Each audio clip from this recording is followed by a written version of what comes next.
Uh, I just saw the maintenance extended, but fuck it. We're here right now. We're gonna start. Wait! I've got a pizza in the oven right now. It's got another 30 minutes.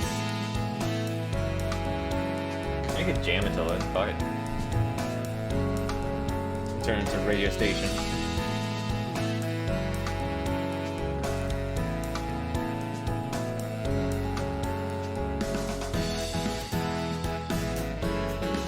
Still there. I'm back after the wall. You can go back and sleep with the loser. Alright, well, join the jam.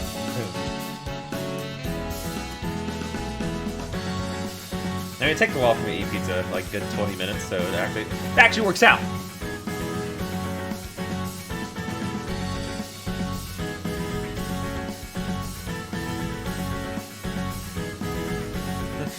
You know what? I'm glad I was extended.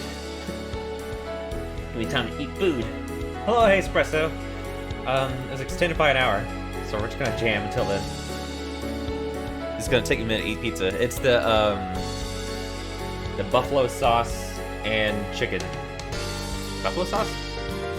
I think it was buffalo sauce. Like, good shit.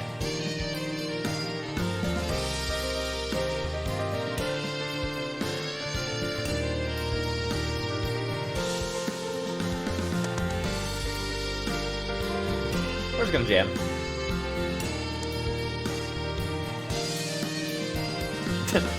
One of the last times we're gonna be listening to this playlist. It's all in-game music from there.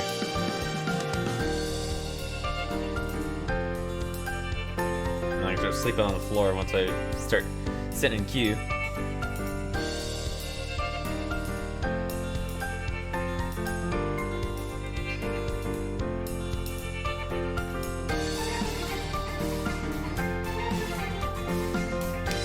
So we're just a radio now.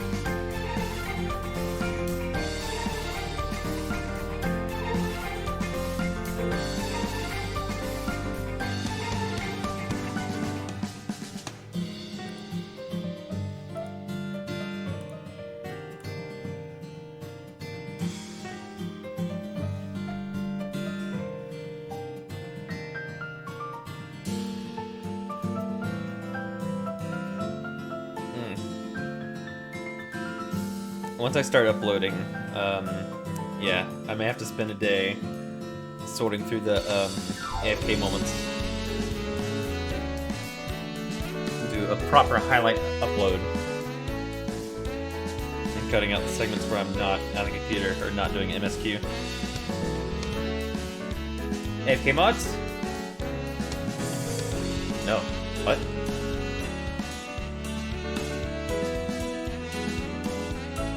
No, it's when I highlight. So I'm gonna try to upload the MSQ to YouTube. Ah.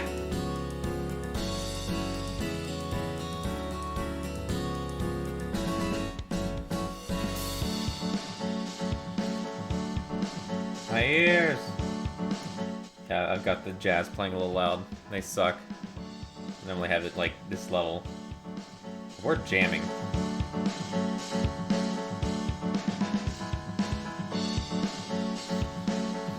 I'm gonna check on the pizza.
Xenosaur Valley, hell yeah.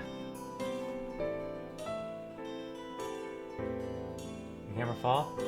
No, I had it towards Cat, but I see blankets are in the way.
I'm making tea too.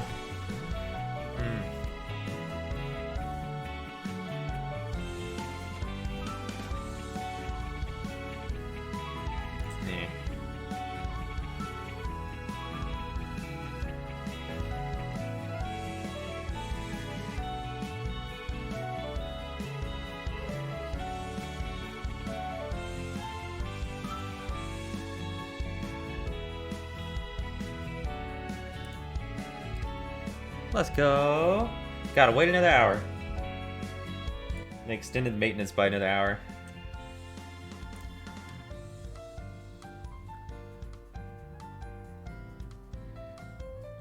So far. You can play? Wait. Just have you log it in? What the fuck is this 1 hour nonsense? I can't play. Let me reopen. Let me make the worst decision of my life. Relaunch this shit.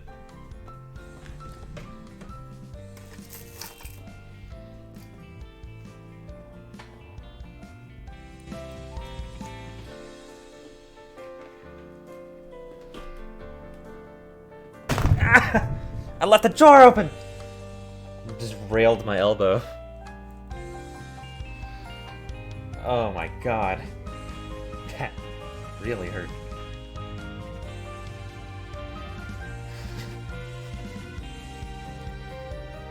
It kicked me!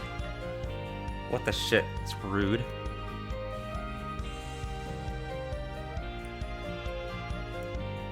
Leave me intact. I'm gonna be torn to pieces by the end of this.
When I first saw this coming.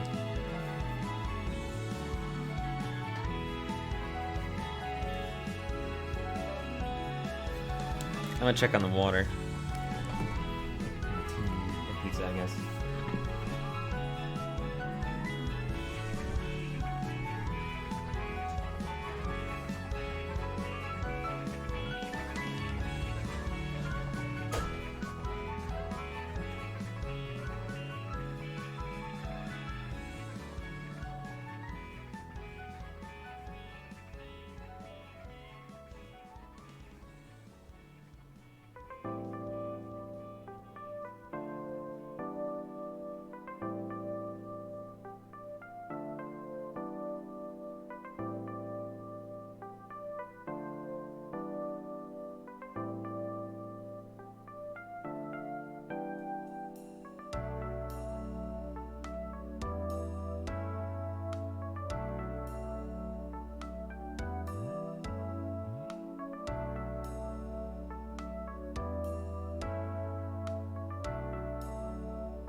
Nice.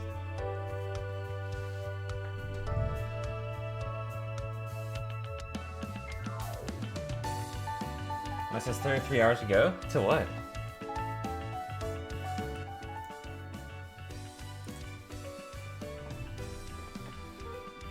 I could probably close this. My goal.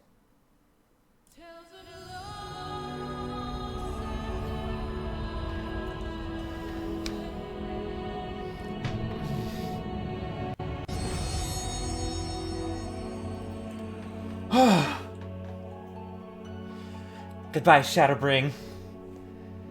Hello, Endwalker. Man. Imagine if I forgot to turn on the audio. I'd be ripping my dick off. In the worst way possible.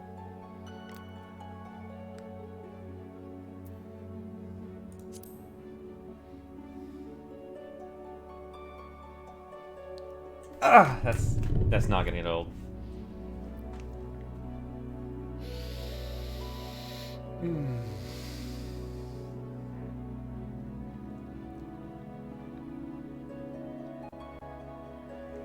Why no one told me about the 1 hour? I just woke up. Well, I mean, I'm in. It just opened up. In.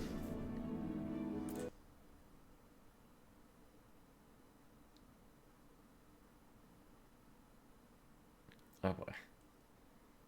Oh man. Whew. Alright, so what's going on with the...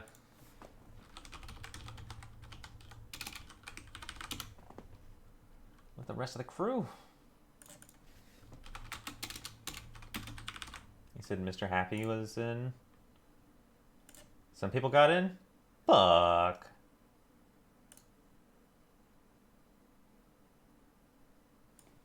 Huh. He's still counting down. My friend got in. I'll tell your friend to make some room. Yeah. Mm-hmm. Hey. Ah! Is this WoW? Yeah, what the fuck? Login issues? I didn't know this was a Blizzard company.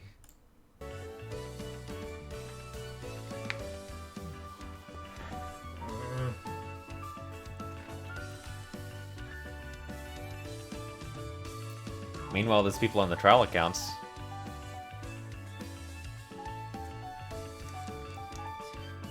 I pay my sub, I get priority. Okay. I had so much trouble going to bed.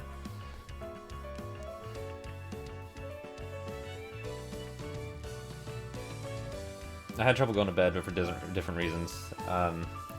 Mr. Man over there decided that he wanted to fucking look out the window and circle the room just meowing.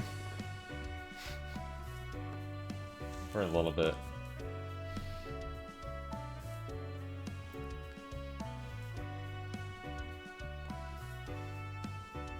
Eventually stopped.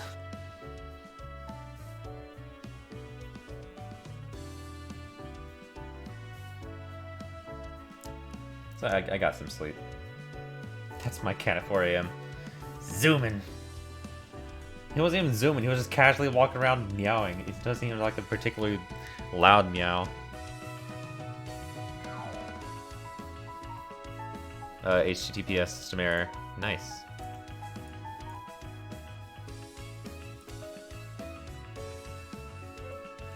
I'm zooming! Just annoying. Yeah, I'm just like, go the fuck to sleep, cat.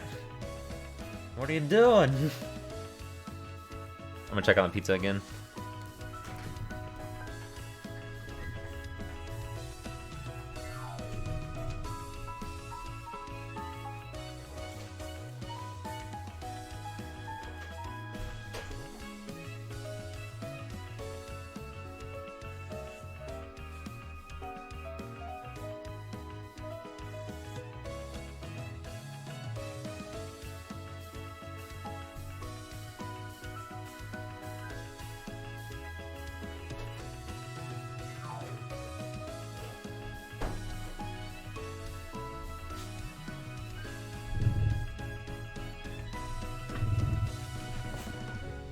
it's not even letting me log in.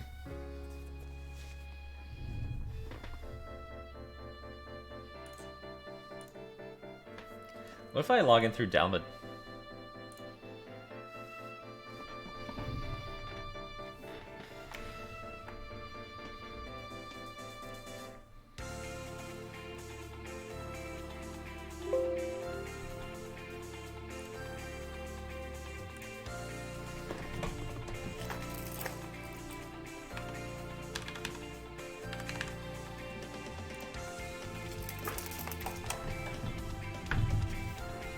Do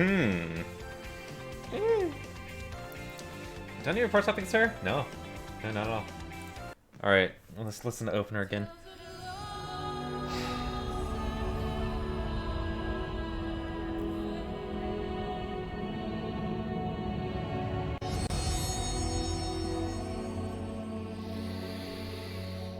We're gonna listen to that at least 8 more times. It's because of Mexicanito? Yeah. I guess the only thing I can do is try to start each time and see if it'll let me in.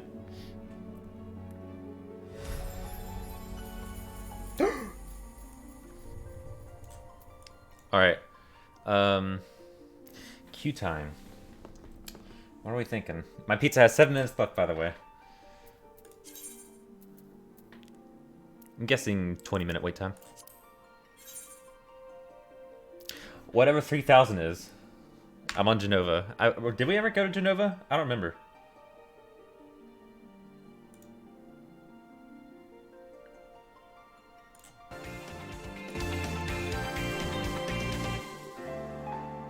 That's nothing. No. Oh, we're on Gilg. Nice. 20k Shadowbringers? Damn. Fuck.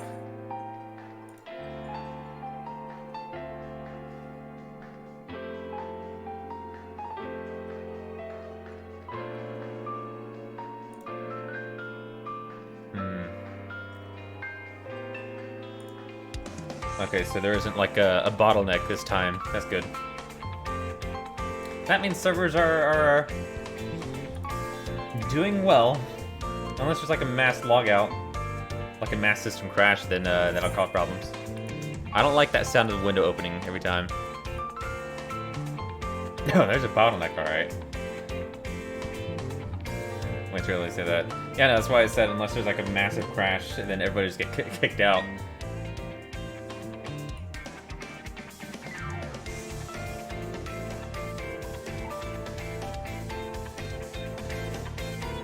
I'm checking on the pizza again.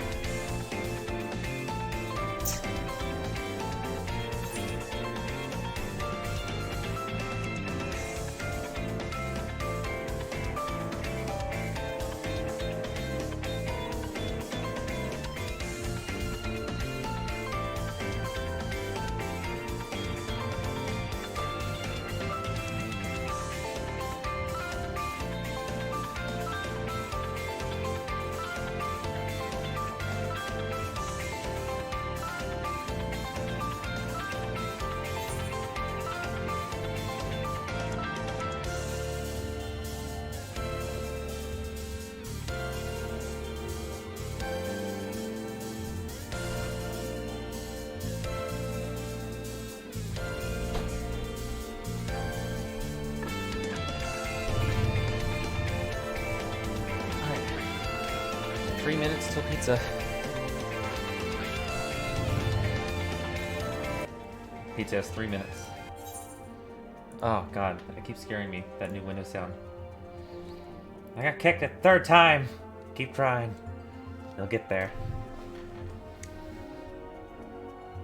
And I'm just saying logistically, based on, I'm trying to switch too much. Can't remember these buttons.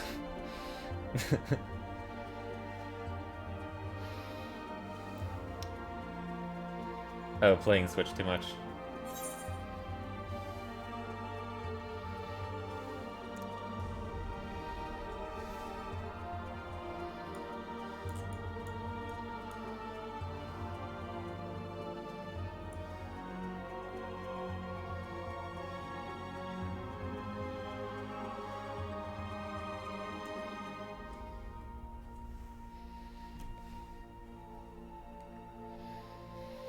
Alright, so I mentioned how I was gonna play the MSQ. I'm gonna have two glams. I'll be jumping between this, the casual wear, and then the shadowless set, the actual tank gear. And if it's like if we're roaming in town, I'll be sitting with the casual set.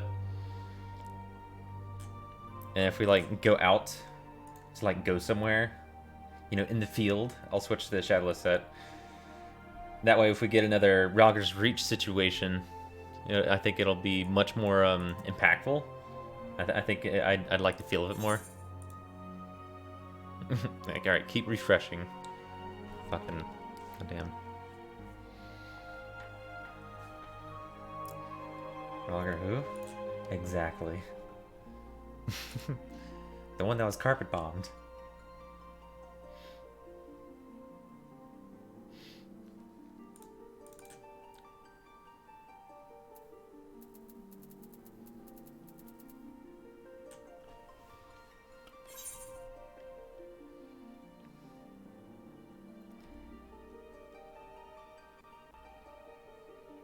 Oh, that's the pizza. I hear it. I hear it. You hear it, Hank?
Look at that. What's that? Yum.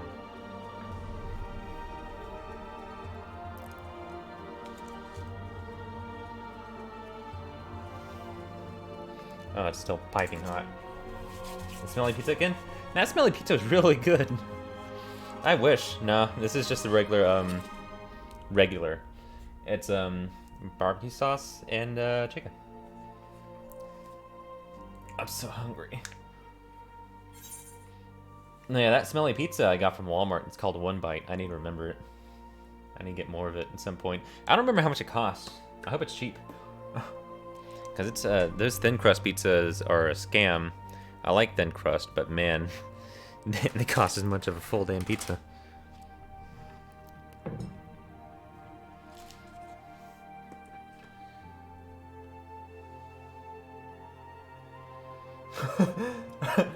the fridge. It's game over. Nah, dude, just open the fridge.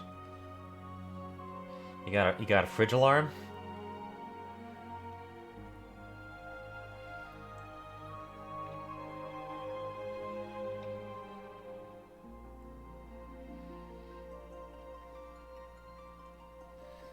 It's gotta be real sneaky, real quiet. Is there a cowbell attached to the fridge?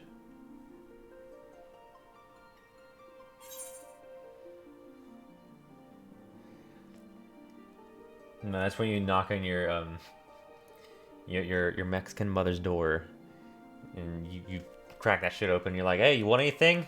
About to make some food. You know, at least that way, you know, you'll get in trouble still, but you'll be painted with the moral high ground. So in your mind, you can't be wrong. This pizza's too hot. I need to cool. Chocolate in your face. La chocolate.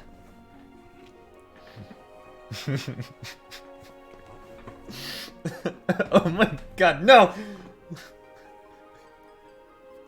A chocolate, no. Alright, Dav, do you get the sandal? Do you get the chocolate?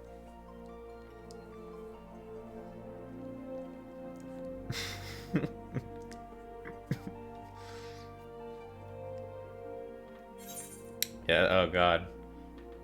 Oh man.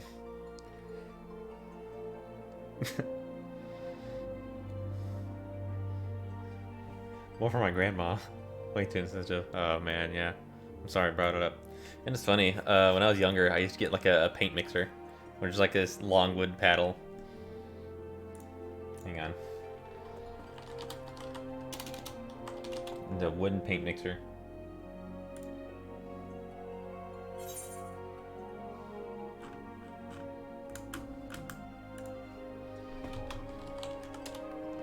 My mom doesn't like it. Oh.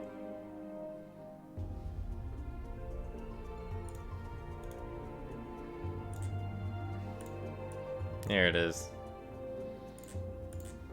I used to get spanked with that. Which honestly is funnier because like a few years ago I was in Florida visiting, and my niece asked like, what do we get spanked with? We're in trouble. And she was 8 or 9, so catch some flack. So my mom's sitting there like, oh, you know, my kids didn't get spanked at all. And here I come like, I got a wood paint mixer. Looked at me, she's like, what? I didn't know this. I'm like, oh yeah. I didn't know she didn't know it, but yeah, my dad would paint with a wooden paint mixer. Don't remember why. No, he wasn't abusive or anything. But I guess he had his own way of raising us. She was like, he did. What? I thought she knew.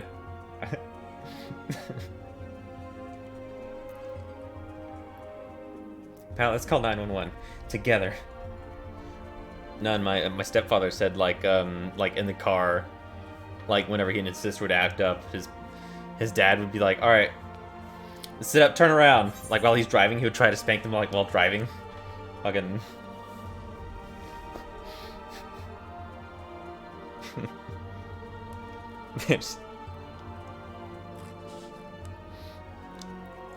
What?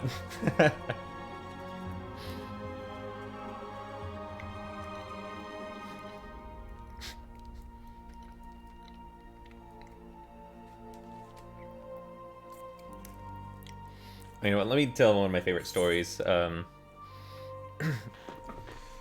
My stepfather's sister, so my step-aunt, I guess she would be.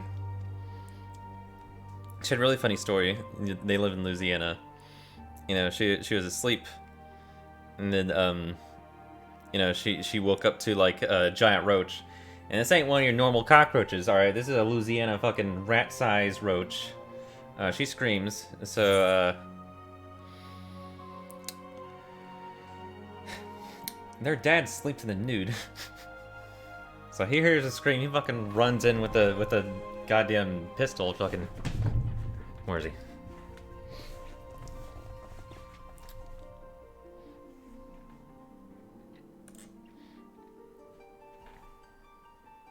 Oh, that's a happy story. I mean, it's not a happy story, but it is. That people don't always look for professional help. Hell yeah. Ask for professional help, became a better person.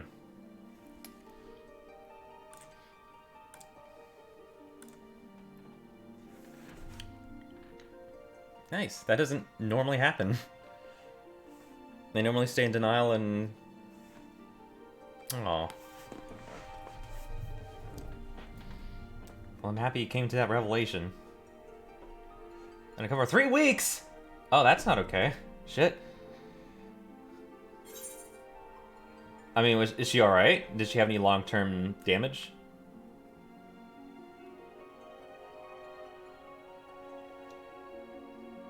They almost got divorced. Damn.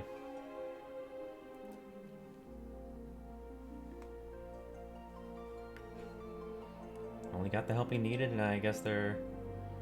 Just scar on face not too big? Okay, that's not too bad.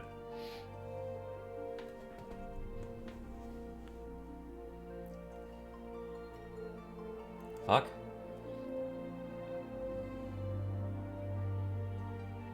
Alright, we got through 1,000. 1,000 in line. You were 13 when that happened. God damn.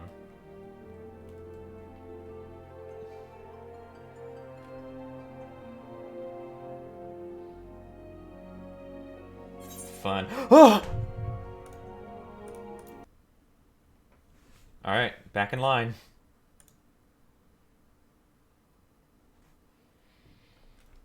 Wants key cards allow? Yes. Just the key gods.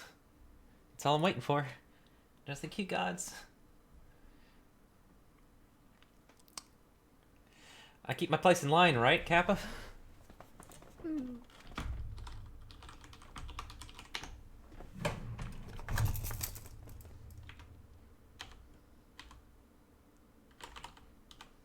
Yep, I think I fucked that up. God damn it, I keep fat fingering. There. We get to listen to the launcher again.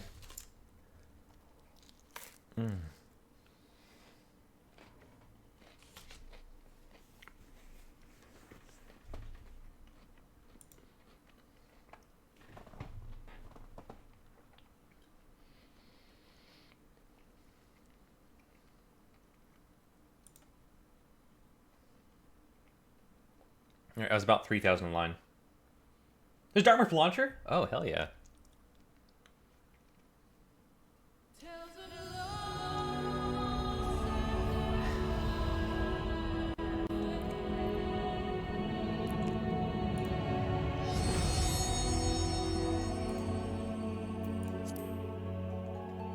Hell yeah.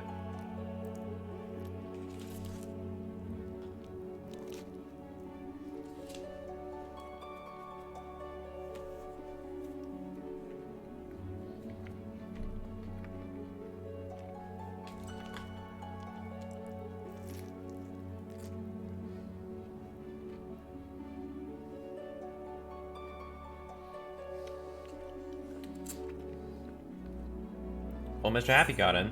God damn it.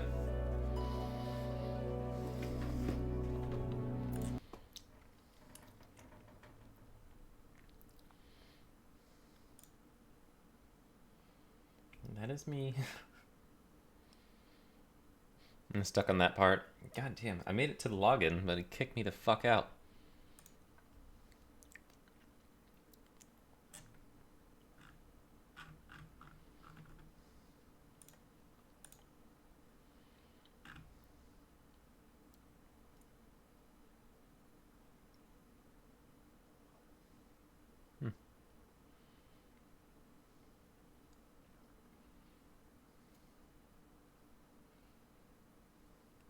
I missed it? Oh.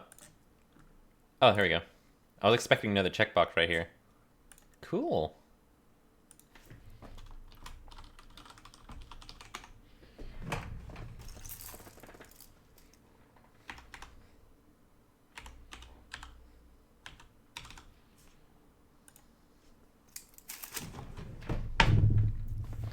You need a higher additional retainer? You got a button right here.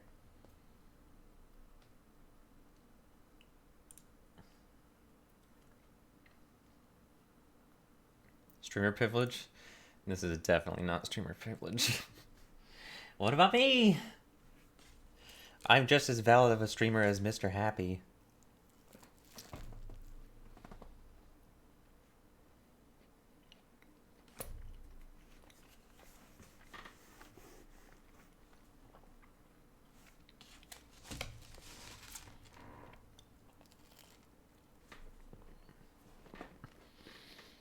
Oh yeah, stuffed crust as well.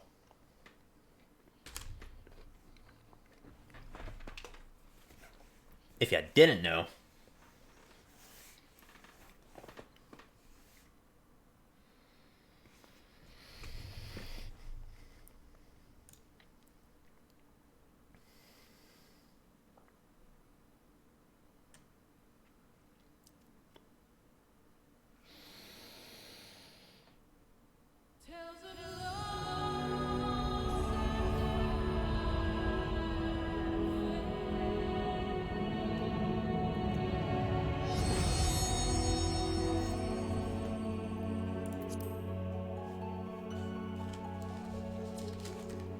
Why does it have to kick me all the way out, though?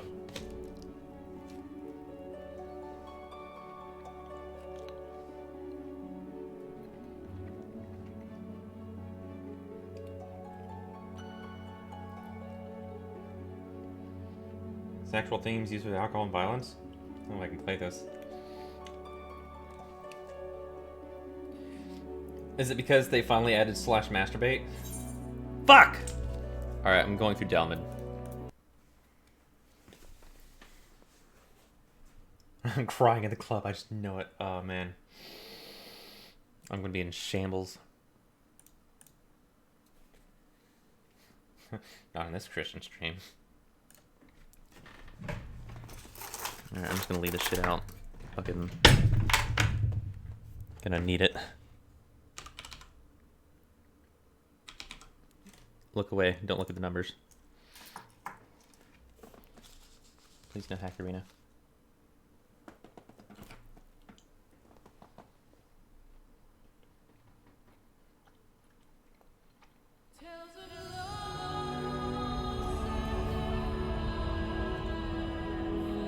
Half a min? I can wait a minute.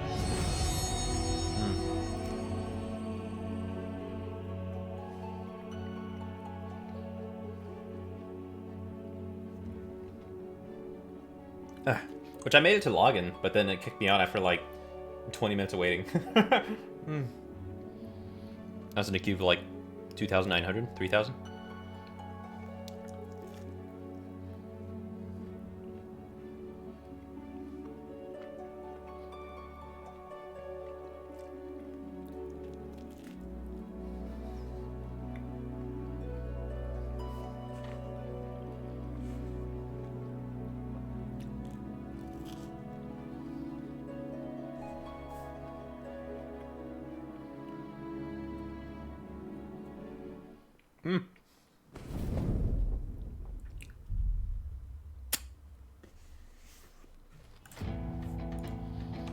As much as I want to listen to that.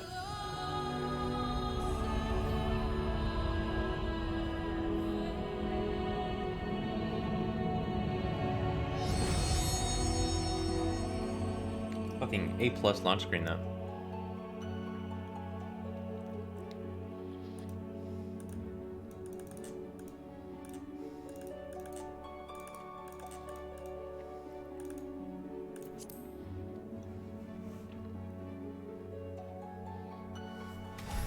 I'm in.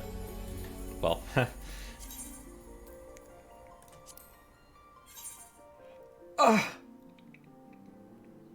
queue's even bigger. I was in a queue of 3,000. And I'm not gonna make it either. It's gonna kick me out for some reason. Shit. Is Mr. Happy still in?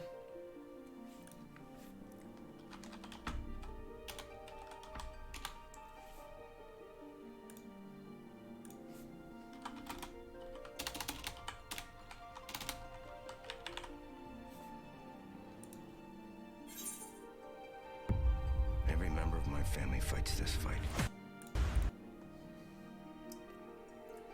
Tiger War for helping through 2002? Well, if you can help me through the queue time. You got a flash pass? A Six Flags style flash pass? Maybe I could hook you up with something.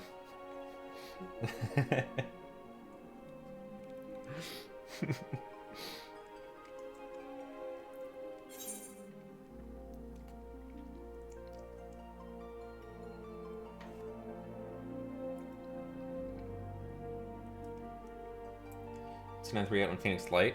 You see, I that's where I was. That's where I started. Queue time around 3,000. Fucking 10 minutes later, it's up to 5,000. Fuck. Yeah, Mr. Happy's still in.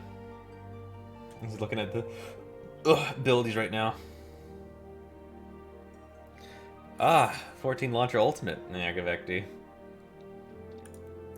Oh, queue time's dropping a lot. A lot of people are crashing.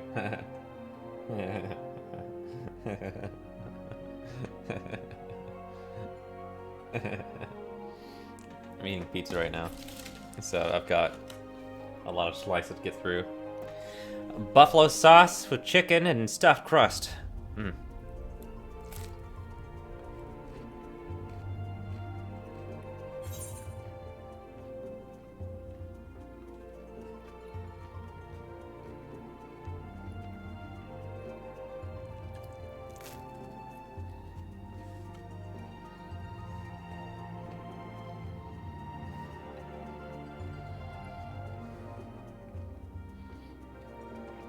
Yeah.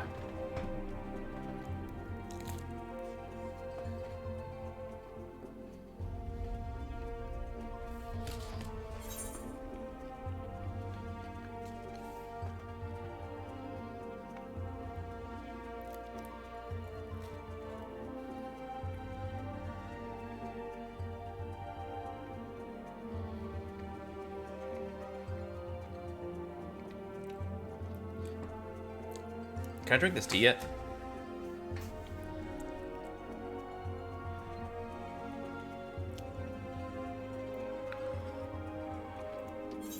No. I'll take water.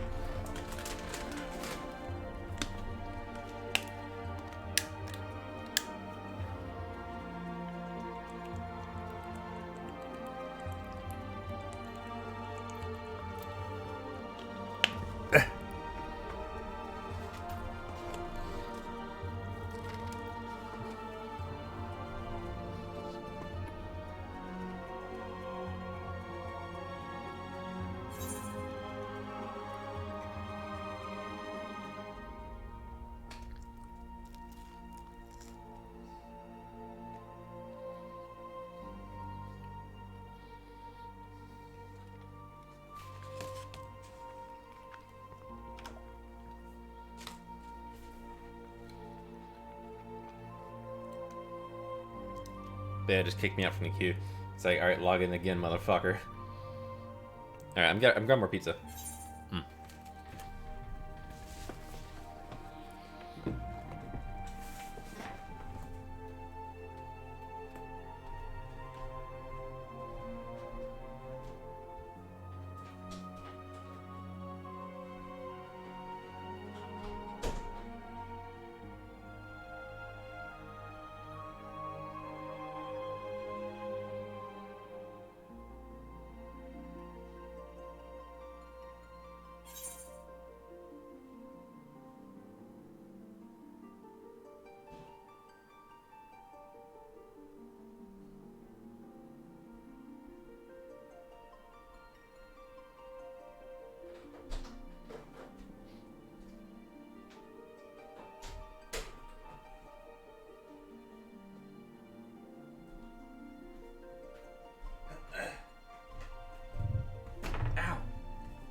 Both 3 of your fave glams and 1 you're going to Endwalker with.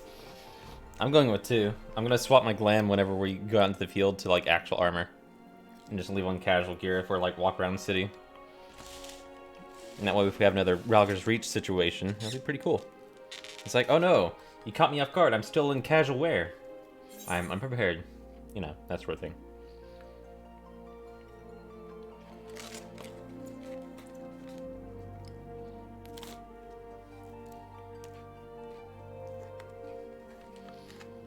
Yum.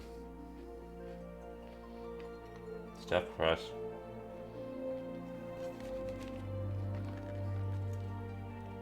Fake processed chicken. Yum.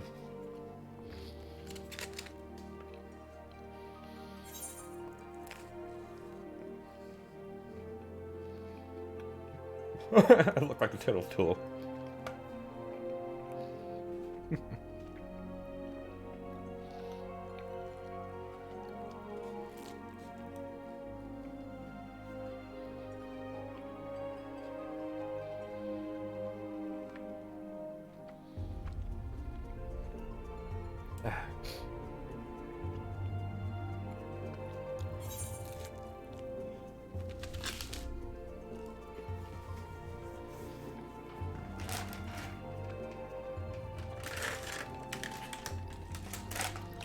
Remember when I was 2000 Q?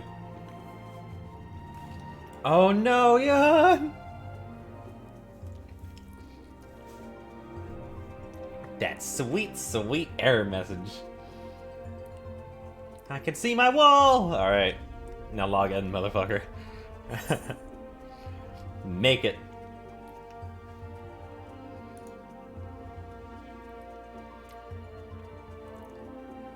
$1K? Fuck. Maybe we shouldn't have stayed in guild.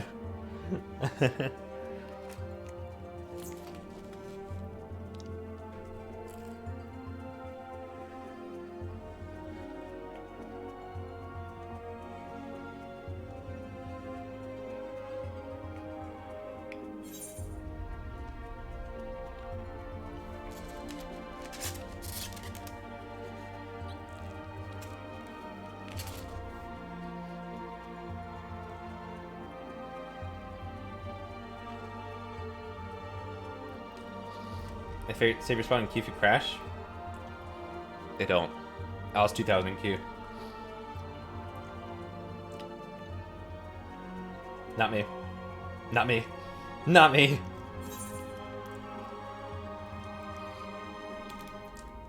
Maybe I didn't log in fast enough. But I did not get that luxury.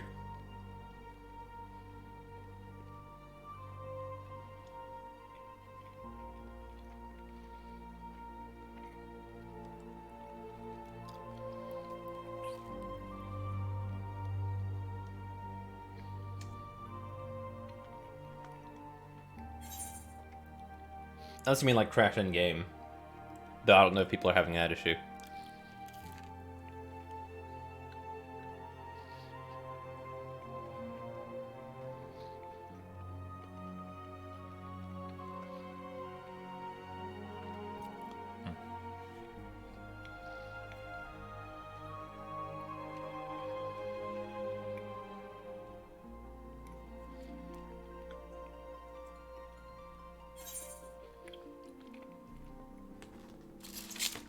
I like this pizza because I can't eat all of it.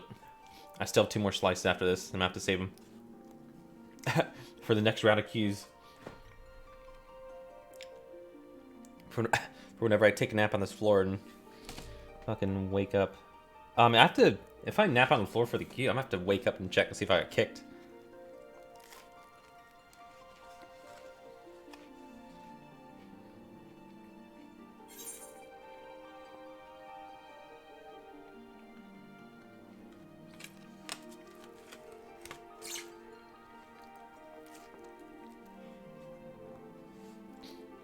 Y'all know you back online?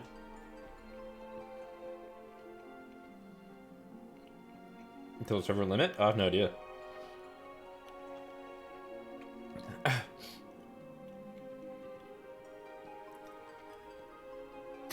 We're able to get back into Q-Yon, and we're able to save your spot.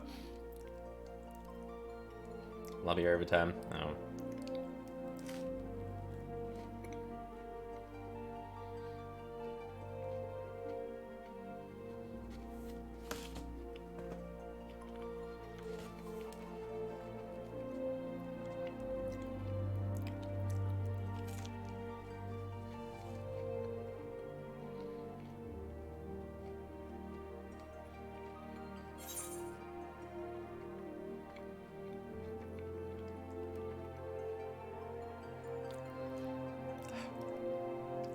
I'm not concerned.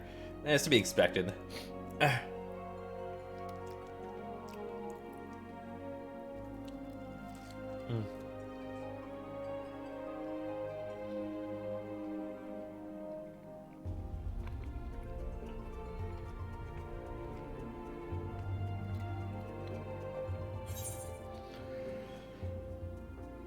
Oh, I blitz ahead of you? Hell yeah.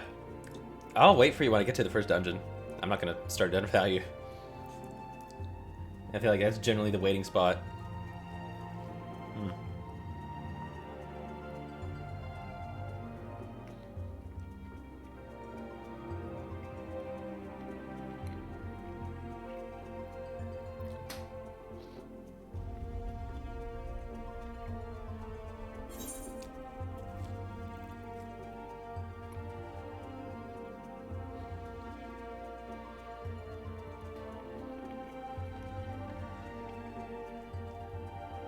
Killing Zodiac. Instead, we're killing him. We're gonna teach him the message of compassion by embracing Xenos. We show Zodiac that violence isn't the way. And then we kill Shtola. We throw her back into the life stream.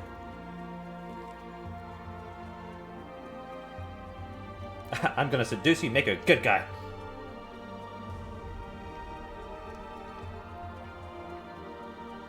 Down? We go down on Xenos? I mean, I guess. They did say several teams. Yeah, I'm on Aether.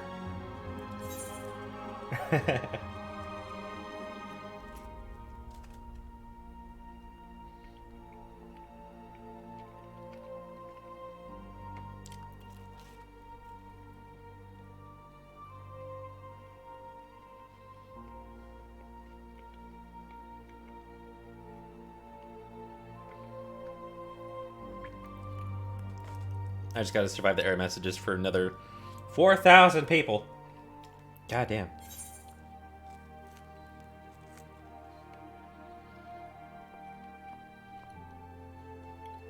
Oh, rip.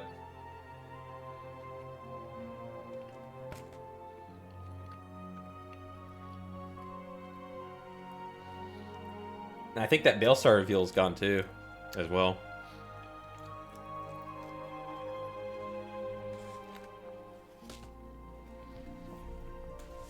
I think somebody else clipped it as well. I'll be back. I'm gonna put up the pizza.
Back in line.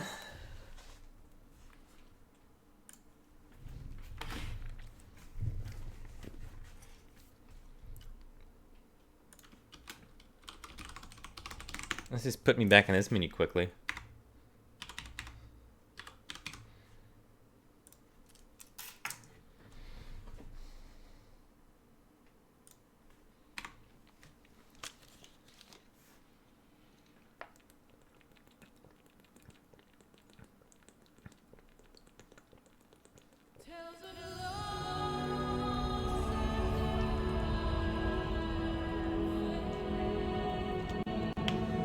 Oh my god, dude, this ain't fair! I was early. Fucking 2,000. Yeah, our spots aren't getting saved.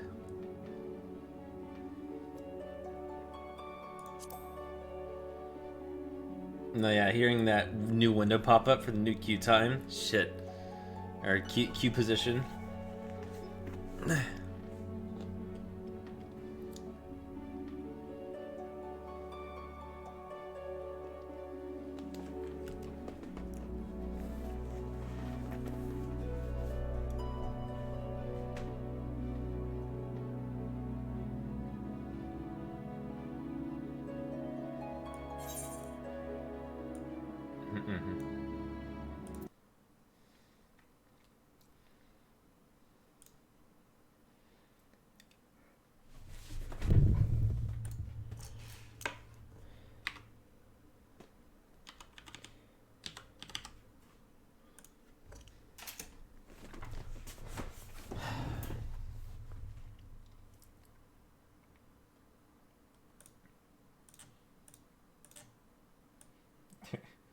$33 hours to go.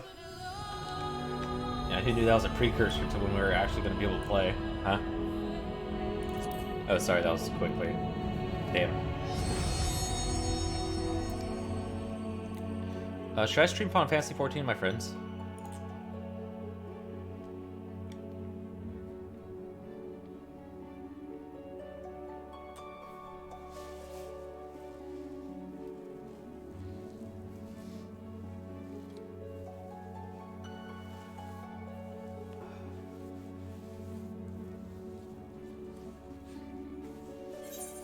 Yeah, I don't wait. God damn it. Next week, Mark wants me to stream Darkest Dungeon 2? Do it.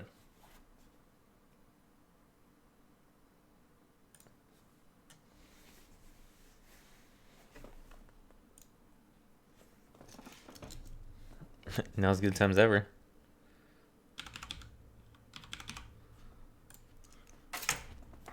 I don't have WarioWare ready. From Wario Land.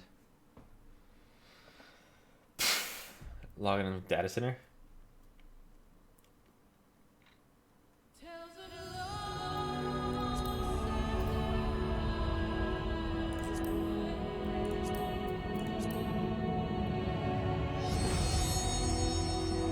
Not right now.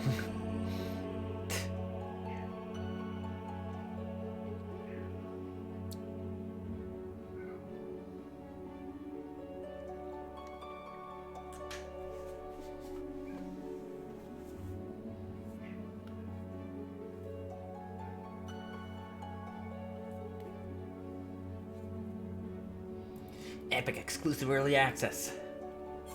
I imagine there's some features missing.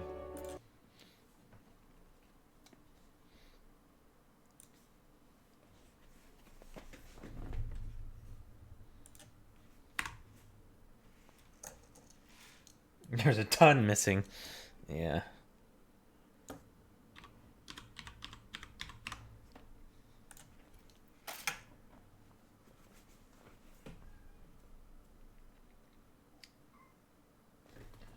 You meowing?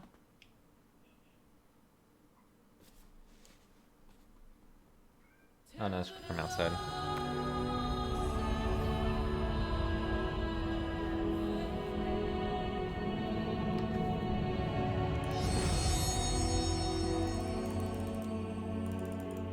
Yeah, I imagine it would save your spot in queue, but man, logging in is such a pain in the ass.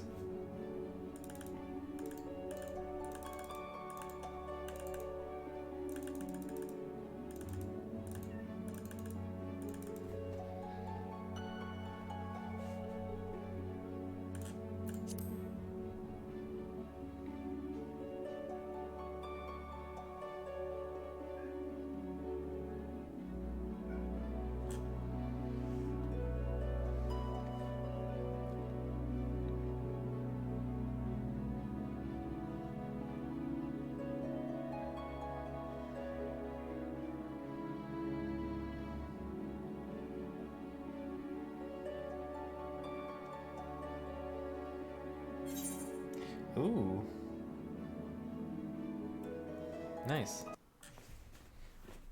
So you can see when you select an action, and that extra little bit of immersion. I still haven't finished Darkest Dungeon. I don't even know if I still have it installed.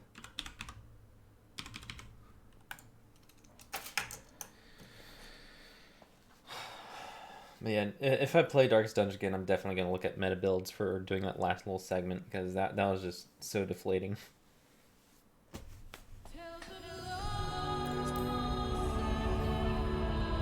2891.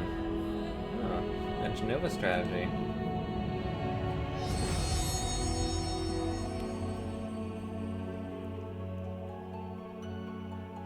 Password login attempt?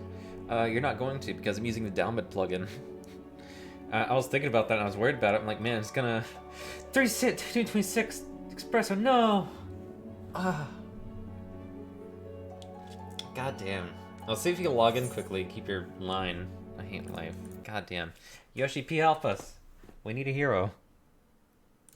His download plugin. I don't have to type in my password. Tell me more about this third-party app. Well, let me tell you. MQ88? Oh shit. How'd you hop back in so quickly?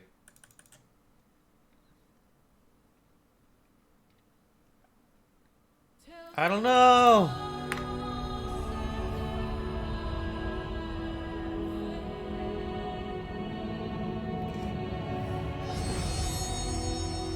Yeah, if you don't 202 out, I get fucking for real. If you dodge the bullet.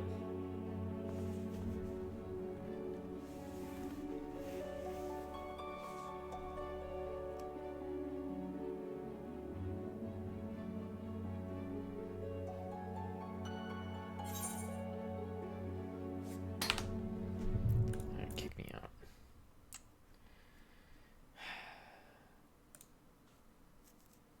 Did he wait? Did he wait and log in?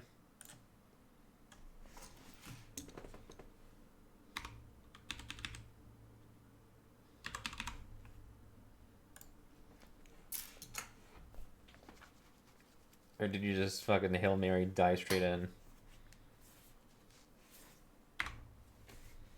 I got in!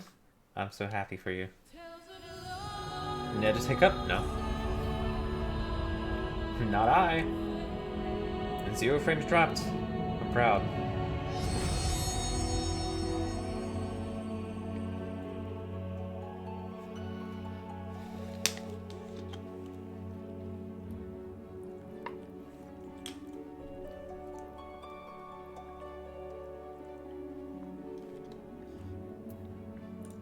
Like, I imagine the game thinks I stopped trying to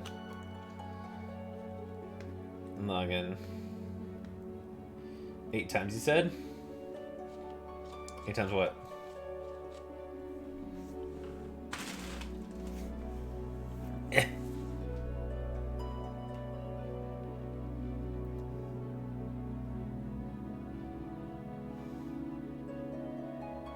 No, did I say just 8? Wow, how naive I was. I was young and dumb.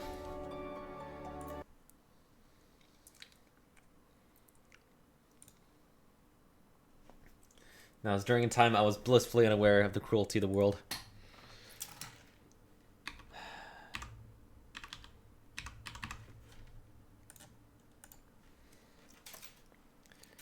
This bitter and harsh mortal coil that we're living. Try and get back in a queue. Godly.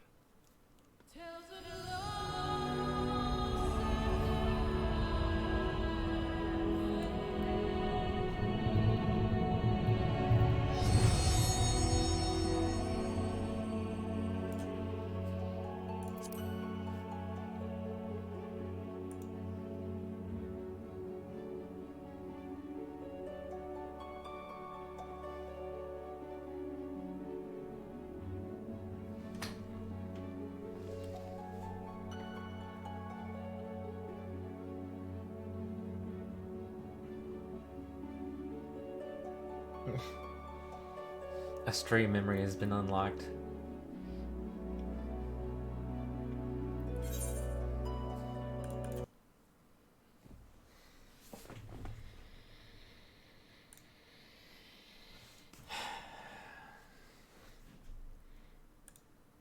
Sure, if that's your insight.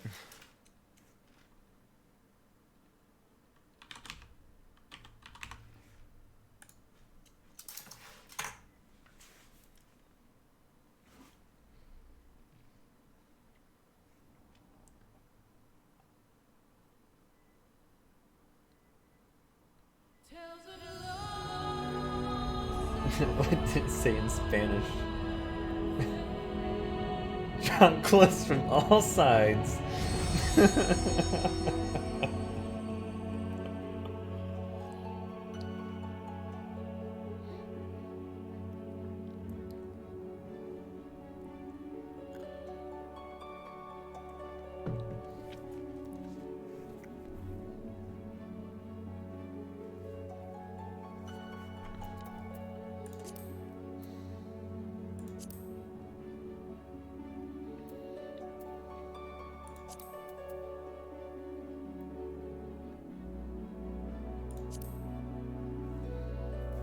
The chocolate's got them.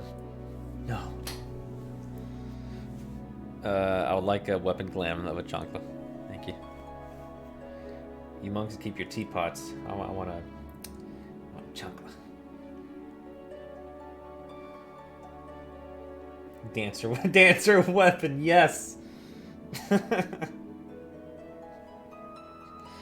Fucking whip that shit through the air. Oh my god. I don't know. I don't think waiting does anything, really. I don't have a too large a sample size, but, yeah.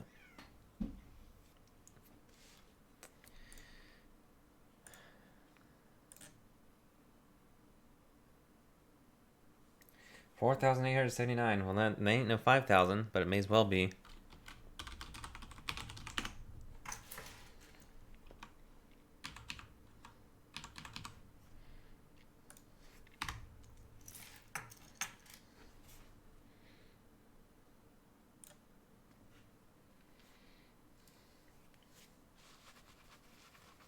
Just rapid fire try to log in. What time password generated? Fuck.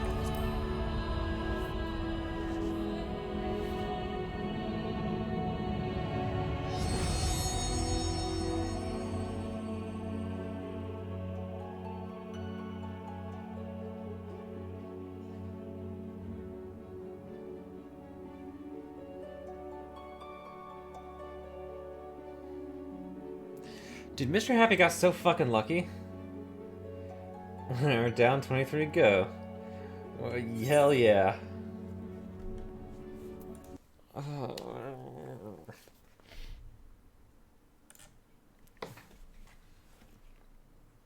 So did Zeppela? Oh, fuck off. God damn.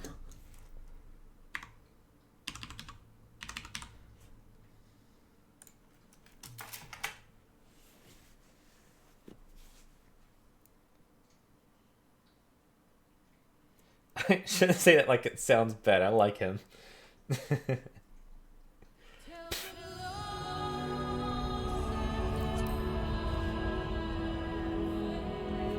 What about Pally?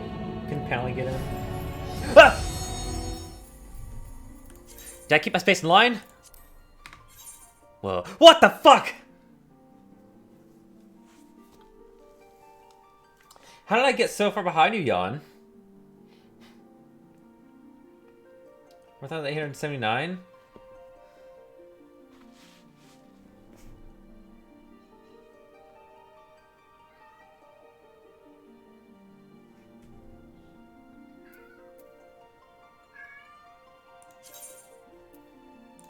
Leave queue. I don't remember how to switch servers.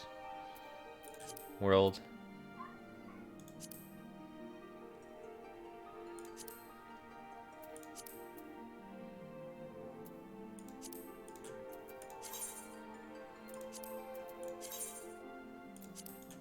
Yeah, I don't know. Is that a thing you could even do? I've heard about it, but I don't know how. New character world.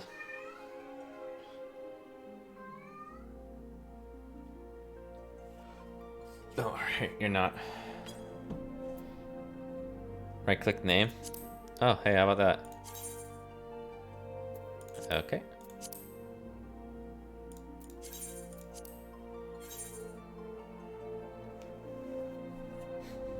Game says no.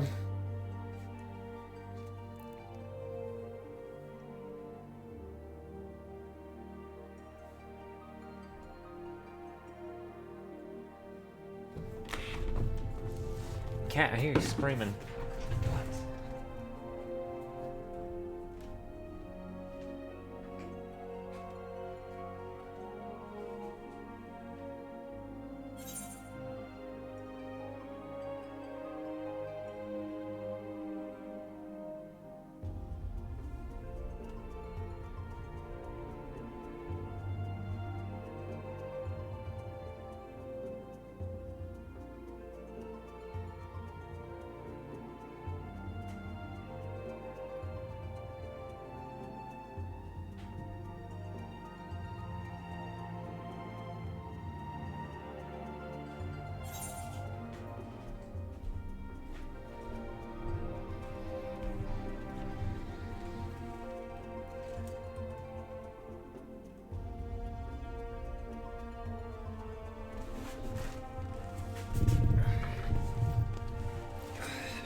Let me move the chat so I can see it.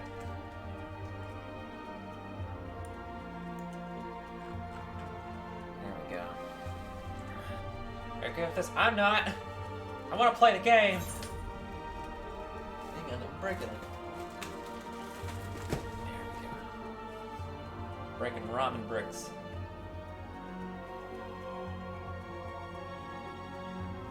I still can't see chat. So you lay down? On the floor? Yeah. There we go. Now I can see.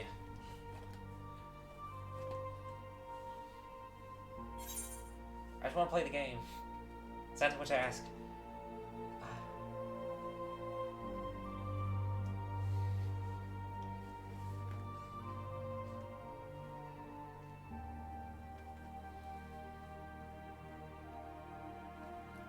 Oh yeah, you did say my spot. Get fucked, Pally.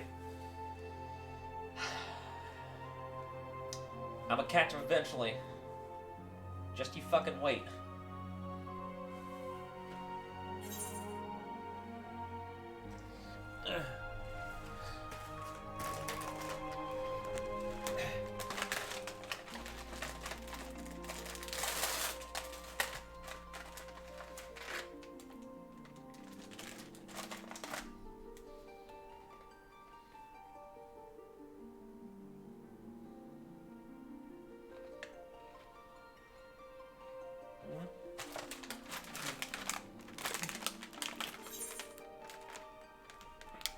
Here you go. Get yourself one.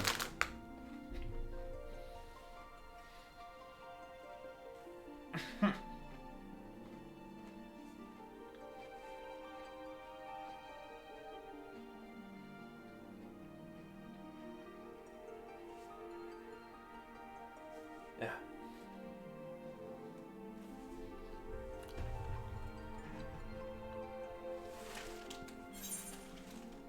Yeah. I need to make some room.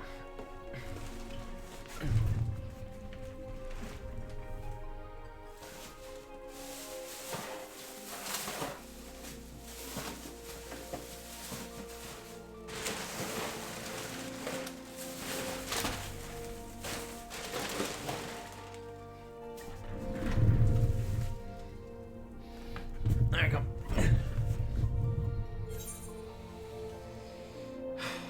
Crash as well. And if you log in faster, if you save your spot in queue, Kappa, good luck. Godspeed.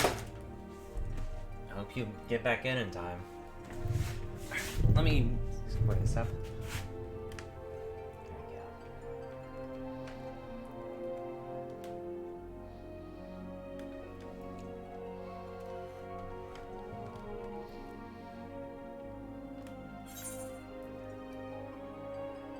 Whatever. That should be enough.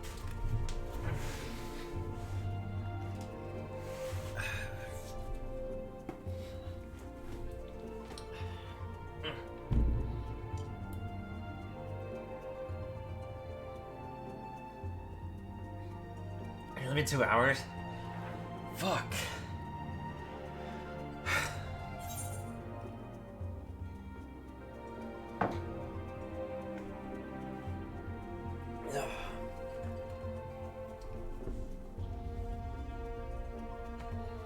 Night.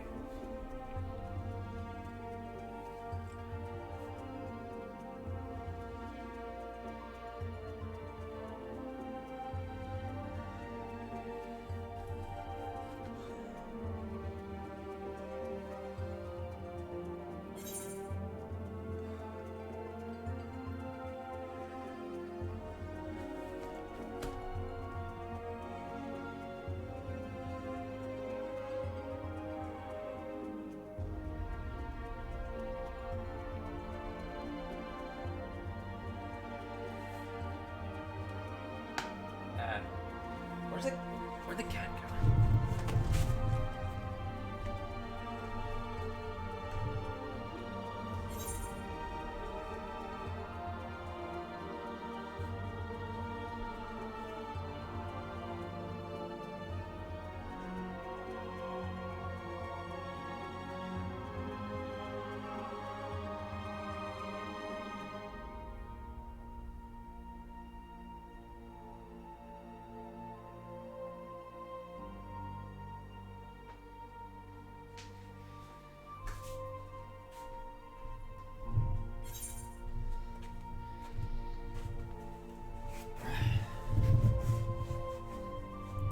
Well, I've been here before. Hot tub stream.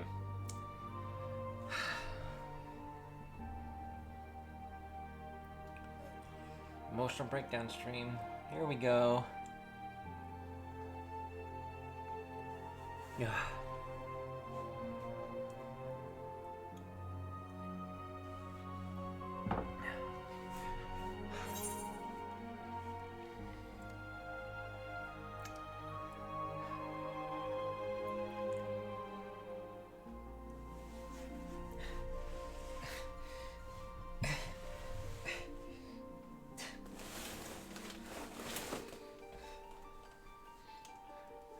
I want to play the game.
Watch video while we wait?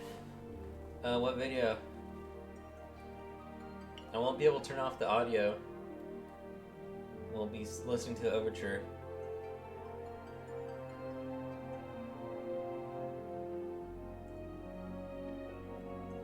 I can't see that from here.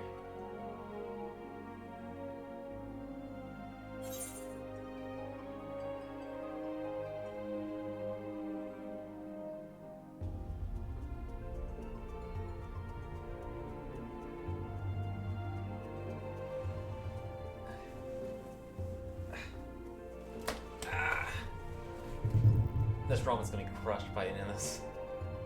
Ugh.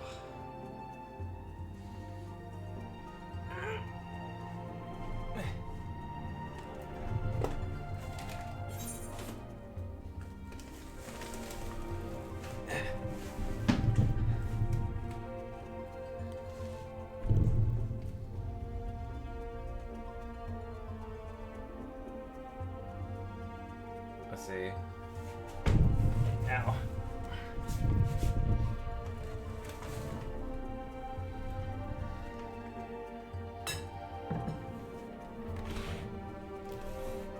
If I could turn off the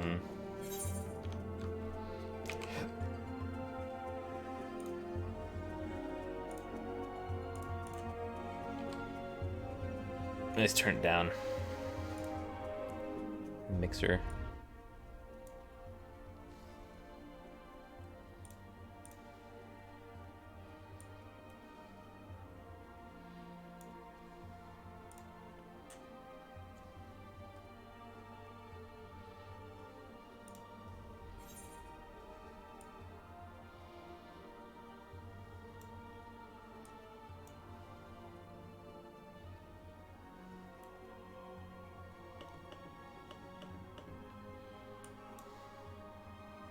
It should go without saying that the Final Fantasy series is no stranger to social, political, and religious commentary, and mostly it falls into the realm of the allegorical.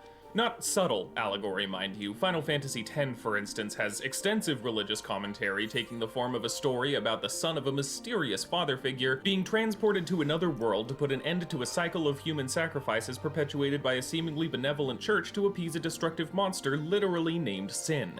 So, you know, it's quite blatant, but still using a lot of metaphor and allegory to get its points across. Which is why it's so fascinating to me that the series' most successful recent property, the MMORPG Final Fantasy XIV, not only plays with that formula, but sometimes even outright averts it in favor of a far more direct and literal approach.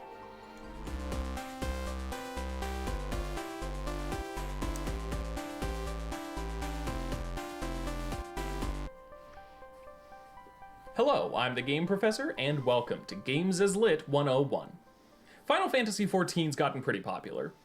You know, scratch that actually, that's a massive understatement. Final Fantasy XIV has gotten so popular that in the midst of a large migration of players from World of Warcraft in July 2021, Square Enix outright stopped selling new copies of the game, even digital ones, for an entire weekend just to keep the sheer number of new and returning players from exploding its servers.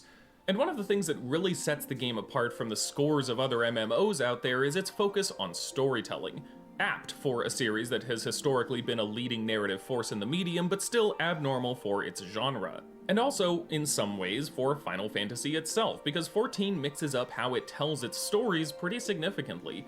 More specifically, the base game, A Realm Reborn, operates on much the same allegorical principles as most others in the series, but the next two expansions, Heavensward and Stormblood, eschew that approach in favor of, well, not doing that. They're just about a thing, and they tell a story about that thing. I'm gonna need to explain it better than that. Okay, let's just start by talking about A Realm Reborn. Oh, and spoilers, obviously, I'm gonna try and stick to, the basic shapes of the story more than getting into the details, but still, if you'd rather avoid that, then definitely try the game out for yourself. It is free to start playing, up through level 60 and including the award-winning expansion, Heavensward. But if you'd rather just take a look at it before trying it yourself, the channel Playframe has just started an accelerated story mode playthrough of the game, so you can just check that out. It gives a pretty decent idea of what you're in for. A Realm Reborn is largely concerned with setting up the world and characters, and to that end, the story is a matter of going from place to place, dealing with threats in the form of the Primals. Primals are powerful beings summoned forth using massive amounts of ether. They're capable— Hang on. Give me a minute. Oh, I put this up. And where'd I put it? There it is. Let me see if I can get my fucking spawn line. Please, Square, I beg.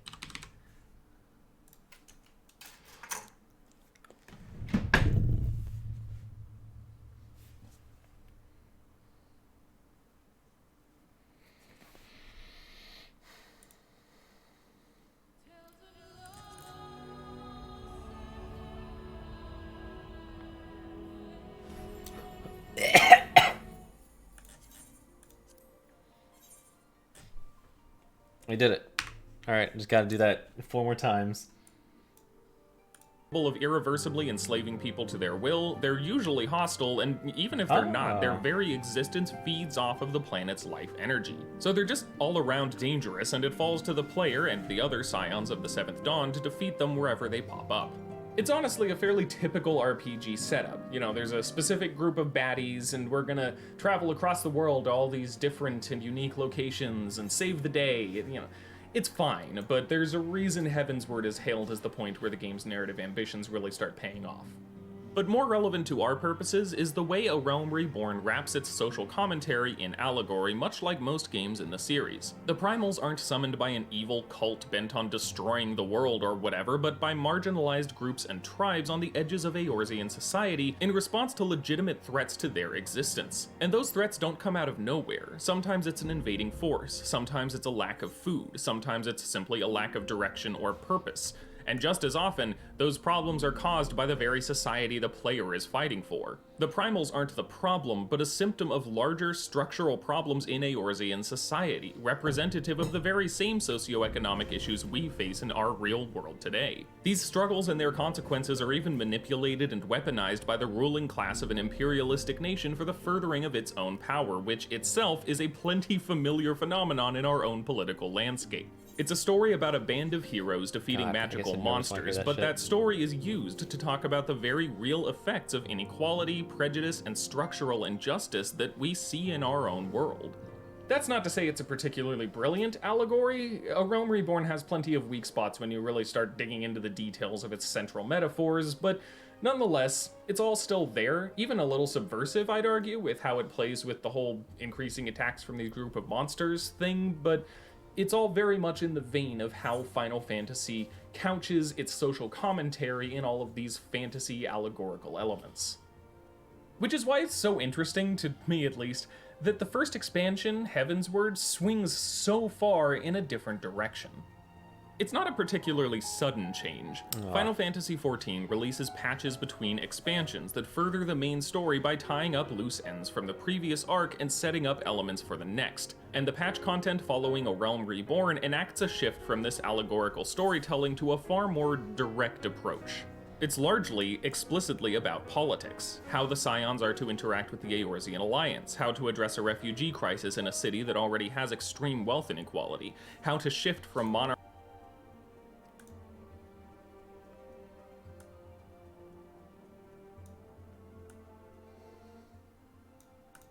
to democracy, despite the interests of the moneyed classes being very much against that change. And it all culminates in an hour-long marathon of world-shattering cutscenes that all but say straight to the camera that the real enemy of this epic fantasy RPG is pretty much capitalism.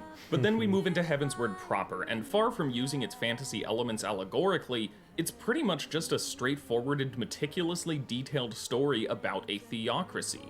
Where A Realm Reborn was often meandering in its direction and structure, Heavensward is far more direct, even despite the requisite RPG filler arcs, and makes use of its extensive runtime to craft a living image of a nation ruled by religious fervor, characterized by a vast separation between the devout ruling class and the frustrated underclass, and underpinned by a series of historical lies and propaganda to maintain a sense of national exceptionalism and motivate its people to throw their lives away in an unjust war that serves no purpose but to perpetuate the current social order.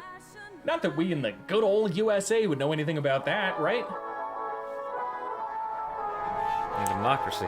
It's kind of amazing just how much of Heavensward is devoted to building the nation of Ishgard and showing the minutiae of how it works, down to the mindsets of those who kill in the name of pious convictions and the systems used by the powerful to perpetuate the cultural myths that motivate the lower classes to sacrifice everything for a nation that doesn't care for them. Despite all the dragons and magic and ancient gods that follow you around, Heavensward is far more concerned with painting a detailed picture of a society embroiled in a seemingly endless war motivated by a false history that the ruling class sustains through religious coercion and propaganda. In contrast with the established norm for the series, including A Realm Reborn, Heavensward isn't so much an allegorical exploration of real-life concepts as it is a detailed story that is explicitly about them. That's not to say it's devoid of allegory. The dragon's long memory keeping ancient wrongs fresh in their mind while mankind's short lifespan keeps Ishgard focused on the present and makes it easier for its people to be manipulated could be read as an allegory for how racial disparities still affect the lives of people of color while white people are largely blind to them. The powerful Eye of Nidhogg could represent the way Ishgardian society has appropriated the suffering of the dragons to serve their own ends. And the story does eventually culminate in the Archbishop trying to ascend to godhood, just taking that extra fantasy step from religious figures in the real world building their own authority by claiming to speak for God. In these details, the fantasy elements come to the fore to represent more mundane phenomena we see around us in our own boring, magicless lives. But they're the exception to the rule in Heavensward. Overall, it's uncharacteristically concerned with building a detailed and believable world that outright demonstrates things that we see in our own real lives, rather than using fantasy and metaphor to represent them in a more allegorical sense the way most Final Fantasy stories do. And this more literal approach continues in the game's next expansion, Stormblood. Stormblood puts the focus back on the Garlean Empire, and more specifically, the colonies of once free nations that it has conquered. Once again, the expansion is mostly a surprisingly grounded, thorough, and straightforward representation of colonialism from the perspectives of the colonized. Between Alamigo and Doma, the expansion paints a detailed picture of what it looks like for ordinary people to find slot. Oh no. themselves under colonial power, and the cruelties perpetuated under such a system. We'll It get goes there into the eventually. ways these individual cultures have been suppressed, shows specific methods the Empire You just need enough people to give up.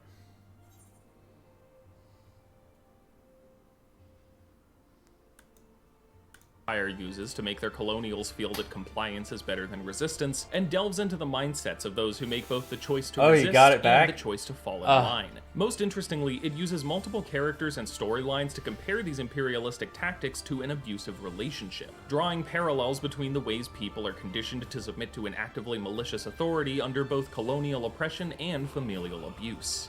Stormblood is widely considered the weakest of the expansions, and yeah, I would agree with that, but I don't think it gets quite enough credit for the way the story cuts right to the heart of colonialism, much in the same way that Heavensward cut to the heart of religious nationalism. And all in the same straightforward way, too. This is just a story. Can I pause this and listen to the mini-boss music of Endwalker? I haven't listened to it in a while. I don't know if some of you are, I'm trying to remain an Endwalker virgin.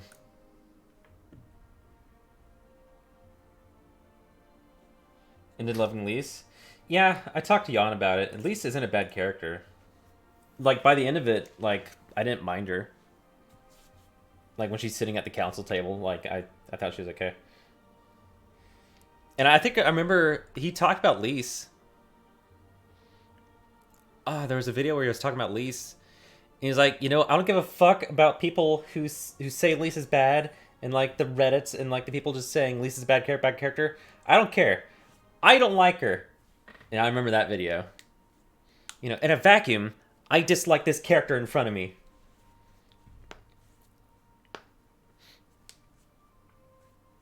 Yeah, it's just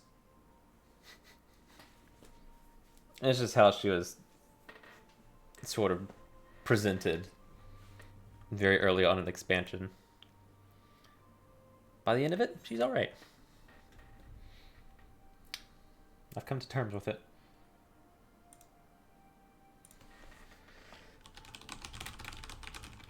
I'm gonna listen to the Endwalker mini-boss theme real quick. It's been a minute. I loved you since the first day. Oh. Here's the mini-boss theme for Endwalker.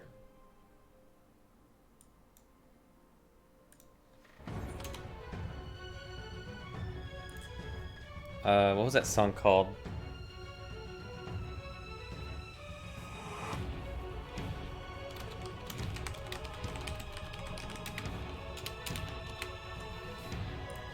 Because this song has a very similar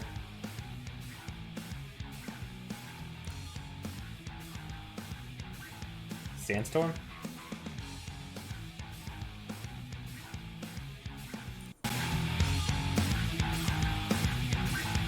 I believe this song was inspired by another song. I want to say so badly.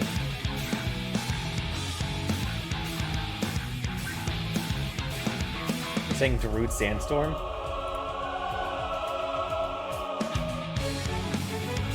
Specifically this part. Yeah, it's 4:30 a.m. Oh, there you go. Open the fridge.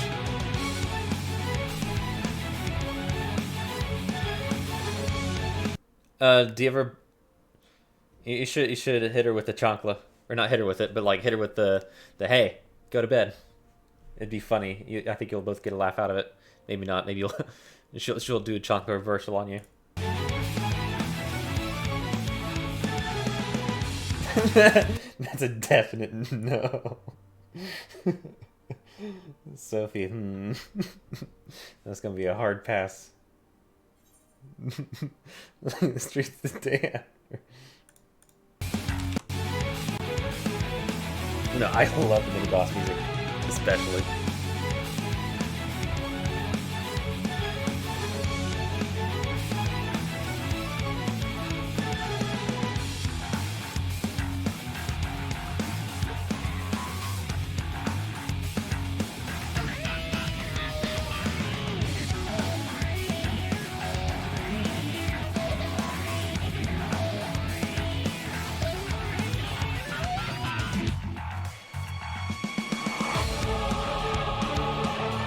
Oh, I can't wait to do the first dungeon, dude.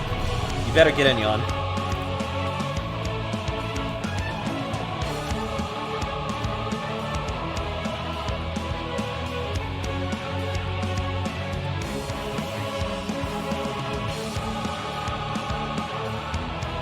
I like this.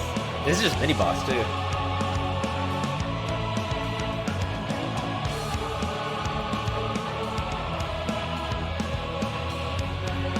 I'm waiting for the loop. And then loop. Okay. Specifically...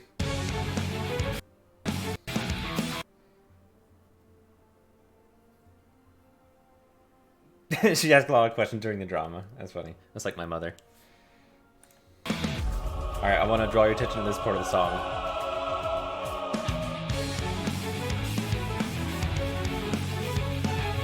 Alright. I'm gonna go ahead and play song I'm thinking of. It's from Persona 4.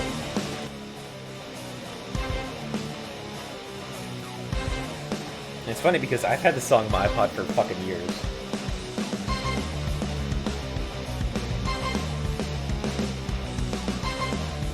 Got the same feel.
Yeah, that's from Persona 4.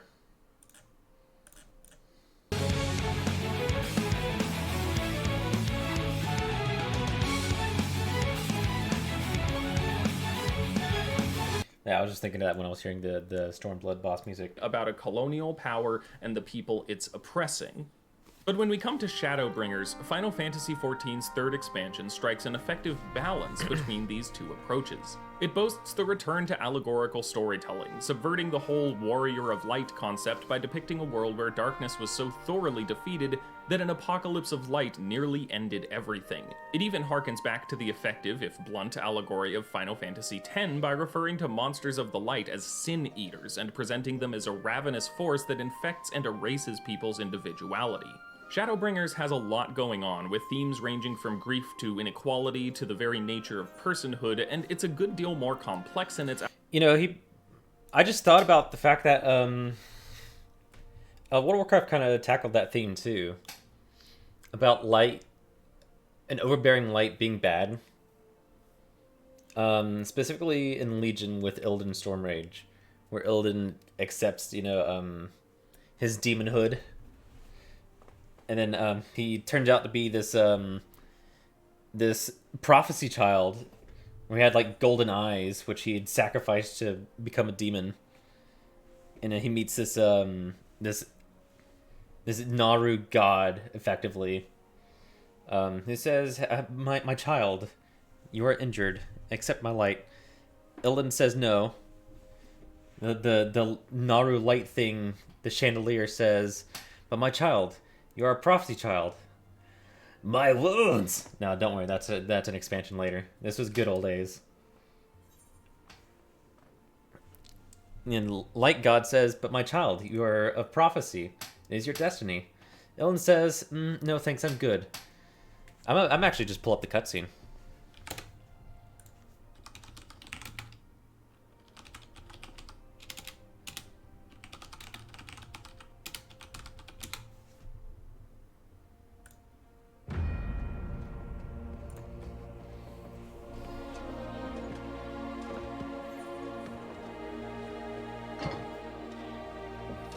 Because he put this shit back. You put the Naru goddess thing back together, and you spend like most of the expansion doing it too. I think it's like talking to and guiding you. Legion did a lot of things right. I feel like that last good expansion.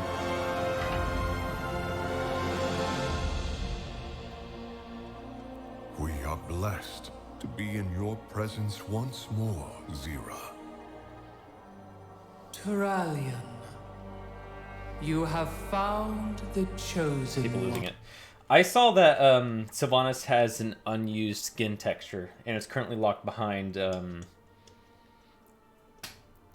people can't look at it yet. It can't be leaked yet. But people can see there's a slot for another Sylvanas skin.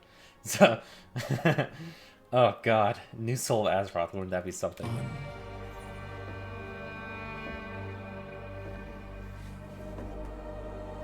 Illidan, from birth, the light in your eyes held such promise for the future.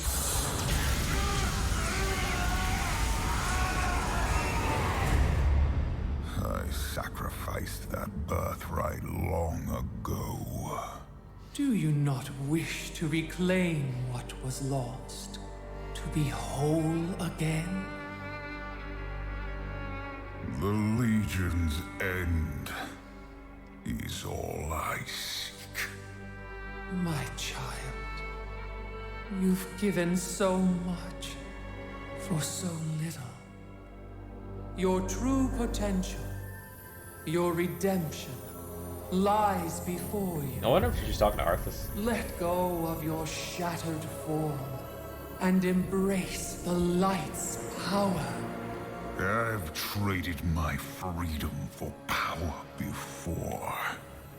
The prophecy must be fulfilled. Your old life has passed. The light will forge you a new one. It is not yours to take. The light will heal your scars. I am my scars. The light is your destiny. My destiny is my own.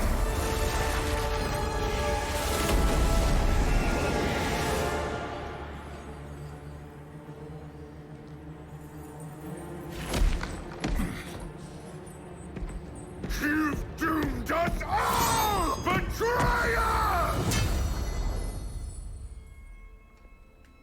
Your faith has blinded you. There can be no chosen one. Only we can save ourselves. Basically undoing an entire expansion worth of work. But no, it's very soap opera-ish, like I said. Back when it was at least edible, you know. Whew, I'm getting there. I would have been logged in twice if I never lost Q. Had it all, yeah. I wonder if they fixed the problem. Come on, Square. Hold together! Oh, where'd Cat? Oh, he's just sitting there. I'm just hanging out. Hey, Cat!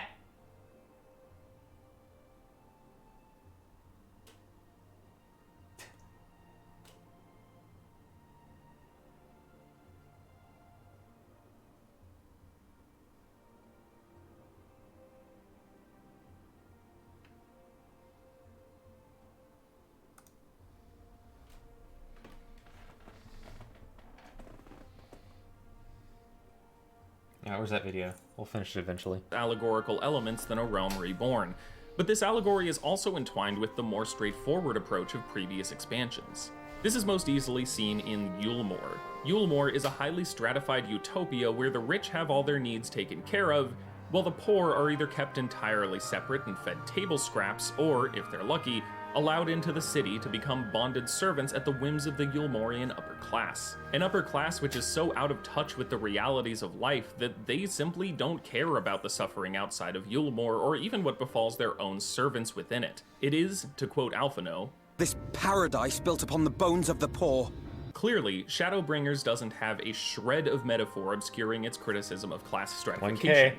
But in the Shit. larger picture, Yulemore is a safe haven from the Sin Eaters, specifically because its leader, Vothri, has some kind of control over the monsters, which has just as nefarious an explanation as you might expect. It's a society that claims to protect the deserving from the evils of the world, when in reality it just uses those very evils to keep its wealthy residents happy at the expense of its poor. I really don't want to spoil exactly how the Yulemore stuff goes down, but pretty much every detail contributes on some level to its message about wealth inequality and the danger of expecting a charismatic leader to solve all your problems at the expense of others.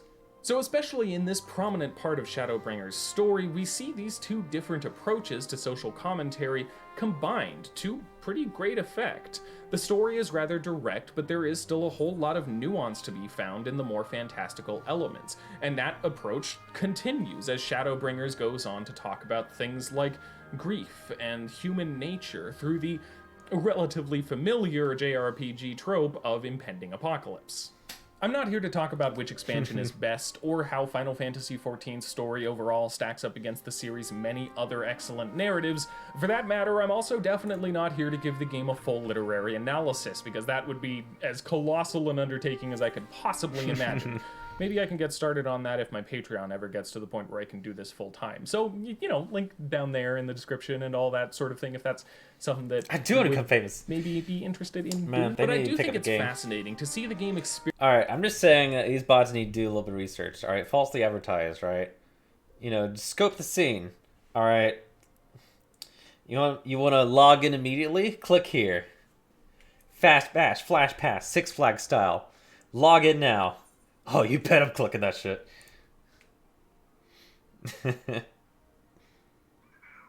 Probably looks young and does it at the same time. Yeah, see? Hey, look. So the cat just jumped on the bed by himself. I think that's really good. Didn't even place him.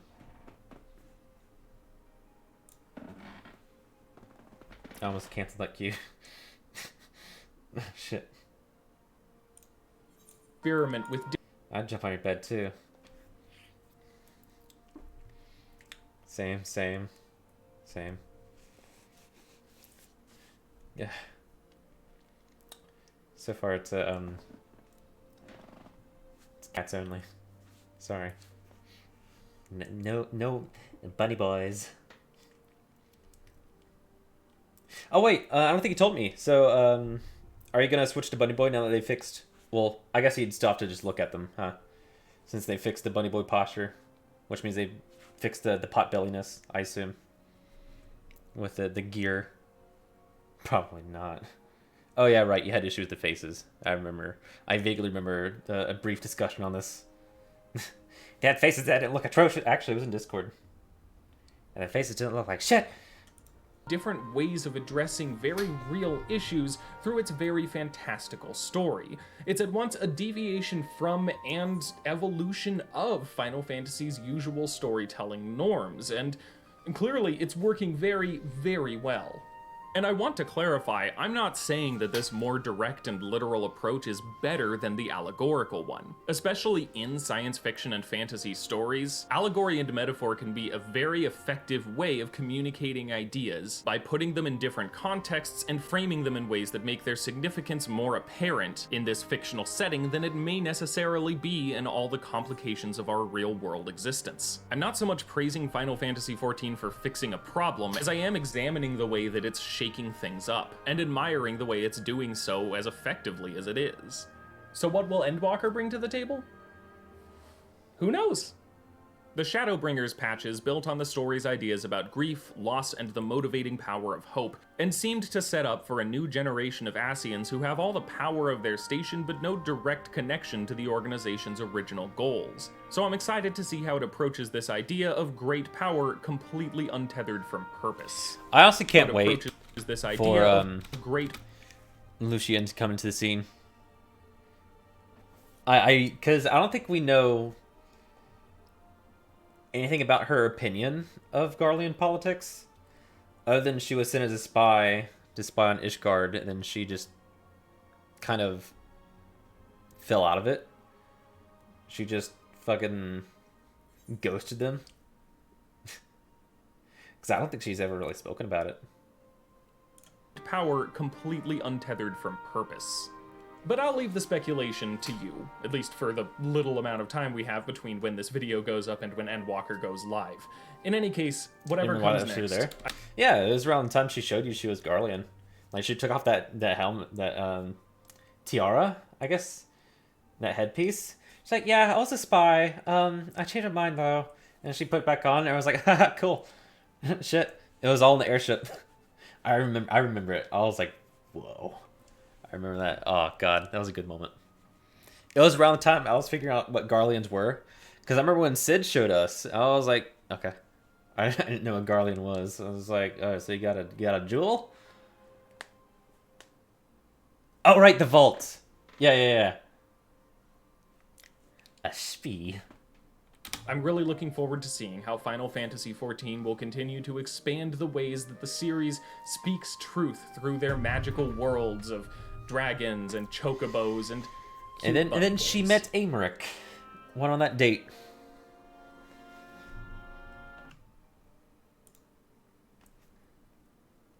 Not one of the best. It was alright though.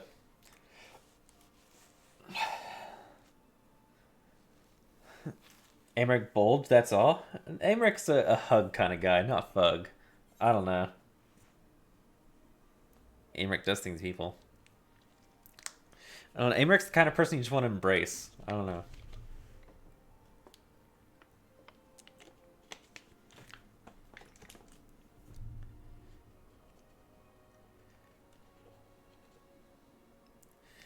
I feel like he'd be a bit of a prude. You mentioned sexing and wiener, he'd be like, oh my.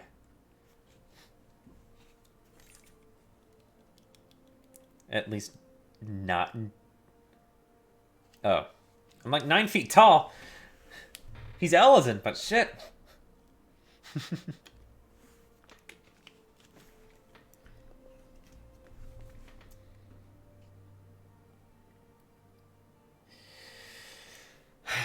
Yeah, we haven't disconnected in a while. It looks like they're getting their shit together. 1,500.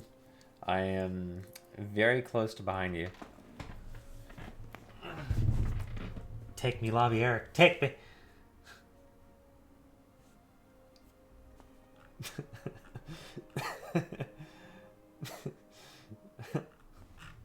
I like how Espresso just stopped talking. He's like just playing the shit out of the game right now, having the time of his life.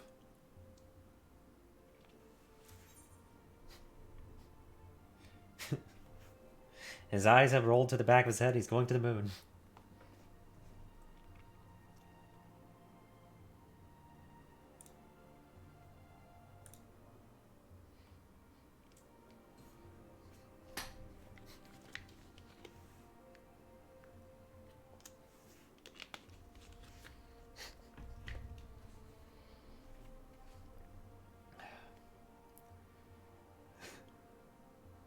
What Aimric does to people. Oh yeah, he did. He did. I don't know how he didn't notice he come in. I don't know. I'm just so fucking prepared to wait another hour.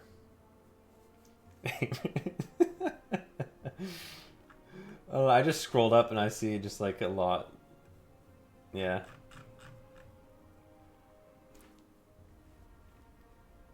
Have Hien. I don't know how Hien doesn't bother you. I don't know.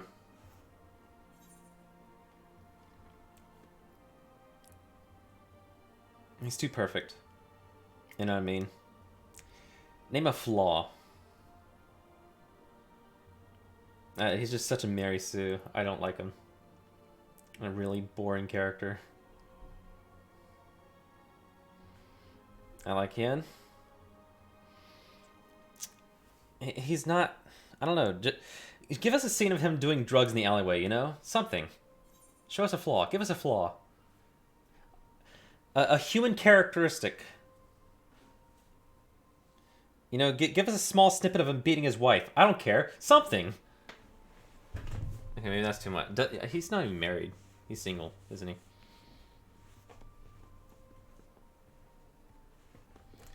You know, a little snippet of him telling someone to shut up. Please, shut the fuck up. Let me think a second. And then just carry on like usual. You know, let us speculate. Let us think. It's like, okay, what's wrong with Hien? You know, why did he have these small moments? You know, make him more interesting. Nothing extreme like that. Just give him a flaw. Don't make him this perfect Mary Sue. Are you gonna fart? There you go. It's gonna show itself in Endwalker.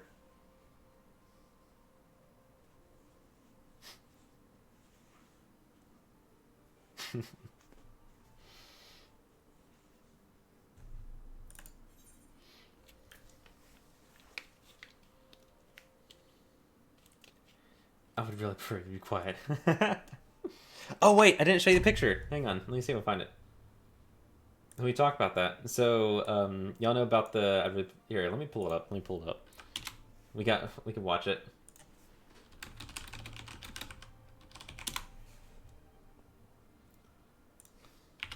$50. Alright, so AGDQs also give me some quick. This was 2014. Really? That long ago. Shit. From Anonymous. Here's $50 for the most awkward moment I've ever seen on stream. Had me laughing uncomfortable bliss for 10 minutes. Glad you enjoyed it. Welcome back, guys. We're just getting ready for the next game. Alright, so normally you have couch people. Yeah, you have spectators, you know, watching, and you have couch people kind of explaining the run and talking about it, you know, saying what's going on, because speedruns get a little weird. This dude just kind of showed himself to the couch. Looks fun. Oh, it is. 3, 2. So he knows nothing about the game. Hello, everyone. I am Caveman DCJ, and this is Tomba 2. And by the way, Caveman's really cool. I watched some of the other runs, or he couch commentated for other runs. He's really funny. Like, he's actually a really chill dude.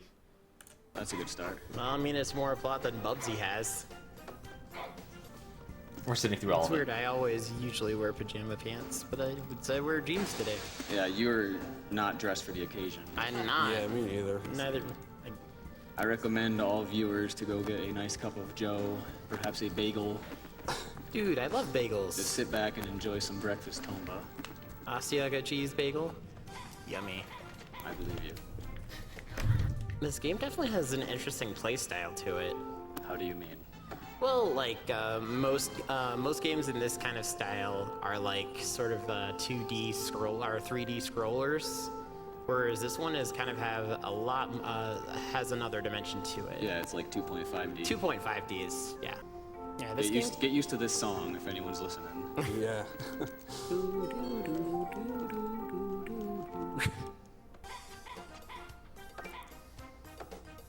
The character design of this game kind of reminds me Already of feeling Adventure comfortable? Island. Just you wait. This is a cringe video, by the way, if you aren't mentally prepared. All right. I'm in. Okay, You this did is it! an amazing time for donations, like just this game in general. All right, well, we have $20 from iNippy. Here's $20. You can have it. Maybe it'll come in useful. And we have $5 from... But we're not going to because I like the boomerang. Boomerang hype? Hype? So this is the case where getting crabs is a good thing? Yeah. Yeah. Never seen crabs used that way. Already checked out. And you won't ever again. That is the end of the crab section of the run. Ripped crabs. Yes! Fast pants. They make you go fast. I want one now. Equipment that you pick up. Oh yeah, I would hate to actually like have to put the pants on. I mean... All right, rip safety apple. I gotta go. I mean, I could always wear the pants. The fucking glare. We have $10 from Zarganian, and he says he's got to give some money for his bro Chibi on the The couch right side-eye now look. and get him Dav some posted. birthday hype. Hey, I know thanks, you got the Arcadian. emote. We have $20 from Eoin, Tomby Squirrel Suit Hype, donating another $5 if the announcer can pronounce my name right. Hopefully I was close. Oh yeah, this game is called Tomby with an I. No, Eoin, the donator. But I pronounced both of you wrong. Forgive me. Oh, never mind. He's in game. I prefer Tomba. It makes him sound more masculine. Does. I mean, he has pink hair, so he is a true man. My name is Tomba the Mighty. He doesn't actually talk though, so he would never say that in any He situation. makes grunts. That's kind of like talking. You could pretend he does.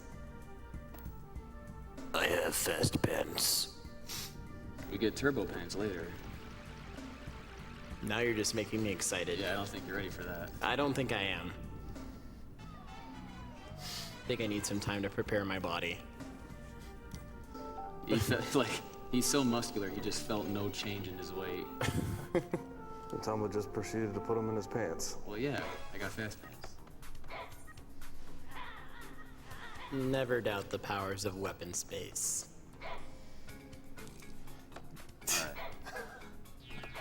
From Brendan 3, The love fucking Tomba side Suit. eyes, I never dude. fully beat it as a kid and just managed to beat it for the first time a couple of years ago. You've made my workday so much better. Oh, someone else has a birthday today. What are the odds? Right?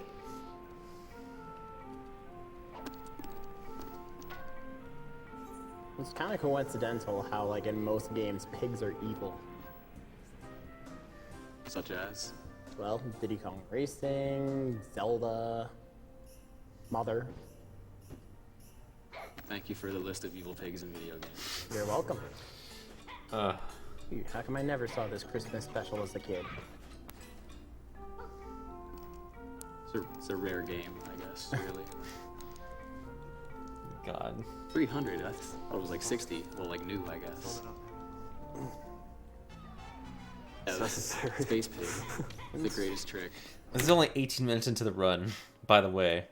Like, it's a 7-minute clip, but holy fuck. With a 1 hour, 30-minute estimate. I never noticed that. Just a barrage. Since when did Super Mario Brothers U get here? Good joke. So, confirmed Santa's #1 helper is a squirrel. I would really prefer if you would be quiet. But yes, you are correct. $10 from Dracu. The Zombie 2 was my favorite childhood game, so I just had to. Oh, I'd really prefer to be quiet. Thank you so much for the Fucking legendary.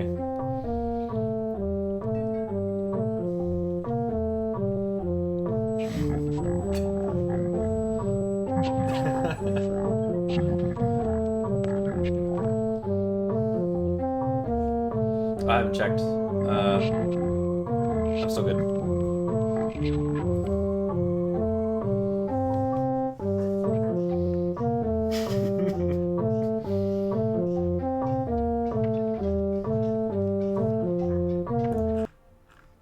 His smell of optimism gone.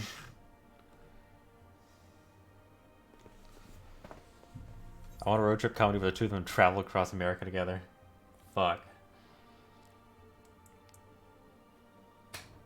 Those two guys is cool. Never liked each other but hung out because they had no one else.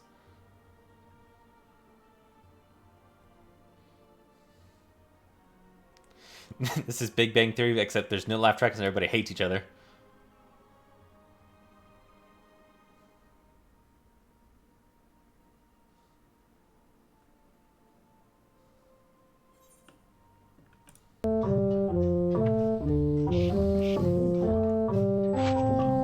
$4.20 from Two Strains. I want to hear more of the guy in the green sweatshirt on the couch. Please let him talk more.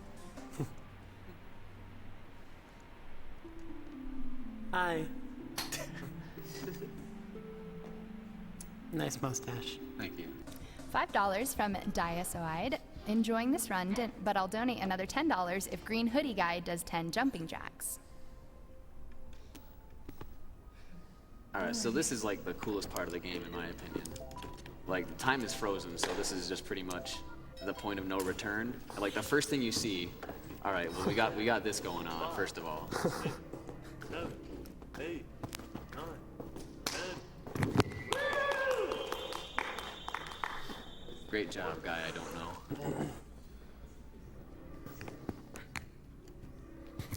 Thanks, guys. You just gave me my exercise for the week. Alright. So... let me see if I can find it. Because I remember bringing this up to Jan. I've got this picture in my reaction folder, by the way, just kind of hanging out. Just in case. It's a big fucking picture. Goddamn. I got this right here. Keep talking. I couldn't find this anywhere else. I tried looking up, but couldn't find it. One of my favorite fucking pictures. But I have nowhere to use it. I'll never have a context where I'm using it. I'll find one. Alright, so we got another 2,000 queue.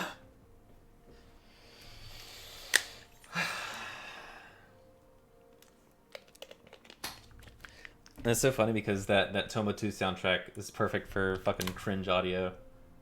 Hang on, let me see if I can find it.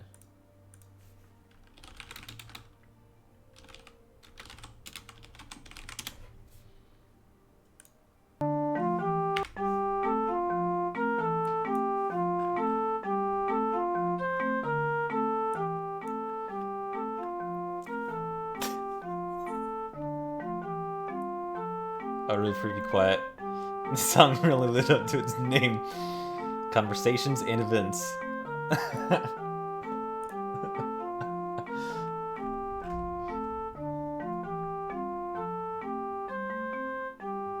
Thank Gaiman for that comment. Chat, thanks you. It sounded badly performed jumping jacks. The official social anxiety theme song.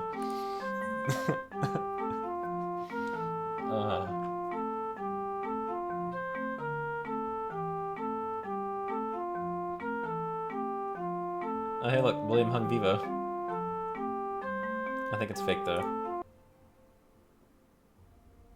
Yeah, no. Anime songs. Well, that'd be something. William Hung checking out Tomba 2 soundtrack. Here, I'll be right back. Hopefully I don't come back to a server error. Wow. You always look over here when I'm walking outside.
Get rid of that goal. 31 hours to go. It's staying. That's how much time I have to beat the game. Alright, hang on.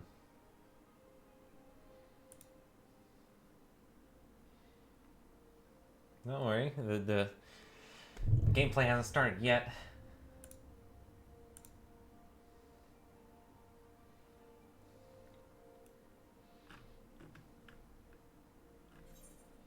Where should my next goal be, though?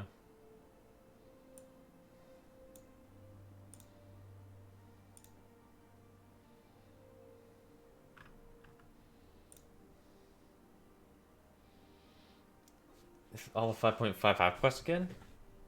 Are you sure? Huh. Alright.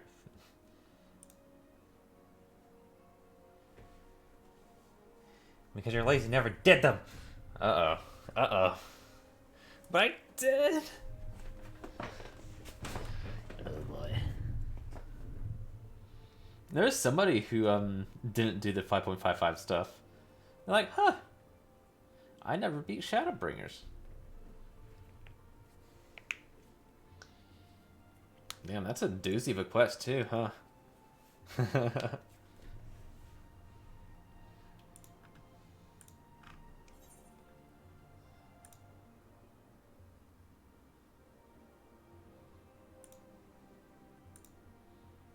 Oh yeah! That's right. And your main just still had it incompleted.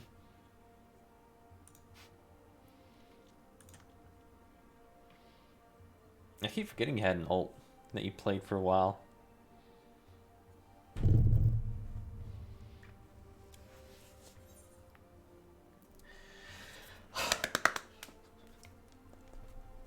Are you in it, Jan? You should be in by now. Espresso's in, Dav's in. Streamer privilege. Fuck. First Ashes of Creation ghosts to me, and now this. Just kind of as I was asking that. Damn. Alright, well, I'm 1,700 Q. I'll be right there.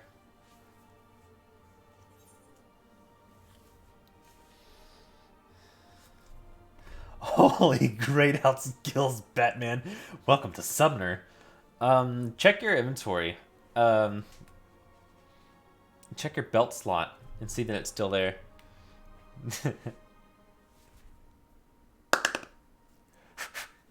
We're here. We're here.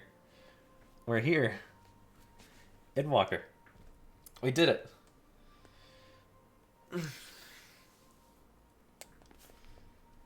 I miss Bane. Boy, howdy, I love my positionals. Where are my positionals?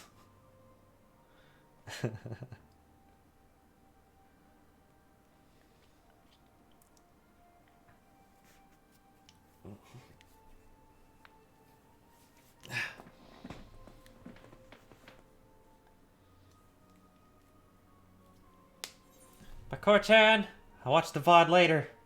Don't worry. You ain't missing much so far. You missed a cringe video. No, don't worry about it. Been busy with moving. Oh yeah, I'm doing well. I've just been waiting for Endwalker, and we're here kinda. I'll try to highlight the 24-hour stream so that it's nothing but gameplay, nothing but MSQ. Bakor-chan.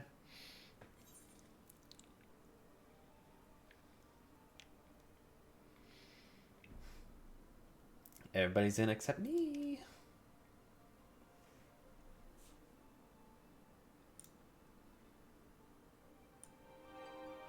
I can turn this back up before I forget.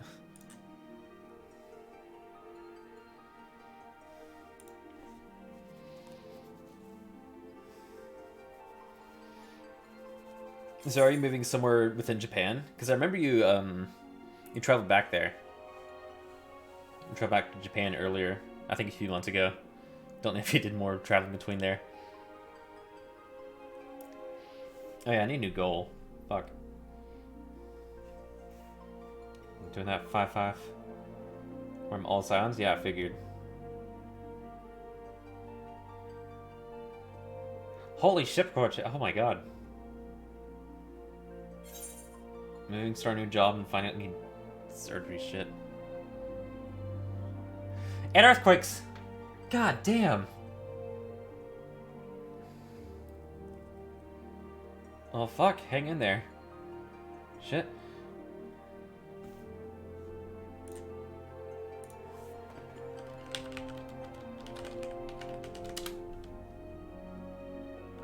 How bad?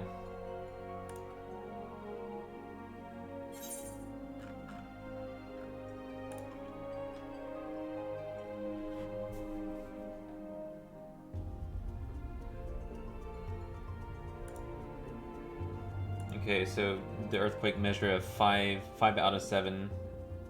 A weak 5 I'm seeing, and then a 4 in some areas. 5.4.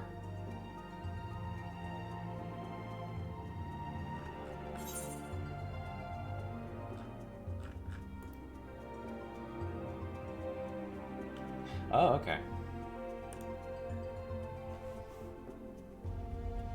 27, almost there. I'm a little bit behind.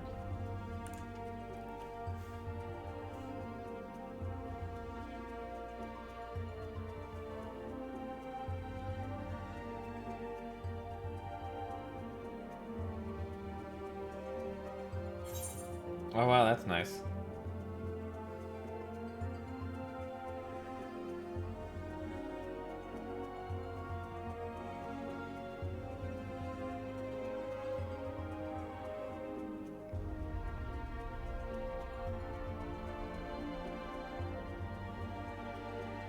Oh, shit.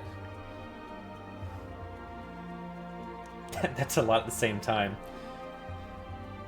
I was thinking to myself, like, okay, well, you could hang out at your friend's house a little longer, but if you're, like, mid-moving, it's a little not ideal. Also, like, starting a new job. God. Yeah, hang in there. I guess starting a new job's nice. More inflow. Not nice little buffer.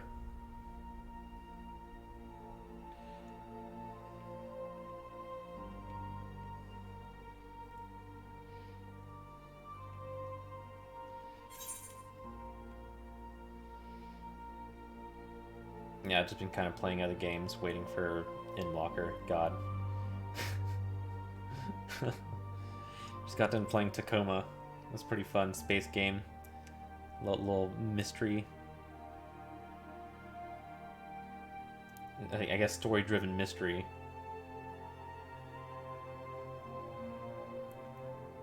Yeah, no, don't worry about it. Take some time.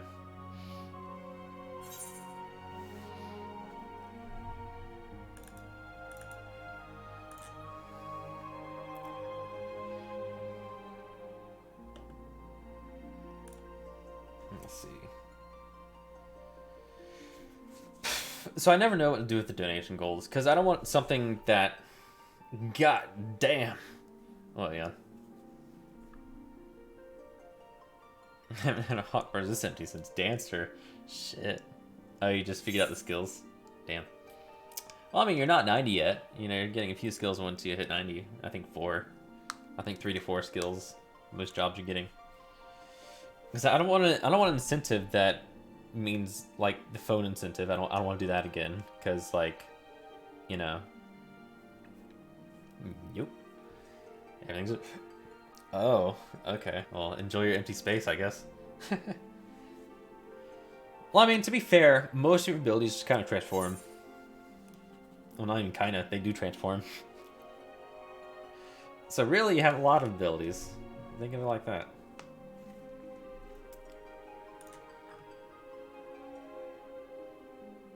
Teach me Summoner? I forgot. Man, nobody knows how to play Summoner right now. What you talking about?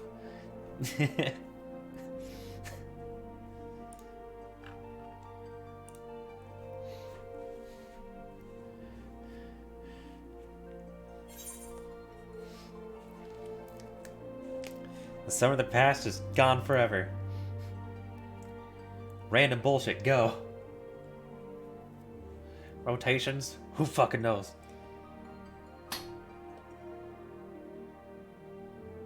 There isn't much wait here. Oh man. I got hit with the. All right, so here's my morning. So I was able to log in to character select. Got hit with a 2,000 queue time. Okay, cool. Login crashed. We got 404. Logged back into 3,000 queue time. It's like, okay, well, I guess I'll wait for this. Crashed. Logged back in. Got hit with a 4,000 queue time. Fuck. Crash again. Got hit with a 6,000 queue time. And here I am. Haven't crashed again. I've waited through the entire... Oh, wait.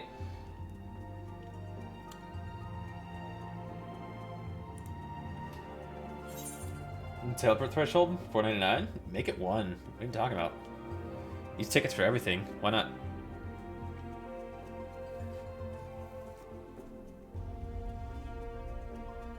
I think minimum teleport's 150, right? If you teleport to an Ethernet right next to you, it's 150. I don't know if they changed that. But yeah, I'm gonna make it as low as possible so that I just use tickets all the time, every time.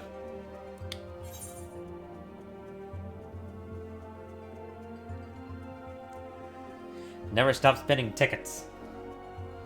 It's not like I can't get more, you know.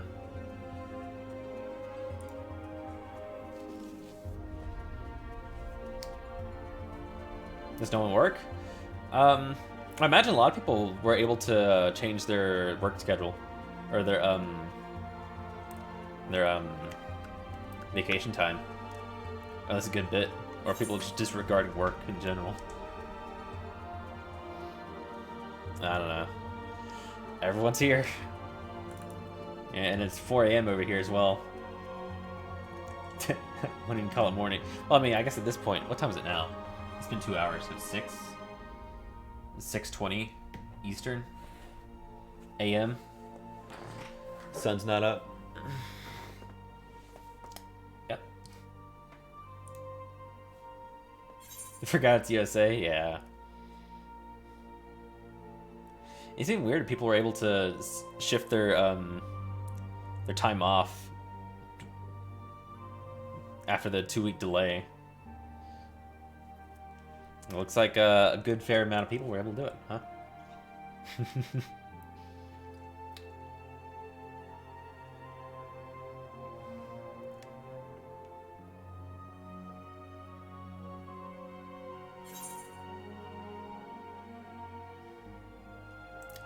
Yeah, good old daylight savings.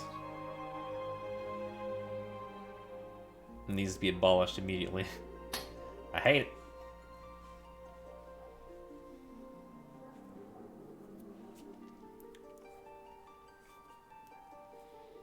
I think I looked it up. There's like 14 or something, like a dozen countries still using daylight savings.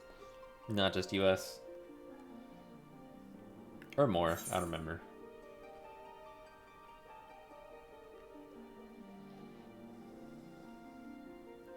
I'm stuck on 49, someone's in help. Oh, God.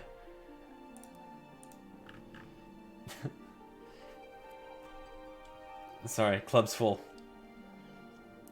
The fucking vinyl rope in front of me is like, sorry. Can't take it anymore. Oh, shit.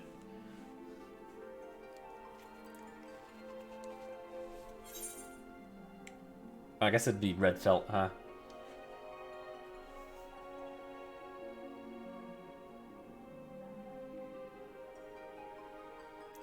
Temporary 5G router.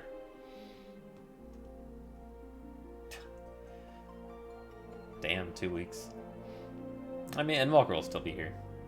It's not going anywhere. Can't wait to see what sort of game-breaking bugs we run into. Or at least server issues. It seems like it's doing fine, considering the mass influx of people.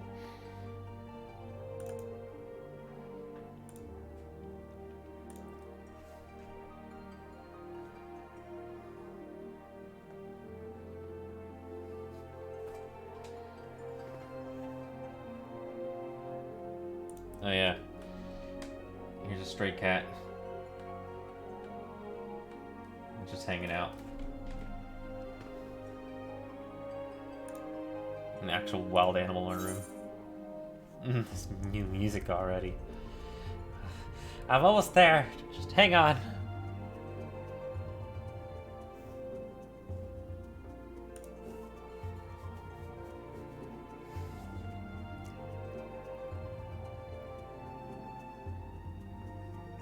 I am in. Officially. It did it. I'm almost there. Give me some time.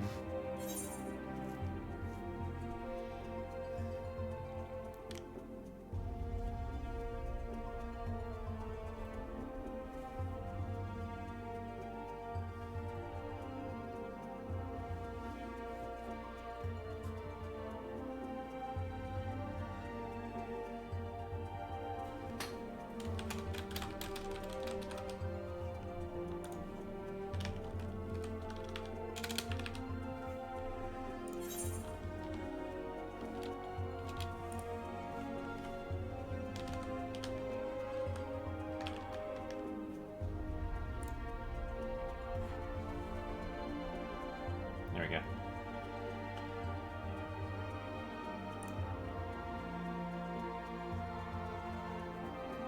But kick my CPU from Mario Party.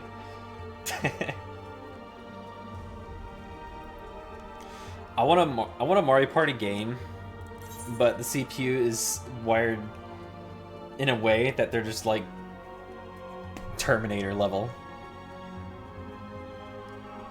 Fucking T9000 nonsense.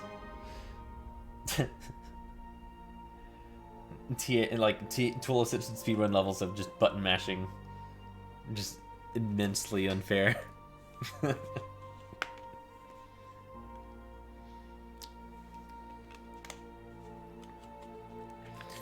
Mario Party Rage Quit Edition.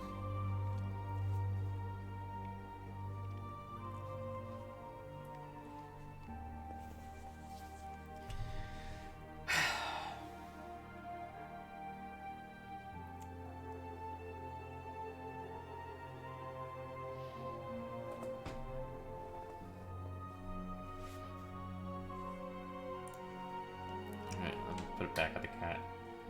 There he is.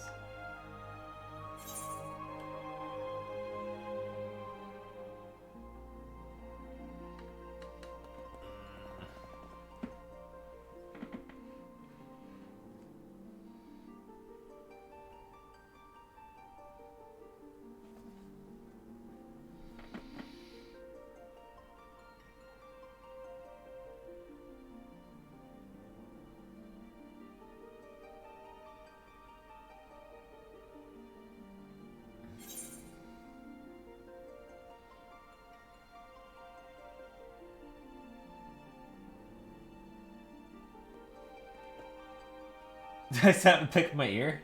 No. I decided not to. I don't know. I think it sounded weird on stream. I thought about it. Well, I didn't really think about it, but it crossed my mind. Because I remember having equalizers enabled and it just made the stream sound kind of wonky and odd. Nah. I'll just stick with the vanilla audio. I'm curious to hear what people think of it, though. It sounds like an immense amount of technology went into fucking sound design. Or that system. Goddamn picture ear. Well, what if my ears are shaped differently?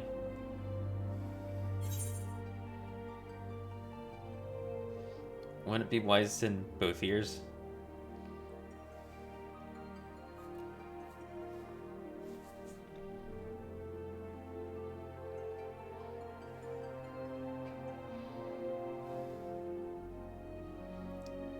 Oh shit. 400 in queue. Look at that.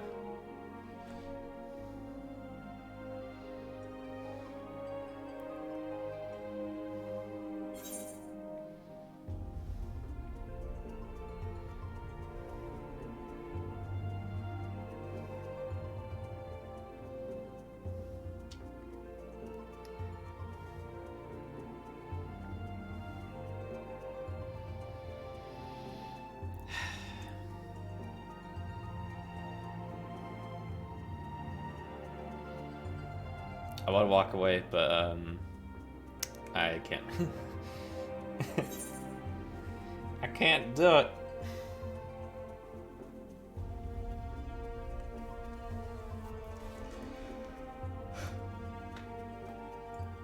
I just want to get up and pet the cat for however long.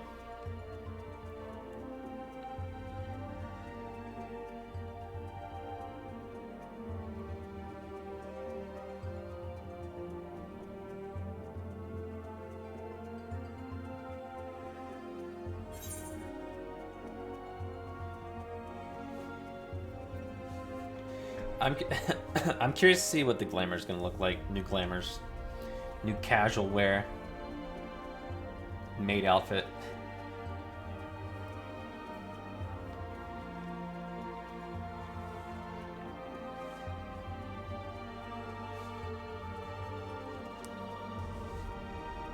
All right, you're not wearing pants?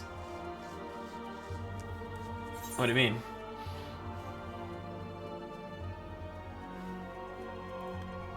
I'm wearing pants. Oh no. I'm getting up? No, I got my gym jams. Ugh. I just don't want to get hit by the server kick me out and lose my place in line. New TP rates damn expensive. So how are the teleport tickets working?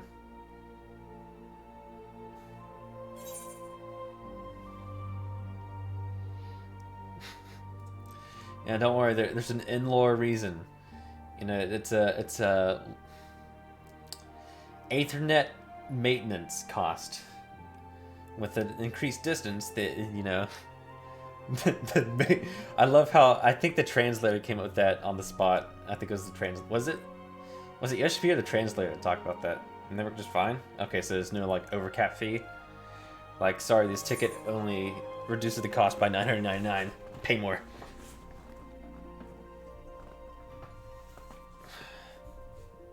Oh yeah, you could do Blue Mage dailies to get stuff. Was that the chair or the cat? You meowing at me? The cat just looked up and started meowing. What?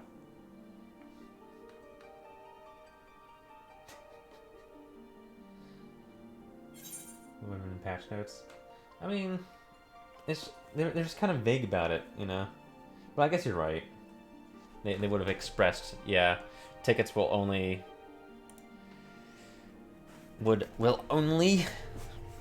yeah, you're right. They would have expressed that very clearly.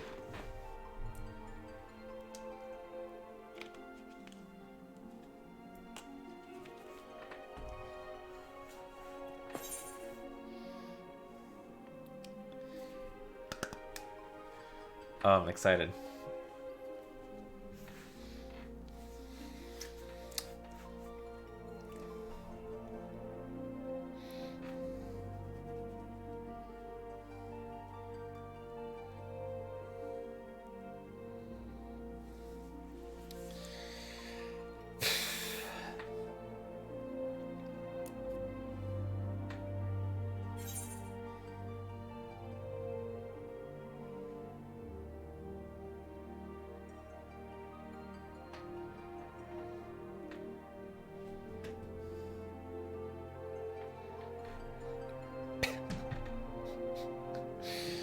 I'm excited, I'm so close, but man, I'm still just left here waiting.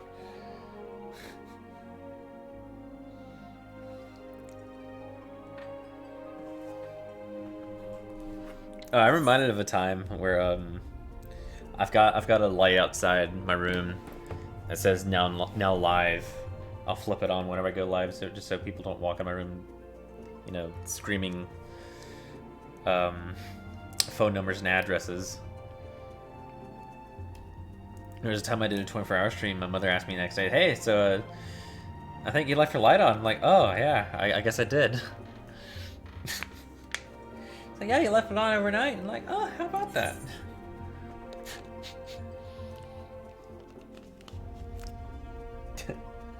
I'm debating telling her whether I'm doing a 24-hour stream or not. I don't know.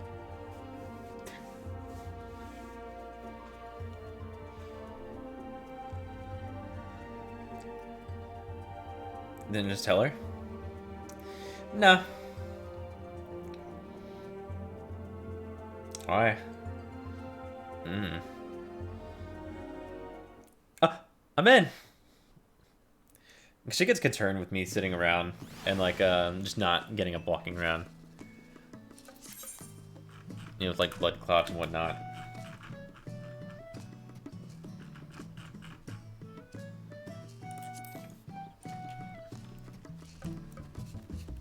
All right, let's take a look. Oh god, it's gonna hit me with fucking.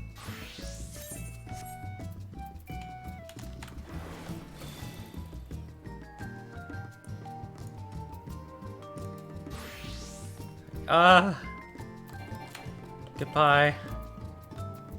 Goodbye forever. We did it. Fuka becomes Fuku.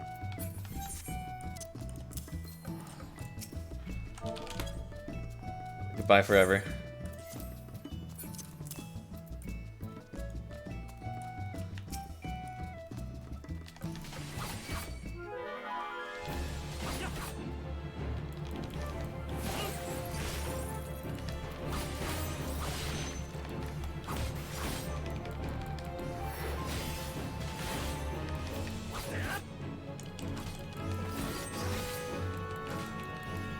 Whoa, look at that. Whoa! I didn't know they changed the icons. Oh, by the way, before we forget, there's some things you gotta do. Alright, hang on.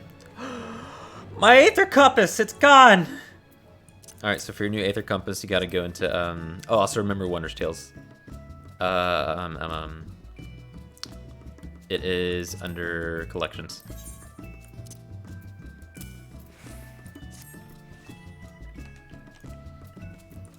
So a few settings. I don't know exactly where it's gonna be at. I think targeting is gonna be one of them. Limit ring movement and targeting range. Press action twice, execute. I'm gonna have both those enabled. So that now as ninja. Goodbye, Shadowfang. Go to hell. Ah, look at that.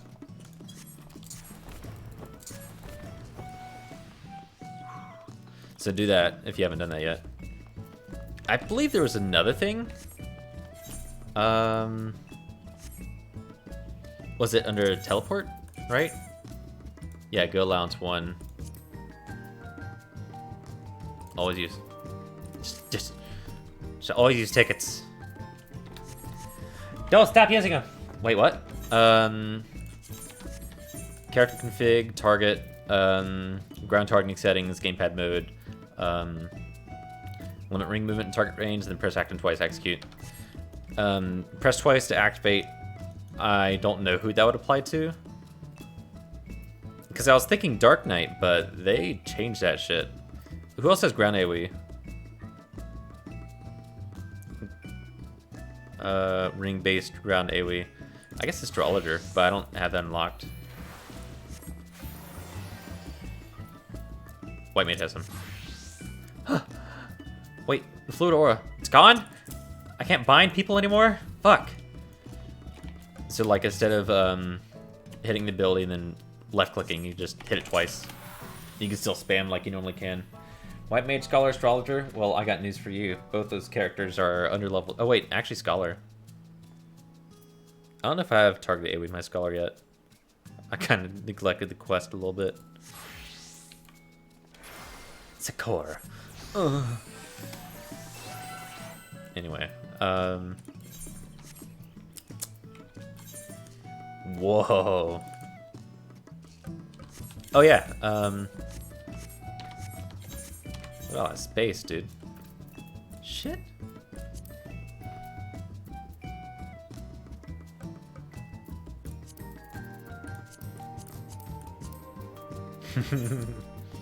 Nice. Okay, these sell for gil now. Nice. I'm glad I held on to them. Because these didn't have a market value.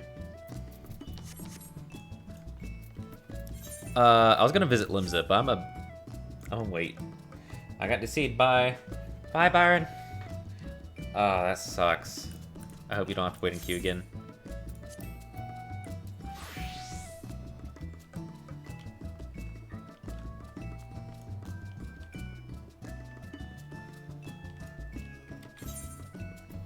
Um...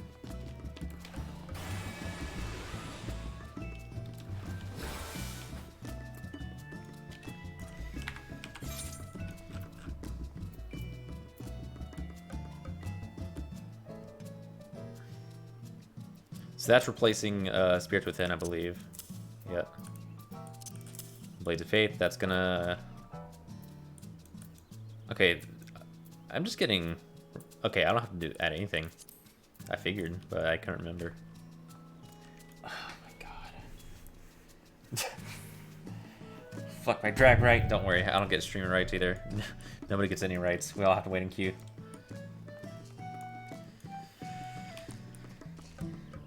I go limbs real fast for MSQ. Ugh, okay.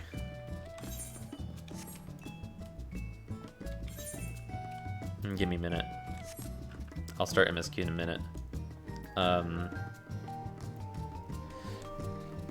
Oh yeah. I was trying to remember HUD layout.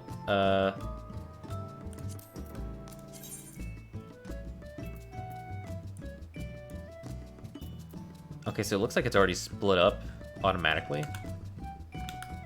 3 groups, 4 groups.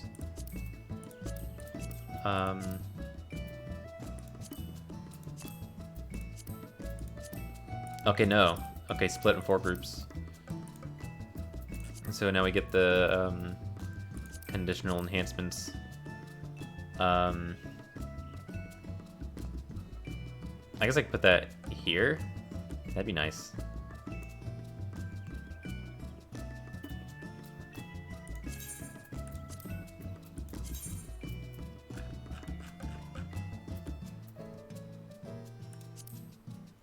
A little bigger.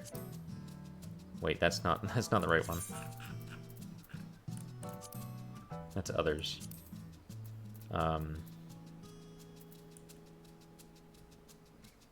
Conditional enhancements. Here we go.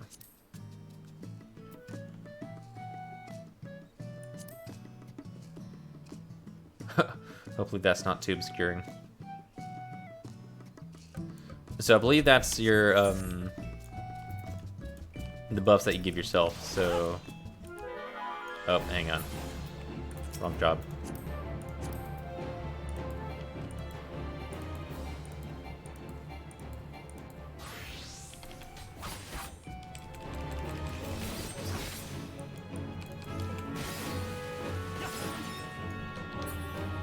Also, it's gonna cause problems with Samurai. I need to move that, I guess.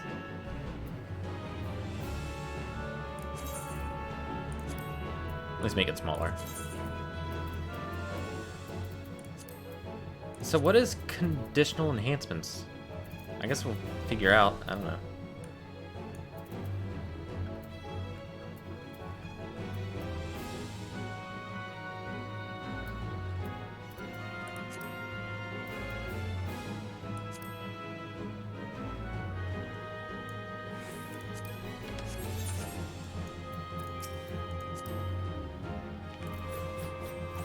That's still 50. Wow.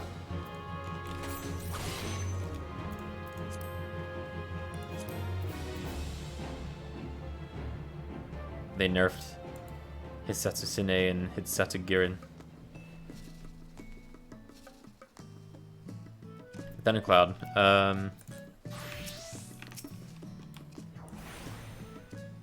Whoop.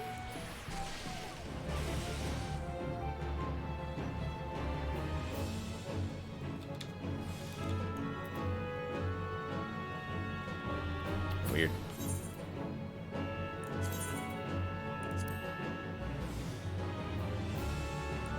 It moves up here.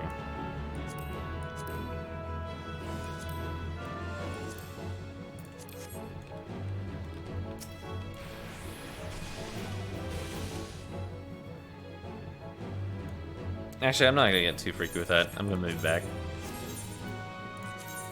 It's a weird spot for it.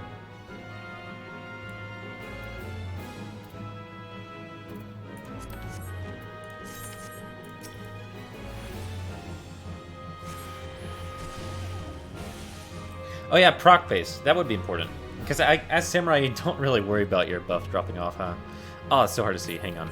Wait. So I want to swap that over.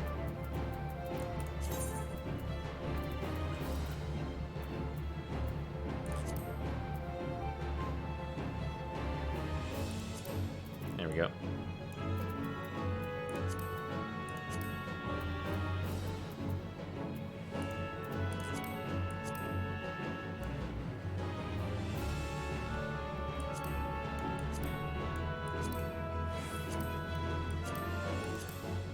So, there we go.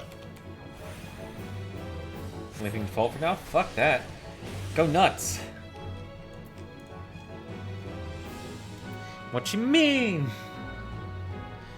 Remember your Wondrous Tales.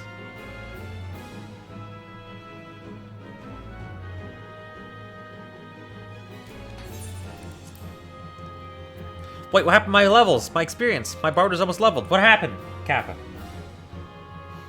I made damn sure finish the... Summer was really close. It was like here. So I did Ilmeg real quick, get that 74.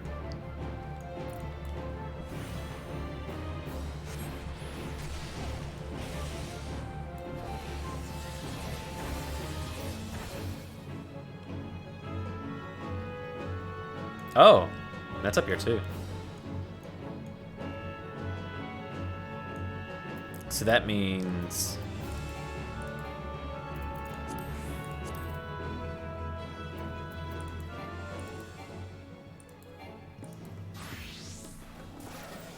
Yeah. Okay. Which also means...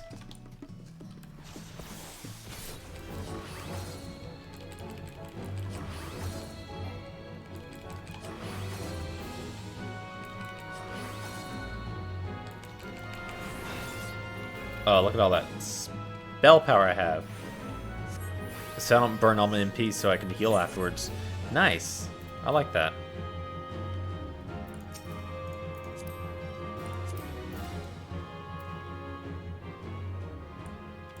The moment I Reco Scat, and immediately afterwards somebody's like dying in the corner. It's like, well, can't really help you, dude. So, a little weird. I don't know where I want to put that. I guess. Let me try.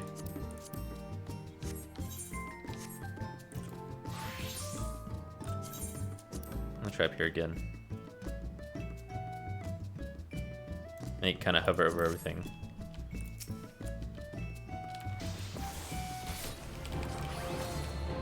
I think I like that. It's gonna suck if I have to click on stuff and like this shit's in the way. And it's like, ah, but I don't really right click. So I shouldn't have issues with accidentally disabling buffs.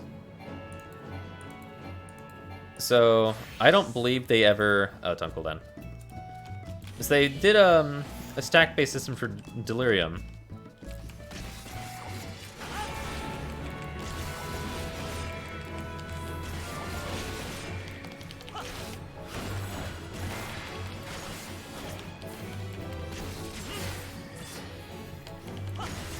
That was the last second thing, wasn't it?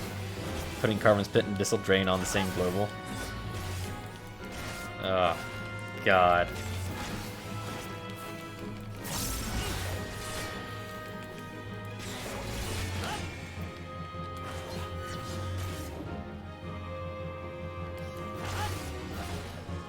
Wow. Yeah.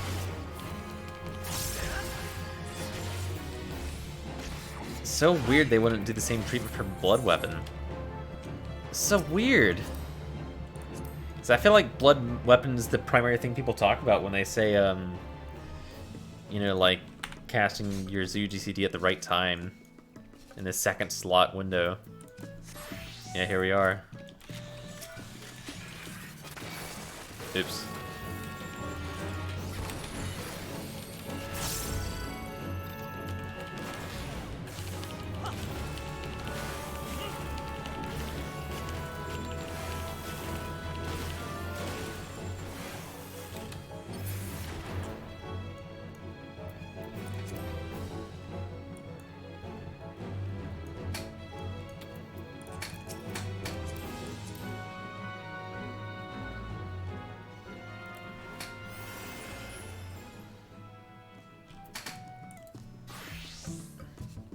Gunbreaker doesn't get their cartridge system until later. Oh, I was gonna say, you don't need a target anymore? Of course you need a target. And that should be 10 seconds, yep.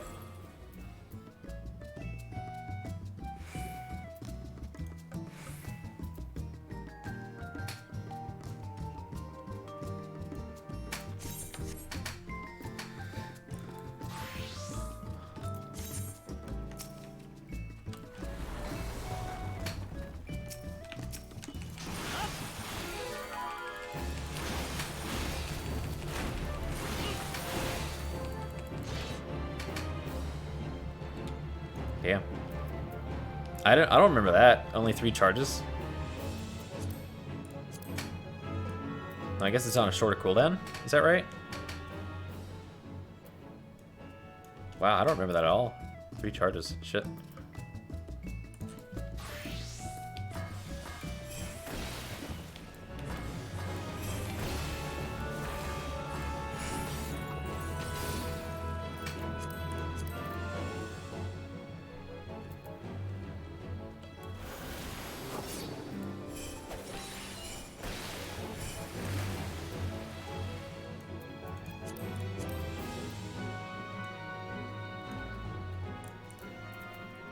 So I can put Mug back up here. I forgot I did that.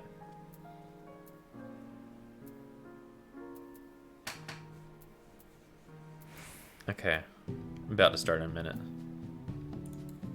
So Mug... Oh, they got rid of the mantras. Shit. No Fist of Fire. No Fist of Wind. No Fist of Earth.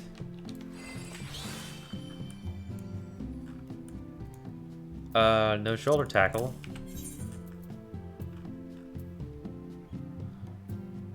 Where's it at?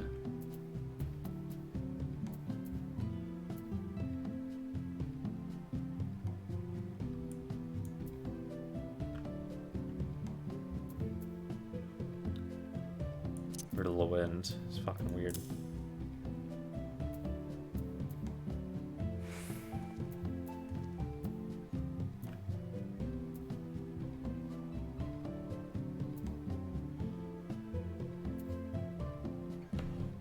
Where's There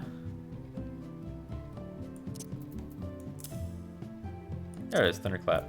I always think of... Woo. That's really cool though.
Oh, I should probably move that, huh?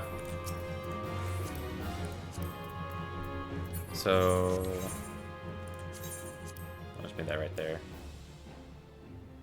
The usual spot for the slender gauges. I don't know how to fucking go about that shit. Alright, I'm gonna head to Autoshire real quick. Turn this shit in.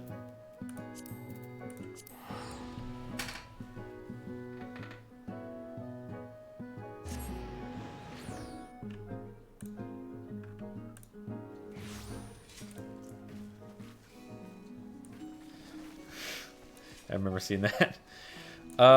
What was it people wanted with Living Dead? Visions of where? Oh, look at how bustling this place is. Anything. Uh-oh, hang on. I just fell off.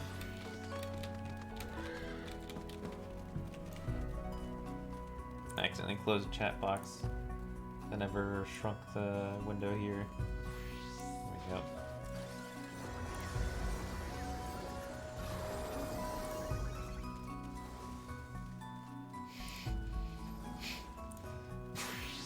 You're not going anywhere, whore! I just saw that.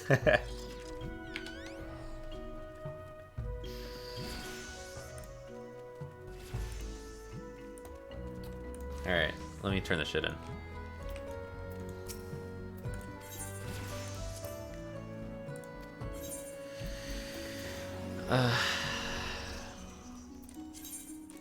You know what? I don't think I'm gonna get shit out of that. Just give me poetics. I don't care. I don't mind. I get 2 million experience. It's nearly half. And new book.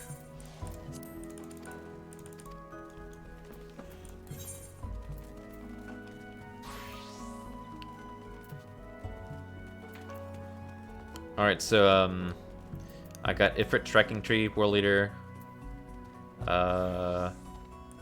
Oh, these are organized differently. Look at that.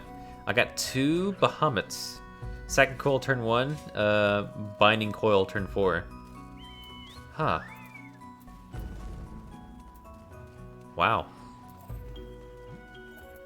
That's different.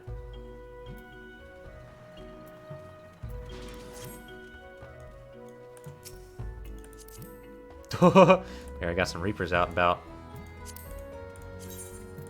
Swing.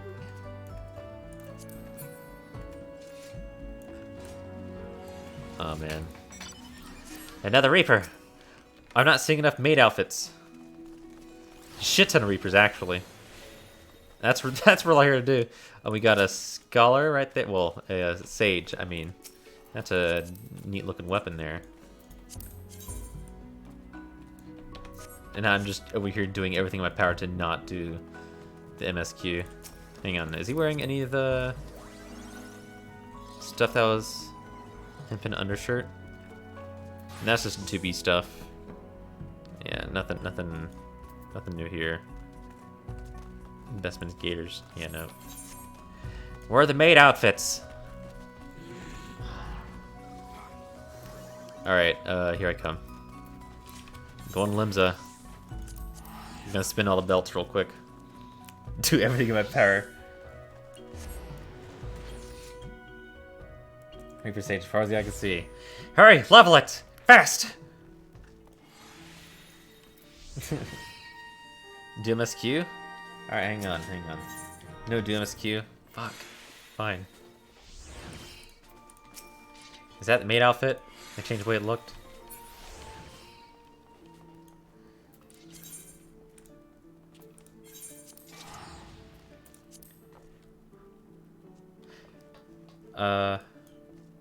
Okay.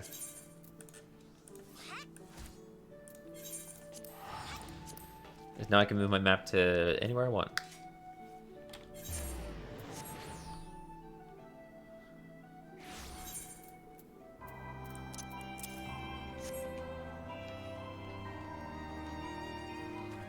Oh man. It's been a skinny minute, huh? Where's the entrance? Here we go.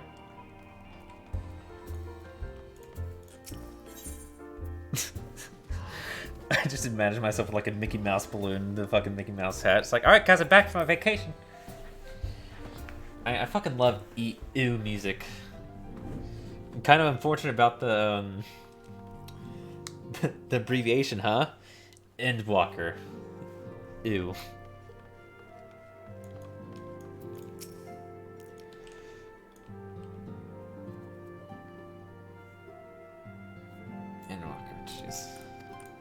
Alright, let me talk to everyone again. When Arnvald tried to free the Malja held in tower, it triggered some sort of alarm, and the captives were killed instantly. As such, we have no choice but to leave them in the clutches of Tilla Foroi until a means of rescuing them has been found. In the meantime, the summonings of lunar primals will continue. As we must rely on the Grand Company of Eorzea to put down such entities and prevent any further abductions, so too do they rely on us to come through with our investigation. Much and more have we discovered of the Telophoroi's machinations since Thancred and I did return from Garlemald. Verily, their troops doth appear to have been tempered in much the same manner as those engaged in the construction of the towering edifice in the capital. I have a feeling a journey to Charlayan is going to be quite a test of your nerves, in more ways than one. You'll miss this place while you're away. I just know it, but for now, the best thing you do is get plenty of rest before we wait to hear from Kral. Right, we're waiting for Kral. With her adventures in Eureka, I guess. Was that ever confirmed in the story? That she went to Eureka and came back? Or is that just a side fling that she's told nobody about? Not only do the members of the Forum intend to adhere to their long-standing policy of non-intervention, they made a point of sending Master Fortunault here to explicitly state that fact. Rather than simply refusing to involve themselves in our affairs, it would appear they are actively trying to prevent us from meddling in theirs. And that does, of course, make Kral's mission of securing our entry into Charlayan nigh on impossible, but I'm confident that she will find a way regardless. I've conveyed Lord Aimric's wishes to Coltnet and others. For the present, their role will be to facilitate communication between our allies and gather information on our enemy. Ishtola. Those who are brought within the close proximity of towers are tempered into serving Garlemald, then forced to summon lunar primals with the Aether drawn from the land. But even having understood this, we are yet to uncover what the Telophoroi wish to achieve by all this. Are the towers purely for strategic advantage, or do they serve some other purpose? Whatever it is my father and former hiding, I'm determined to get to the bottom of it. Ooh. Alright. Oh, Estinian. After the end of the Dragonsong War, I spent many a moon roaming Kugane, Radzadhan, even Garlemald, but never Charlayan. In all honesty, a nation populated entirely by bookish types like Alphino is not a place that appeals to me. You know you love him. Ooh. Anger, do you have some time to talk? I would like to gather everyone in Dawn's Respite and together assess the situation in which we find ourselves.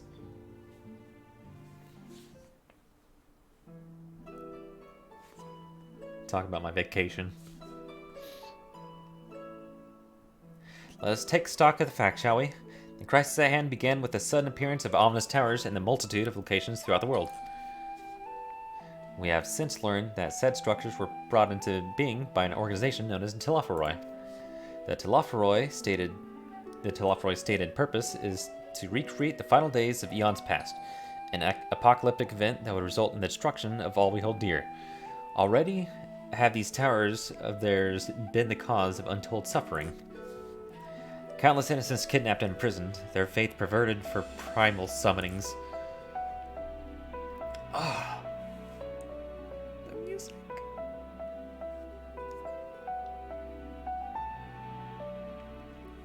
Unless we find a way to deal with the corruptive aura surrounding the spires, we can't even get close enough to rescue anyone. Ah. Man.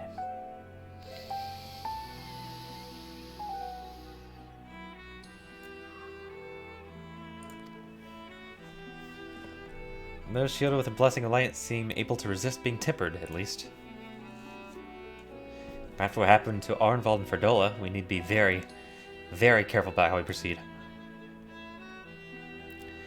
Yet while these threats close to home are paramount concerned, we mustn't lose sight of the situation in Garlemald.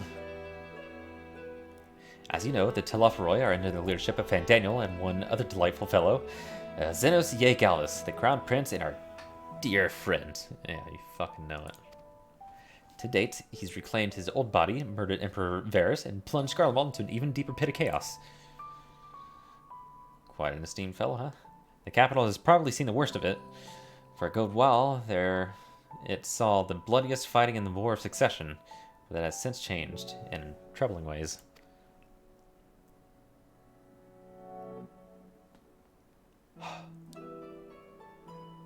Oh, that was a good loop. I love that. Aye, during our reconnaissance, the air was not once rent by the barking of cannons or the cries of discord. 'Twas an eerie fog of silence which did blanket that ruined city. The inhabitants appeared to have been tempered, and with nary a word spoken did they labor to transform the palace into a soaring edifice born of nightmares. If they were indeed made thralls, it seems safe to assume that these events, too, were orchestrated by the Telophoroi. An army of primals is awful enough, but in light of recent developments, I fear it is only the prelude to an even greater catastrophe.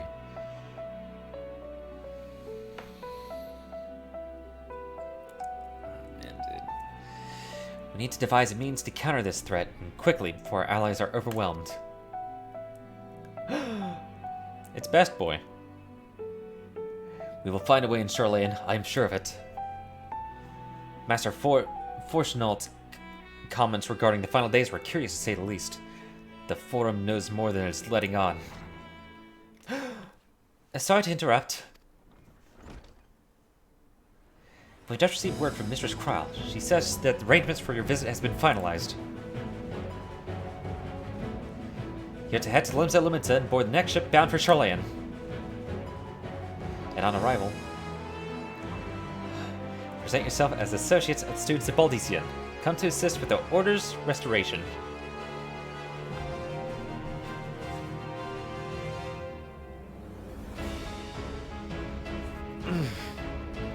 The arrangements may be settled, but what of your thoughts?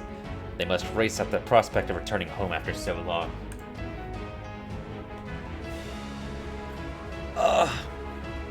I am eager to see it, of course. Of course. We should set off at once.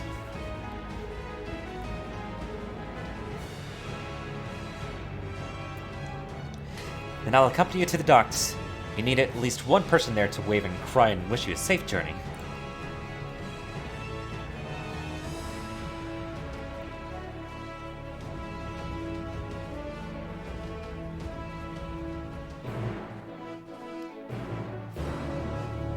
I forgot about the quest accepted theme. How'd I forget?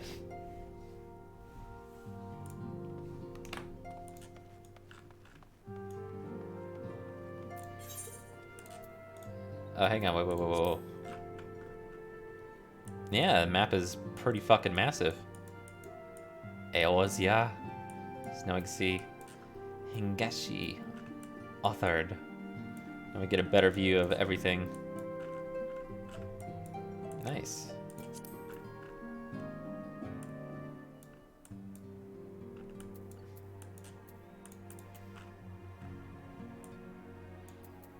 Anyway.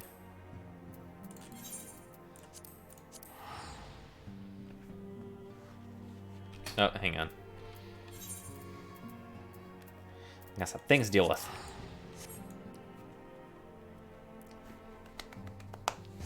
I'm fucking stoked, dude. Shit. Goddamn. I need to find somebody with a maid outfit. Fast.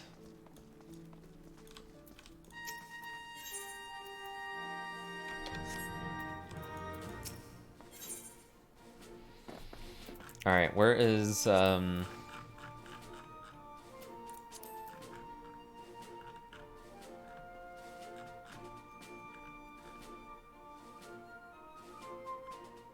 There's a material container. God damn it!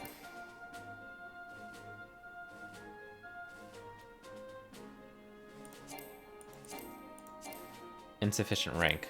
Fucking... I need to be Storm Captain? How do I check my rank again?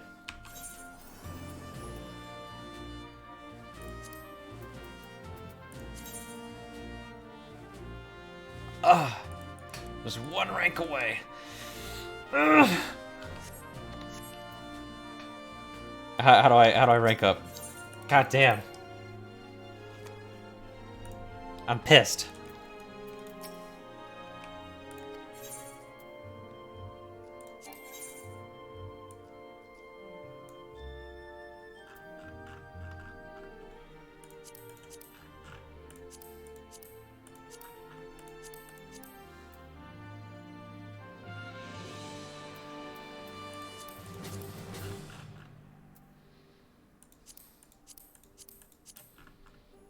Oh, how do I rank them up?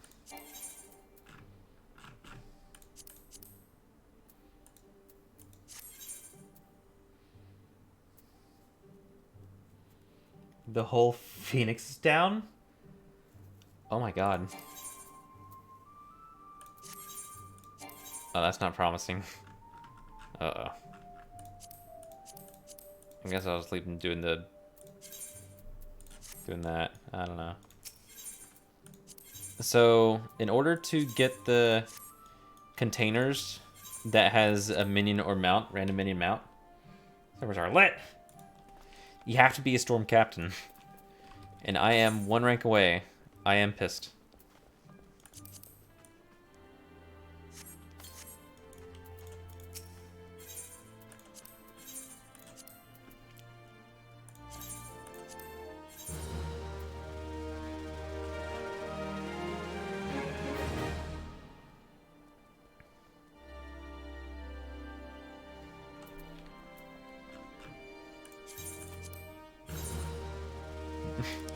Announce from Captain Fleb. Yeah, it fucking does.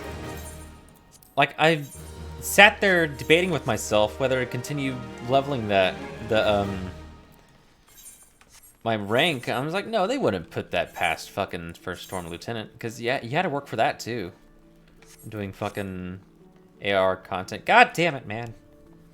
Ugh. I need to look at a guide to get to First Captain fast.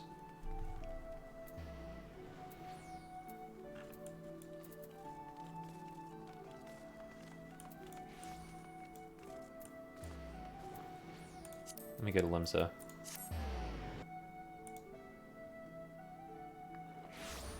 Squadron missions, yeah. Well, you gotta do the squadron missions, then you gotta do a mission. Alright, I need a maid outfit. Someone. I need to try it on.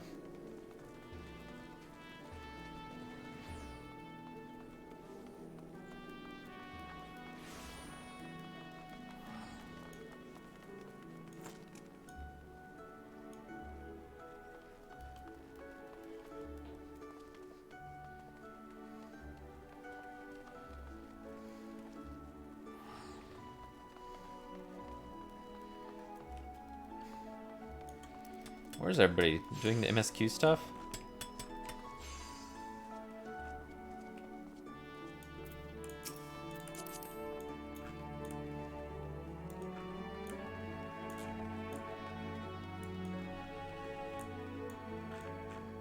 Bunny boy.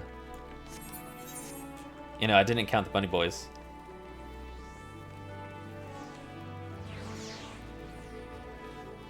And there's, There's a Goyle. No, I just did. They're doing the MGP stuff. Yeah. I'm sitting on currency over currency. I'm not selling any more gear. Ooh. There's discontinued.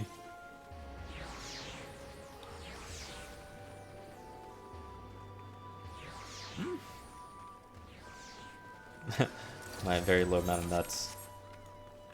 Very, very concerning. Alright, moving on. I'm gonna run over there. I'm not taking the Ethernet. There's a male with the butler outfit. I want to see more female. You know, I want to see more the I don't want to say cross-dressing. So I feel like females wearing butler outfits is pretty normal. Not as jarring as seeing... I guess that's kind of normalized too in recent times. Men in maid outfits. SpongeBob started it. Whoa! Okay, we'll have to talk to the NPCs. All of them.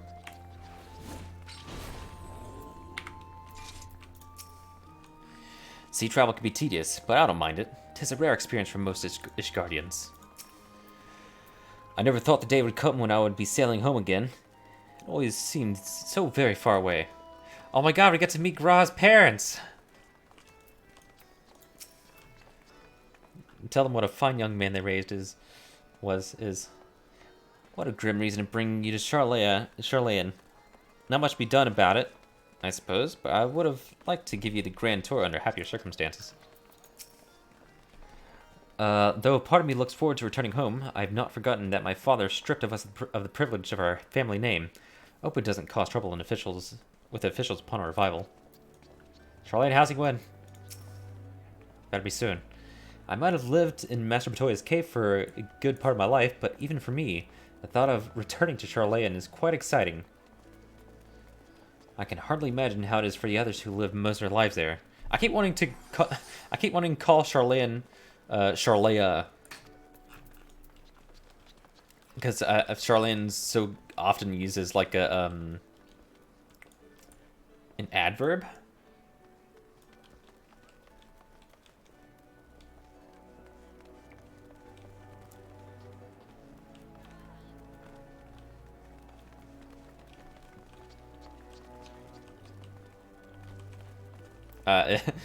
Is Taro under there? Yeah, she is. Have I talked to everyone? I don't think any of these people are relevant. Bad one.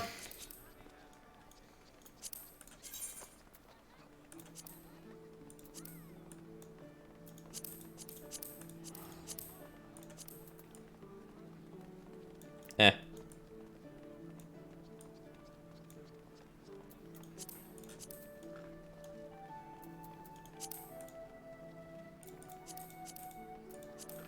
I can wear it now.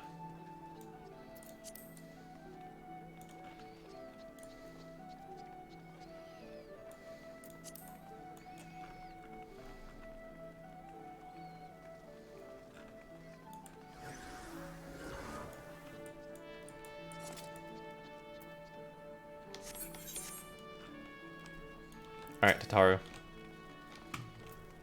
Oh, I didn't talk to Urge. Or Thancred. I shudder to think what manner of truth awaiteth us beyond the indigo deep. Still more do I dread the prospect of discussions long overdue. Yeah, Thancred. Contrary to what you might think, this will be like going home for me as well. I may have learned how to survive in Limsa Lominsa, but it was in Charlayan where I was taught, quite relentlessly, I might add, the skills to properly live. That is all of them. Everyone's here, which is good, because I've already paid for your passage, and the fee is non-refundable. The ship to Charlayan should be pulling into port soon, so please follow me and have all your luggage close at hand.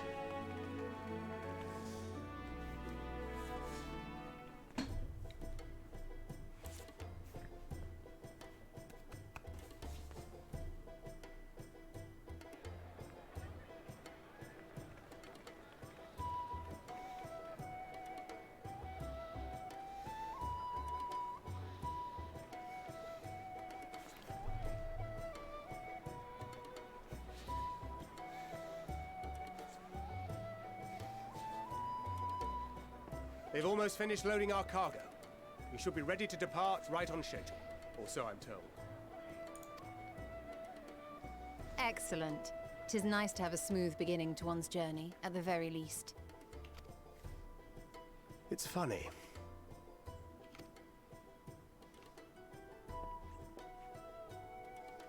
Master Louis Soir came here on a ship very much like this one.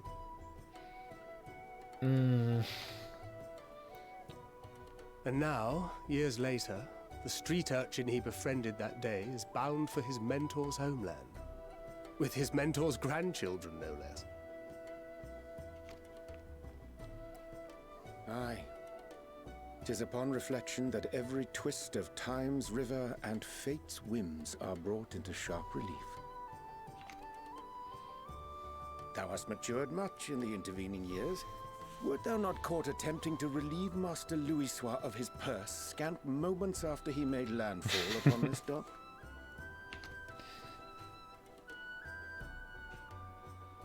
Oh, really? Now that's a tale I'd like to hear.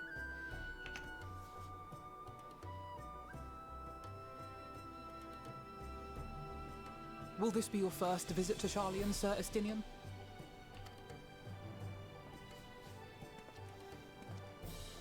Sir Estinian?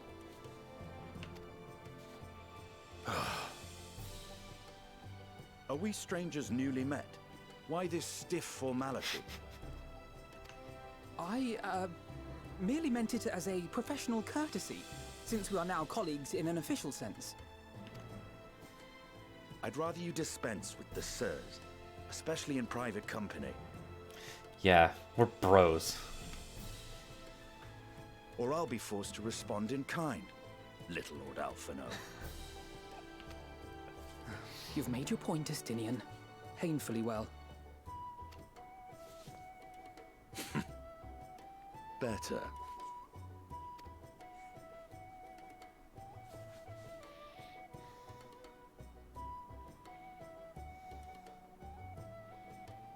Are you all right, Tataru?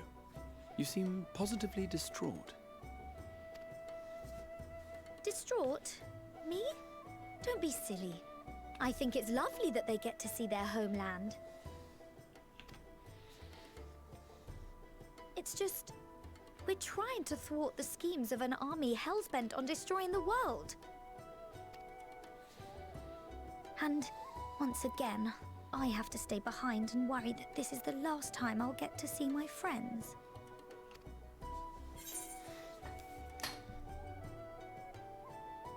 I'll bring you back safe and sound. I promise.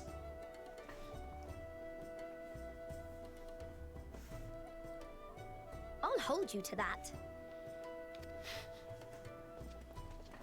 Ah, good. You're still here. Hey. The cast are looking as ridiculous as ever. Huh. Hori! Kultine! What brings you all this way? We're to assist the Maelstrom and the Kobolds with a lunar primal operation, so we thought we'd see you off before heading to the tower. Flamine and the others wish you all a safe journey, and promise that they'll look after things here until you return. We will too, of course. Aye, we your fellow Scions of the Seventh Dawn will do our part to ensure the end of the world won't happen on our watch.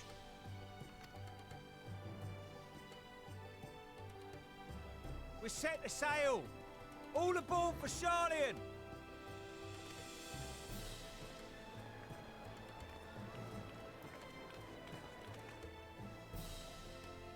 It's time. Then we must delay no longer. We will contact you the moment we learn aught of value. Wish us luck.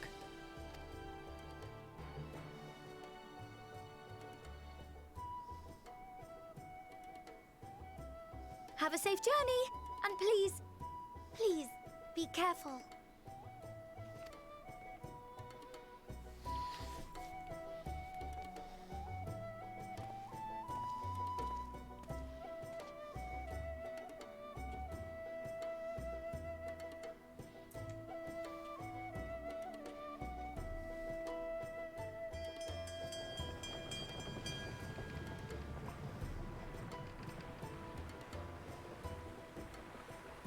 And so you venture forth unto the unknown.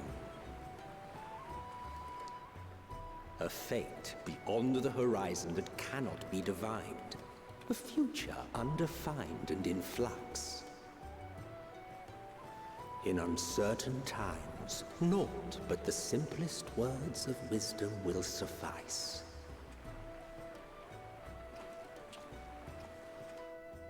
That which lives is destined to die. Love leads to loss. Every beginning has an end.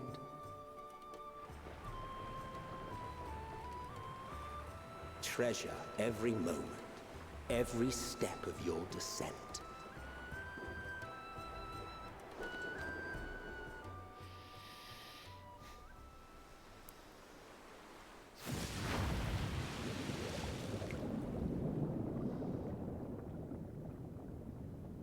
And there, in the depths where souls and stars rest, find your truth.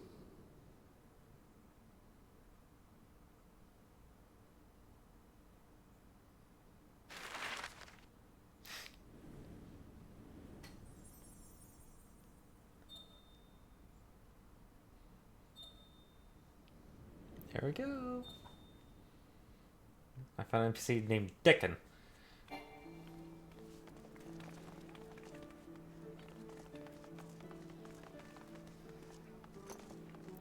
Game says no.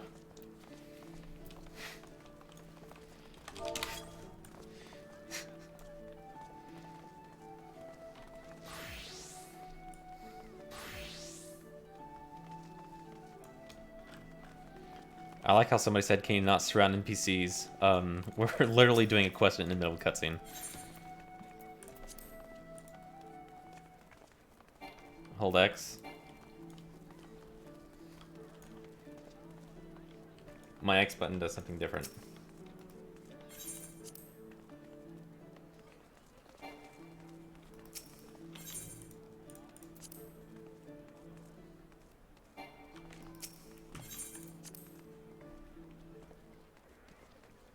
I'm in!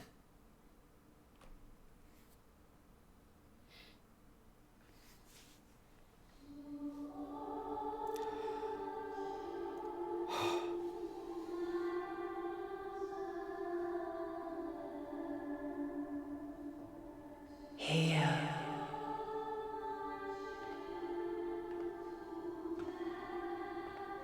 Feel.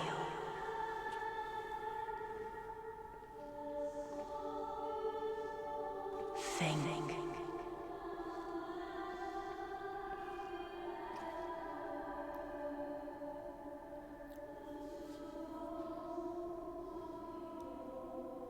The day has barely dawned, my fellow earlier riser. Though we're hardly alone in that. Envious of those still sleeping soundly, no doubt. Hell yeah.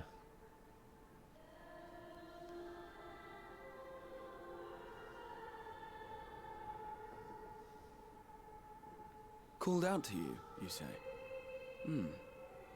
I've heard nothing myself.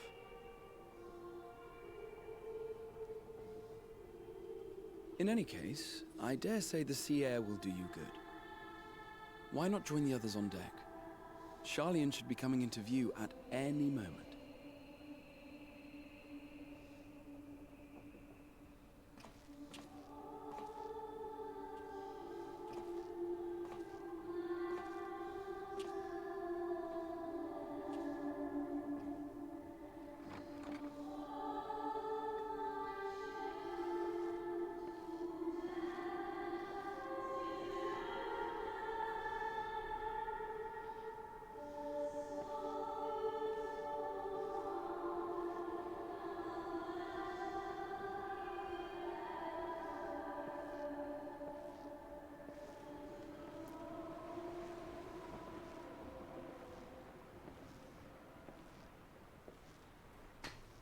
There she is. God, Answer's still so strong. I love it.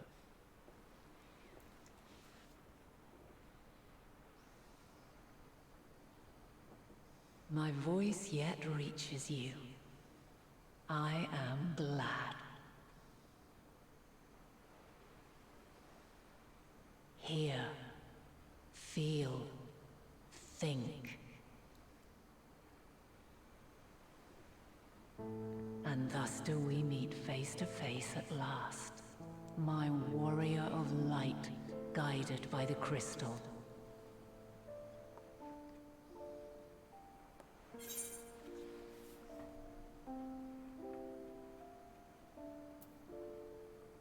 I can trust your words no longer.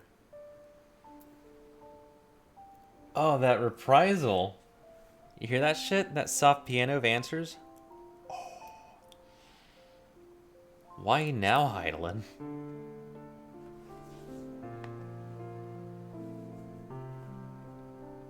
After your sojourn in the First, I believe you have your answer.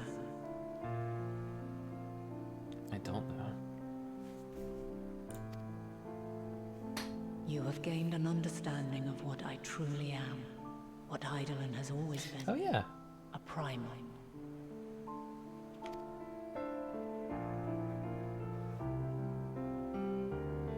Zodiac was created to forestall the apocalypse which threatened the ancient world. And and I was brought forth to bind him.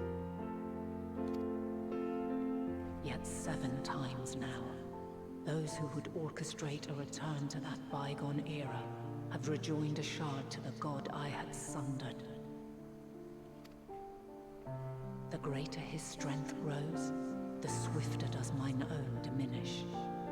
The power to draw your mind into the rift betwixt is no longer mine to wield. Wow.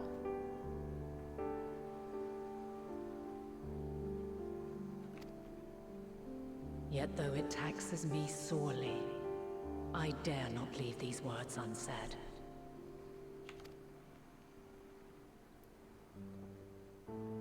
Even bereft of my guidance, you and your companions have accepted the burden of this star's troubled past.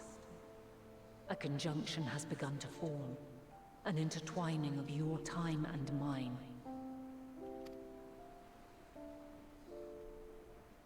Wheels shudder and turn. Conflict looms. Monumental. Which will decide the fate of this world and all life upon it. There's the mask.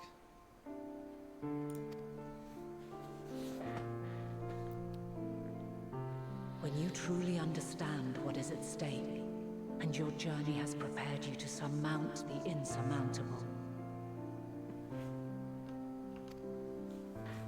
then shall I honor the promise made in another time, another age. Honor the promise made another time, another age.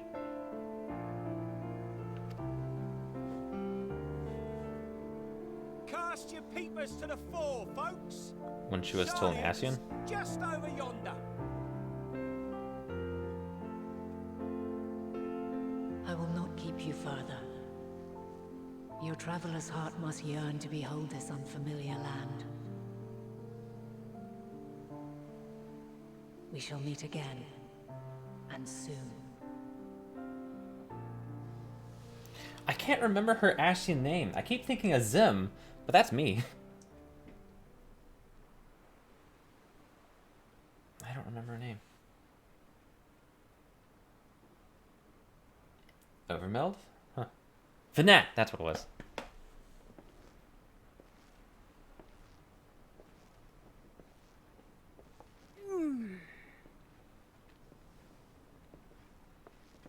Oh, what a fine morning. Oh, still a bit stiff though. And a good morning to you too. Taken a look at the island already? Then let's go. Let's go. Might still be room in the prow if we're lucky.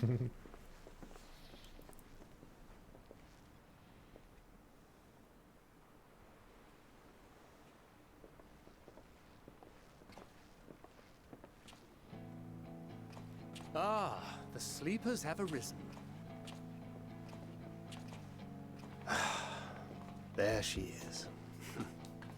Good old Charlian. Oh, I see it.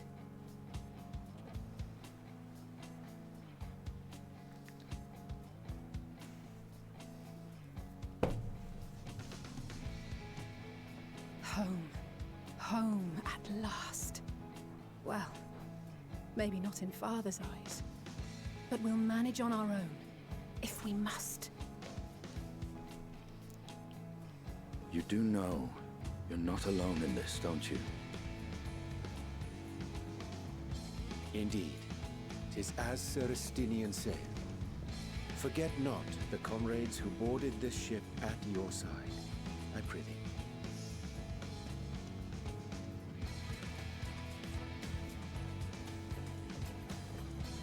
Thank you, my friends.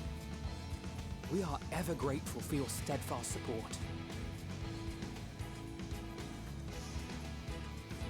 Upon arrival, we will be disembarking into the heart of Charlian proper.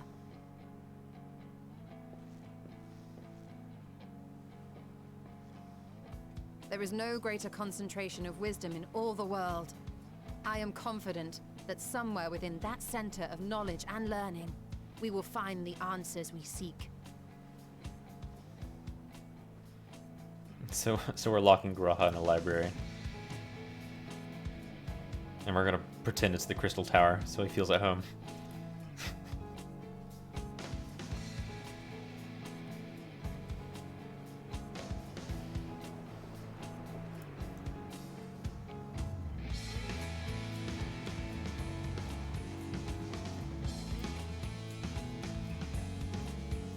There it is. Title drop. Hell yeah, dude. We're here.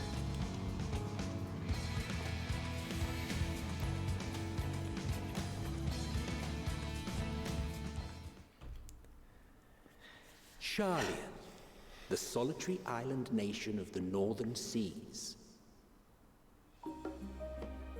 Where under the watchful gaze of Thaliak, patron deity of scholars, academics hoard all manner of knowledge and secrets. Once, they deigned to accept foreign students into a distant colony maintained in the Dravanian hinterlands. How swiftly they abandoned it once the first Garlean boot set hostile foot on Alamegan soil. So averse to the prosecution of war, these men of wisdom, your would-be allies. Would-be allies.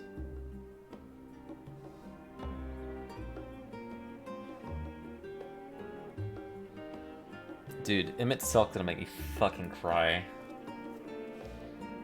Just you I fucking thought they'd wait. never let us off the ship. What's next then? Entry applications? I'm trying to figure out the context of who he's talking to, and I think it's what Jesse Cox said.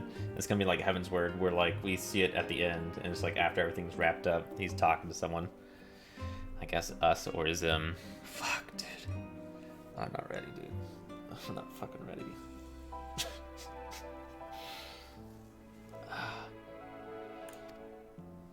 Hopefully they find no cause to deny us.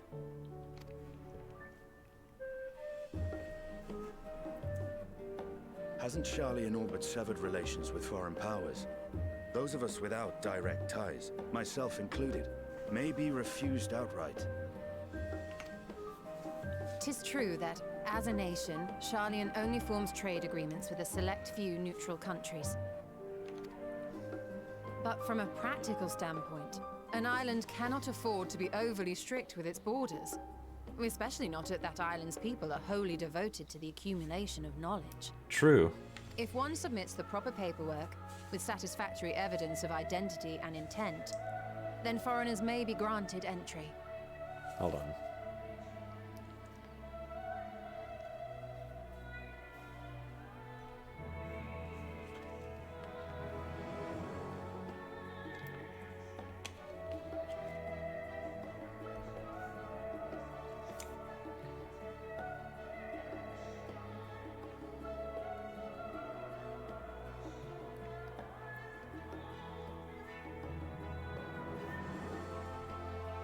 Fucking lyrics and...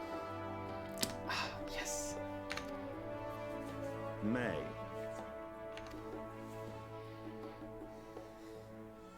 Quite. So let us be absolutely clear on these points before we proceed. The immigration officer will ask for your affiliation and your purpose of visit. Considering Sharlian's views on intervention, I strongly suggest we avoid any mention of the Scions. Kral has laid the groundwork for us to act as associates of the students of Baldessian, and our ostensible reason for being here is to aid in their order's restoration. What are we restoring, though?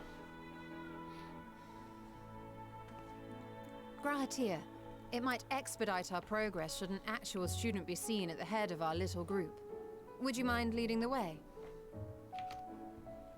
Of course. The immigration officers were this way, as I recall. Shall we?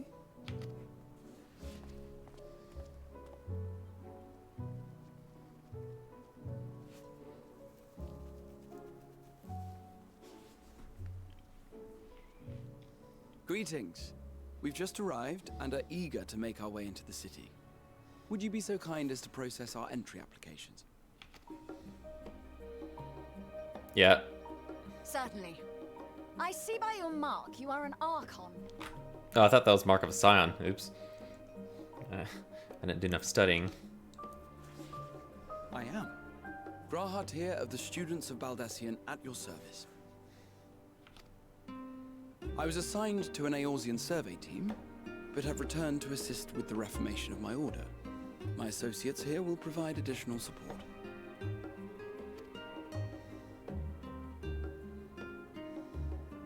Very good.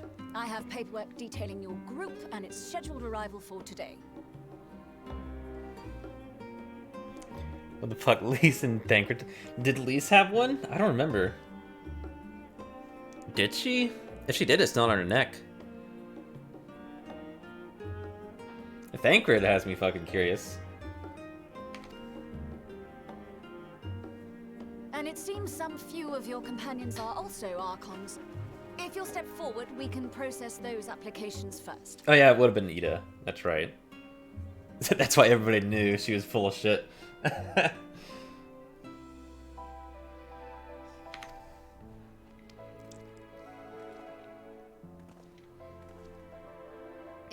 Oh right. That's right. I forgot about that little bit of information. After Papalima did the thing, it like disappeared. It's like shit. Yeah, we were at the watchtower in near Gridania. Ishtella rule. Are they giving fake last names?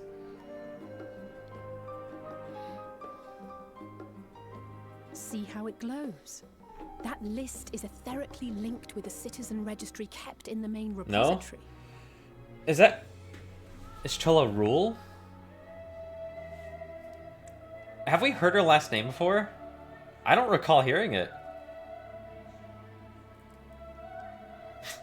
Yes? Yeah? God damn it. Ishtella rule. Yeah, I don't remember. Huh. How about that?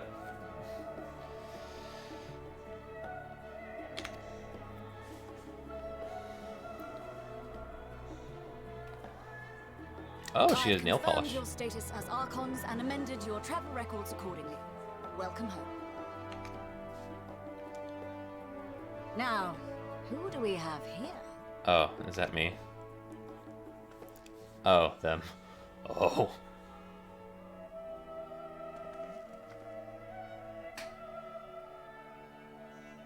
Alphino Leveilleur. And Alize Leveilleur. Like, she just claim Archons. Yeah, you're right. Especially with a magic book. Your applications have also been approved. Oh. Having said that,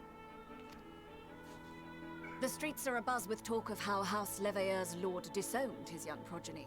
Yep. There it is. Damn. No. And while such personal circumstances constitute no reason to deny you entry, I urge you to avoid exacerbating your present situation. Times are quite troubled enough already. We shall keep that in mind.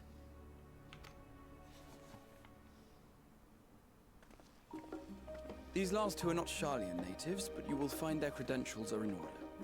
An application was made in advance. Estinian and I. Hey.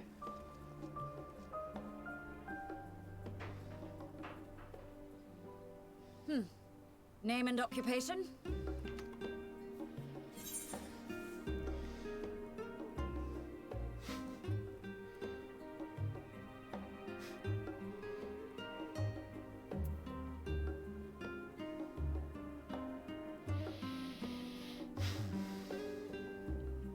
You know what? Angered Pally. Champion of Eorzea. I say the world a handful of times. I need almost 2 hands to count. It is a title well earned, I can assure you. Hell yeah, my wingman.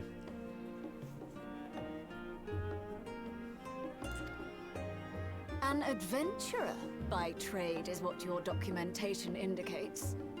No mention of this particular title. Self-appointed, I take it. Wow. Either way, your employer seems willing to vouch for your character, so I shall, albeit reluctantly, grant you entry. Champion. Hell yeah. And you, sir? Estinian Valino, formerly of the Order of the Knights Dragoon in Ishgard. Formally, at least. And what, pray tell, is your profession now?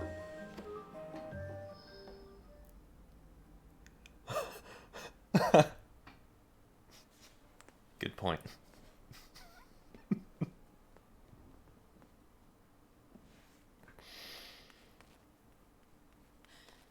If you'll allow me...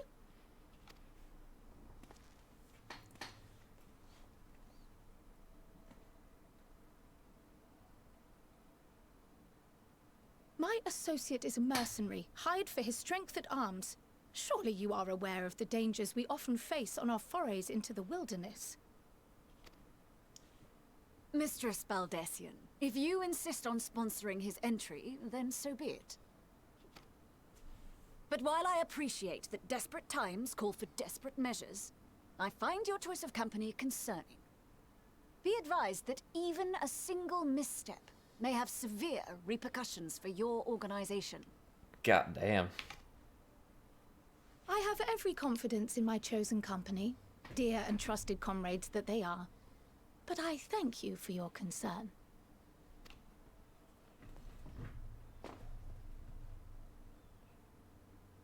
I'm looking for if Kryl admits, or at least refers to, dealing with the Eureka stuff, because that would have huge implications for what she's capable of. Kryl, it You is know. good to see you.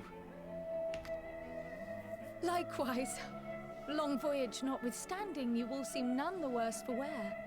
Because she learned something very fucking important while doing the Eureka stuff. There is much to discuss, but this is hardly the place. Let's be on our way, shall we?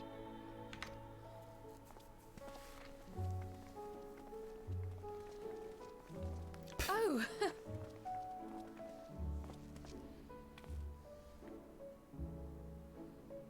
Welcome, friends, to Sharlayan.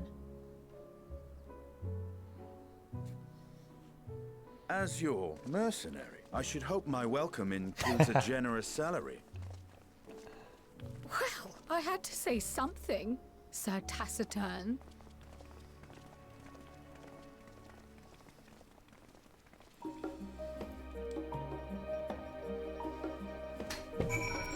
Wow.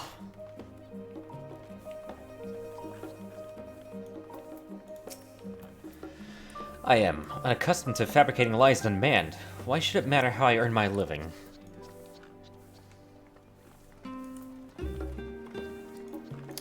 Mighty boy. You are at last the great city of Sharlayan. You may have noticed some similarities with Crystarium, yes? In fact, Oh, but we should really let Kryl have her say in this. We can continue this conversation at another time. No, we can continue right now. You are doubtless eager to take in the sights. Not to worry, Ingrid. The city is not like to vanish before we finish our discussion. Even allowing that the years I spent in the first passed here in the blink of an eye, the city feels untouched by time. Allow me to extend unto thee my warmest welcome, Ingrid. May the wisdom of my homeland aid us in our endeavors. I'm fine, honestly. Better to be waved through with a stern warning than be denied entry after all. That was about as awkward as expected. Still, we're here now, and that's all that matters. That's everyone, I think. Yeah. What is that? Oh.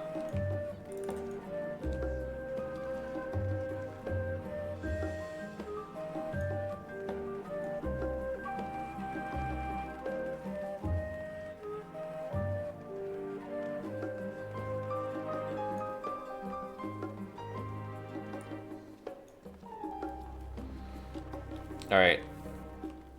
Let me in.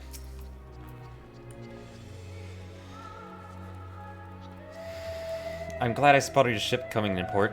The officers are born bureaucrats and sticklers for detail. In any case, you may relax and take a moment to get your land legs back.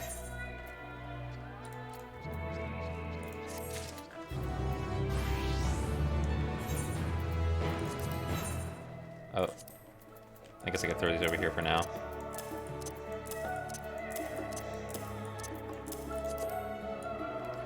Woo!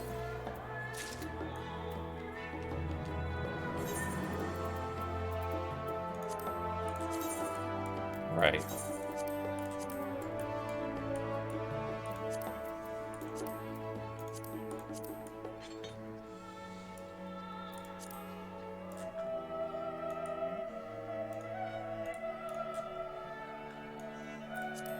You got butterflies with that? Eureka's referenced? Ooh. Oh, shit. Okay, so... I guess I'll just say it. So in Eureka, it is implied that... Well, not implied. It is, Oh, really? Huh. So at the end of Eureka, Kryl is shown to pluck somebody. I don't remember if there's like a specific setup for it, but Kryl basically procured the ability to pluck somebody from the Aether livestream. I forgot what it was called. It's just that, right? And honestly, the livestream is not as deadly as they make it sound it to be, because she could just do that. I see Meowing Cat. So if Eureka's referenced, that means that anybody just go nuts, Y'shtola. Green seems to stay. I don't really like the way it looks, at least not on the sword board. Oh, hang on, anything new? Nope.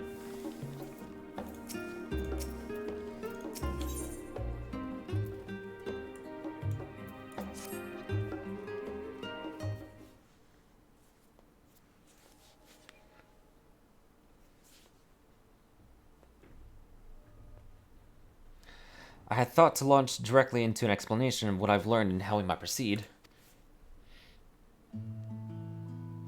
But this is Anger Estinian's first time in Charlayan, and for the rest of you, a homecoming that was long overdue. You must have places you wish to visit, and people you're dying to see.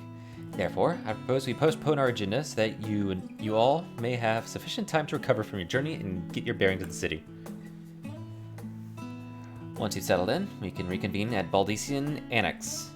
How's that sound? 'Tis a fine suggestion.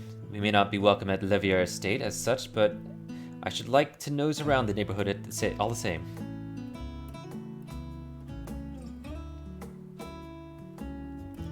I am equally untethered, as it were. There's no particular place that my kin call home. Still, I would not pass up the opportunity to reacquaint myself with the city. Likewise, a quick tour of our old haunts might even yield some useful gossip. The annex was west of the Aetherite Plaza, wasn't it? I shall join you there anon. Oh right, we gotta get the Aethernet. Yes, we'll see you there. What are you thinking about, Urianche? I too have places that I would be remiss in not visiting forthwith. By thy leave.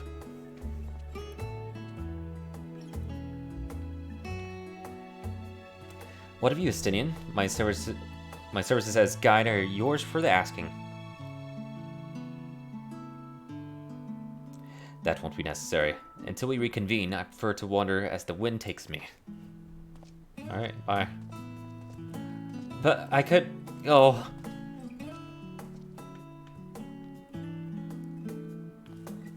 Well, Raha, would you like to join us then? You've been gone for quite a while, and this would be a perfect way to refresh those dusty old memories of yours.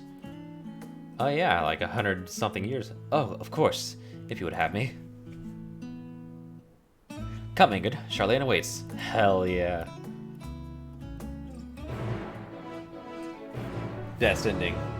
I'm glad they didn't just toss Graha aside straight up. We're fulfilling his wishes. It makes me happy. Oh dear, his enthusiasm is infectious, isn't it? I wanted to check, the audio should be good.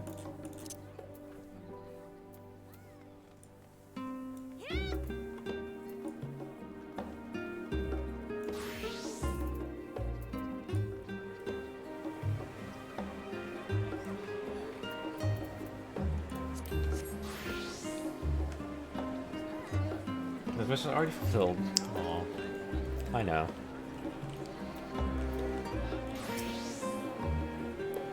After you, my friends. I am more than content to follow your lead.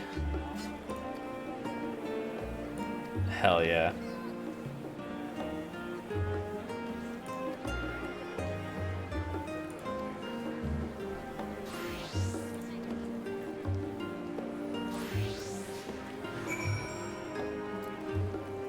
Nice. And do not forget Mistress Krell, our worthy guide. Yep, yep.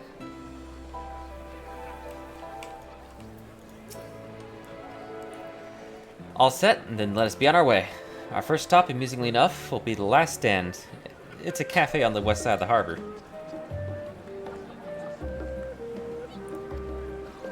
Cool. Conversation points. Oh, God. Alright. I'm gonna circumnavigate this fucking area.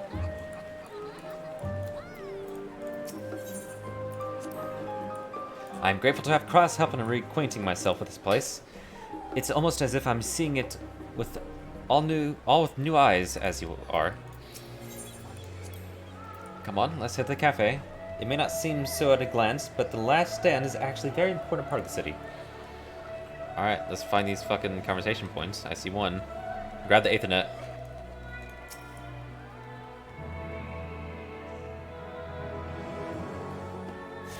New start radius? Yeah, this shit was fucking maxed. Holy fuck. Shoo! I knew it was big, but damn.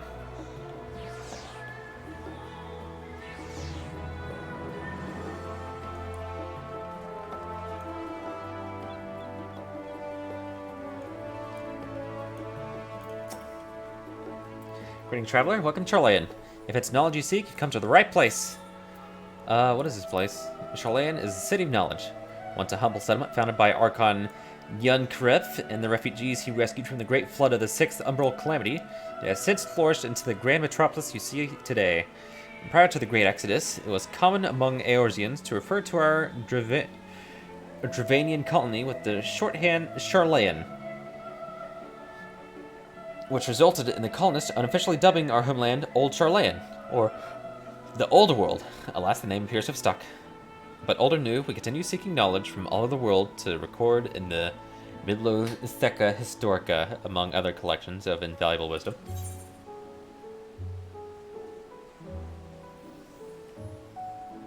Gear-beating boat guy?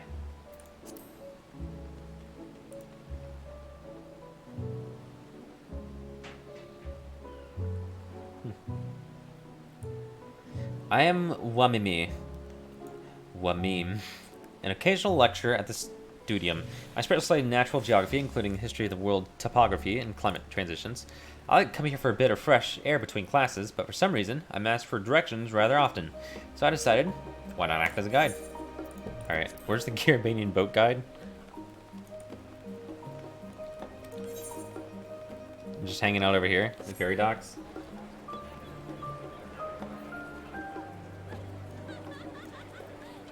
You guys were just talking about? Oh. Oh, yeah. That boat with the great flood. It ended up in the mountains. Yeah, yeah. I got that. What was the name again? I want to make sure I remember it. Archon Yunkref. We're going to be seeing that name a few times, probably.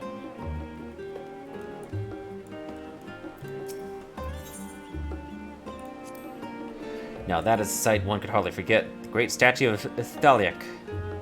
As a student of Baldician, I was usually quartered in the Isle of Val, but I would gaze upon the scholar's wise features every time I returned by ship to the city.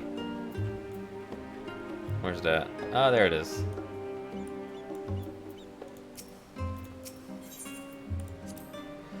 This path leading out towards the sea is known as the Thaliak Stoa, so named for the statue of the scholar which stands at its end. As you know, the Charlayan people prize the accumulation of wisdom above all else. Thus, when Thaliak was chosen as our patron deity, it was more a matter of pragmatism than belief, an alignment of principles, as it were.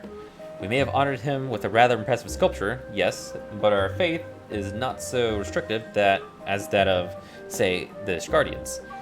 Individual Charlayans can and do worship divinities of their choosing.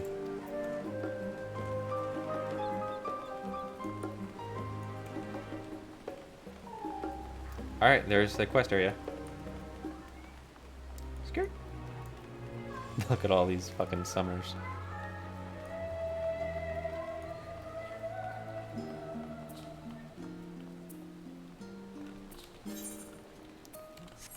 Alright, we're going on a fucking adventure. Oh, another talking point.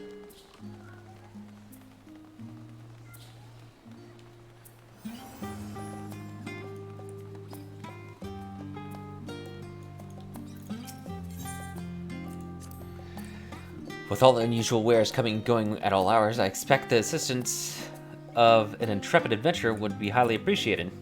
I see no reason why you couldn't undertake any task which pique your interests. You've been cleared by the immigration officials, after all. I look forward to the day your name is celebrated in Charlayan the same way it is in Eorzea. Aww.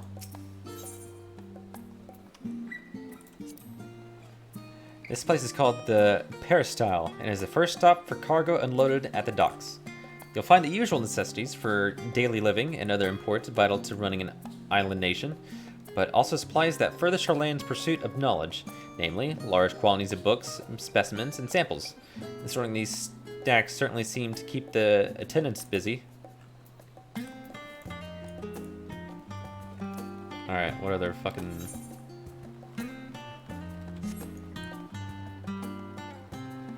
mysteries can we uncover? We're gonna be at this for a while.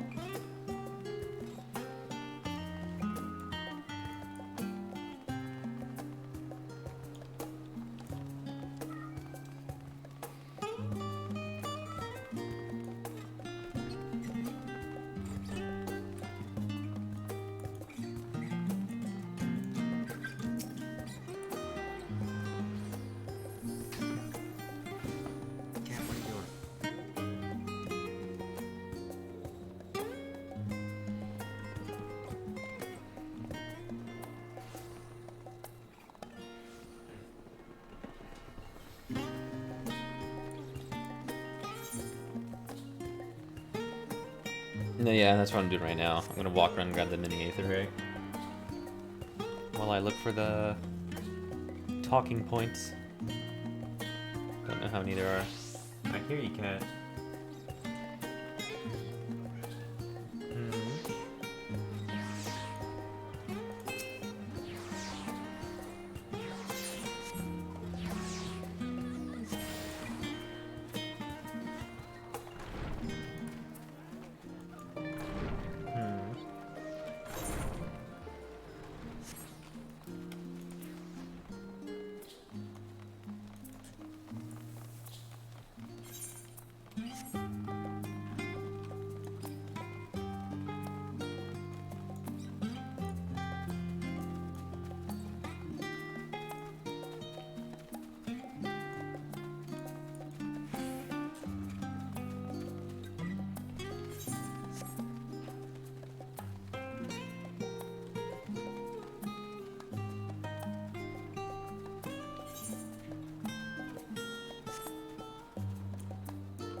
Dude, this is a nice looking park area. Look at this. We got some benches? Yeah, look at that. Hey, that didn't take long. Rothgar maid outfit.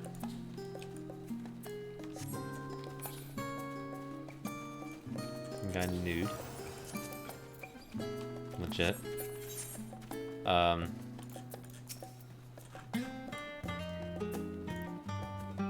He's alright.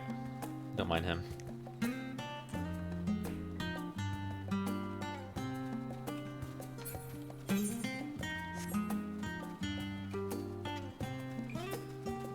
Nice.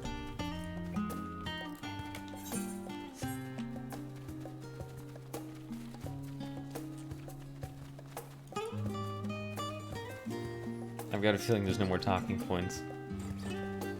No matter how far I run.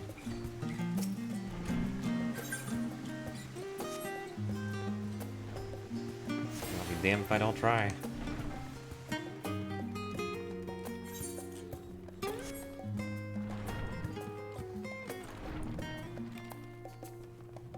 I'm just waiting and expecting like a secret talking point. It's like, oh yes, this is where I'm gonna fucking, I don't know, in a fist fight with some students.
Damn, nothing.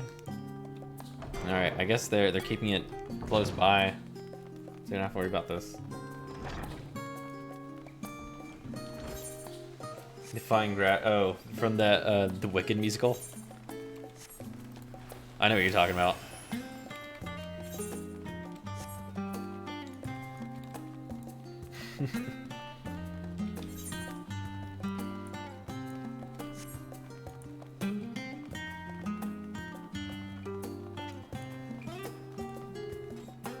Oh, fuck you, Square. Oh, did you get DC'd?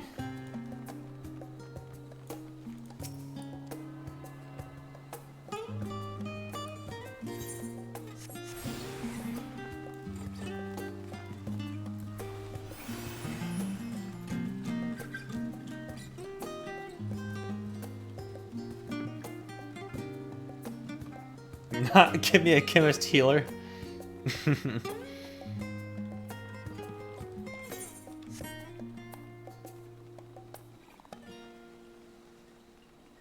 Wow. Well, they laid down the groundwork, so maybe next expansion, huh? Well, the expansion afterwards. They're gonna be doing a tank next expansion. New range job, there you go. DPS based. I believe this is the last one.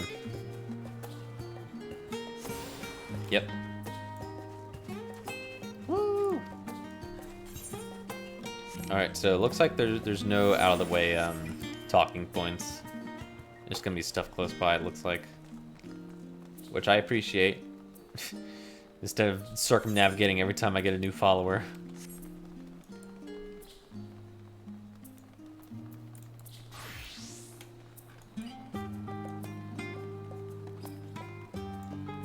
New dot class.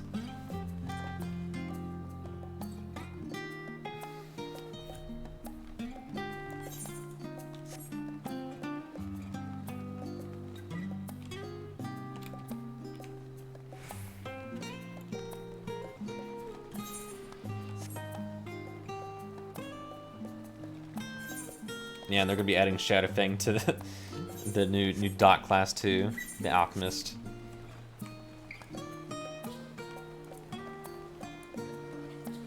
carrying on. I didn't walk over here though.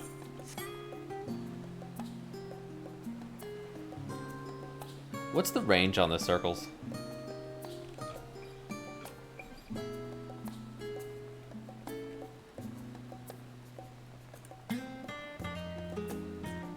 Oh yeah, the other one's in there. That's pretty far.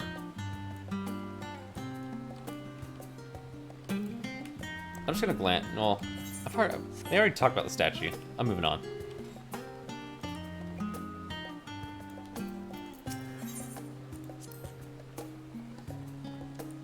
Ah, yes, the last end. Now that is an inviting aroma.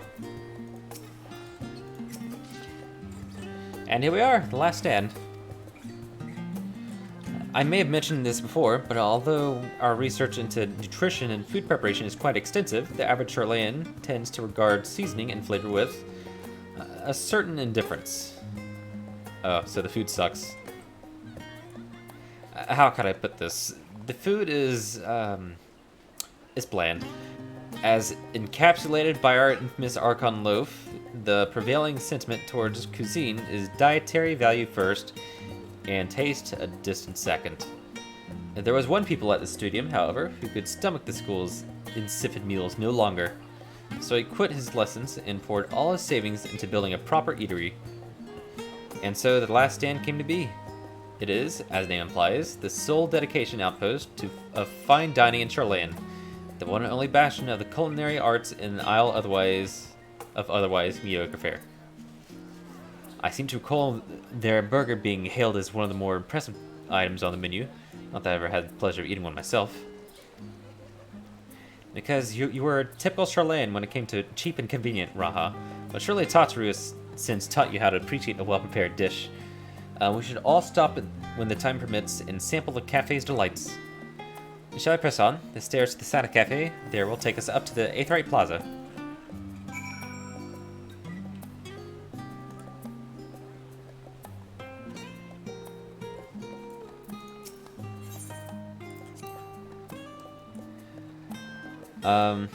The students of Baldesion would send us to investigate phenomena in locations across the world, so our funds were always stretched thin, and any spare coin I had went to books that caught my eye. Food was the least of my concerns, though now, having lived through some rather harrowing times, I've learned what a fortunate thing it is to be able to eat your fill.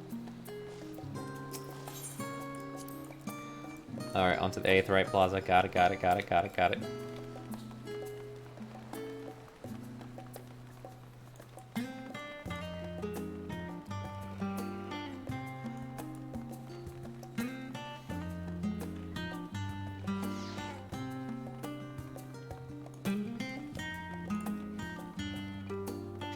And there's the market board.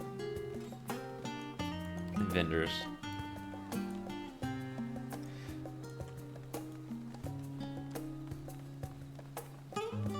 And the Rain's dad's an Estinian. I'm gonna stay with Charlayan. Stay in Charlayan.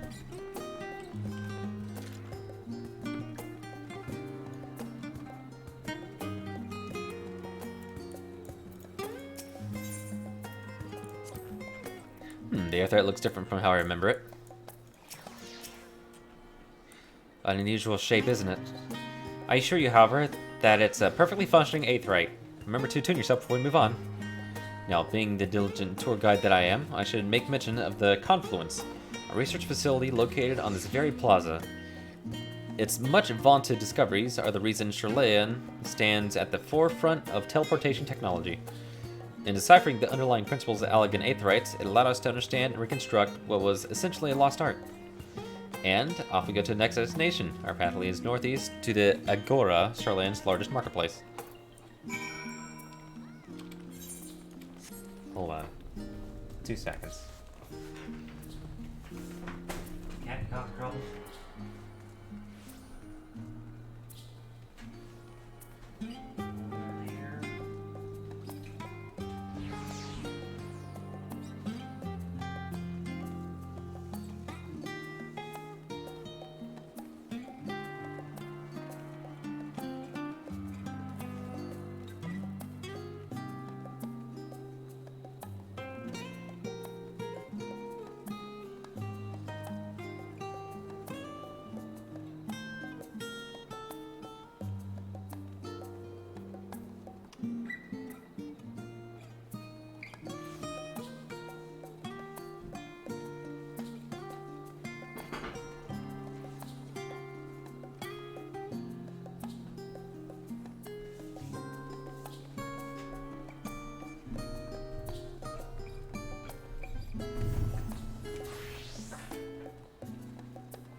Just wanna make sure Cat wasn't causing trouble. Talking point.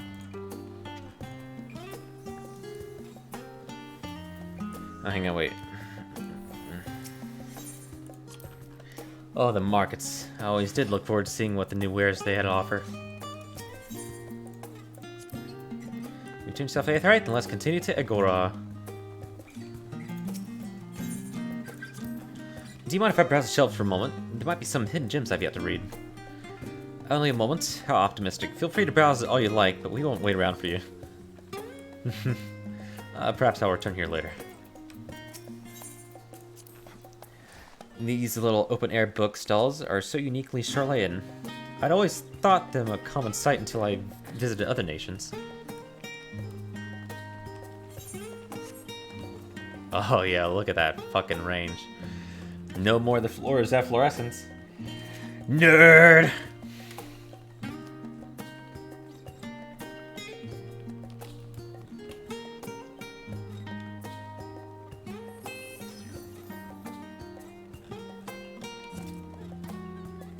Ah, here we go, another talking point.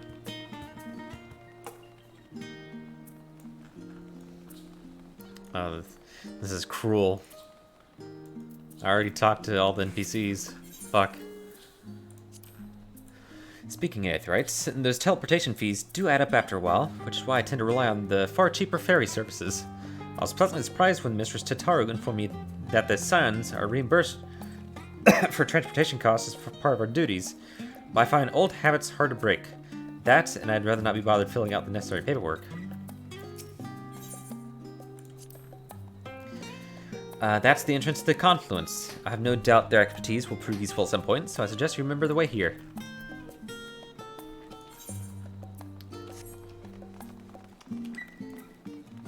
The what now? Taylor Swift casting.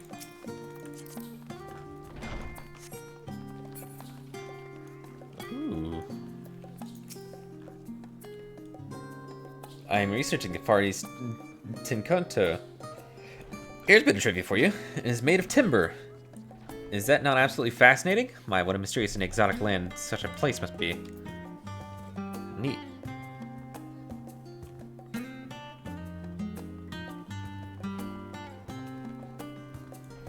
Pay up, Tataru.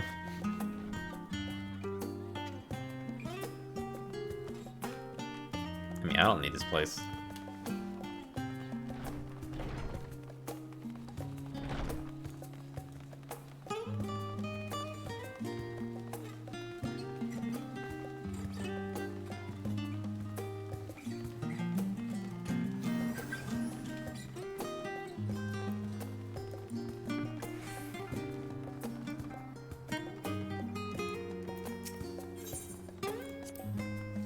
Anything worth cracking my coin purse for today, I wonder? Welcome to Agora, where you can find wares made in Charlayan, as well as a wide selection of imported goods. They also used to sell questionable prototypes from various research institutes, but I think that practice has thankfully died out, for the most part. Otherwise, I can think of another place to stock up for your next big adventure. Am I reselling it? On a more serious note, the next stop of our tour is one which has particular relevance in our ultimate purpose here. We must head back to Aetheryte Plaza, follow the path north, and climb up the stairs to that imposing building at the very top. Alright.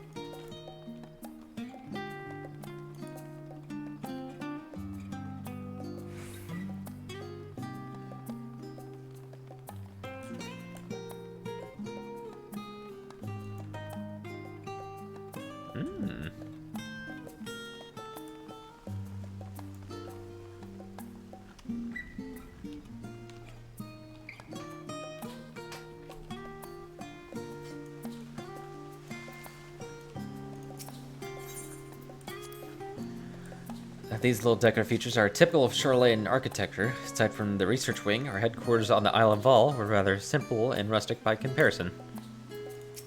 Talk to you too. It's a fascinating experience to walk around the city and contrast my image of the past with the reality of the present. Yeah, rather jarring, huh? This is the Nymphium. Nymphium, an area dedicated to the blessing of water. For Charlayans, water represents more than a life-sustaining liquid. It is a reminder of the Great Flood which precipitated the birth of our nation, as well as a symbol of knowledge which flows from Thalic's divine ewer. This is the reason you see an abundance of fountains throughout the city, and propensity for utilizing water as a decorative feature of our architecture. Neat. The building we're looking for sits atop the stairs to the north of the 8th right. Just keep walking up, you'll reach it eventually. The district we're passing through is called Archon's Design, a name which honors the 7 individuals whose contributions were instrumental in the founding of Charlayan. It is the city's political and financial center, and it also hosts a collection of research institutions. Neat.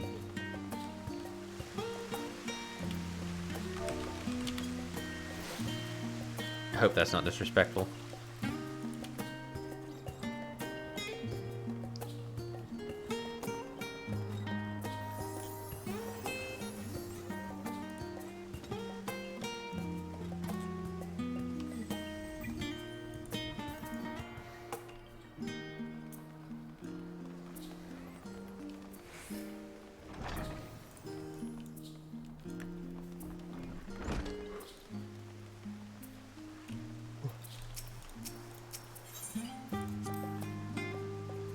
What an invigorating breeze. A touch biting perhaps, but pleasant nonetheless. The grand structure before you is the Rostra.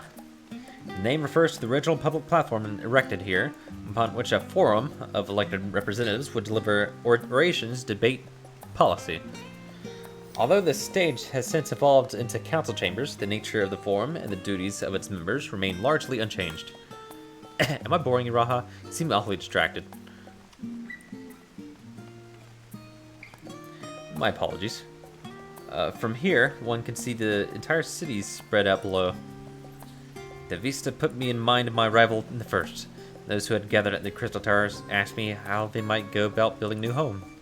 Naturally, my answers were all inspired by my knowledge of the finest settlement I could think of, the great city of Charlayan.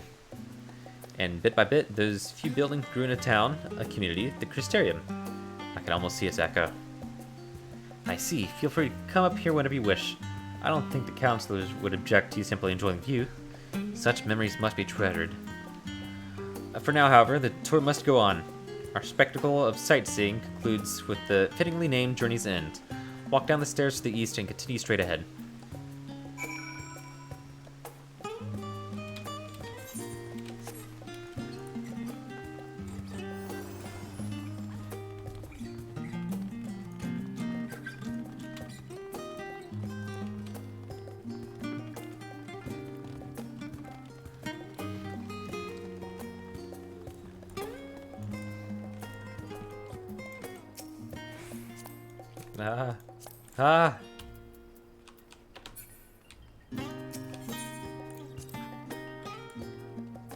Do you not feel the cold? Granted, it's not terribly chilly for these northern climes, but compared to the temperate weather of Limsa Laminsa, the district Journey's End occupies the eastern block city, so all we need to do is take the stairs down from Rostra and keep heading east, of course.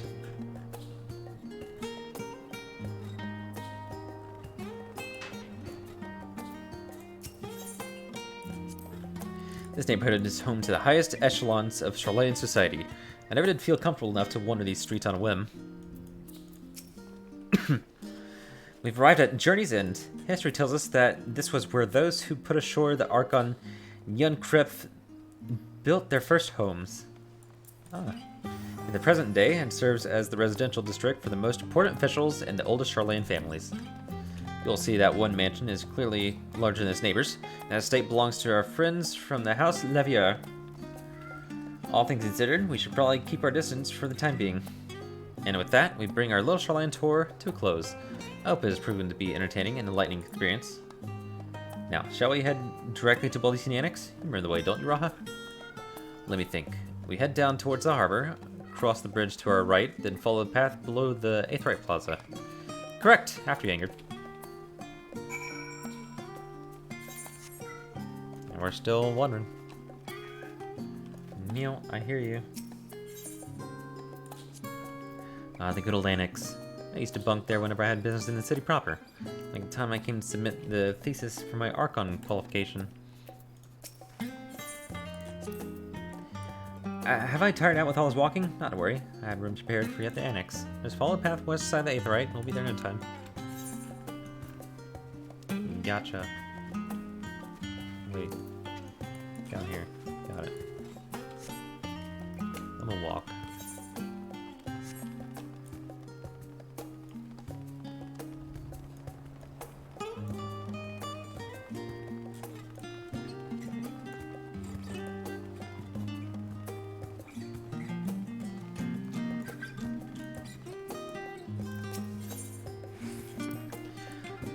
Alright. Good old Annex. Right, we cross the bridge here as I recall. Stick to the path and be careful not to end up back in the Aetheryte Plaza. Sharlayan is full of educational and research institutions, but there are still professors who prefer to establish their own private practices. Not that I ever attended the exclusive schools they run in these residences. Perhaps the twins could tell you more about them. I guess I've already been over here, huh? Yeah. Housing? These are tiny. Really.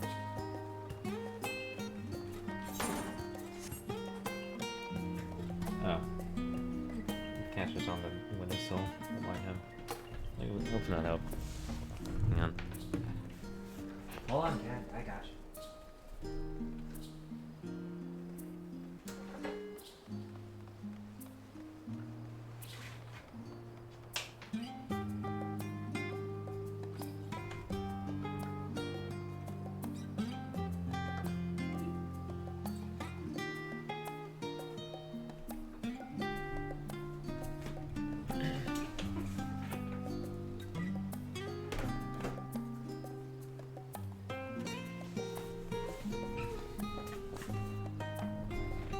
The Scholastics robe. Do it.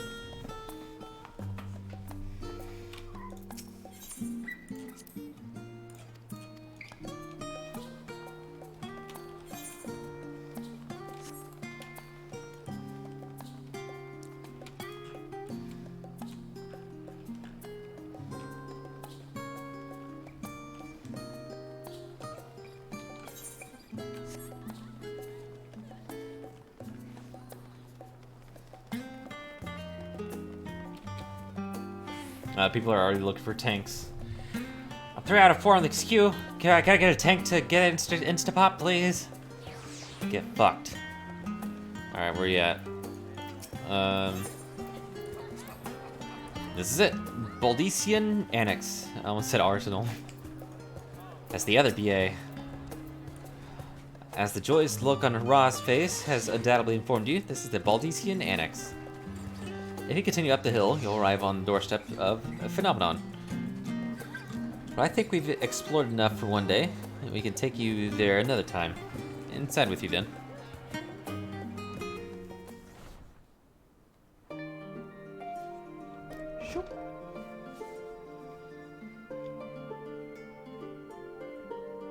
I'm back, and I brought Anger to Raha with me. Oh. Ah. You're right about the ship, then. Hello, Grahas. Nice to see you again.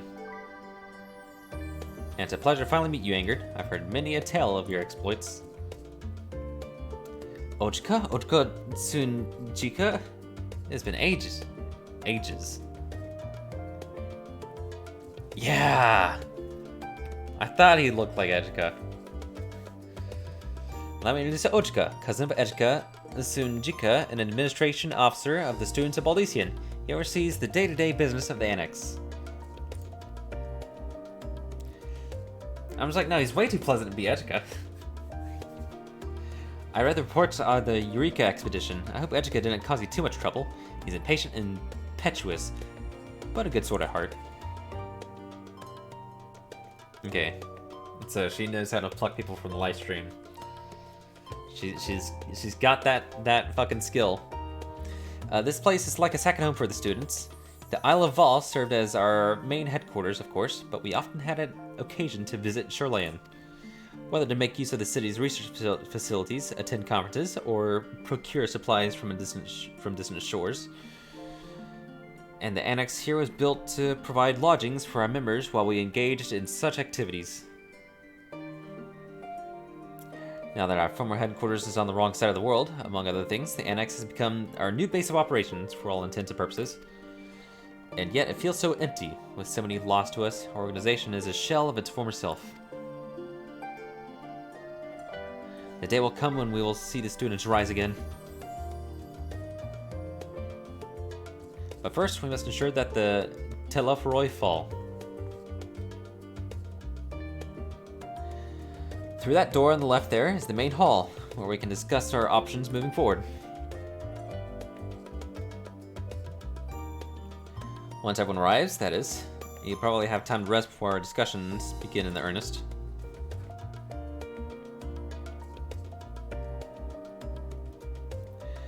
I've had private quarters prepared for you in the Andron, so please feel free to make yourself at home. Ah, the nap rooms. Perfect for afternoon doze. I hear that. Oh, didn't mean to give you the wrong impressions. The chambers are quite well appointed.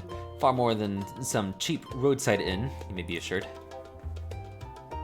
'Twas simply that we were often so busy with research, or exhausted from journeys abroad, that we would slip into Andron just to steal a few winks. And thus they became known amongst the students as nap rooms, even if many such naps might last well into the following morning. Say the word, and I'll be happy to show you to your chamber. Hopefully others won't be too long in coming. I'll wait for you all in the main hall.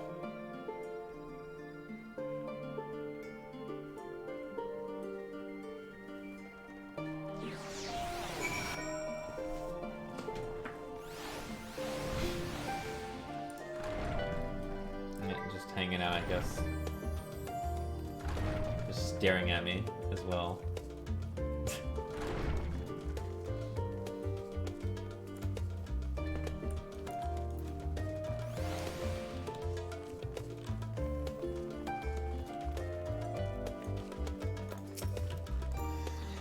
To have papers pasted on the walls of your room, 'twas not usual for occupants to pin up notes or documents and such, and then forget to take them when they went on their merry way.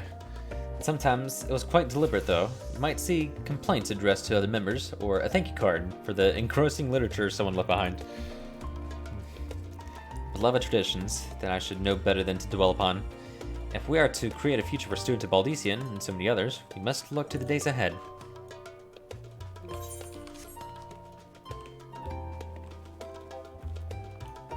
Minder. I mean, I won't really need to repair my shit. Welcome back, Ingrid. Ready for a nap? Yeah. Clean sheets and warm blankets await. Rest as long as you like. Whoa. This is fucking snazzy, dude.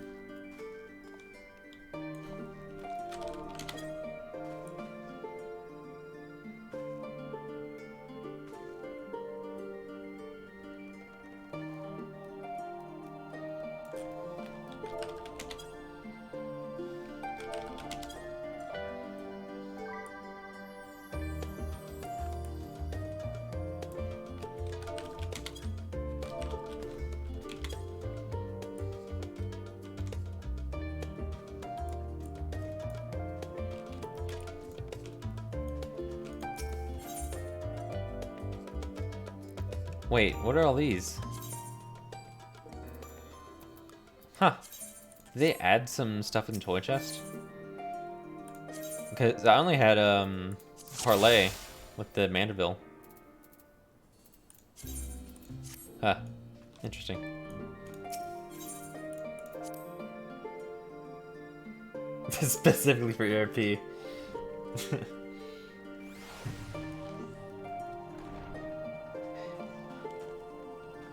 Oh, look. Get used to that. I guess we've had the 2B stuff.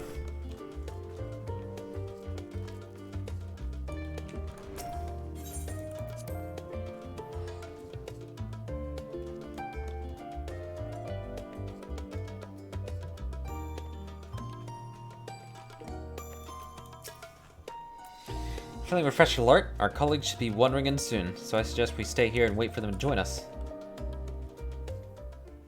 Conservative anything, yeah.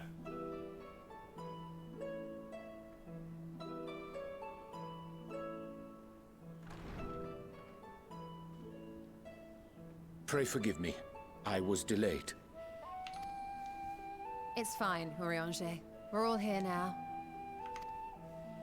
Let's get down to business then, shall we? To defeat the Hunts. Come what may, we must prevent the Telophoroid's plans from coming to fruition. At present, I see two paths for gathering the information which may aid us in achieving that goal. I mean, I can't just not think that after saying that phrase. Let's get down to business. It's hand in hand. The first involves an investigation into the change which has come over Charlian, not to mention the recent inscrutable behavior of the Forum. As most of you know, the 99 members of the Forum are elected from the general populace. This alone guarantees a plethora of opinion with regards to foreign policy. The Bibliotheques, for example, are a group of conservatives which would have Charlian focus on recording history, while remaining entirely uninvolved in the making of it. Right. Bibliotheques. And at the other extreme, we have advocates for proactive diplomacy and direct intervention. My grandfather Galef was one such member, as was Archon Louisois. Right. Yet despite our diverse factions and philosophies, the recent vote to deny Eorzea's request for assistance was unanimous. Huh. Even more concerning was the fact that many cited other, more pressing duties as justification for their recalcitrance. Fortuno's refusal in Gridania had those same undertones. 'Twas as if, having stared unblinking into the face of impending doom, he had simply turned away to pursue something more important. But what could that possibly be?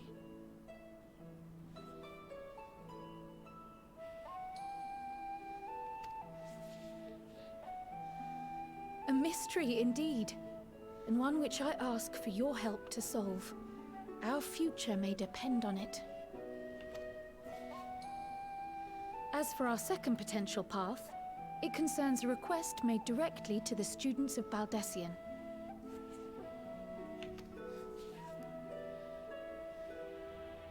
Our organization was founded primarily to study strange and unexplained phenomena the world over. Mysterious relics and ruins, arcane disturbances, and so forth. I want to look at this posters later. Compared to our more isolationist Charlian colleagues, we have strong connections overseas, namely with scholars and academics who share our passion for the unknown.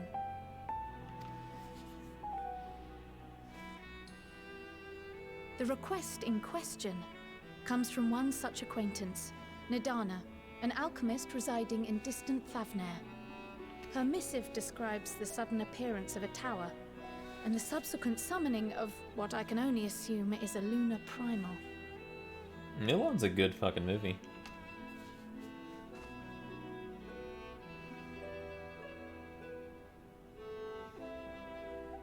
In response to this threat, the satrap of Radzat-Han, the individual who governs the city-state, has instructed the alchemists to find a means to deal with the spire.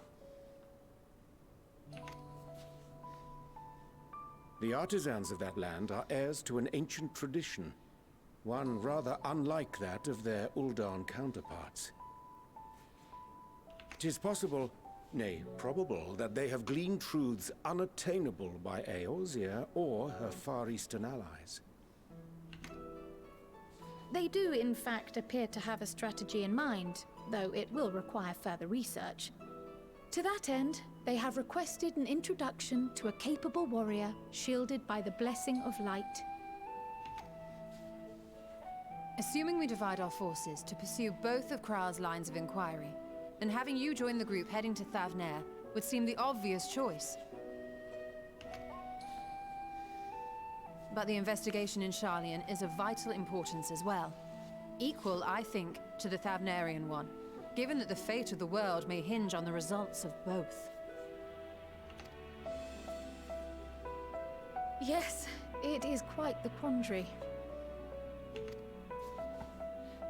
Though it is a great imposition and an altogether too common one, our efforts would be more likely to succeed were you to lead the charge on both fronts.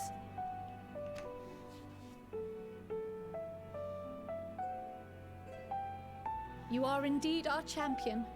As to which task to tackle first, we will defer to your decision. Let us next decide how everyone else might best be assigned. As for myself, I shall continue what I've begun in Sharlayan. I should also like to steal the services of an Archon or two. And thereby gain access to a greater range of reading material. I will help with that. Allow me to offer my assistance. I have some small amount of experience in the field of research.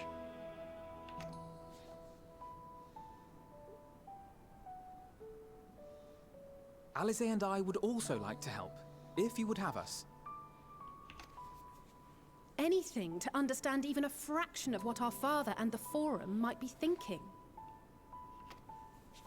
Of course, the more the merrier. Right. The rest of us will make the journey to Thavnair.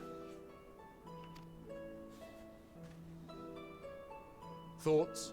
Objections? I passed through Thavnair on my way to infiltrate the Empire, and though I'm not qualified to give a guided tour, I did gain a sense of where things lie. I'll be happy to have you along then. So for this group, it will be you, me, and Urianger. Give me a moment afterwards, and I'll supply you with all the details of Nadana's request.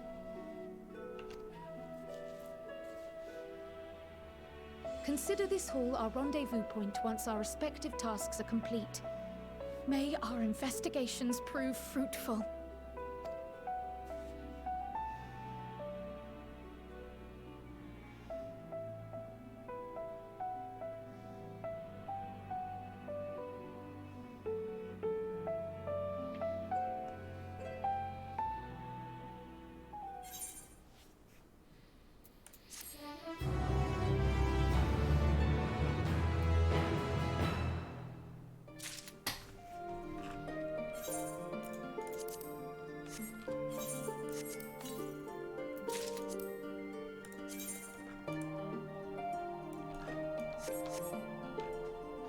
Alright, this caught my eye.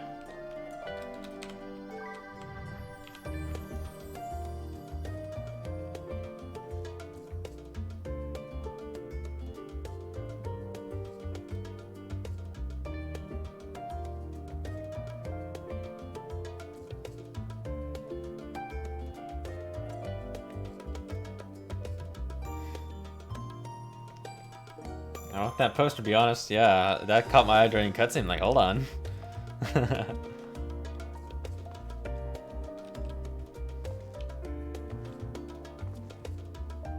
This is law.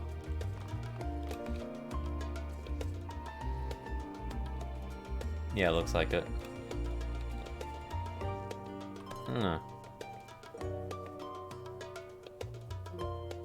Yeah, it looks like it.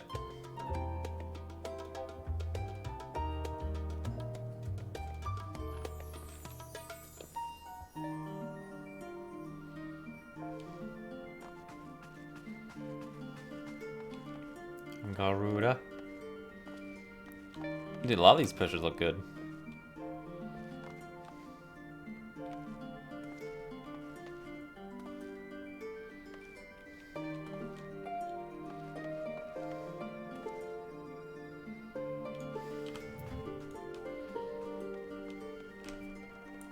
Like, damn.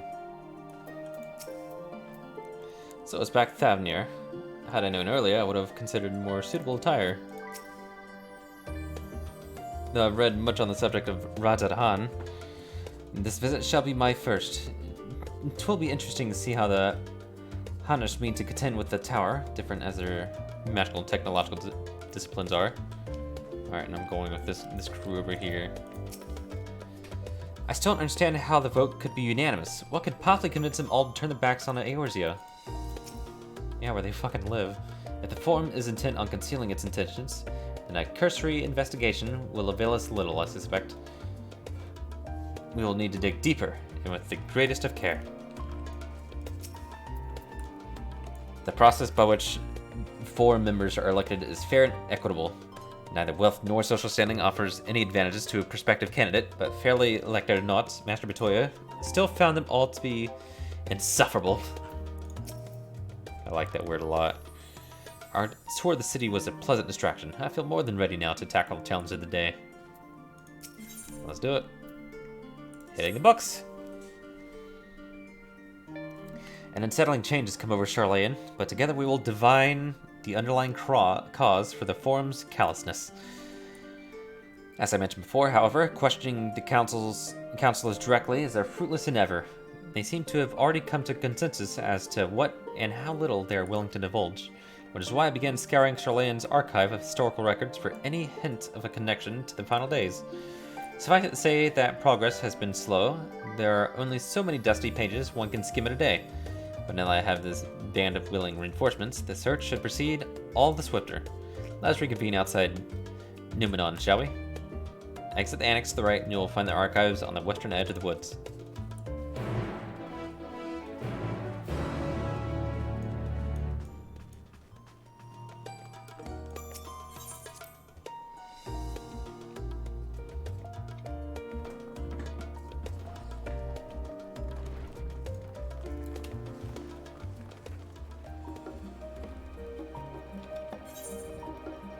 I'm trying to decide if it's worth armoring up to go to Thavnir. I don't think it is quite yet. Since we're just visiting to, I don't know, talk about the alchemy. I'm doing Charlayan first. Hitting the books. I'll probably go up that way. Looks like I can. Yeah. Look at that. Oh, there's Jan.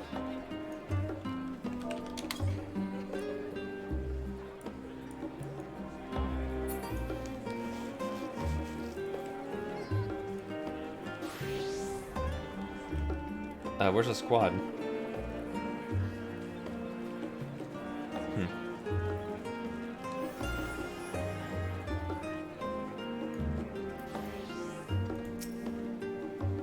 My directions were easy enough to follow, I hope. In any case, you stand now before the doors of Numenon, Charlayan's grandest collection of books and tomes. This building is actually only an entrance, and one of many at that. The archives of Numenon extend deep beneath the surface like the roots of a tree. What? The vast halls of Great Google Library pale in comparison to Numenon's endless maze of subterranean chambers. Any citizen of Charlayan is free to enter and peruse its shelves. While most of its shelves, only Archons are afforded access to certain restricted vaults. I've dispatched Shola and Raha to investigate those. Meanwhile, Alize and Alphino will help me continue my research through the stacks open to the general public. Your status presents more of a problem. As a non-citizen, you are only permitted to browse the first floor here at the entrance. Even so, there should be a number of books which touch upon Charlayan history or foreign policy. Your task will be to find and study the relevant publications. I promise you a working knowledge of those. Unlocking hunts? Oh shit, already? Your task to find and study relevant publications. I promise you a working knowledge of these subjects will make it easier to spot the sort of clues we're looking for. Let's be about it, shall we? I've told the others to meet us at the stone benches over there once they've found some promising tomes. Happy reading! We're the... Oh. Oh! Oh!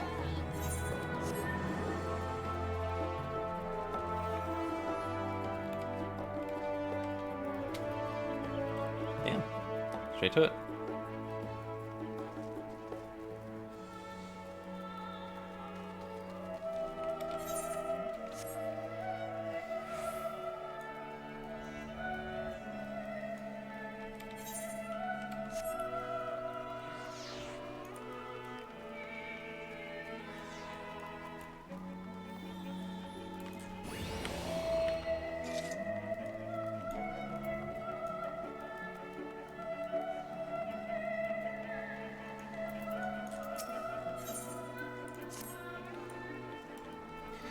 Did my eyes deceive me, or are you angered Pally?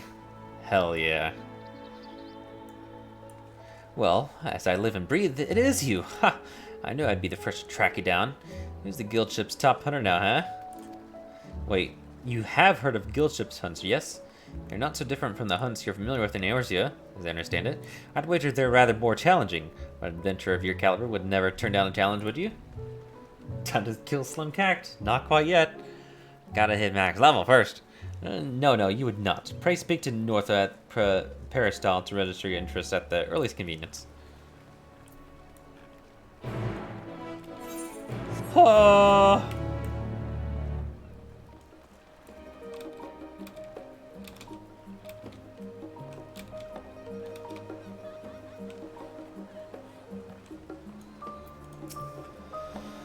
I am Northota. Have you come to place a bounty on unruly beast?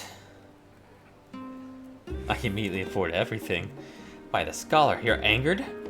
I was half convinced I'd set the others an impossible task asking them to find you. The Gleaner's Guild ship has begun posting hunt bills, you see, in the hopes that capable individuals will take up arms to lighten our ever-increasing load. Unfortunately, capable individuals remain the sticking point.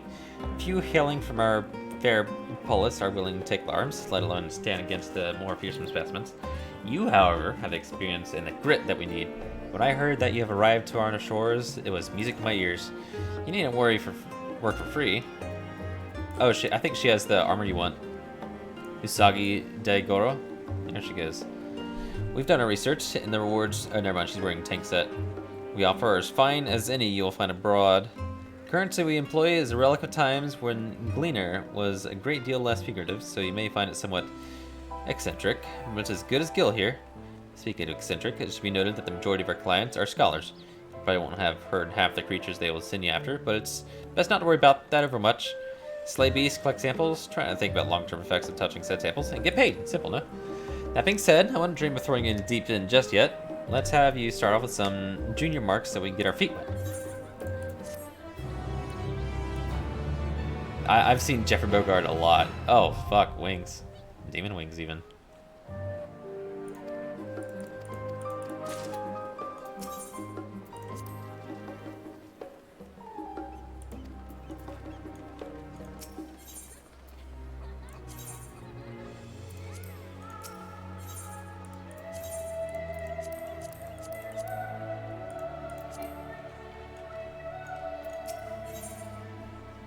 Oh, Diabolos, specifically. Kitty cat. Striking dummy. Wow, that's it? Ah. Damn. I want to see what the cat looks like. Get the cat. Get the cat, get the cat, get the cat. I mean, you already have it. Oh.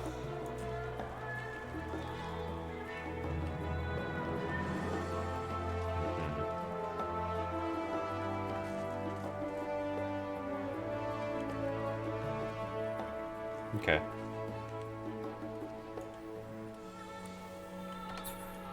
Worth considering. I'm still getting it. Alright, got the hunts.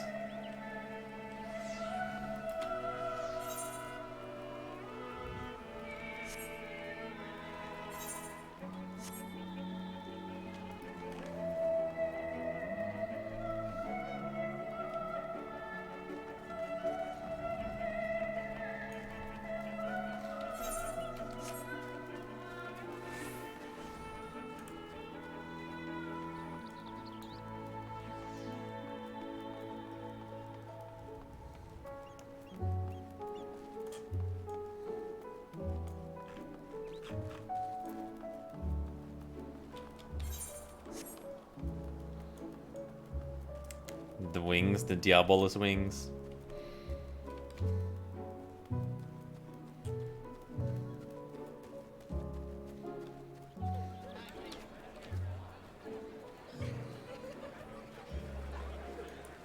Yeah, I'm gonna go to the bathroom real quick. Wouldn't that be funny if I got disconnected?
Murder Warlock someone just for giving us demonology wings.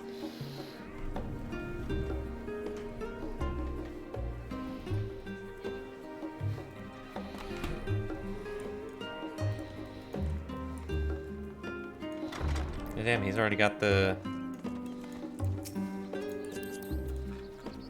Oh, never mind, that's the, okay, that's the Crypt Lurkers re-dyed. Interesting. Damn, that looks nice.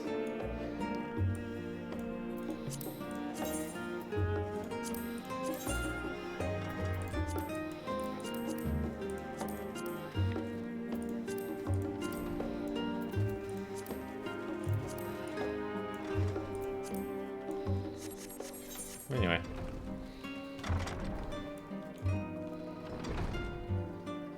I almost fell asleep. Holy shit, Dav, already? Dog woke me up, pee. Oh, it's only been 5 hours. Still got a ways to go.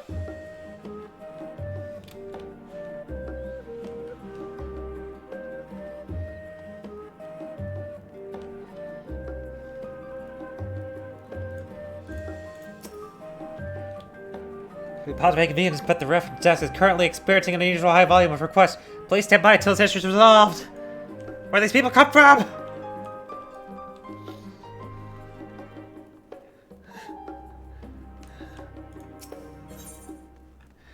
The title on the spine reads, Story of the Shoreline. Yeah. Long, long ago, on an island of the Northern Sea, there lived a Rogadin man by the name of... Oh, he's a Rogadin! Huh. Yunkref.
Yunkref was the very first Charlayan. He was the guy with the boat in Gearbania.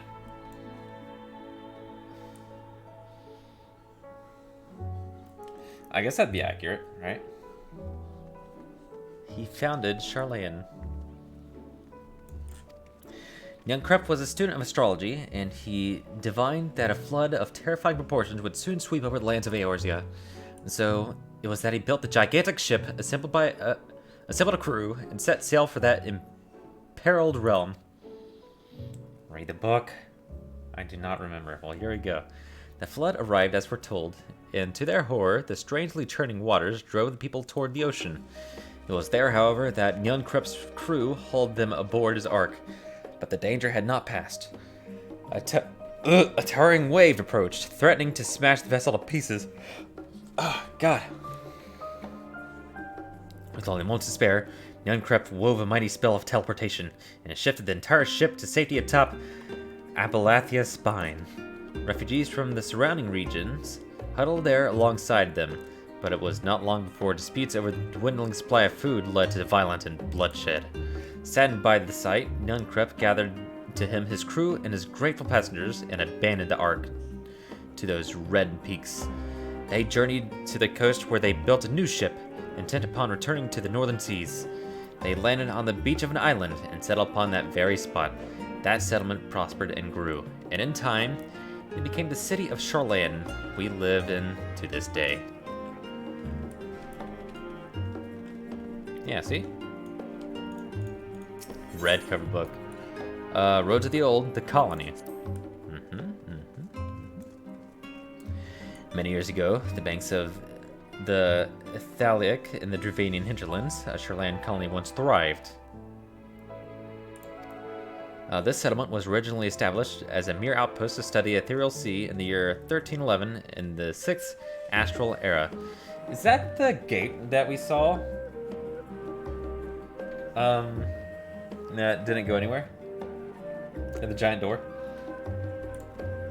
Scholars dispatched to Eorzea found the facilities wanting, and their demands encouraged a gradual expansion in the structures and services. As rumors spread of a growing community of academics, the area was further inundated with Eorzean students hoping to share in the renowned wisdom of the Charlayans. 50 years later, a forum passed a motion to recognize what had become a flourishing town as an official Charlayan colony.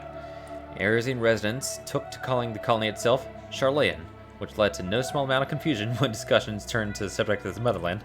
In response, some Charlayan inhabitants, if pressed for a name, would simply refer to it as Emporium. Following the Great Exodus, however, goblins and treasure hunters claimed for themselves a corner of the abandoned colony and gave it yet another name, Idleshire. Oh. Huh. Never mind. Neat. Yeah, it does have a similar structure. Fuck. The following chapters go on to introduce the most prominent features of Idleshire. The book does not appear to contain additional information on the forum or cover the history of Charlayan Motherland in greater detail. That was a good fucking read, though. No, I guess it's no surprise. I believe they already mentioned that it was of Charlayan descent.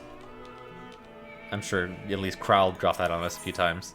The voice of a growing city. Let's read it. In the years which followed the founding of Charlayan, civic policy and other matters of import were decided at the Ecclesia, a public forum at which every citizen was eligible to speak. Wow. As the city's population grew, however, this format became increasingly impractical.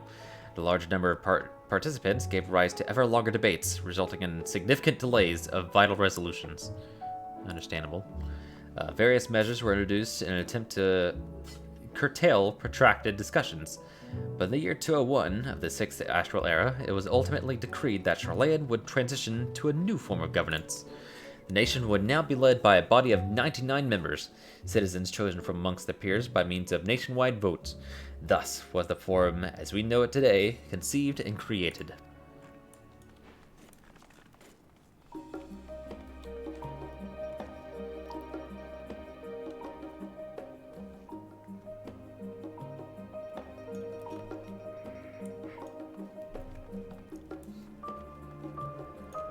It's still cool that young Crip was real good. A row. An introduction to the heavens. Let's read it. Have you ever gazed at the skies above and contemplated the mysteries contained therein? I speak not of shifting cloud patterns, but of vastness beyond, of the sun and the twinkling tapestry of the night.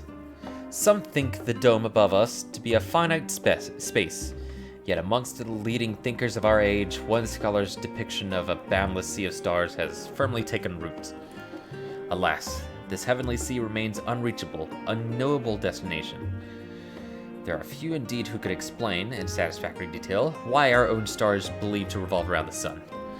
It was the technologists of Alleg who came closest to understanding the laws which govern that starry abyss. It was they who launched Dalamud, and sought to expand beyond our earthbound existence. To the moon! Fucking Dalamud. Having read of their ancient ambitions, I wonder, has your interest in this field of study waxed or waned? What if I were to tell you that the eternal constellations were arranged differently in the distant past? That their positions continue to shift almost imperceptibly, but measurably as we journeyed into the future? Would it shock you to learn that the stars drift further and further apart and may indeed do so forever? Are you eager to learn more? This book's on the wrong subject. Search for works which contain details on the forum or mention the history of Charlayan. My interest wanes, I suppose. Forever 20 summers. Ooh. My beloved seekers of knowledge. Have you ever put learning before your health and neglected to feed and rest your body as you should? I too once engaged in such foolish practices, but one night, engrossed in philosophical study, I had epiphany. For all the world's mysteries that drive us to reckless abandon, we have so very few years in life in which to achieve our goals. I just thought of something. Sometimes, it sounds like fanfic. I was thinking it was like a fucking 50 Shades of Grey, or 51 First Dates. Sometimes you'll see, like, you know, people on YouTube who, have like a research subject and they'll talk about it. Sometimes when they say epitome, I guess they never heard it spoken. They'll say epitome. I always find that interesting. I was like, I used to think it was called epitome when I was in high school.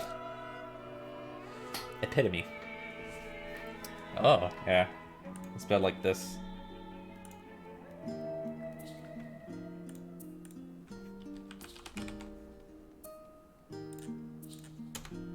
Yeah, that's pronounced epitome, not epitome.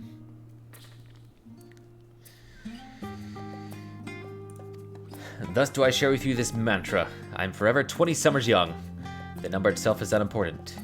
You can be 19 or 23 or 40. Whatever age you are when you discover this manual, let that be the age you aspire to remain. English, yay! Through mindful, healthy living, you'll extend the time available to spend upon your chosen research. Another day, another moon, another summer to grasp the greater truths you pursue. In the pages that follow, we will explore the secrets to maintaining one's physical condition from a biological, ethereological, and arcane viewpoint. It's on the wrong subject.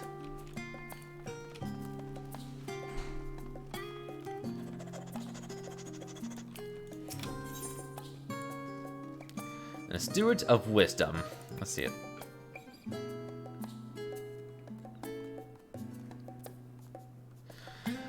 During the chaos of the Sixth Umbral Calamity, Archon Youngkrep, founder of the Charlayan, bore witness to the madness and savagery of men brought to the brink of despair.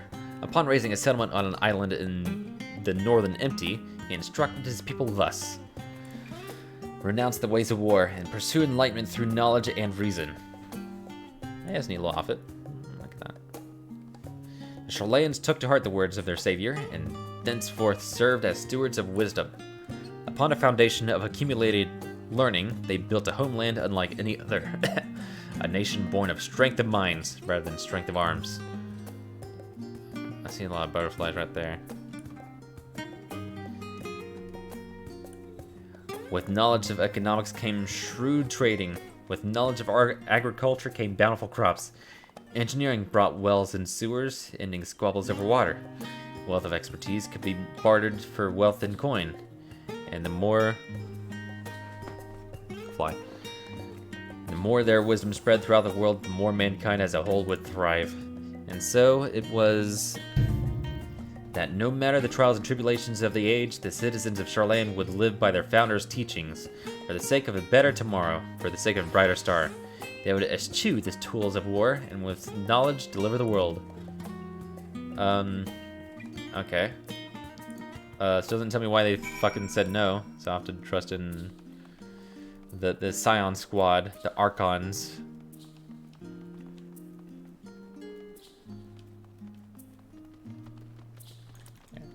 Pit, pit, pit. Tap, tap, tap.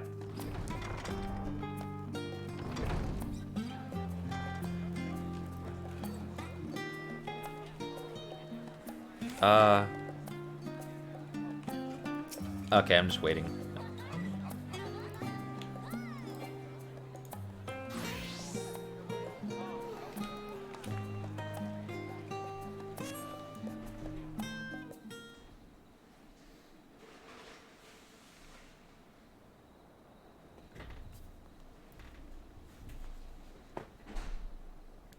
Sorry, were you waiting long?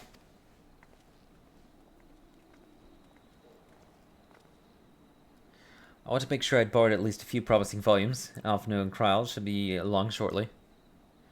I was delayed in similar fashion. As far as I could see, no titles of the Archon stacks mentioned the final days specifically, so I have no choice but to start with the tangentially relevant tomes, if they are even that. At present, the plan is to skim through as quickly as we dare and share our discoveries as we make them. It would have been nice to invite everyone to the estate. Plenty of comfortable places to read and a ready supply of hot tea. Oh, I was always quite fond of reading outside. But it's not about the little pleasures, is it? You miss your home. It's been difficult. After our arrival, we managed to speak with one of the family servants and ask how things were. It seems our dear father has instructed the staff that even if Alvno and I were to return to Charlayan, we were not to be allowed to cross the threshold. A harsh measure indeed. I hope that our efforts to understand his position and that of the Forum will perhaps lead to reconciliation. We'll mend this rift one day, I'm certain of it. And what of you, Graha? Have you been to visit your family? Or do they not live here in the city? Ah, well, my situation's also somewhat complicated. I was raised in Charlayan, yes, but I was born rather further away. In the southern reaches of Ilzabard, in fact. For generations, my people have dwelt in Corvos, the coastal region opposite of Island Thavnir.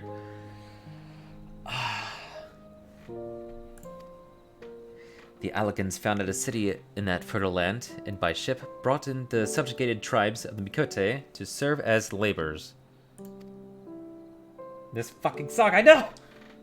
Of course, the massive earthquakes of the Fourth Umbral Calamity brought an end to the Empire's reign. And when the Fifth Calamity froze the seas solid, many of the tribes still living in Corvos braved the journey back to Eorzea. My ancestors, however, chose to remain, that they might prevent the remnants of Allag technology from being misused. Isn't Corvos under Garlean rule? For the past 50 years, yes. Some semblance of local culture remains, as is the case for most imperial provinces, but Garlemald renamed the region Locus Ammonius.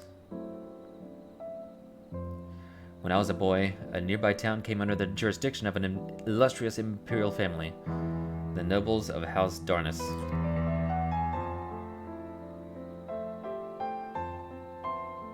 Fucking eternal winds, I love it, dude.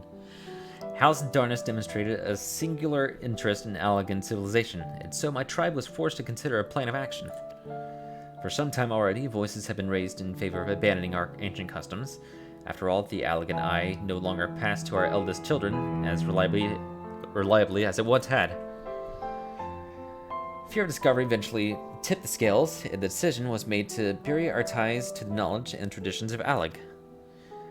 As the last child born of the Allagan Eye, I was given over to the custody of friends of the students of Baldician, who had me registered as a Charlayan citizen.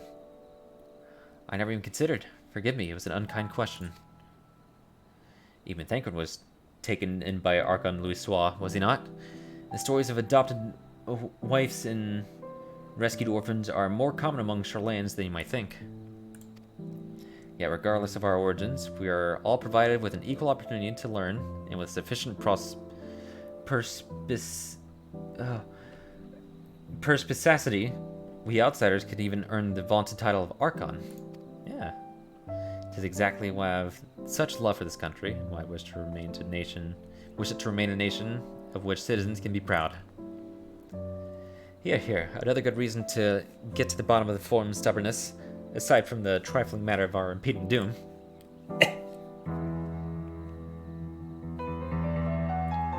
900% weight? Damn. Well, 900 ain't too bad.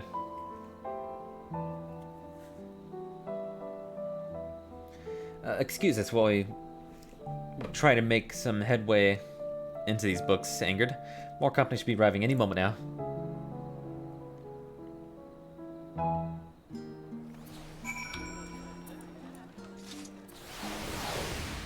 Oh, all these pets spawning in.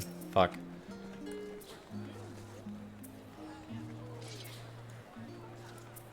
I almost just fucking started that shit.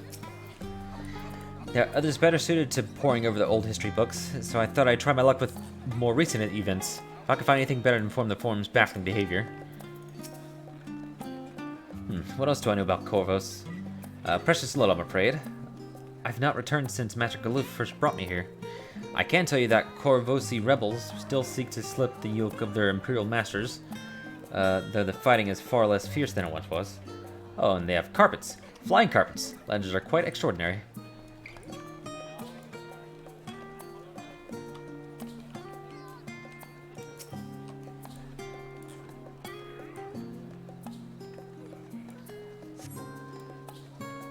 You look from here, yeah.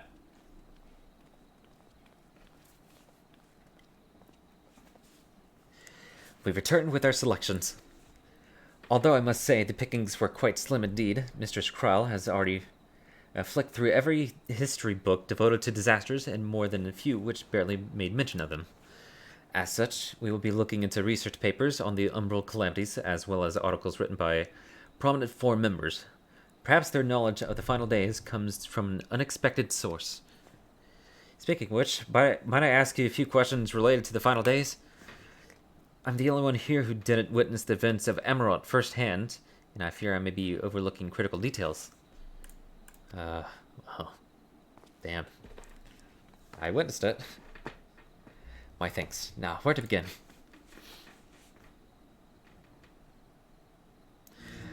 First things first. What kind of phenomena did the ancients encounter as the final days drew nigh? Fuck. Which kind of phenomenon you can imagine? Fucking vague. No,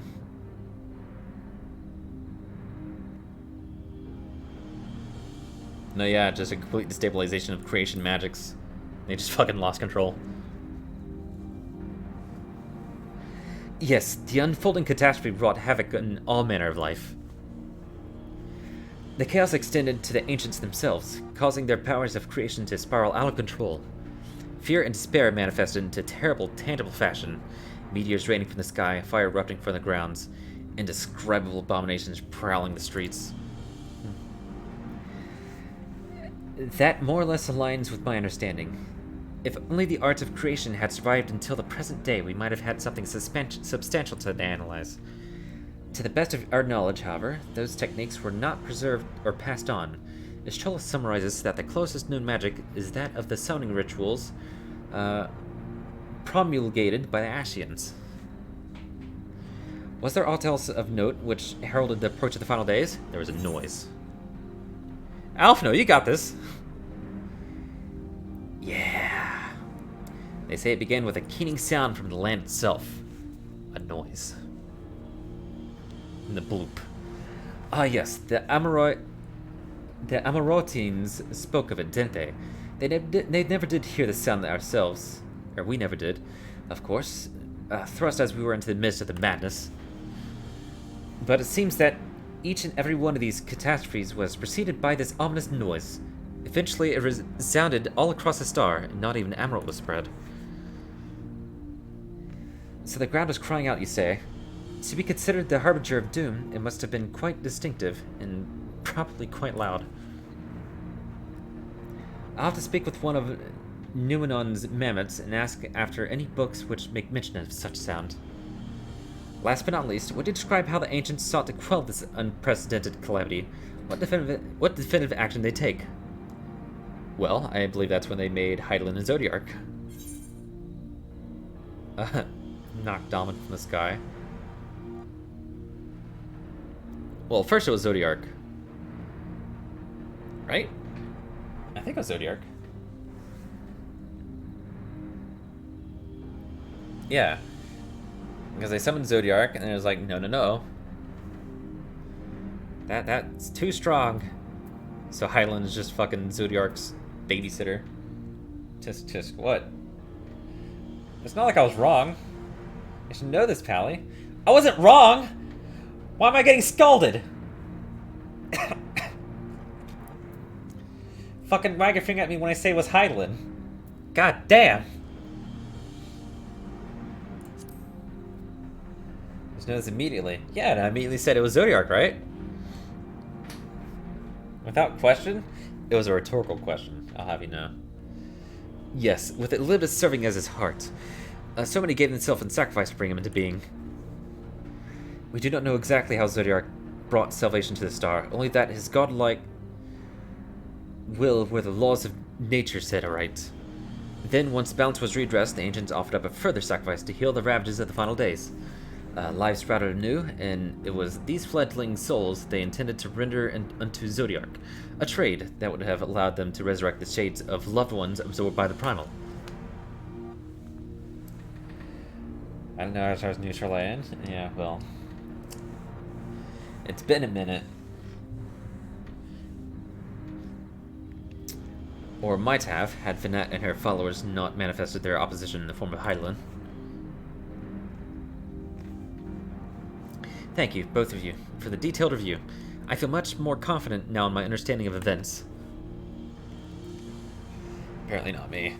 With all that freshly in mind, it does make me wonder what the Telophoroi truly mean when they speak of bringing back the final days. Ugh! We've seen what they're doing with those powers of theirs. Is forcing people to summon primals a kind of catalyst? Are they attempting to mirror the conditions caused by unstable creation magics? Or are they simply using the final days as a figure of speech? A convenient metaphor for the scale of destruction they plan to unleash. But this is all just pointless conjecture at this stage. Let's return to our attention to form, shall we?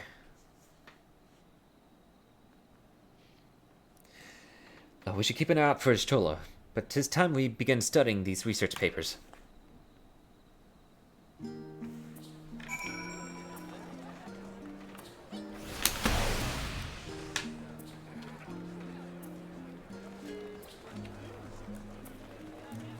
Okay. I'm sure you're not able to hear it, but I've got a key. I'm pressing the keyboard to progress the text because my mouse sits right under the microphone. So I try to hit a key so you don't hear the fucking mouse sounds. I watched through VODs of watching cutscenes and that shit drove me crazy.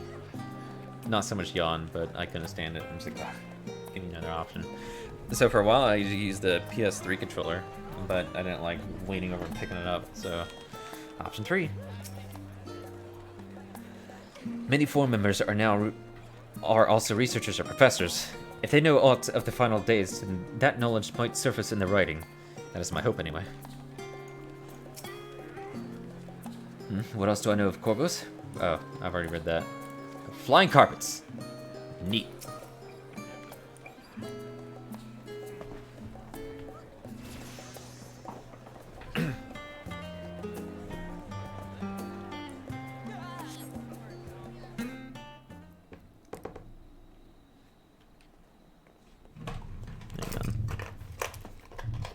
I see a clump of hair under this key, which is funny. I thought I'd clean this shit.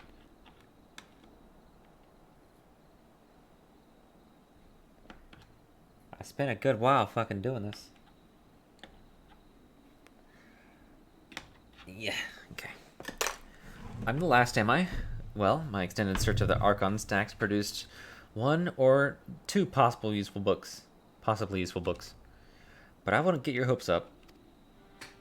If you recall, Riange learned of the source's reflection from the Garoon oracles. For its potential to cause panic and confusion, that tome was deemed apocrypha and sealed away in the Great Gooba Library. It is even less likely that knowledge of the unsundered world, not to mention the horrors of the final days, would be left sitting on a shelf for any curious scholar to find. It stands to reason, then, that my colleagues, be they Archons or counselors, should perforce be largely ignorant of the subject. Yet, when he confronted Master Fortunault with knowledge of the Telophoroi and their machinations, he scoffed at the suggestion, said they posed a threat. At the suggestion that they posed a threat, he seemed adamant that the Forum would know if the final days were truly upon us. Which only supports the conclusion that whatever privileged wisdom is guiding the Forum's behavior is being kept secret from the rest of the nation. Yeah, because they know we're gonna fucking save the day, huh? Not that I mean to excuse myself from reading duty. Whether they contain mention of the final days or no, these books could yet hold something of value. You weren't thinking of leaving, were you? There's plenty of work for everyone.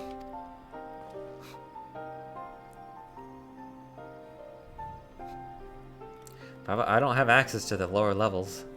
I guess they brought books up, huh? Sounds very illegal. You labor for what feels like an age as Ishtola's research assistant.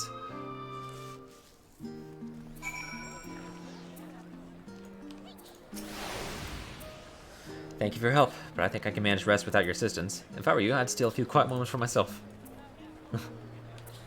Ugh. Ugh. Jeez. The efforts to gain Gratia's attention go unnoticed. He appears to be lost in his reading. I found not of interest so far. I think Ishtola might be right about not getting our hopes up. God damn. That bad, huh? Oh dear, you look exhausted. But what of your studies? Were you able to find any books on the subject I mentioned? The day was well spent. Should you wish to read them again, a man at the reference desk will point you in the right direction. For the moment, though, I suggest you take a well-deserved rest.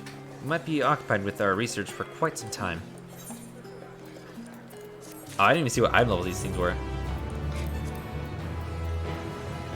515? I slaved over these 530s, we're getting 515s. Ugh.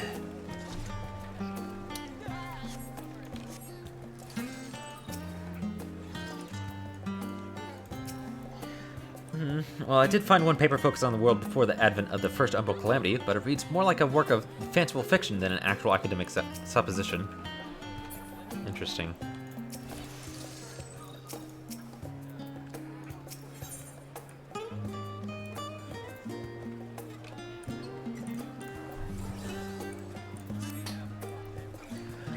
Ready for a cheap break, Angered? I know I am. Oh, actually, that doesn't sound too bad. Honestly, my neck and shoulders are going calcified if I don't stretch my legs and walk around for a bit. You know the last stand down in the harbor, don't you? Come and meet me near the outside tables, and I'll treat you to their coffee. It's quite good. Wait, what happened to tea? Fine. I guess I'll deal with coffee. Scholar's Arbor.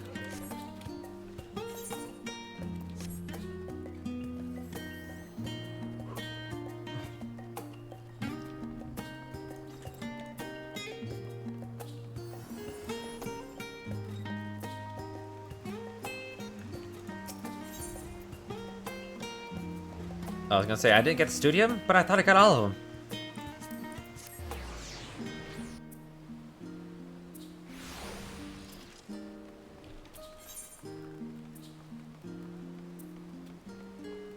Like, I have an 83, huh?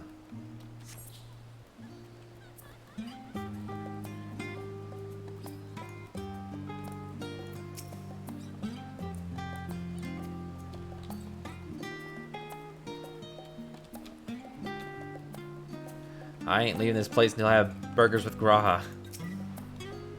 You have the look of an outsider, and I have little less disgust with foreign barbarians. Wow, aren't you fucking piece of work, huh? My friends and I were discussing the Mahachi and the practice of black magic. Did you know that... Wait, is it evening already? How long have we been sitting here? Oh, come on. Don't fucking blue ball me like that. Welcome, step right in. You place your orders. Sit down. The Gazette featured a piece about a so-called... Age to real time? What? Champion of Eorzea. Oh. Oh, okay. It's evening already? Yeah, wow. Funny.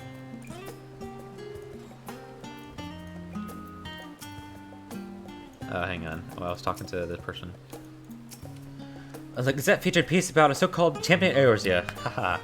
They say that this barbaric hero has prevailed in a multitude of battles, like some avatar perfected violence, and it's almost uncanny how closely you match the given description.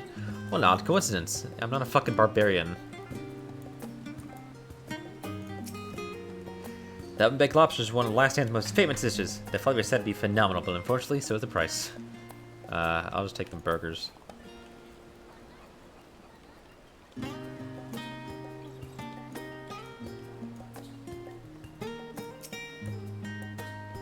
As busy as ever, I see. How very Charlatan that no other gourmet cafe has sprung up to compete for customers. Actually, this crowd gives me an idea. Before we place an order, why don't we ask a few questions and gauge the mood of the city? I'm interested to hear what the average citizen has to say about the Telepharoi. Might even learn something new. Worth a try, don't you think?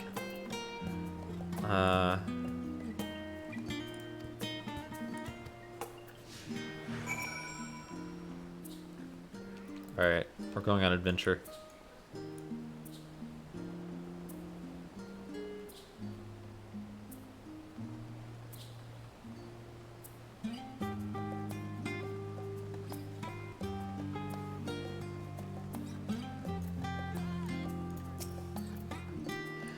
Yes, I don't believe I had the pleasure. Pray excuse the interruption, but we were hoping you might share your thoughts on the Telepharoi and their unconscionable plans. My goodness, if it isn't young Miss Levier! My apologies, but I work in the offices of the Forum, and if word reached Master Fortunal that I was helping you... I see, we're sorry to bother you. Oh, I didn't talk to her. Someone here at the cafe should be willing to speak to us. Let's ask around.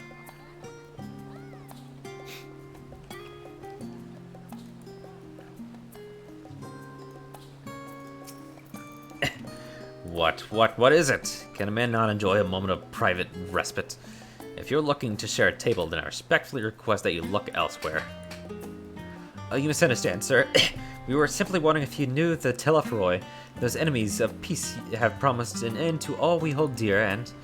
Wait, you're that House Levier girl, aren't you?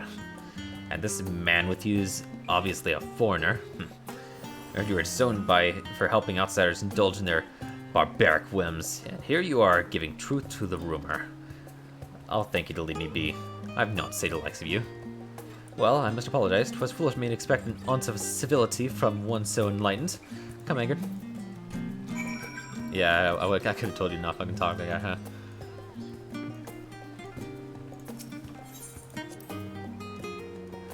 Well, the customers have been decidedly uncooperative. Maybe the staff will be more willing to answer our questions.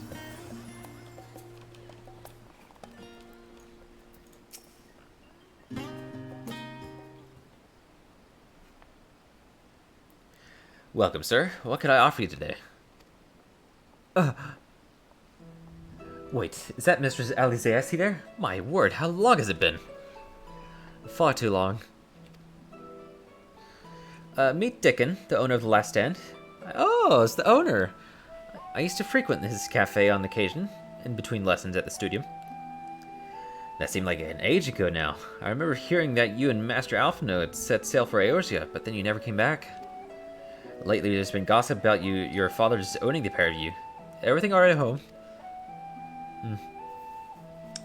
It's complicated, and I hadn't expected complete strangers to be so familiar with our situation quite so quickly.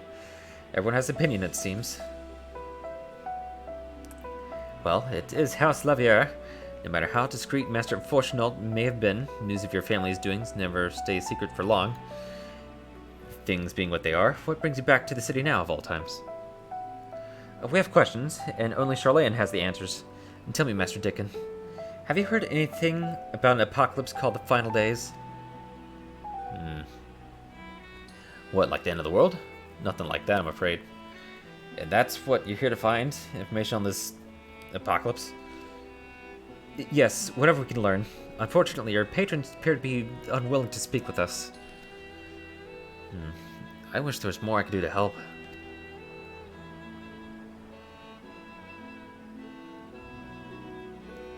But maybe there is.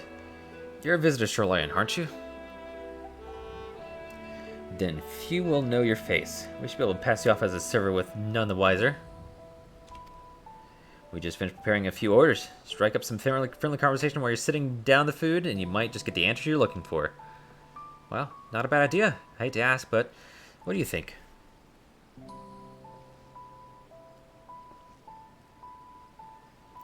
That's the spirit. Pay attention now, and I'll explain where each of these dishes need to go. The tea is set for the chatty group sitting by the water's edge. The omelet's one for our regulars, a Highlander by the name of Gisla. She's sitting at the outside table with a friend of hers. Behind them, you'll see Mikote gentleman. He ordered the oven-baked lobster. Got that? If you're not sure, just ask and I'll explain again. Good luck. I can remember a few of them. Hey look, it's the soap from that game. The circle bottles.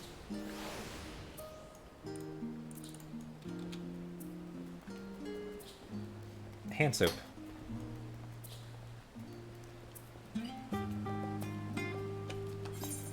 Hang on.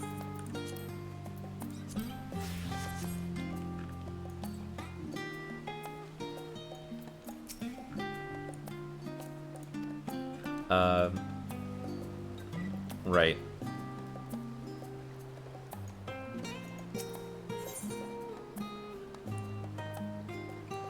Oh, that is a Mikote. Hang on. Because this table talked about lobster, but it's not Mikote. So the Mikote wanted the lobster. Oh, fuck.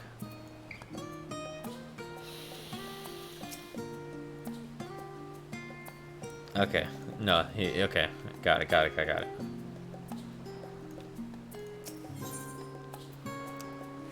Here's the tea. For the chatty group. Oh, my tea set. Lovely, thank you. So what of the Telophoroi? Ha!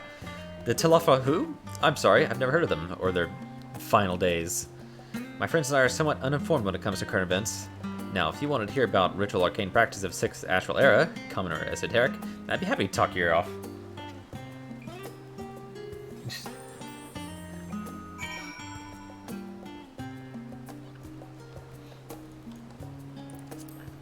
Oh, yeah. Just fucking look at this. I mean, I'm sure it's fine. And they wanted the omelet. Tilafo. Who? Ah, finally. 4, 6, 8. Let's dig in. No time to waste. Telophoroi, final days! What do you know?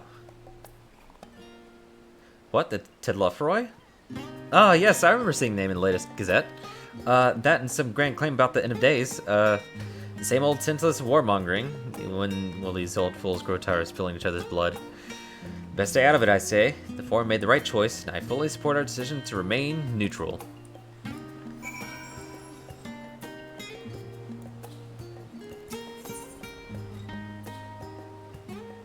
Urbane banter with a smile.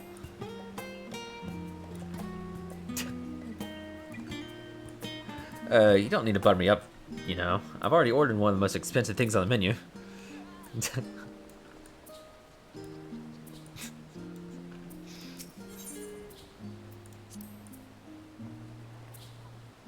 At last, the oven-baked lobster's mine. You have no idea how long I've scrimped and saved and suffered to afford this heavenly dish.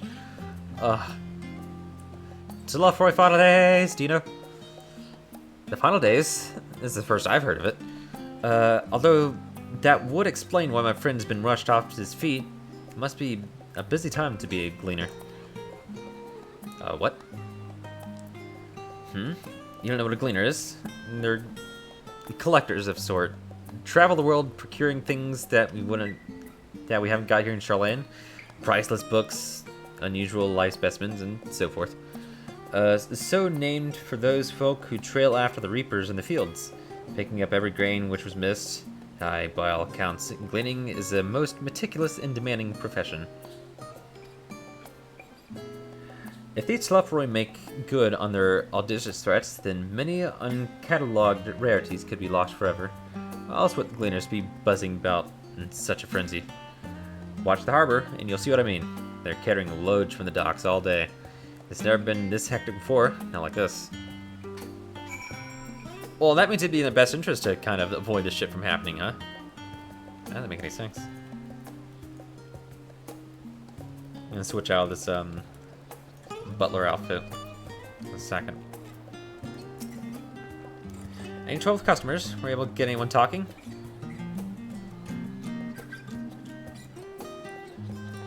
Interesting.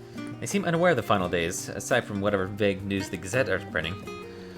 Even Dickon had nothing to offer, and he's the best source of gossip in the city. If the Forum does have secret knowledge, then they've done an impressive job of ensuring no one whispers in the wrong ear. In any case, thank you for playing the part so well. Here, that cup of coffee I promised. Hey! Nice.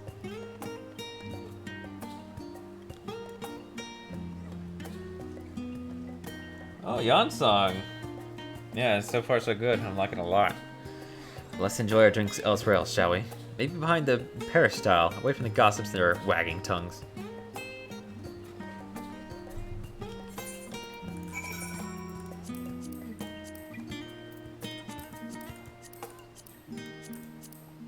There it is.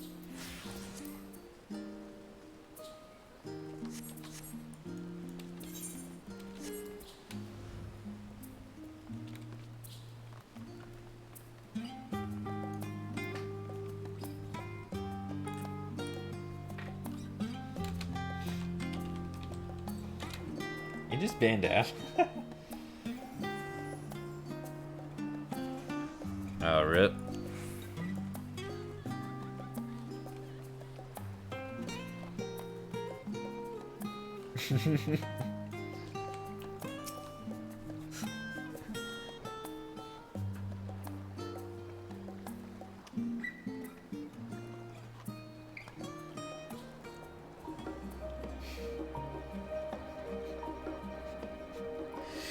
Yes, that should do nicely. Out of the wind and out of sight.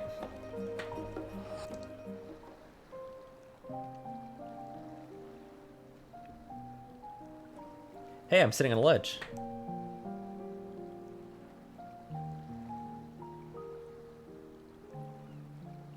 When our father disowned us, I couldn't believe what I was hearing. It wasn't until much later that his words began to sink in, that I began to feel the weight of what it meant.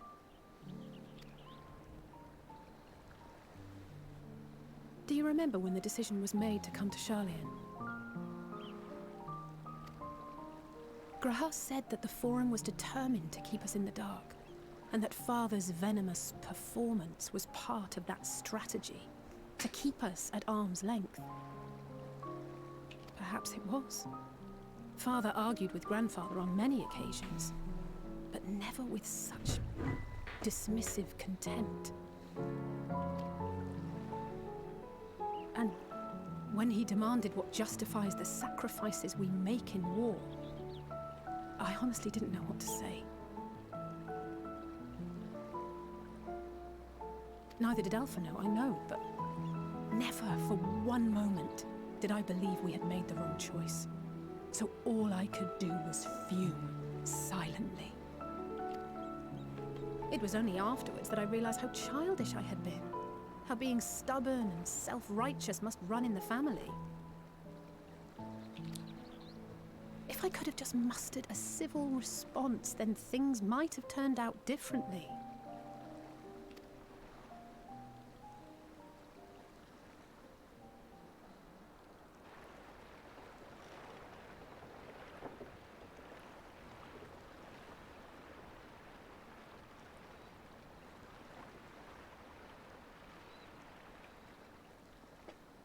They must be ferrying goods to Labyrinthos.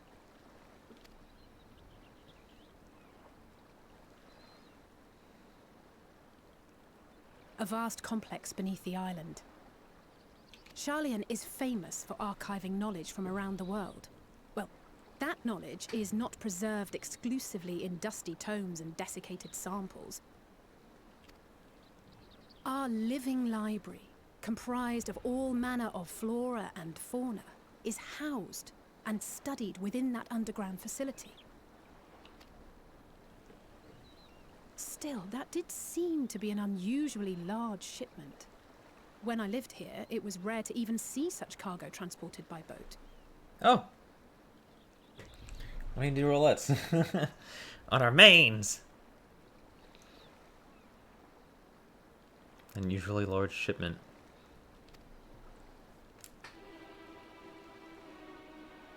Wait! Didn't you hear something in the last stand about the gleaners coming and going more than usual? Yeah. Well, I think they're the ones we saw manning those boats. And gleaners answer to the Forum.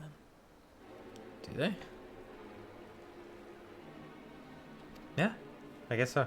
If the appearance of the Telophoroi prompted this sudden burst of activity, then Labyrinthos may hold a clue as to what the Forum is planning. That makes sense. Well, good job.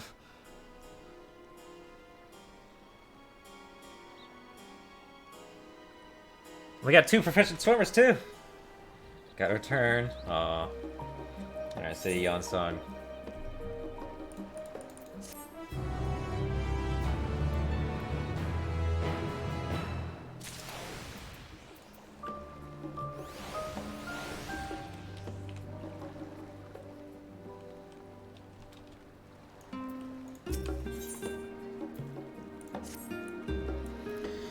We should tell the others what we've learned about the Gleaners. Go on ahead to Numenon, and I'll join you in a moment. Master Dickon will want his cups back.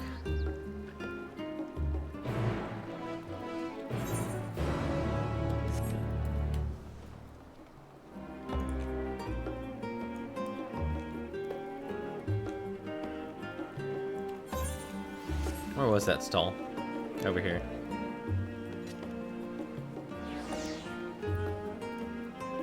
Strider Boots Biss.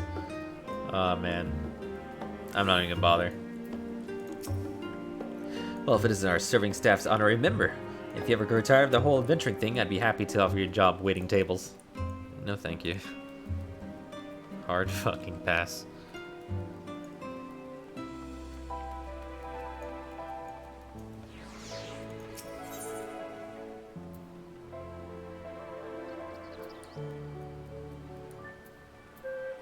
Rostra.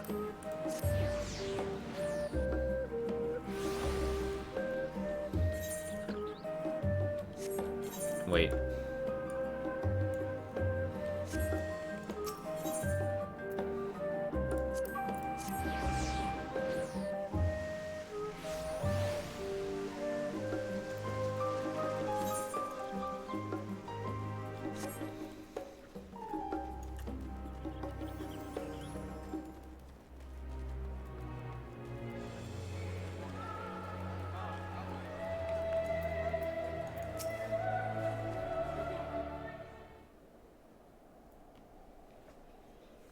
Welcome back, Engard. Been for a walk and cleared your head, have you? It's snowing. Jesus Christ. My character needs a jacket. Not exactly. We did some impromptu investigating and turned up information on the Gleaners.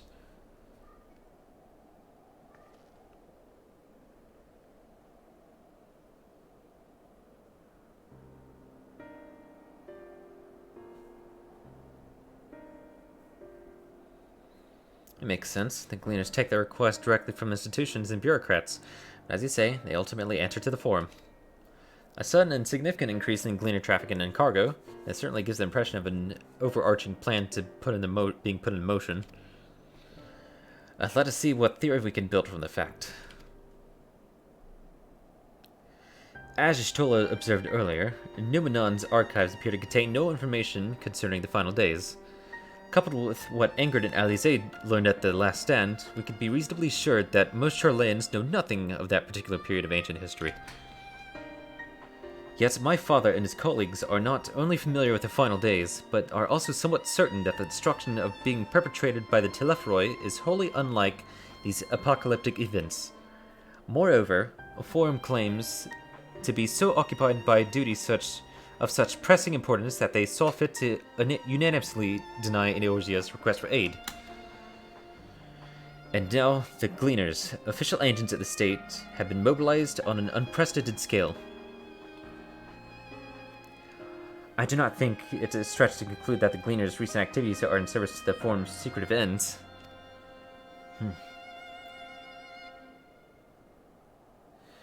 In which case, our next course of action seems obvious. We visit Labyrinthos and assess the situation for ourselves. And if we're lucky, the Gleaners will be far more receptive to our questions. Hell yeah. Anything better than burying my head in another dusty book? I understand not everyone is studious type. Consider this a welcome change of pace then.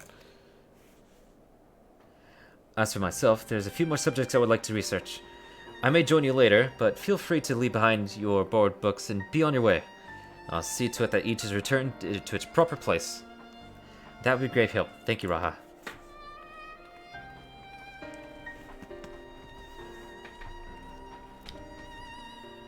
Let's head down the stairs over there, and I'll show you where the entrance is. I need to put on a fucking jacket. It's snowing! They did say it was cold. I should have fucking guessed, huh? I still can't decide what jacket I like. This one has a better texture, but I like how this one's kind of high-fitting.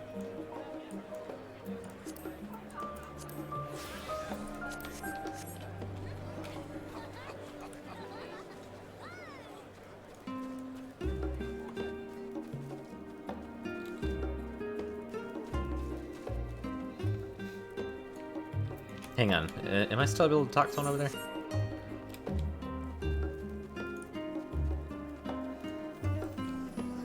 Yeah. Watch your step in Labyrinthos. It's rather more perilous than a simple storehouse, although that will likely make the experience all the more attractive to an adventurer like you.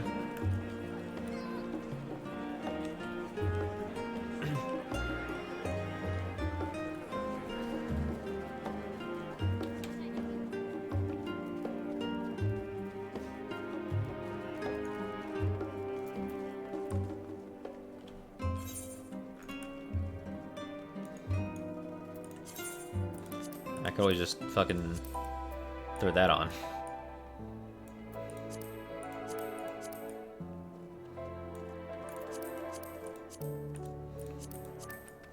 And that even.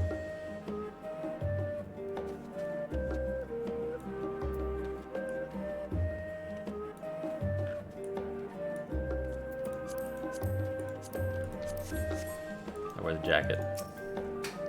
Ready? Labyrinthos is not too far from here, but you may find a path a bit disorienting. I'll take the lead, so stay close. Off we go then. Oh hell yeah, everyone's walking. Oh god damn it, she's walking so slow.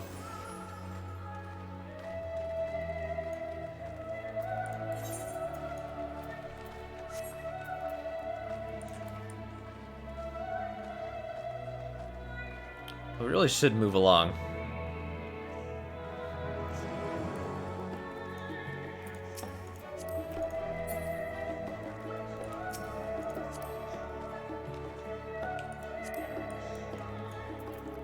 Now we run, try to keep up.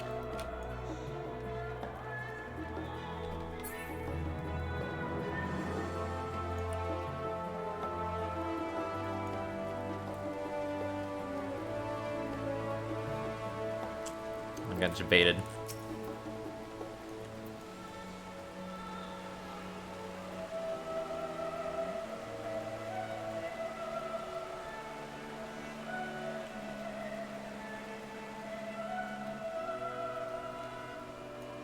Up here.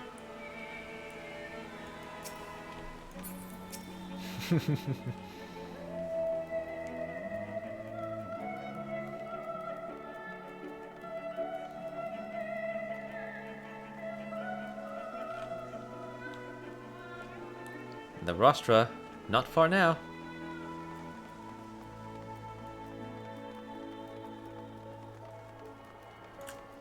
Uh-oh.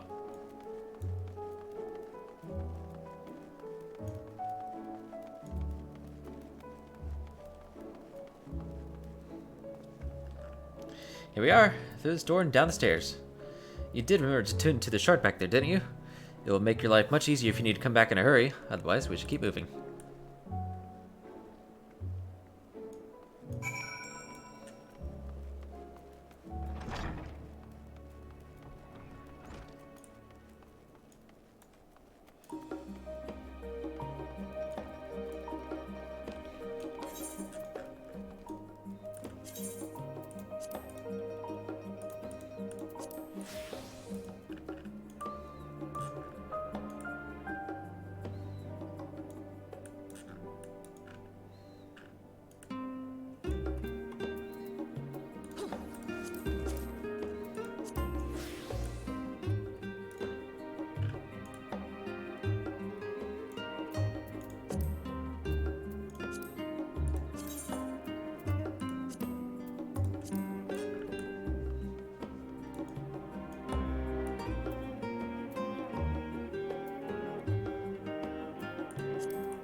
leave the jacket on for now. Squat. Oh. Unlock Chocobo Keep.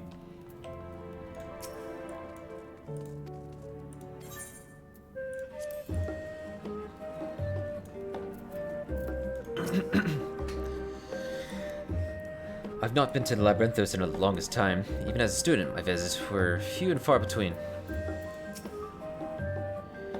You didn't take a wrong turn into Rostra there, did you? I doubt the forum would take kindly to you barging into a private session. How did the forum learn of the final days, and exactly how much do they know? More to the point, what do they intend to do about it? Hopefully the answer to at least one of those questions lies below. What was that about wrong turn? Oh, I guess it's not really. Oh, in there. Oh yeah, I've been in there. I've been in there. You must keep buddy boys.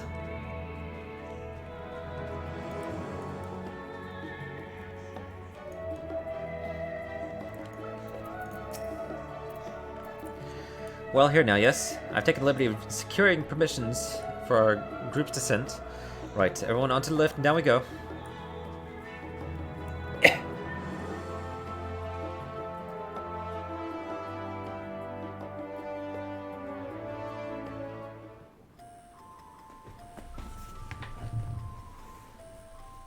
Deep beneath the scholar's city shines a false sun within a fabricated sky. Ah. In any age exist those who consider the floor an extension of their bookshelves, and this vault's architects surely belonged to that special breed. If the stack grows too high, start a new one. If no room remains, then make more rooms. A simple solution at first, and then bit by bit, a profound transformation. Knowledge, buried beneath knowledge, a growing, creeping labyrinth from which there is no escape.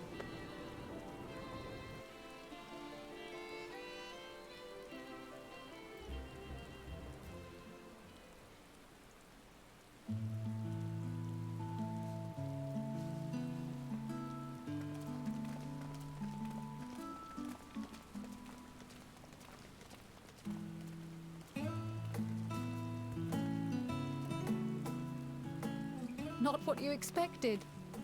I must admit, the artifice is very convincing. But I assure you that we are beneath Sharlayan itself. The breeze you feel, the flowing waters you hear, all created by the hand of man. The island is volcanic, you see, and once upon a time this great hollow must have been a reservoir for magma. It was discovered some 400 years ago, at which point it was repurposed as a storage facility for scrolls and samples and such. Renovations have continued, with nigh on no interruption to this day, with the lower levels still undergoing expansion. Wow. Aren't those people gleaners? Yeah, there's the buddy boy. Aye, judging by their dress.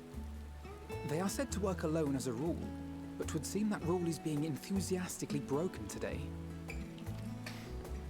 It may be as you suspected, that they are engaged in a task apart from the norm.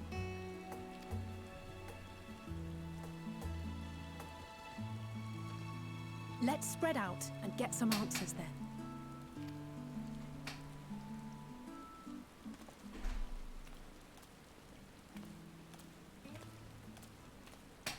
Ugh.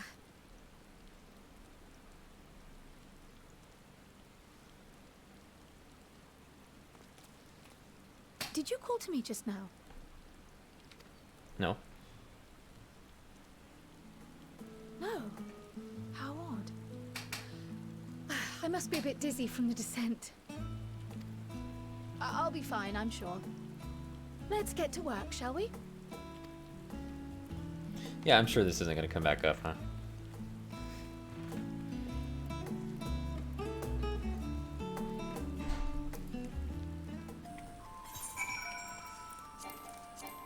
Oh, really? Hang on.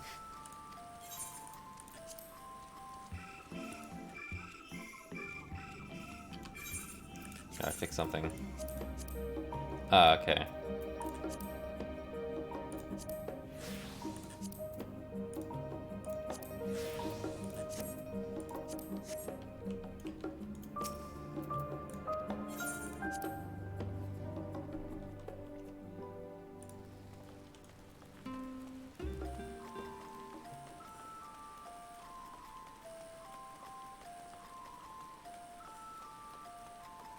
I can mount up in here.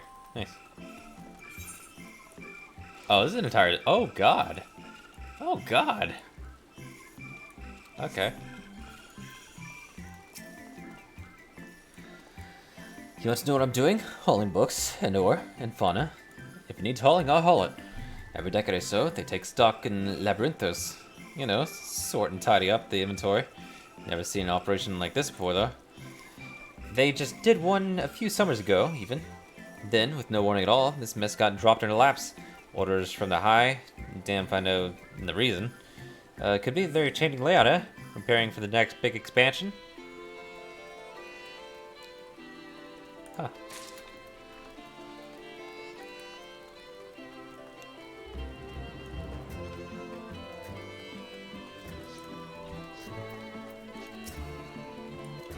Let me think. The reseed should be item 1058, Cuban seeds 1059, Snowberry 1060. Or are they 1061? My head feels like a stuffed mocha grass. Why more loads take them out and then carry in? Why do all this at once and risk mixing it up? What if someone mistakes the Corthian carrots for the Gearbanian carrots? What then?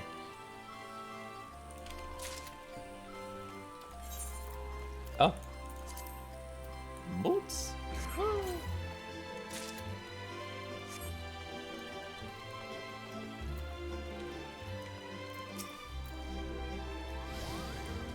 You need help give me more headaches? Because you don't have the look of a gleaner, and I'm in no mood for idle chatter. One of my colleagues was so exhausted he took a tumble and crashed into a pile of crates. Now a pack of marmots running loose.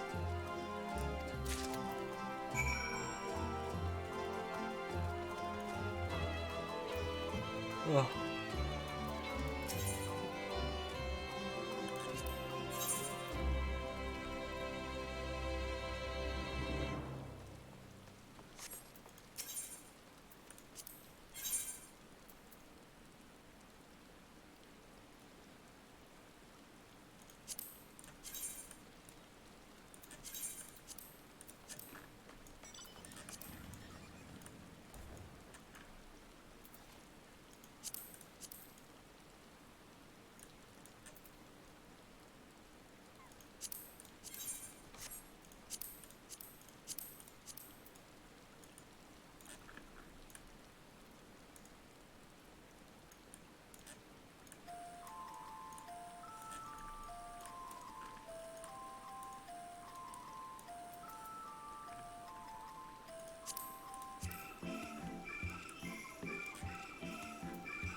Anyway.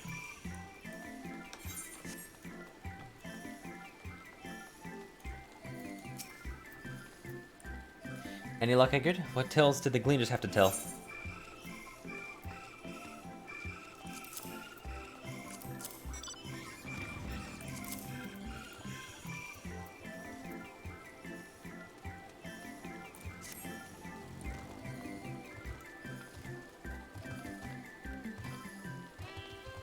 So this grand operation began without warning, and for every item they bring in, they're sending more inventory somewhere else. That'll explain the haggard faces I've been seeing. You're right, the foreman is definitely up to something, and they're turning Labyrinthos upside down in the process.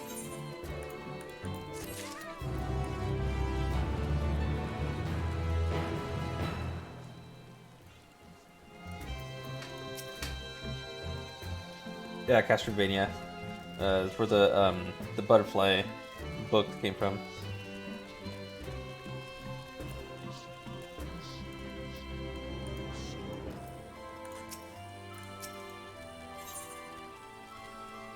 Is there no one else here? I guess there's somewhere else.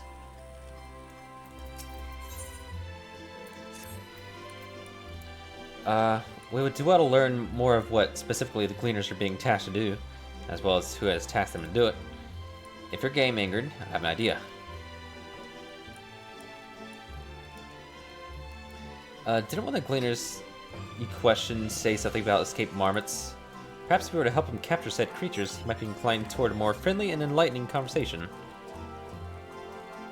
In the meantime, I will turn my charm upon the Gleaner here, and we can compare notes afterwards. Happy hunting!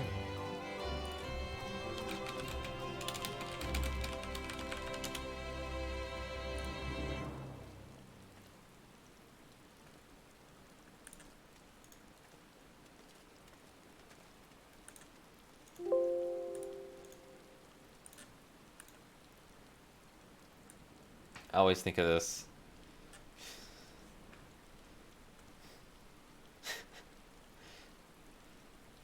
Just the kind of condescending crouch. Like, oh yes, I'm listening.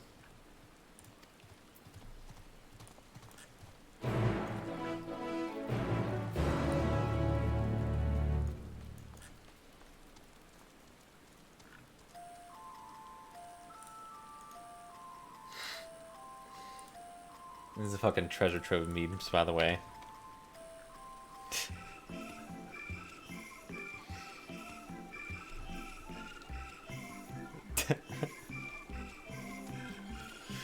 my favorite, I'll have to find it. I can't show it on stream though. Is you know, wrong, but then like third option, which is correct, is just like the tall dude just picking up and fucking the short dude. Correct. That's how you do it.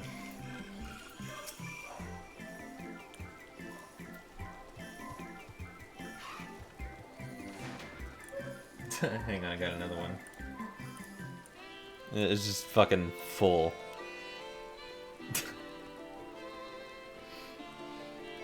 Of just fucking nonsense.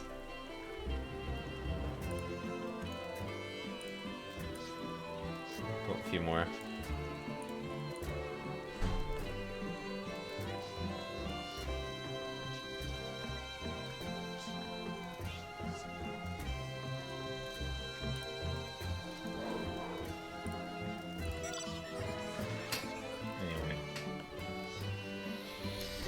You wish to help me find the marmots.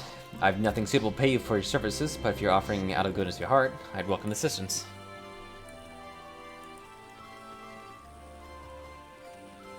Name's Ehrenville, friend, specialist in the collection of life specimens. That said, to capture these Noxian marmots as a trial, I have no desire to repeat. Wizard mice, they call them. For mercy, there are no other marmot species on this tier at present, so there should be no mistaking our little fugitives. If you happen to catch any, stuff them in this sack. Gently, of course. Gotcha. Where to begin, you wonder? I've not seen any scampering around here, so we'll need to widen our search into the surrounding forest. Be on your guard. There are beasts out there that won't hesitate to prey on a marmot, or you. Yeah. Opposite trees to the west. The eastern part of the forest is all yours. Good luck.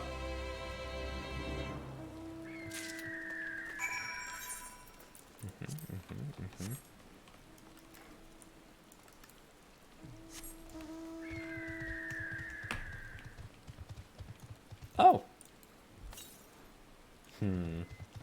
Remember your Aether Compass.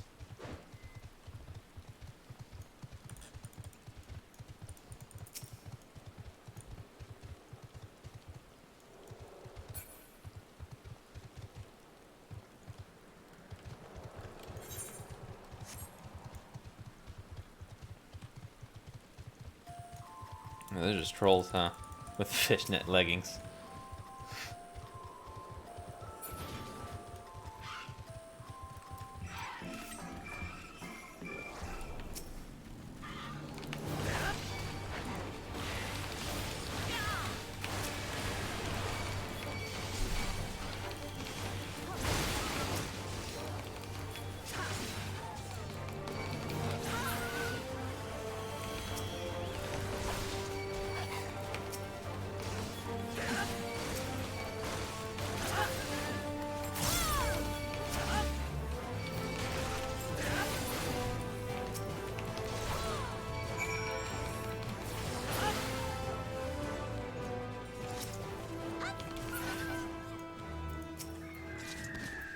Chirps quick.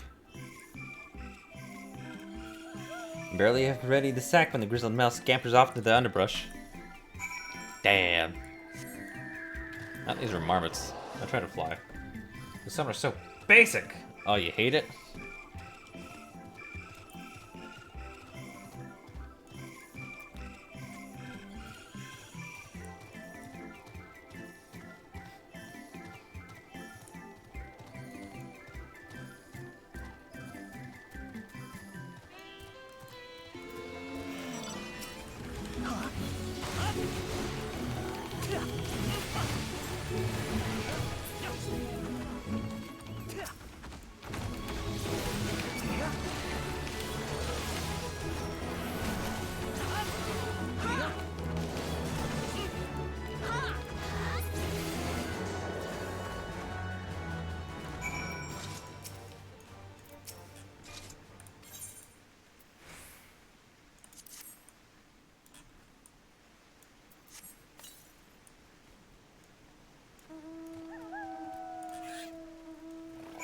Damn.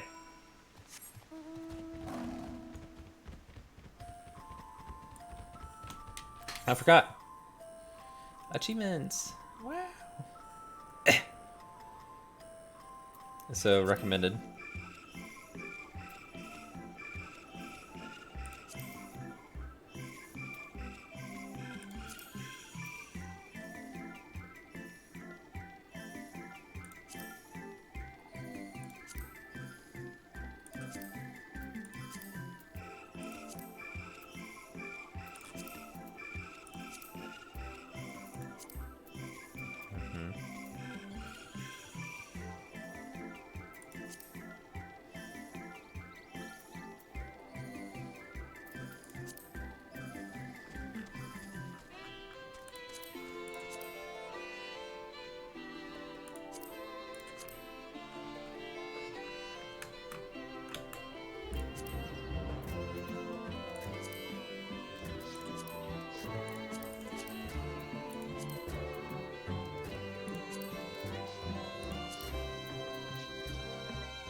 That's still a pain in the ass to look at rewards. Not fixed.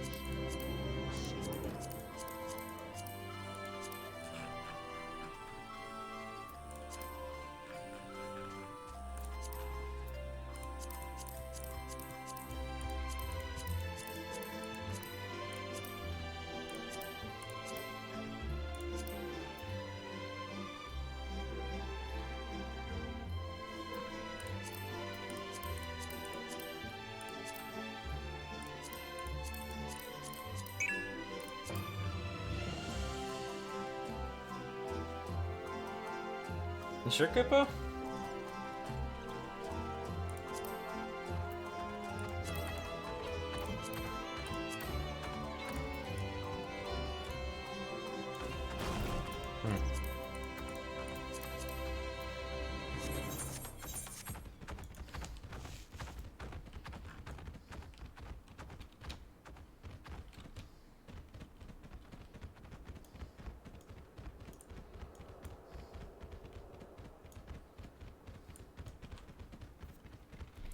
I mean, I'm kind of tempted, not gonna lie. Bad call, sorry. He just fucked with us. Which reminds me. Oh, it marked it as Tempest. I should mute the notification sounds for now.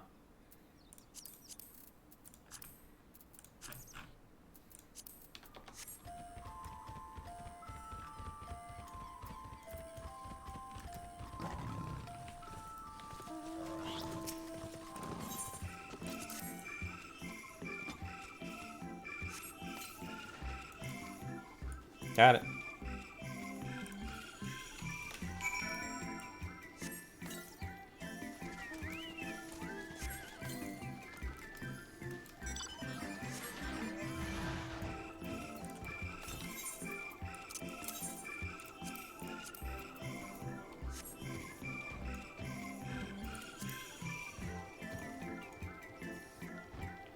There it is.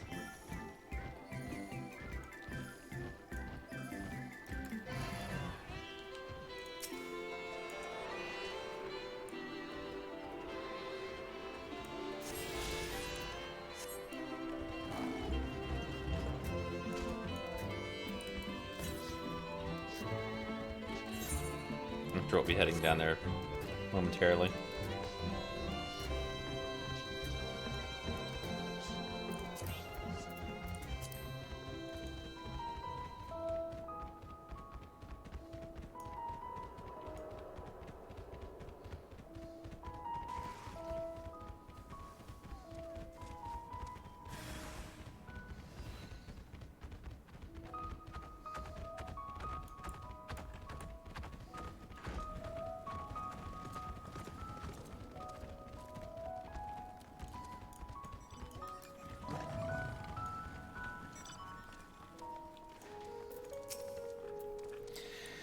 How'd you fare? I tracked down 3 of the pack, which leaves 1 accounted for. I got it right here. The plump, wriggling form of one greatly annoyed grizzled mouse. Got it. Ah, there's the odd marmot out. Wait here a moment while I put our friends in a holding cage.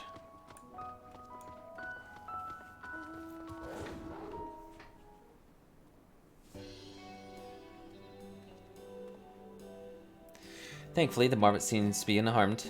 They've held up well into isolation, but it's much too soon to release them into the habitat. It's a good thing we were able to recapture them so swiftly. Yeah, my thanks.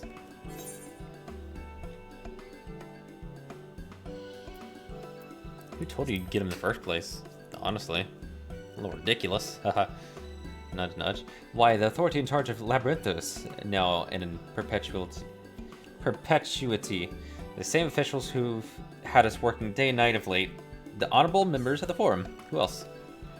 Suitable for consumption, easy to breed. Those were the 2 conditions I was given for the stock I was instructed to procure. I don't know what the Forum has planned for these creatures, but at the very least, I doubt they'll be served for dinner today or tomorrow.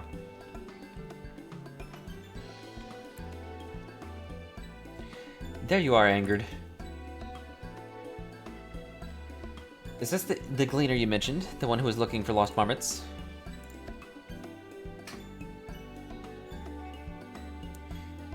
Interesting company you keep, friend. Who are you folk, anyway? I am Kral of the Student Baldesian. These others are my associates. Truth be told, the Forum's decisions of late have not sat entirely well with us. That is why we made the descent into the Labyrinthos. We hope that by seeing those decisions put into action, we might more fully understand their reasoning.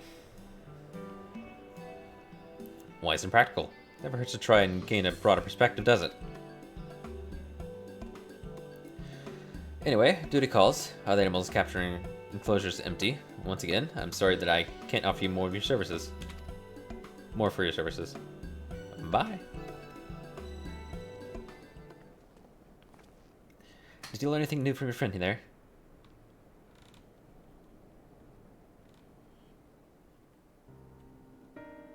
So he confirmed that the order for this ambitious operation did indeed come directly from the Forum. However, the Gleaners have not been informed of its purpose. Looks like they're trying to be self-sustainable. So that when the world ends around them, they can just fucking live on. I don't know. I'd say that fits with everything we've heard thus far. We also discovered when the operation was begun, the Forum contacted the Gleaners Guild ship and put their people to this great work for some 4 days after the Tilafroy made their chilling declaration. As seasoned travelers, the Gleaners kept abreast of news from every corner of the world out of necessity, thus I'm inclined to trust that their calendar of events is accurate. Altogether, it gives the distinct impression that this undertaking was a sudden and unexpected development. Yet I find it hard to believe that such a comprehensive restructuring of Labyrinthos and its archives could have been planned in so brief a window. Nay, this plan was long in the making. They were but awaiting the right time to put it in effect. And Tilafroy's declaration was what set it all in motion? It seems likely, but let us not keep to conclusions just yet.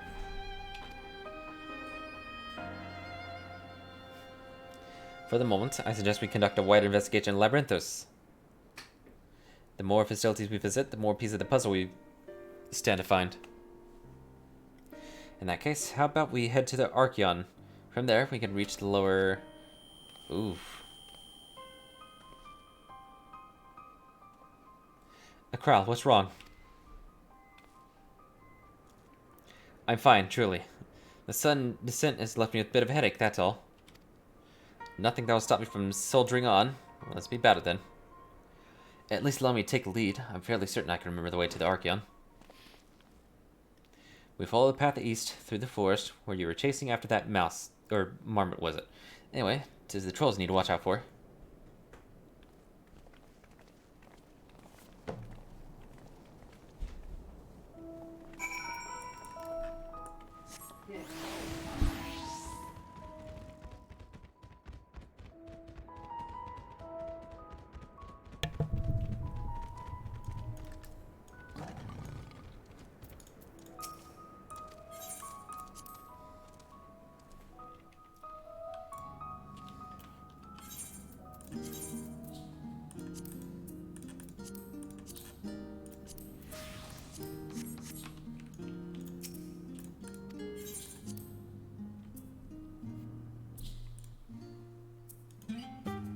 I think I'm gonna warm up those 2 pizzas I have left.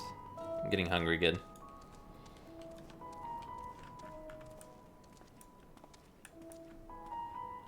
And the icons don't all look the same. Here, I'll be right back.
I'm making more tea as well.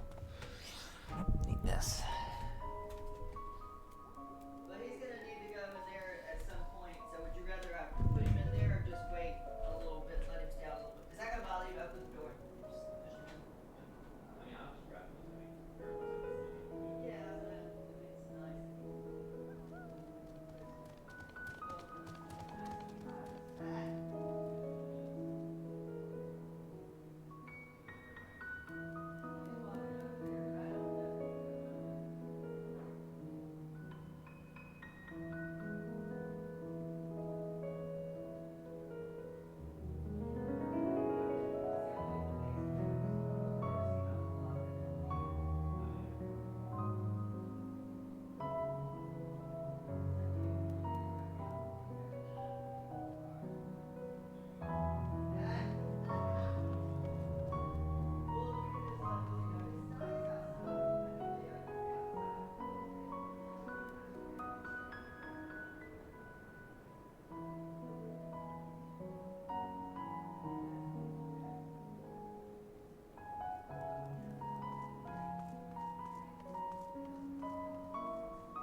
down.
Okay, I think I left the pizza in the oven long enough.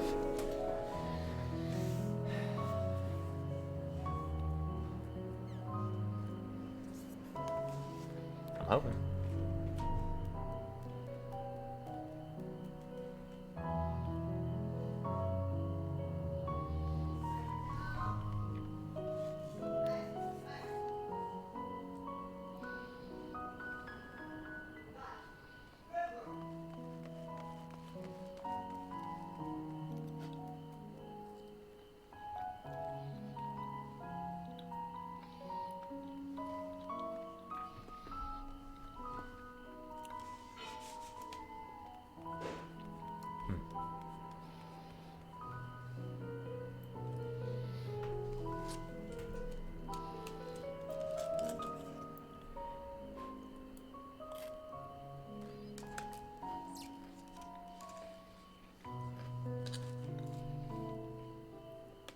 That piece of chicken looks kind of gross.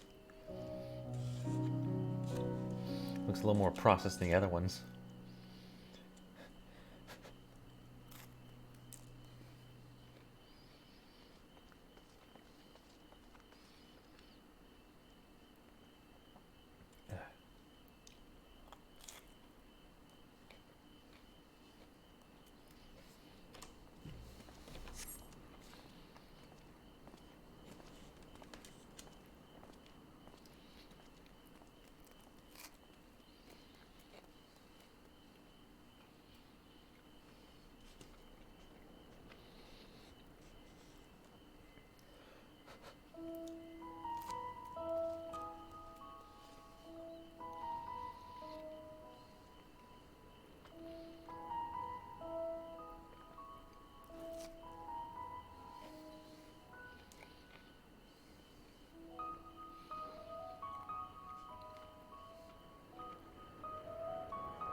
I guess I need to line up something else to eat in this 24 hours. Probably. I don't know. I guess I'll make ramen. If I'm still hungry, I'll make mac and cheese. Later down the line. This should hold me off for a while.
And save some dungeons.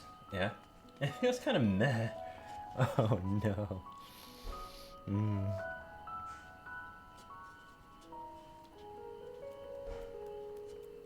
Very meh job. I like it. What level? What level dungeon?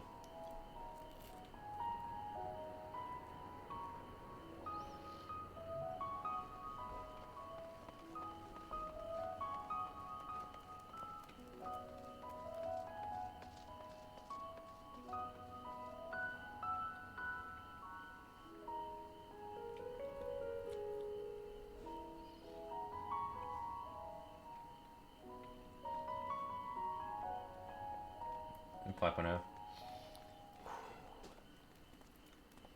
A very meh job. I don't know. I don't know when I'm gonna get around to playing Sage. I've only leveled White Mage.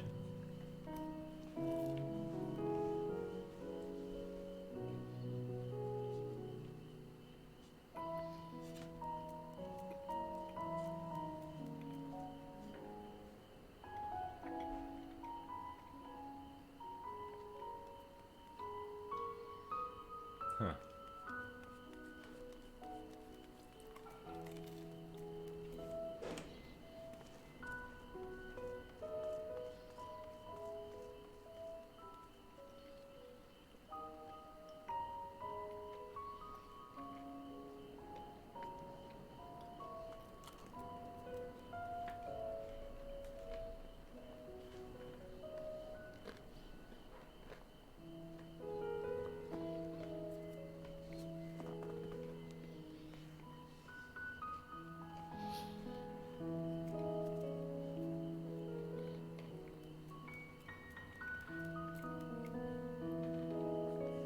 Alright. I'll be back. We can go ahead and grab the cat. He's kind of free roaming around the house right now.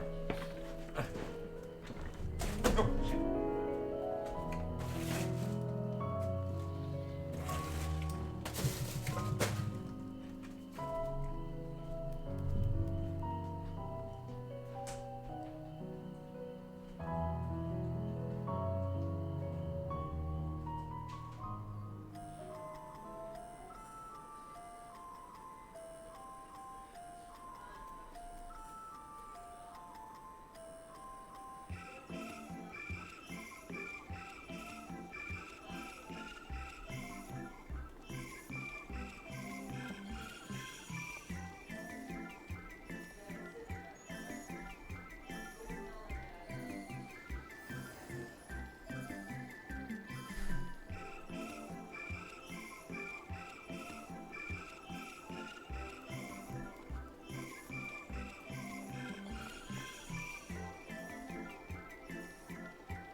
What?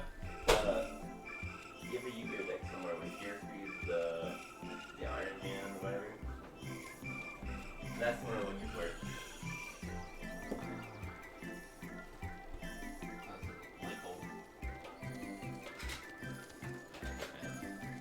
You check that? What, in this? Yeah. Since that was the one that was unfilled. It should be there. Oh, Here.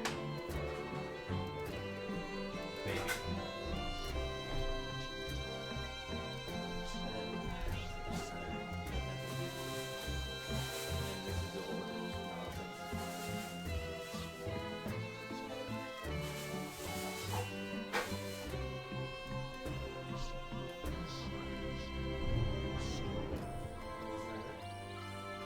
yeah. Oh, that's good for you. Can you Google? What? Can you Google Gear Freeze Saturday Joey? First edition.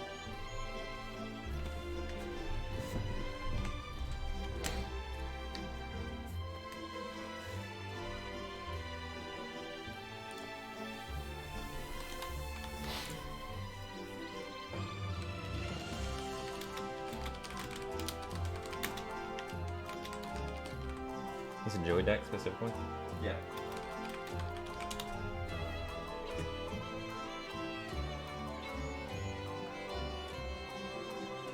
Doesn't matter where. Okay, 2004 Yu-Gi-Oh! Starter Deck, like first edition. eBay. That's $3. $3. Instead of Starter Deck Joey, put in Pharaoh Starter Deck. You put in first edition, right? Yeah. Okay. Oh yeah, that's like the most important part.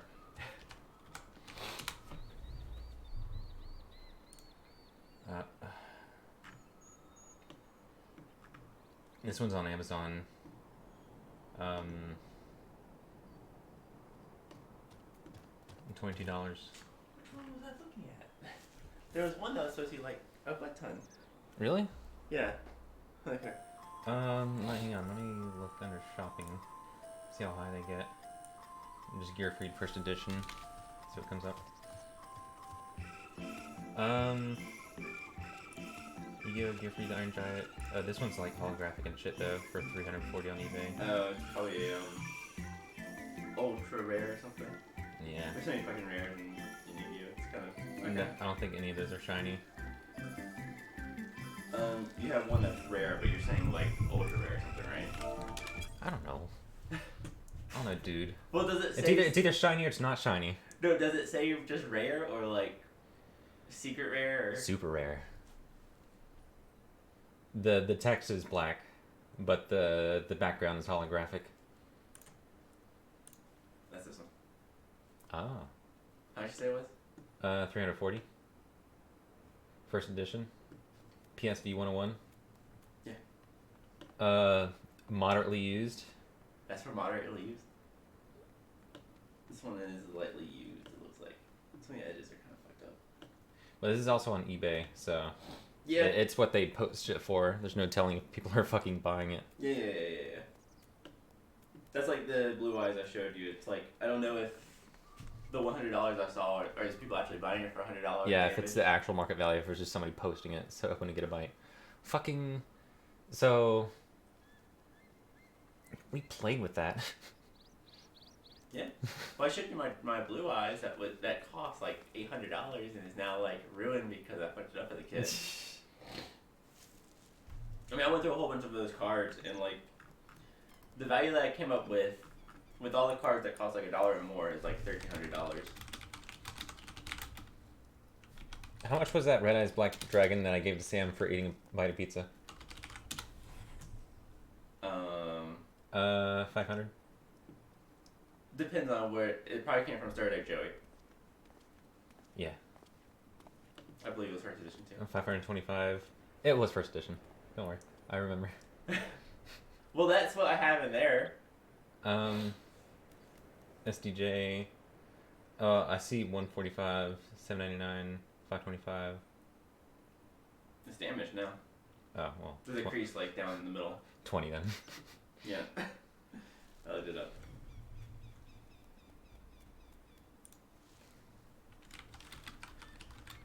Yeah, going through the card was kind of like a heartbreak because there were like some cards that were just like, that would have been expensive, but it's not. Because ruined. Oh, God.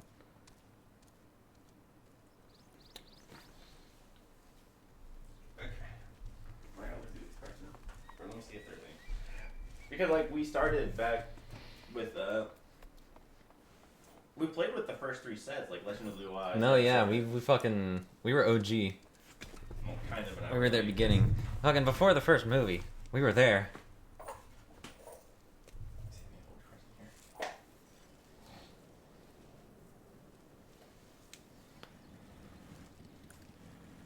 Some of the movie cards are expensive, but not.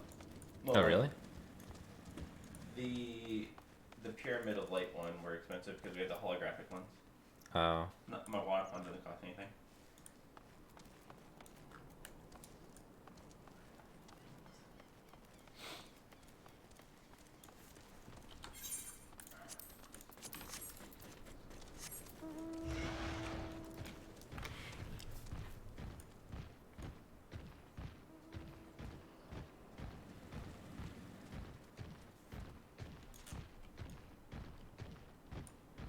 I didn't know.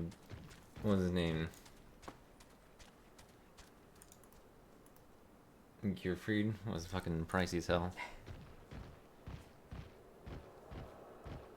And I believe we played with them unsleeved when we got them back. Yeah, I got it. We had no idea. I mean, who knows how expensive our Pokemon cards were? We had a few of them in the beginning. Yeah, you don't remember? We didn't have a lot of them. We probably had like 3 packs worth. Not enough to play with, but fucking we had some. But I don't remember any of the cards. All I remember is like some of the medic sprays, like the first aid stuff, and some power cards. That's it. Like I couldn't tell you if we had like a Charizard or whatever.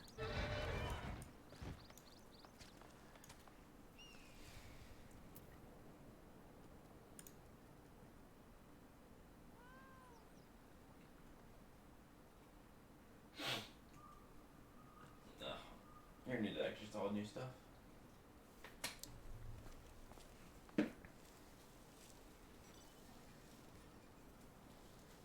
Well, if you want, you can sell the new cards.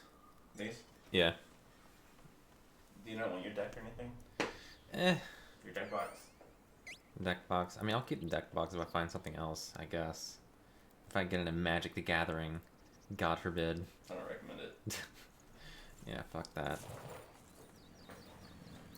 It's such an expensive hobby. I can't be fucked with that. You know.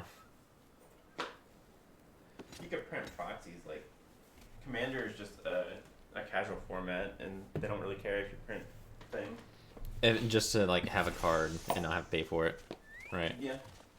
I think the werewolf deck I made has $100 in proxies just because I don't want. Yeah, because you don't want to fucking buy those cards. It's like, goddamn, let's just pretend I have it. I should have just done it from the beginning, but I was stupid, so I bought some expensive cards.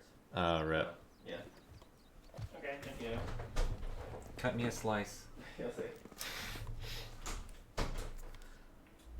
Brother's trying to sell Yu-Gi-Oh cards. Looking through our old deck, we have Blue Eyes that would have been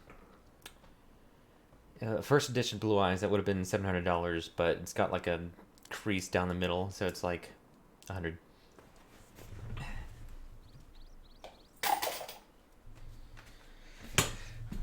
I'm just like sell my cards. I don't care.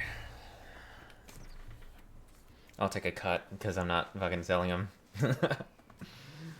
If he's gonna put in all the work to sleeve them and grade them and whatever, and post them, like, still quite a lot. Oh yeah. And that Gearfried I looked up, apparently pricey too. Hundreds? I don't know. At least listed on eBay, up to $340. But there's another one that's listed for 43, so who fucking knows? I don't know the differences between these super rare, ultra rare, mega rare, kinda rare. Epic rare. Rare, rare. Medium rare. Well done.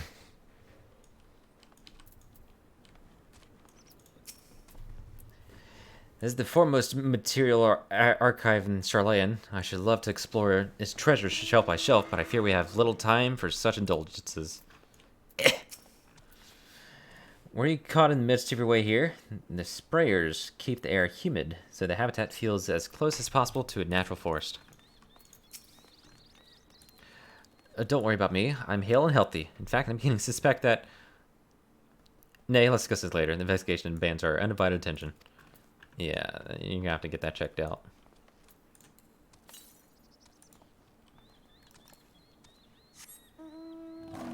And south still. I'll go and grab it real quick. I'm just have to worry about it later.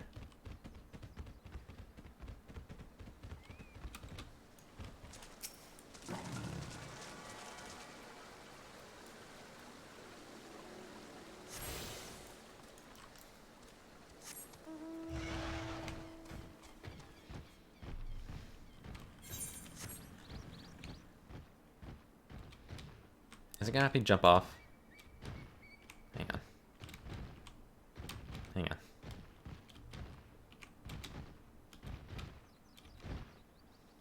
Striking dummies. Okay, this is a lot further than I thought it was.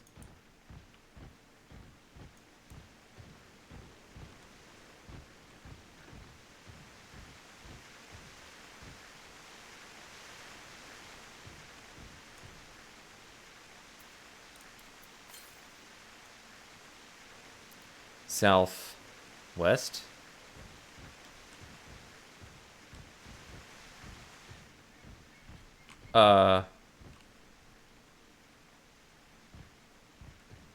Okay. Shit. I don't see it.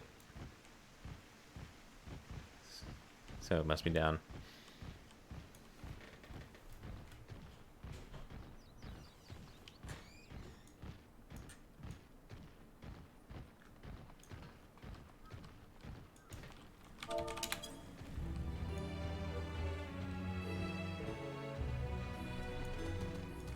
I turn off the music for Yawn so you can eavesdrop a little easier.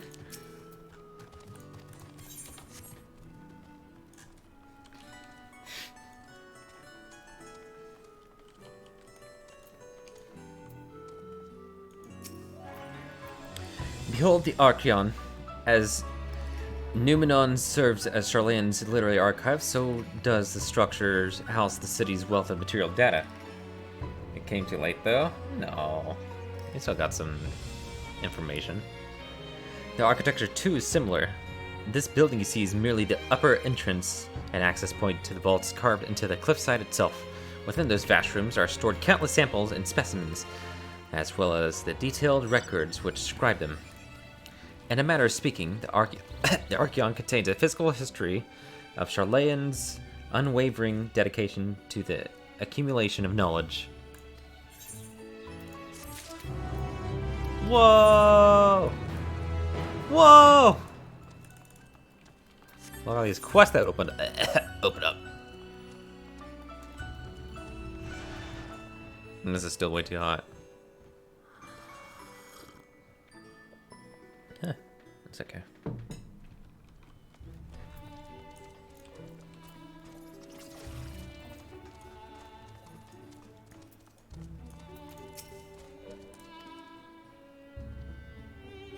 A bicolor gemstone. Okay. Alright guys, get to cracking. Figure out how to spawn these S ranks, huh?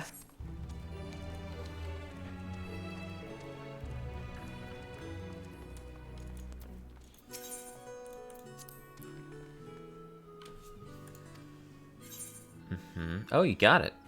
Same 3 open. Alright. Plus BS.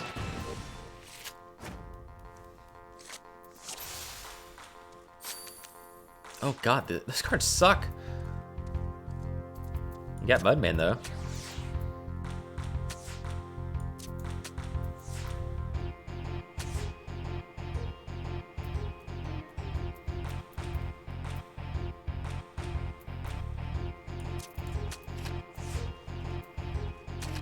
Oof.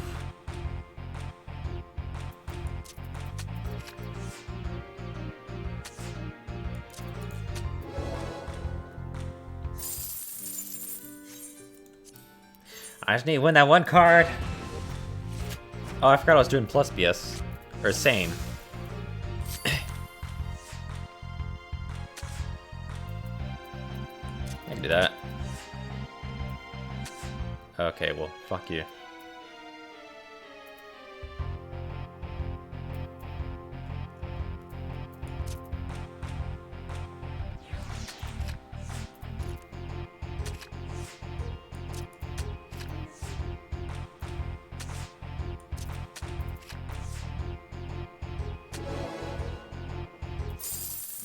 Alright, well, never mind.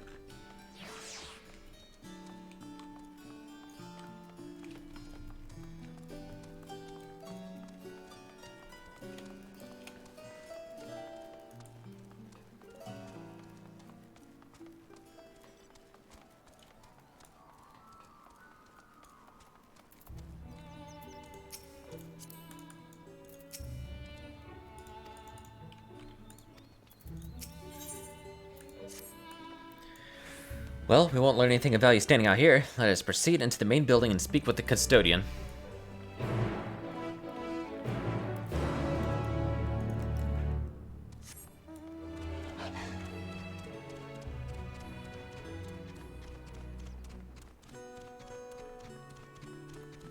Oh, I was gonna say, I can buy my mount speed. No, I can't. I do have a shit ton of bicolors though. Right? Yeah, 481. Well, it's not a shit ton, but it's quite a bit.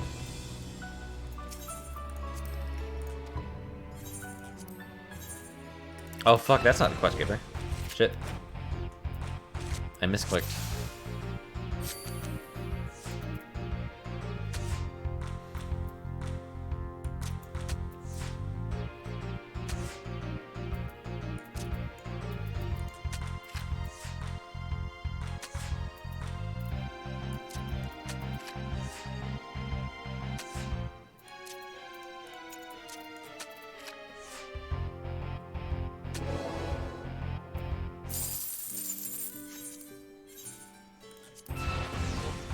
Machan! Yeah, there he is. Not a very good card, though. I don't know what I'm gonna win.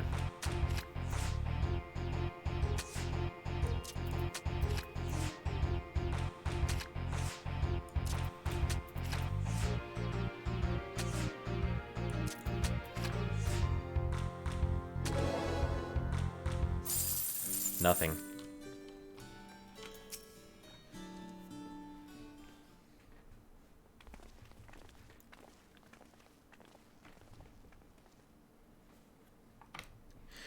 Greetings. We're here to pursue the Archeon's vaults. Peruse, you are clearly not gleaners then. Might I ask your affiliation? We belong to the students of Baldician, but is that relevant? I was given to believe that the vaults, those open to the public at least, were open to the public. Ordinarily, yes, that would be the case. At present, however, access is restricted. Only persons directly involved in the reorganization efforts are permitted to enter. Wow. Not us then. I suppose we had better move along to another facility. This building has a lift which connects the middle tier, yes? Might we at least make use of that? That service has also been suspended, I'm afraid. For the time being, priority has been given over to the conveyance of inventory. Wow. What? So this is as far we could go? I apologize for the inconvenience. Please come again after our restructuring operation is concluded. By that time, it'll be too late. We're so close to getting answers. We need to rethink our approach. Let us step outside for a moment, shall we?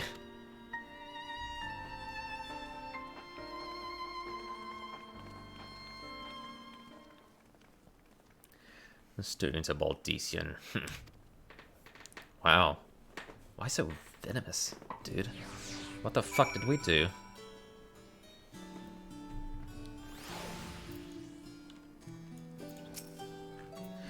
The Forum must be wary of exposure indeed to so heavily restrict the use of public institutions. If they're going to close off facilities, then they ought to announce it. The students must be furious.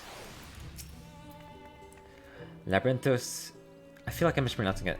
Labyrinthos, no. Is constructed in the shape of a mortar. The upper layer is called the outer circuit, and the medial circuit lies one tier below us.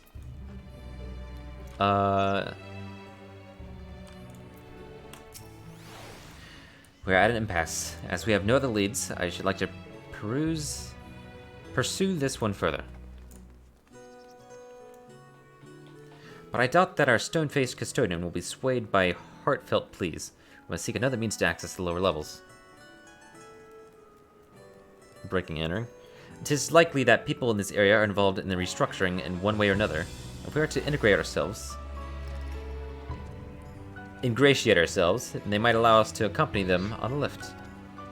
Let us ask around. Surely someone is in need of a few strong backs to lighten the load. I'm strong.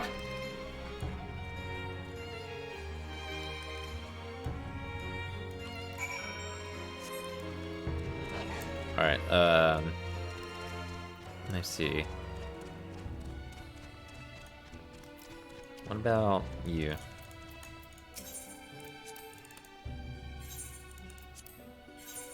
Ah. Dang it, this was the triple triad. Ah. Silly me.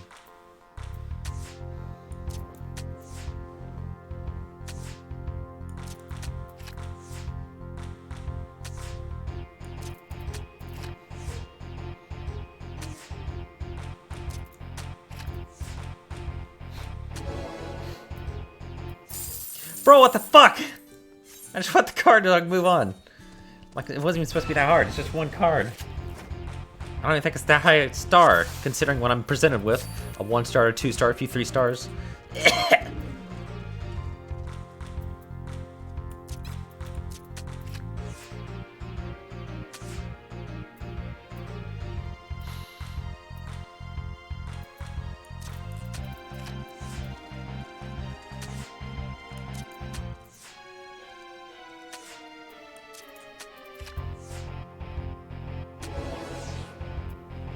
Holy shit, never mind.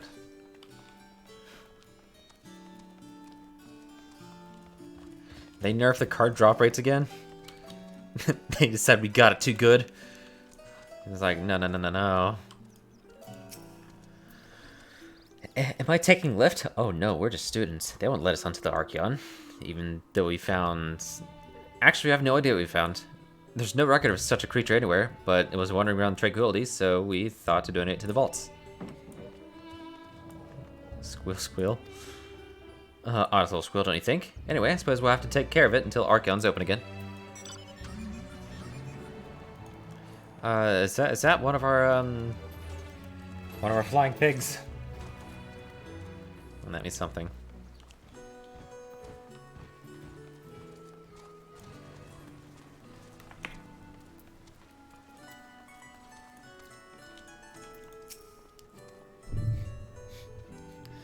What's that? Take you down a lift with me? Sorry, not a chance. I've been up and down all day, and only now have I finally found a spare moment of rest. You've got weird-looking glasses, sir.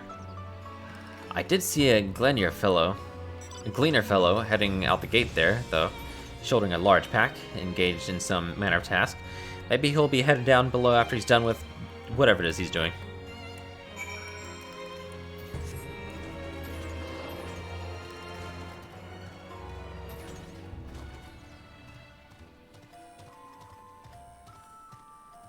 Acoustic guitar version of the Endwalker. Just like Undertale? Which song? Oh! Oh! The Undertale song, right? Acoustic guitar? I don't know if I've come across it yet. No. Yeah, I think I have. I should have.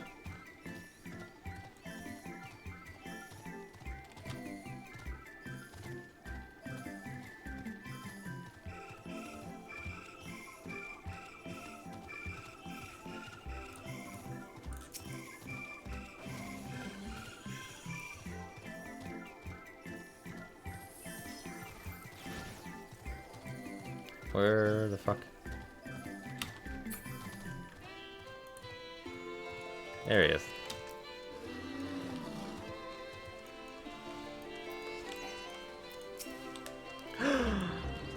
Quite, you'll frighten it away. It's our boy, Endwalker. Ah, it's you again. I didn't mean to be rude, but I'm in the middle of another task. The cloud can... I just spit everywhere. I need to capture it close. Very close. I'm your guy. You wish to help me with this too? You spend your time in unusual ways, my friend. Still, 2 hunters are generally better than 1. Very well. The canal here's a common gathering spot for birds of all kinds, but the one I'm after today is the hornbill. Its feathers are green, and its cry is a distinctive caw. Single it out and shoot it with this sleeping dart. The effects are short-lived, so I'll lie in wait down by the riverbank to claim our quarry. Be sure it's the right one.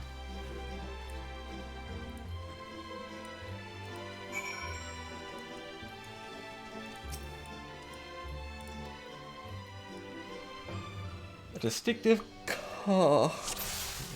Caw. I see you. What? Just a single caw.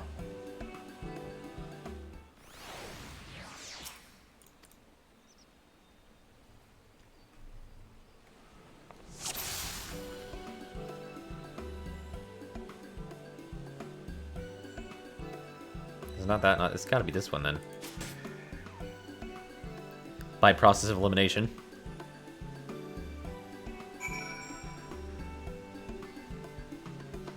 Ah, it's Cody. We're playing Endwalker, new expansiano.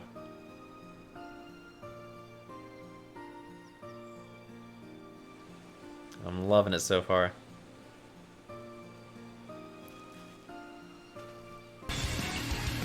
Hell yeah. Thanks, Jan.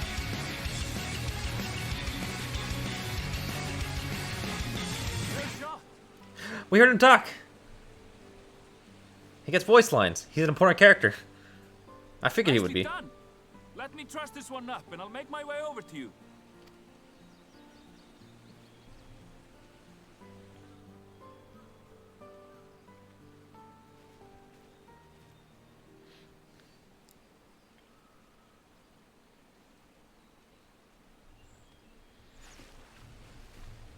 There you are. Any new revelations? I got a bird. So you met with that gleaner again, this time to capture a hornbill. So how are you doing? I'm thinking about you. You doing alright? I understand catching and bringing in creatures from the outside, but what's the point of chasing after ones already here? Oh, good point. Oh, it's a simple thing, really. Occasionally, we remove specimens no longer needed for study, or those we've had difficulty raising. But we can't simply turn them loose. Safely returning such creatures to their native habitats is another facet of a cleaner's duties. But not in this case, I'm afraid. I've been asked to bring the bird below.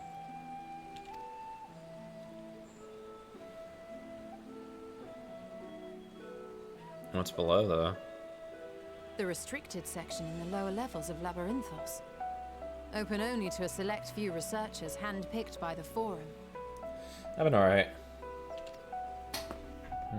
The projects down there are the subject of rumor and hearsay.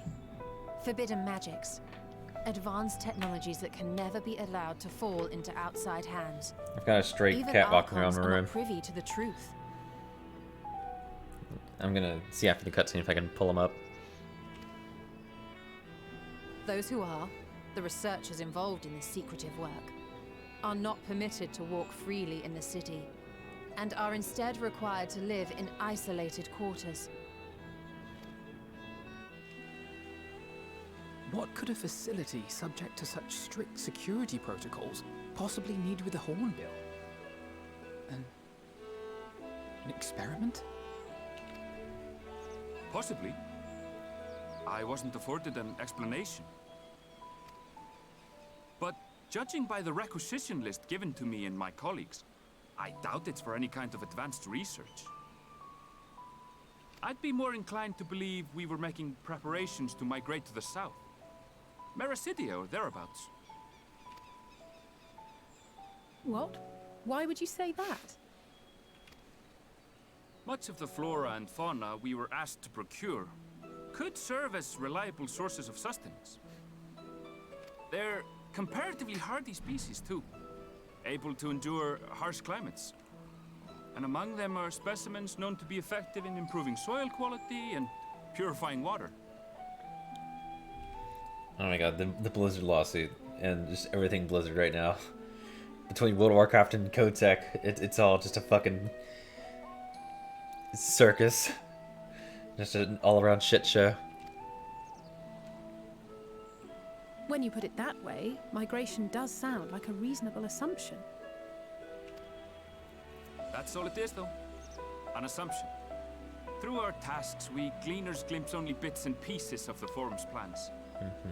Our prime concern is that our requisitions, be they living or otherwise, are properly preserved for the knowledge of future generations. Now, I really must be going. I regret that I cannot reward you as you deserve.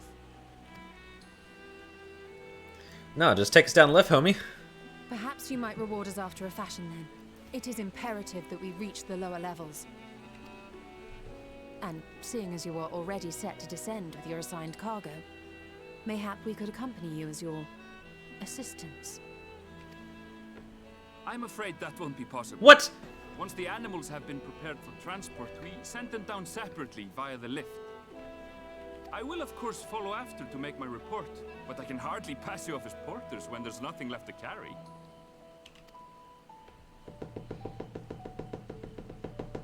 Indeed.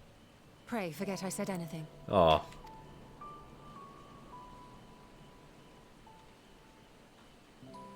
How do you feel about climbing? If you've strength and the courage to brave it, then there is another way down. This path leads to the 33rd facet, a mine shaft excavated during one of our expansions of Labyrinthos.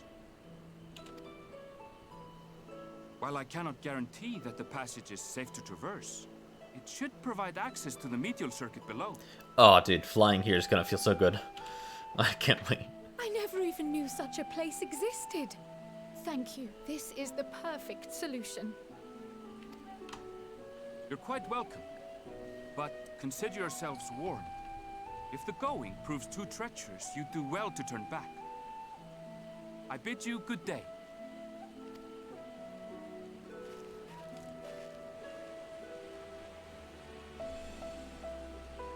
Well, turning back is hardly an option, not when we've come this far. Let's go and take a look at this mine shaft.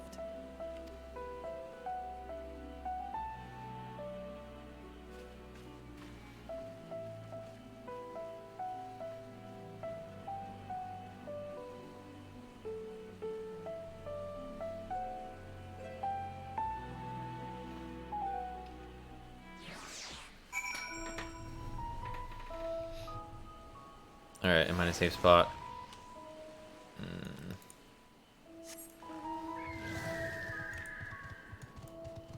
It should be safe enough. Let's see if I can grab this cat.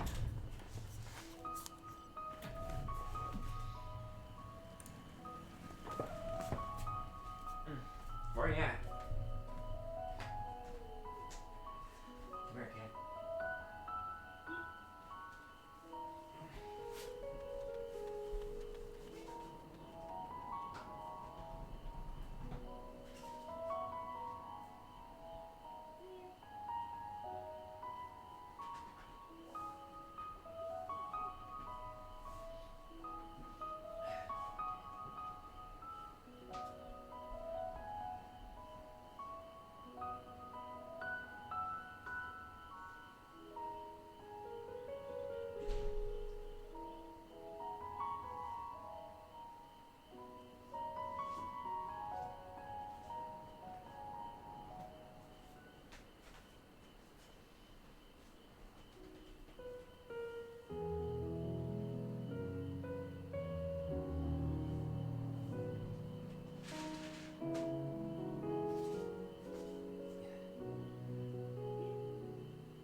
He's in the box. Unobtainable.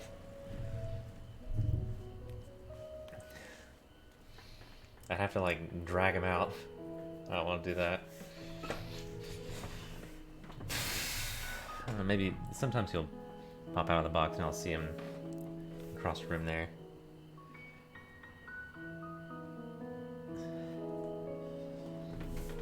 I mean, he's doing fine. He's not like a wild animal.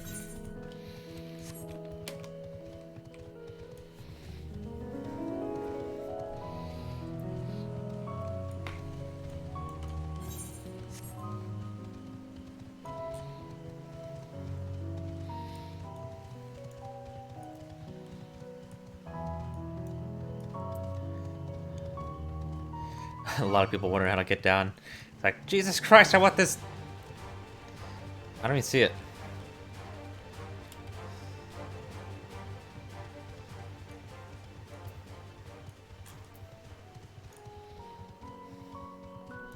It should be like right down that waterfall. I guess we'll be circling around to it. They could put it on top of the waterfall.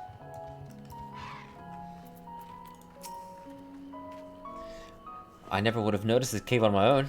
Thank the scholar that the Erinville knew of it, and that you were there to persuade him to share. It's just along the road, right?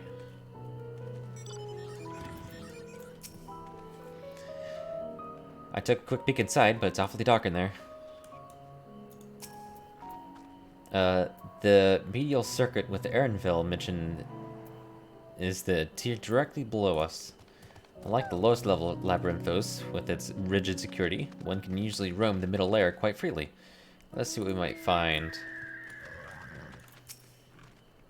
This must be it, the entrance to the mine shaft. 'Tis faint, but I hear something moving within. Creatures homed there by the researchers, you think? Well, these living beasts aside, we will need to watch our footing. We should tighten our straps and such before we continue. Anyone? When do I get my stuff? Every 2 levels?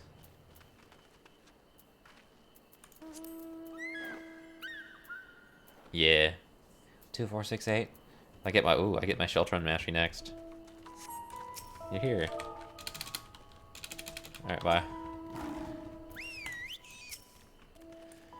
Man-made though it may be, this shaft was designed to resemble a natural cave system. Heed Erinville's warning and do step carefully.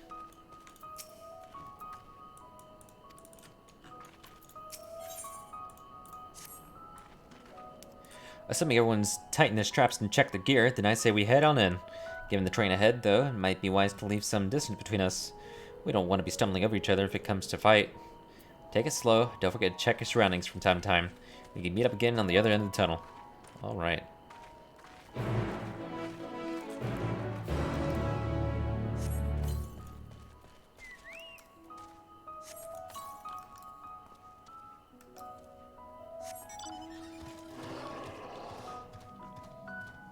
Man, we're almost 8 hours in. Basically already 24 hours.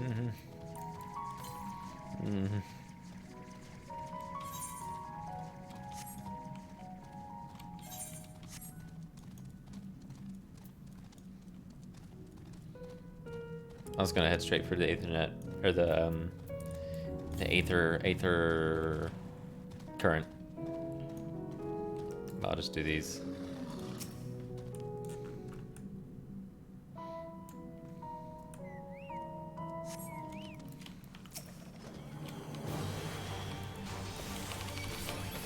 One, two.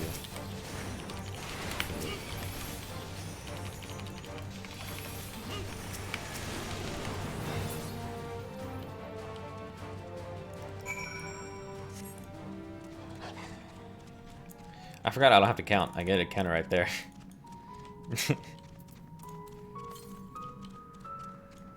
Southwest.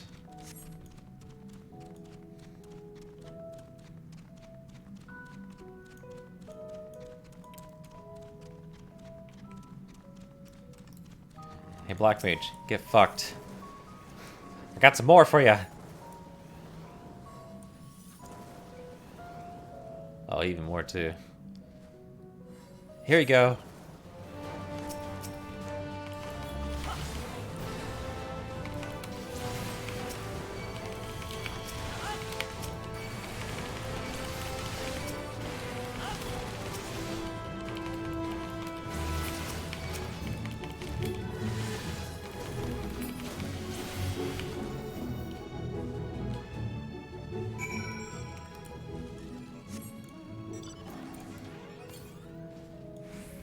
Northwest now.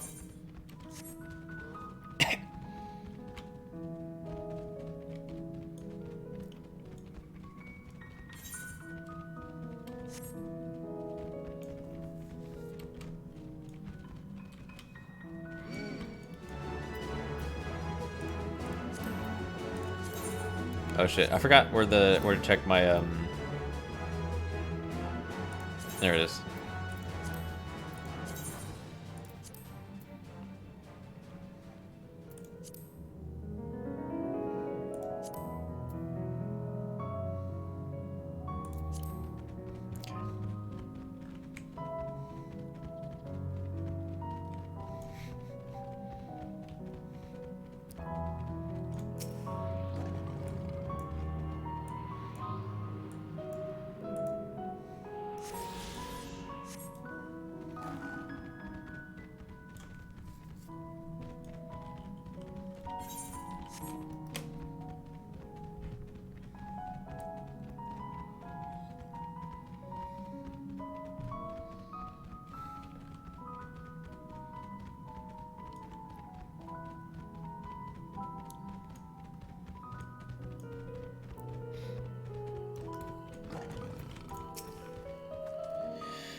That mineshaft was infested with mythocraps. Some sort of research project, I wonder. I suppose they are a most unusual creature. Why did they develop such long limbs when all I do is shuffle about narrow tunnels? Penelope pineapples. Anger, did you know that Kryla almost took a tumble back there? She can't possibly still be dizzy from the lift. Yeah, she's fucking lying. I was being careful, I swear. The slope was steeper than I thought, and I lost my footing for a moment. That's all. I'm not injured, if you don't count my pride.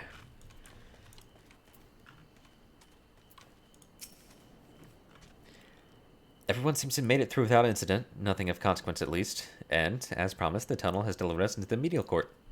As I recall, this tier is where they keep a wide variety of samples for agricultural production. If Aaronville's assumptions hold true, that specimens are being collected in preparation for a great migration, then we should see evidence of such plans in the area's research projects. Let us follow a path to the nearest farming facility and see what we see. Righto. Oh god. All the way north. That's where I'm going. There's Jan. Oh shit. I should probably take that. High five. Yeah. I can only wonder why you're coming all the way back. Just kind of existing. I feel that.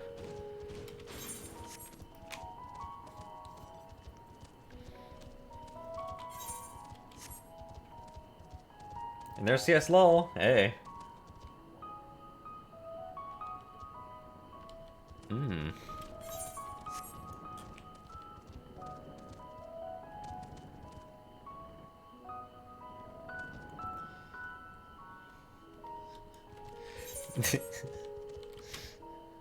Yeah, god. I think I'm 180.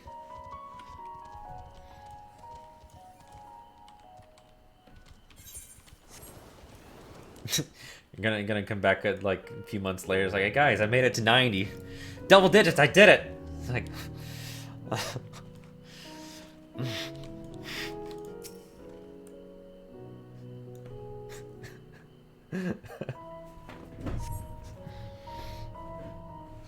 how low can you go?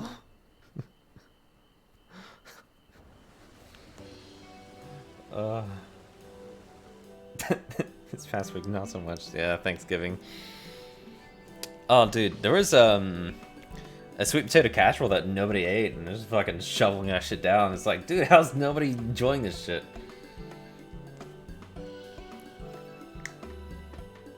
Aha! Now I know where we are. This is Merrill Agronomics. I don't remember, Cody. What was your consensus on Final Fantasy XIV as far as story? Because I remember, I think you said you were doing Shadowbringer's story, but I don't remember if you finished.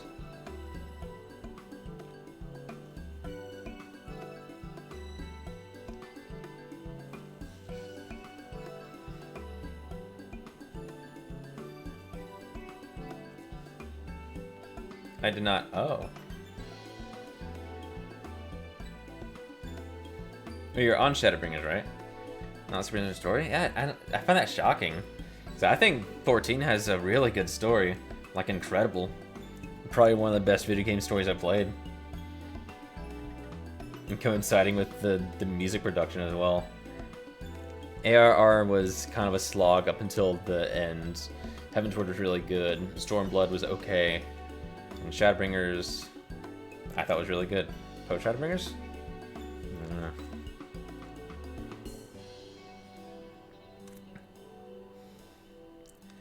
I bought some giant chest laser thing. I don't know what that means. I think of Alexander. That's the last thing I remember.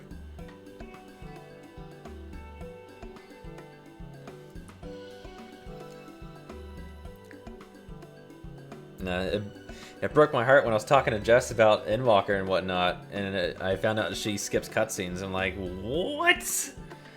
That was in space. Oh yeah, Amarot. Damn, really? Still not excited about the story? Well, shit. Okay.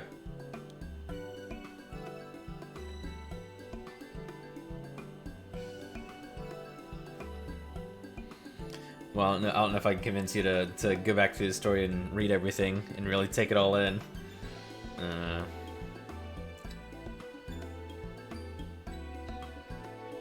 You know, I definitely don't regret diving headfirst into this story stuff and reading everything.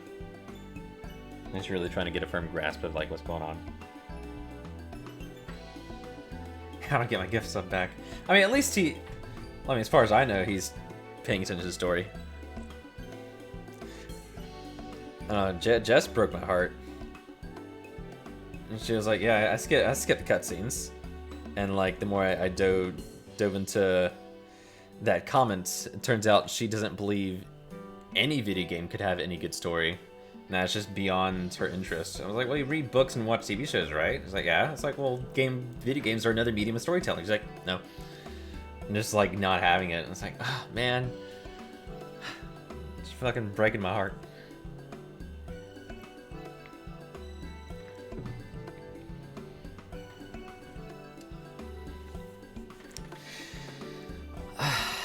Mariol Agronomics.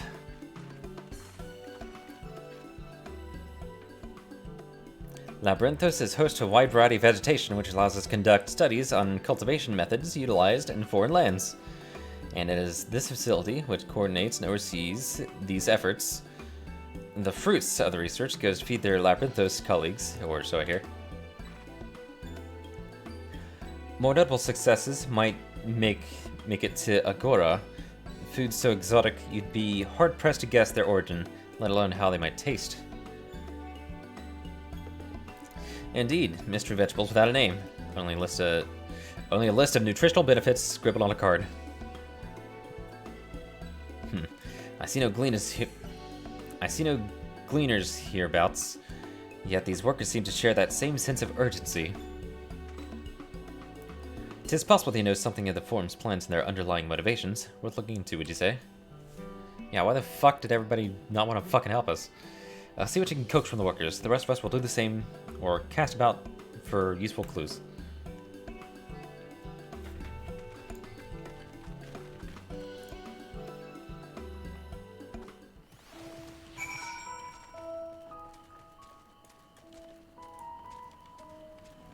Ignore moves, I'm so ahead of you. Okay. Oh wait, there's a current near me. Oh no, it's more north.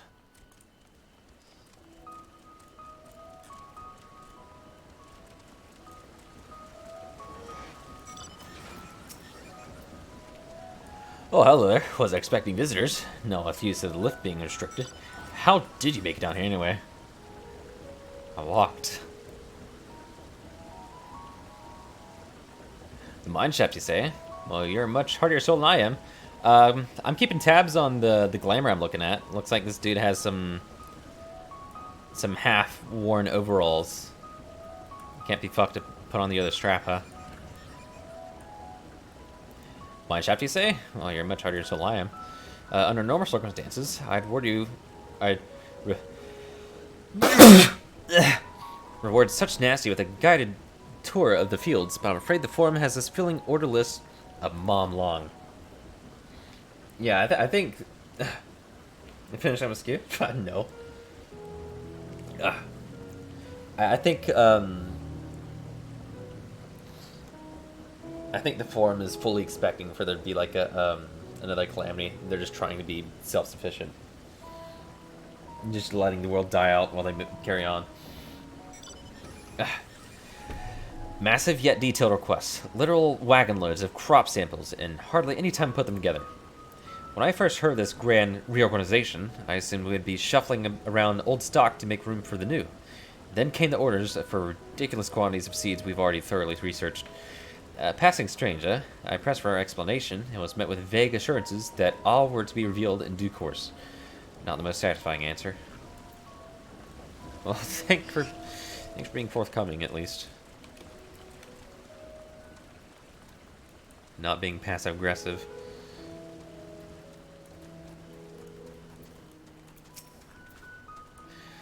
Do I have aught to be taken down below? More than I can carry, and then some.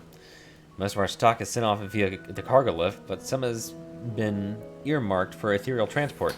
Hence the stack of crates atop that hill over there. God's hauling a lot of that slip his job in half. Ugh. I want his coat, I want it!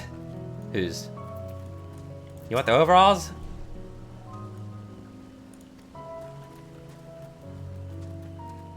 Or this dude? Oh, this blue quest NPC? Oh, I haven't seen him. Oh, I'll be a minute.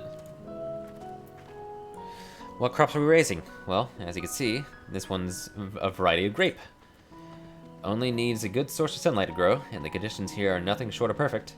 Hardly surprising given that it's native to a particular locale in the very place upon which Labyrinthos was modeled, a region in the south of Ilzabard. Oh, that's where Graha lived. It boasts remarkable habitat diversity, allowing for myriad flora, I think. At least, I remember mentioning it. Allowing for myriad flora and fauna to thrive. Chilly peaks in the north give way to swaths of temperature plains, which in turn transition to a hot, humid coastline. Such bountiful territories ever contested, as you might expect. It used to be called Corvos before the Imperials renamed it Locus Amoenus. The forum saw it not as a prize, however, but as a researcher's ideal environment.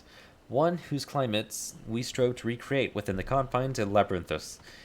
It's since provided a rich foundation for countless experiments in cultivation. Riveting.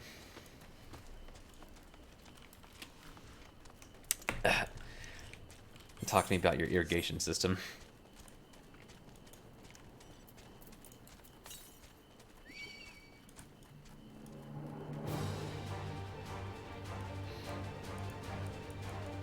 Northeast?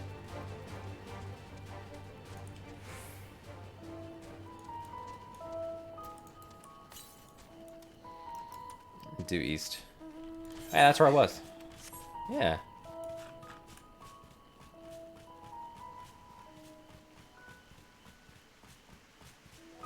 Oh, really?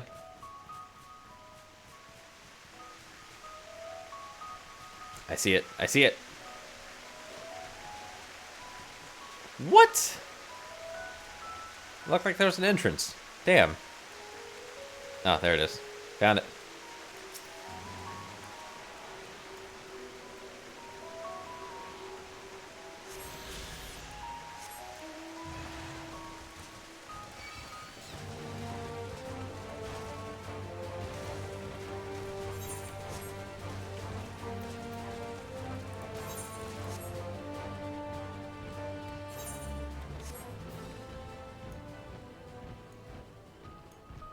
Here, me working out.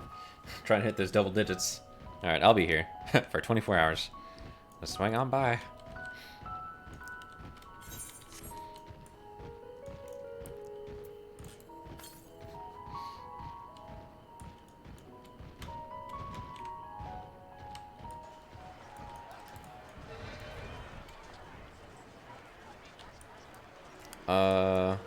Yeah, just crates. Shit. Got it. Labels on the crates Tell the story of their contents. Bundles of common seeds and saplings accompanied by sheaves of reports.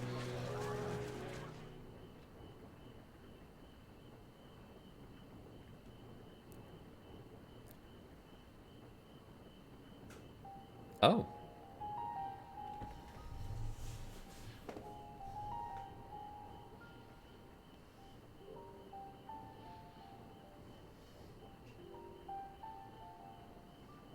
Hard to look away, isn't it?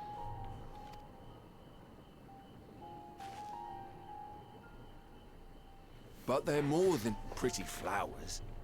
Heart blooms are attuned to ambient emotion.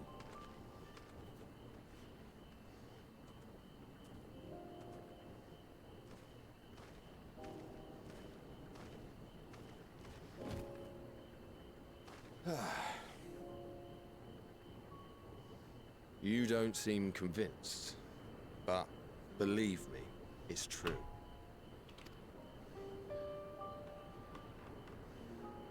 This ashen grey, for instance, it mirrors the anxiety and urgency of those working nearby as they rush to fulfill sudden orders. Huh. Intense feelings like those spur the petals to change colour. Bright glowing hues in the presence of joy, dark subdued shades for frustration or despair. Yet even with the collected wisdom of Charlian at our disposal, we've yet to identify the underlying principle of this empathic effect.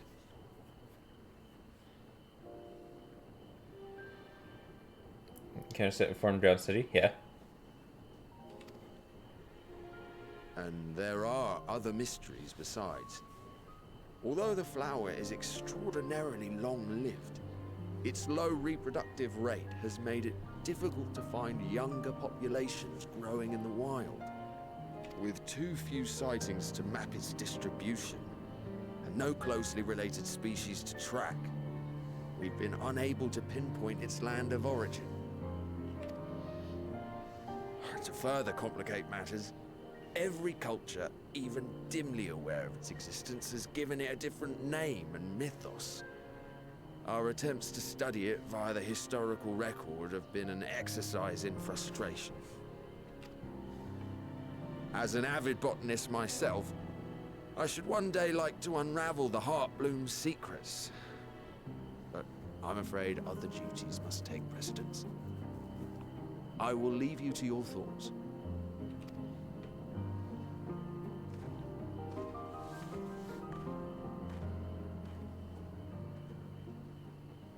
It's a crafted set now.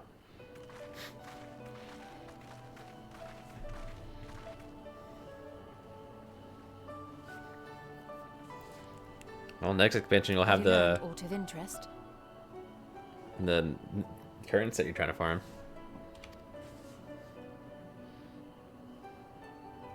There's some neat little flowers here. A flower that reacts to one's feelings. Strange. I must say, I have never heard of such a thing.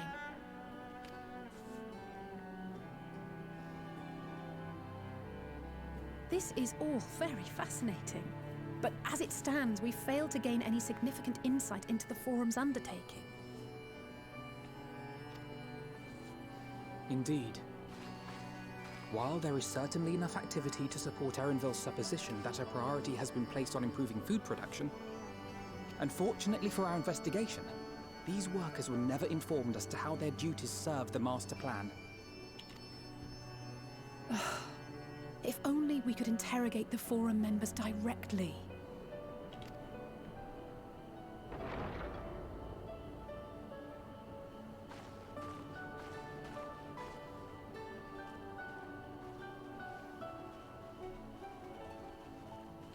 Isn't that the entrance to the arcade? Let's fucking go. Oh. Look, there.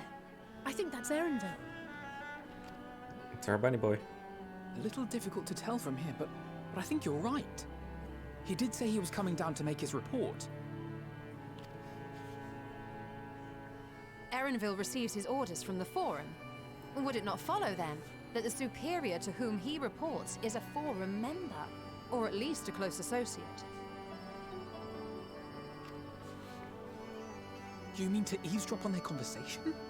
What of the risks? Ours alone to bear. We won't interfere with Erenville's work, nor will he be implicated as an accomplice. If you're not comfortable taking part, I can do this alone. Nay.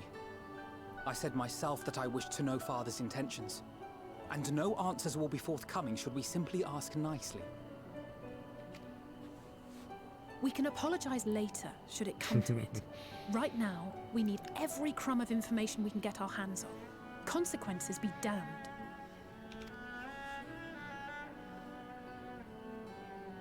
It might be best if you came along as well. In fact, we should all...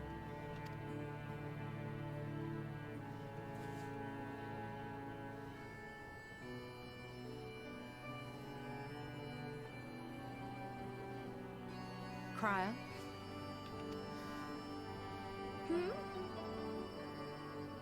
Oh, yes. That certainly sounds like a plan. I'm glad you agree.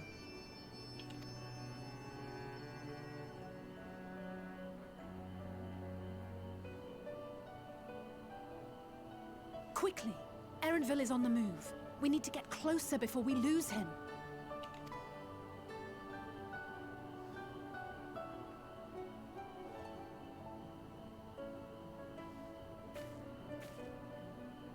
Almost. I can almost reach you.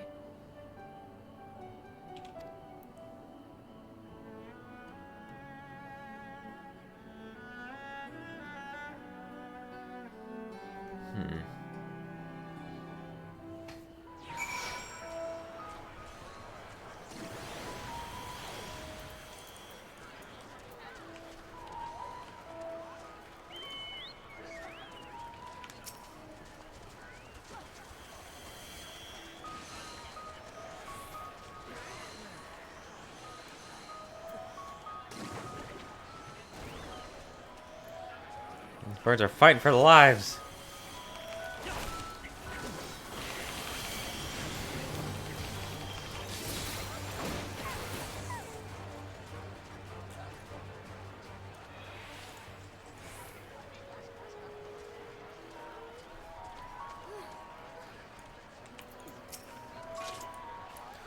Forgive me, my attention has been elsewhere. We were following Erenville, weren't we?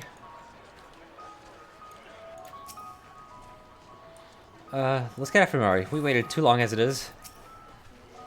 It feels wrong to spy on Erenville. Hopefully he's been. But what other choice do we have? Is Cross still feeling unwell? I've never seen her so distracted. Keep an eye on her, but keep moving too. We can't let our quarry slip away. Ugh.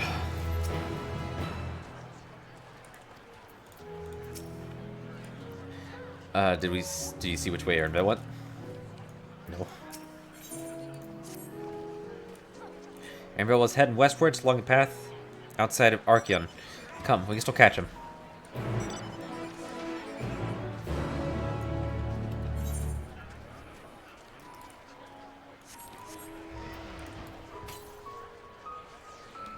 West.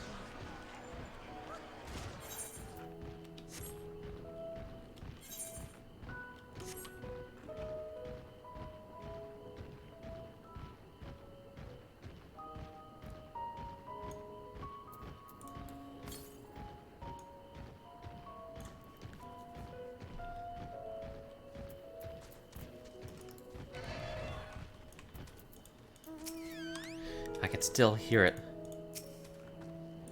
We've fallen too far behind, and this damn mist won't help matters. It seems Chola wishes to have a word with us. We lost him! Did I still tea? Yeah. Hold a moment, I have an idea.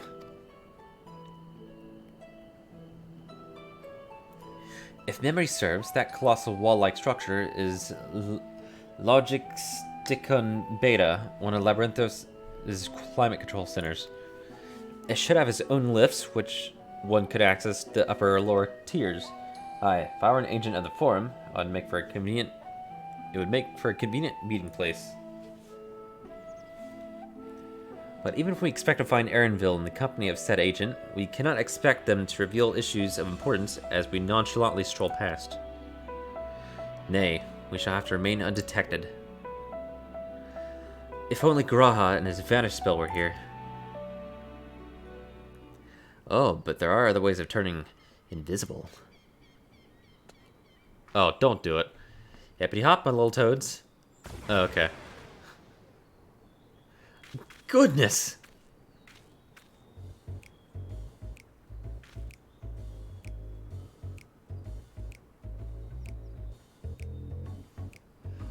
Unaccustomed transfiguration. Worry not, it'll wear off with the passage of time. I suggest you and your green companions hop along and catch up with Erenville. Should you feel the magic's fading, return to me and I will refresh the enchantment. And what am I to do in the meantime? Wait here with me. In your current state of mind, you'd be as likely to leap into the jaws of a predator as you would learn anything of note. Which reminds me, where are the creatures hereabout? In that form, you are essentially defenseless. Wow. You have changed to a toad. You must remain transfigured in order to progress with the quest objectives. You will return to your transfigured status if you move too far away. Look to your map to effect. Yeah, talk to Stola. Fucking, she said there's more ways he could be invisible and fucking send us to the live stream. I was waiting for it. It's like, live stream. No! Don't do it! Bad idea. Ribbit. I would have enjoyed being a toad for a little while, if only for the change of pace. But Stola's right. I'm too preoccupied with other matters.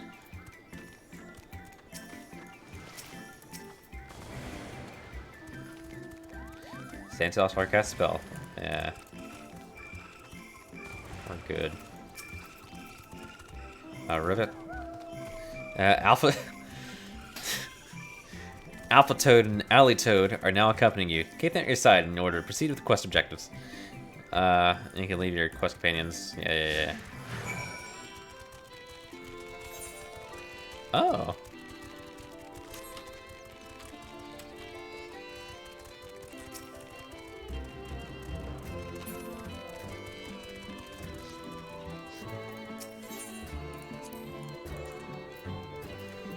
There's a ribbon.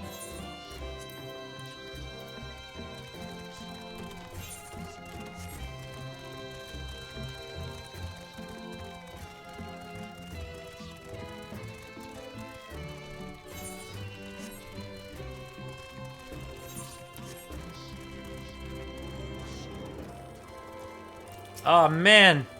Hunt targets.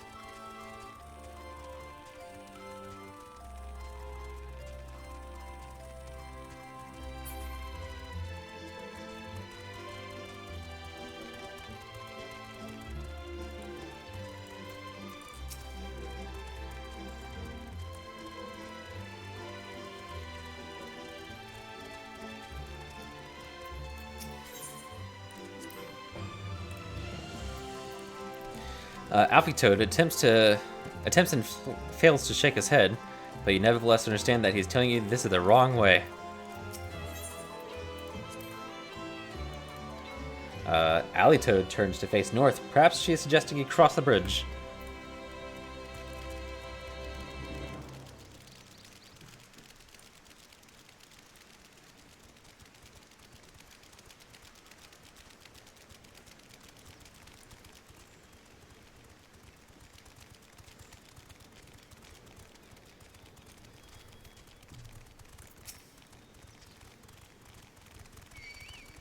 Wow, I think it just kind of charged over here, huh?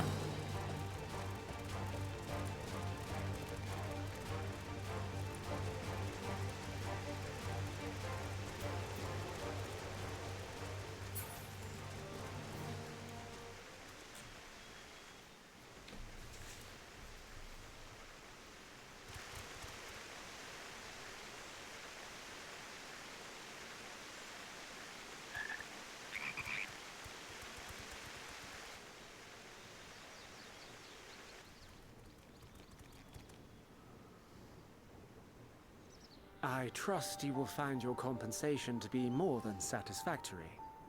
We wish to make clear that we are pleased with the efficiency and thoroughness of your work. That jacket. So much so that we have come bearing new tasks in need of your competent hand.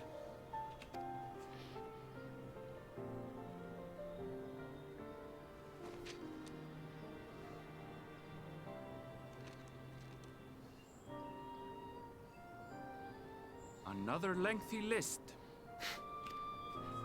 If I may speak frankly, the Gleaners have been pushed to the point of collapse by your unending demands. We are not familiars to be exploited. We are Charlian scholars, and we deserve an explanation for this unseemly treatment. What warrants such urgency?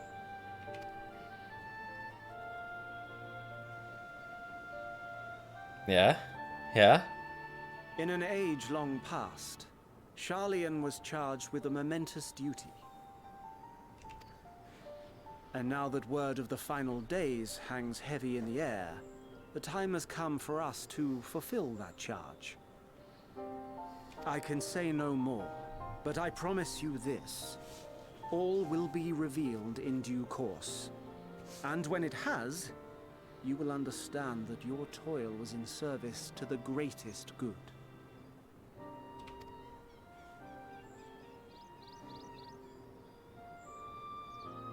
Then I will do your bidding. For now. But unless you wish the Gleaners to rise up in protest, I advise you to offer tangible improvements for our working conditions.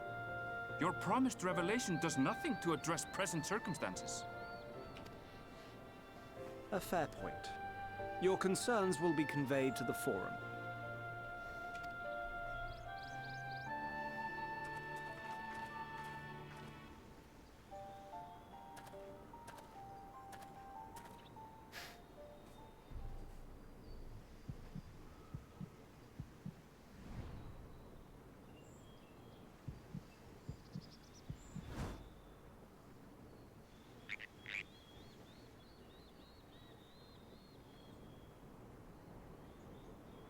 I hope that was informative. You may consider my debt to you repaid in full. Oh. While I do have my reservations about the Forum, I want to believe that they have our best interests at heart. Which is why I'm reassured that you're busy sniffing out the truth of things. We can ill afford to place all our eggs in one basket, this master plan of theirs, without first understanding the risks involved.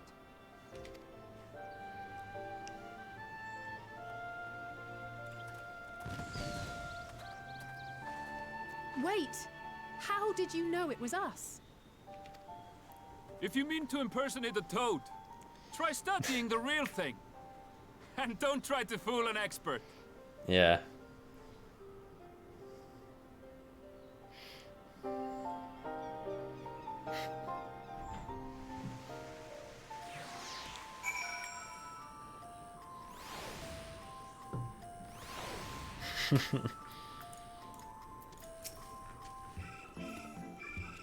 Our toad performance needs to work, apparently. I'll have to pay more attention next time I see one. Well, I suppose we should have known a Gleaner who specialized in animal procurement would not be so easily deceived, yet he seemed inclined to put his trust in us all the same. More importantly, perhaps, we have discovered a new piece of the puzzle. This momentous duty the Forum agent mentioned. Charlian has been called to action, and the Telephoros declaration was a catalyst.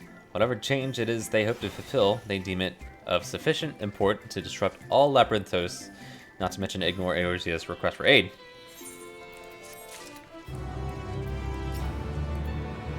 If we happen to cross paths with Erenville again, I should like to thank him properly.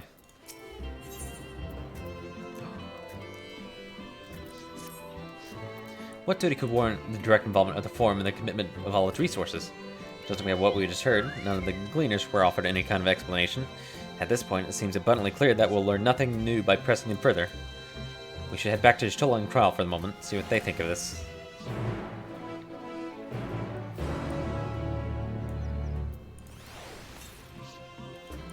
Southwest.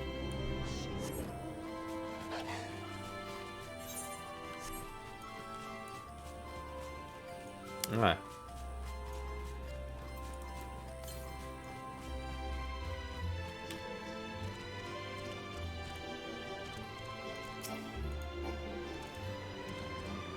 Oh, Valir Sunstrider. I just noticed your name.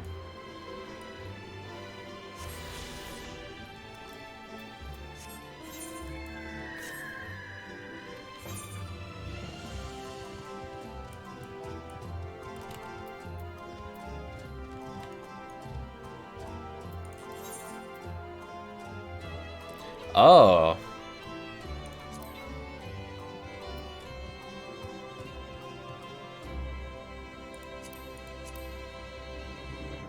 Oh. It's listed in others. Interesting. It's gonna be a bit of a pain in the ass doing hunts and S ranks, huh?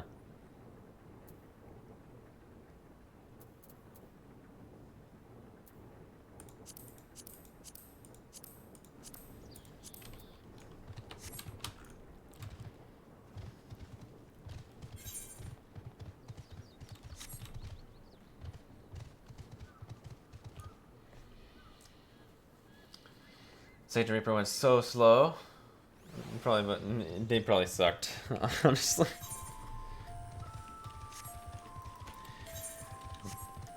You mean there's multiple targets? I'm gonna do my single target rotation.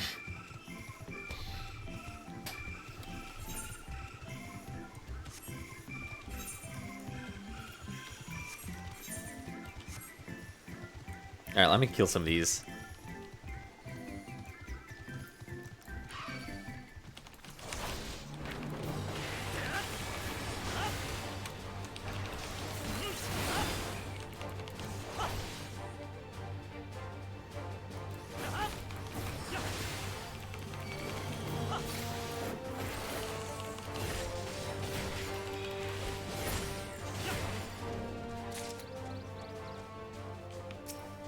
That's it. Just one.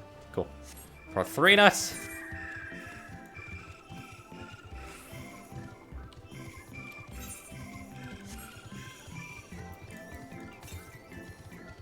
Oh, hello.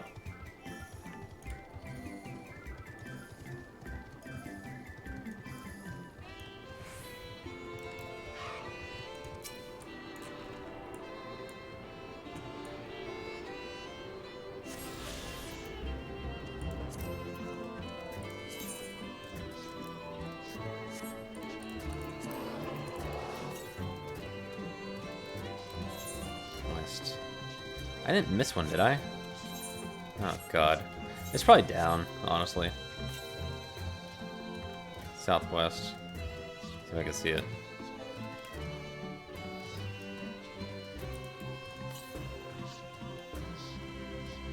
It's gonna be like down there. I'm sure. Yep.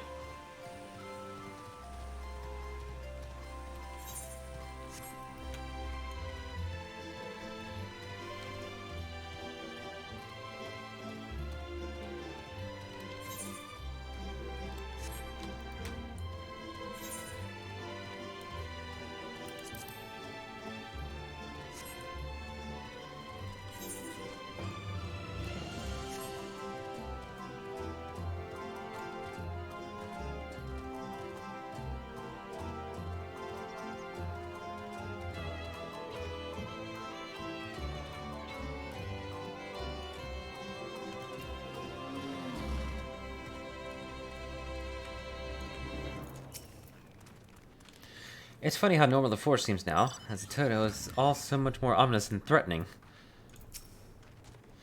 Where's Croft? Oh. Welcome back. I trust you found Aaron Villain.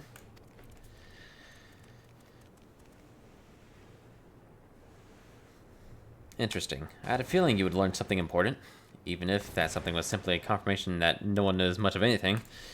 We should share this with Kryle, then discuss how we'd like to proceed. That's when we find her back at the farm. She was still behaving oddly, so I bade her return and rest there. Perhaps not the best decision in hindsight. Would you mind checking near this flowers she was so entranced by?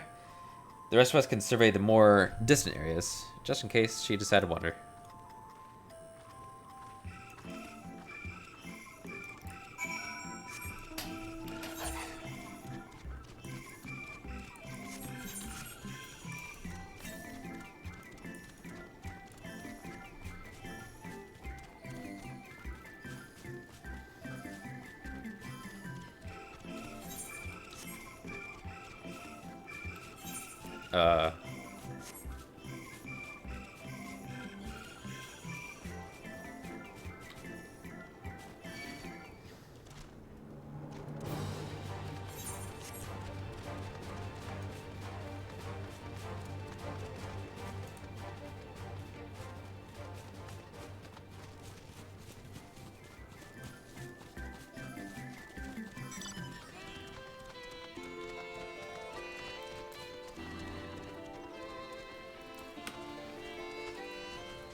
Oh, dear me.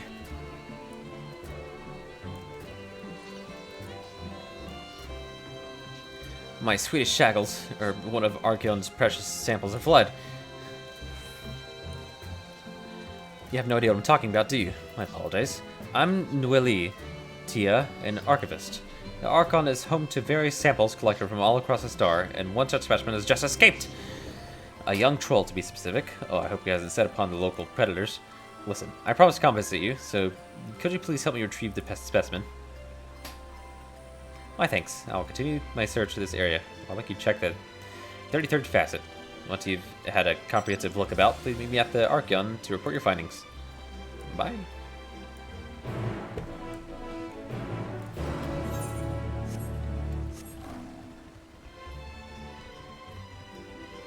The towers are just up here, right? On top of this hill.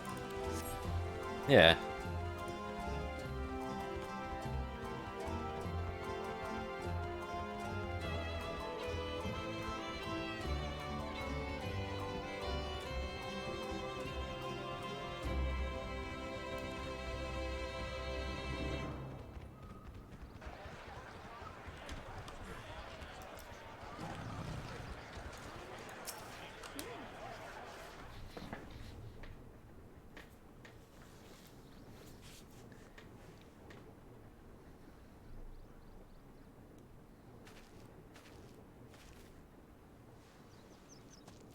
Oh.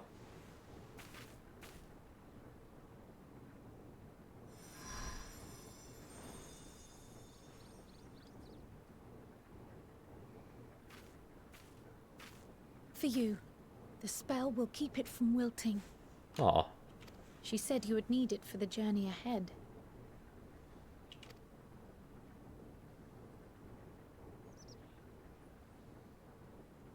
Will you speak with her now? I cannot hope to match Minfilia's clarity, of course, but...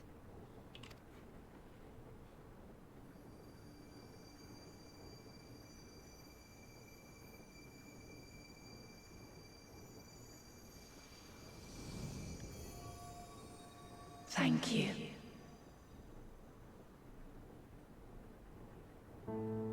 Do not worry. She has lent me her body for only a moment. Just as I could not save the first from the flood of light, it has become arduous for me to interact with the physical world without assistance. Though I might converse with you for a time, the incorporeal form I assumed on the ship would be incapable of casting even the simplest enchantment. It is in the depths of the ethereal sea, the place to which all life returns, where my influence is greatest. After Minfilia's sacrifice on the first, it was to the sea, here in the source, where I ferried her soul. I wished that gentle spirit to find rest in the world she loved so well. Oh. Her, and another who may yet have a part to play, though that will depend on you. Take the flower. Walk free, for you are free to go where you wish, to believe what you will.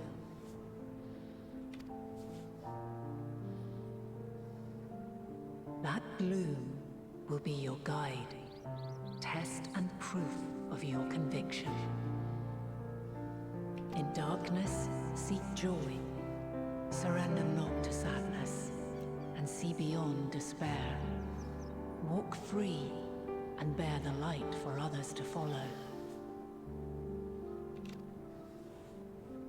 Together, raise it aloft and let it shine till the end, blinding and radiant.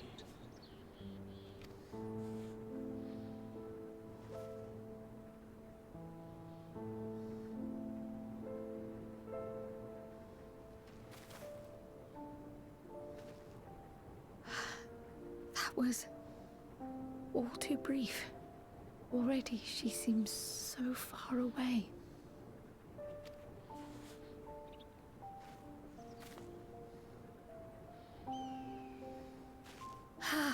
My apologies if I startled you.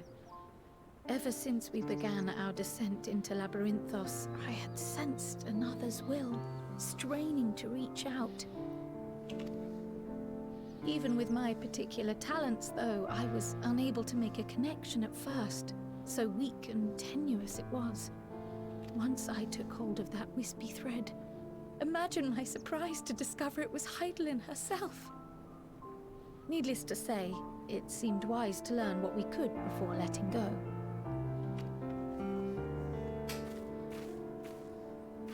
Her answers were more cryptic than I would have liked, but at least she left us with a guide of sorts, that unusual flower.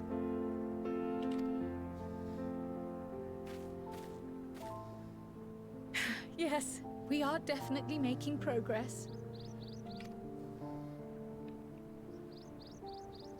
You can't be serious. We've done nothing wrong. Uh-oh.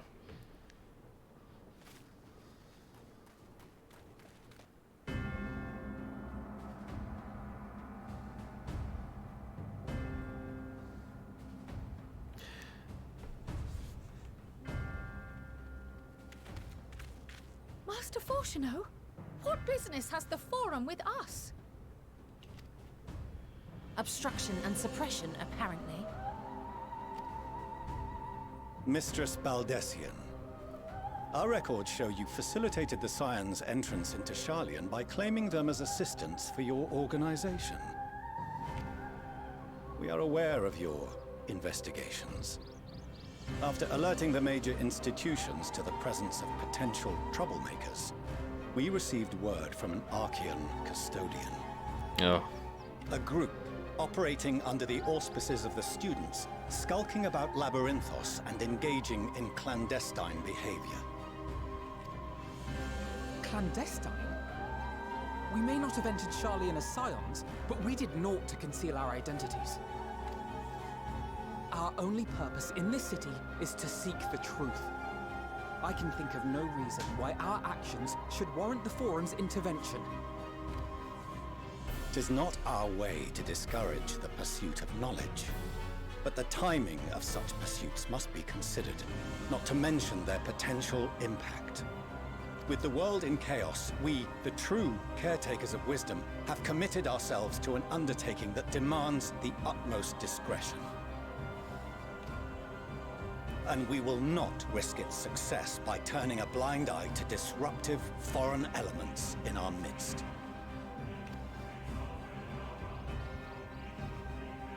What, then, is to be our fate? Will you put us on a ship back to Eorzea? The Forum will convene to examine your case. The results of said inquiry will determine your future in this city. As for your absent companion, he has already been detained. Graha! But why? Is reading a crime now, too? Reading is encouraged, celebrated even. Not, however, of the volumes shelved in the restricted section of the library.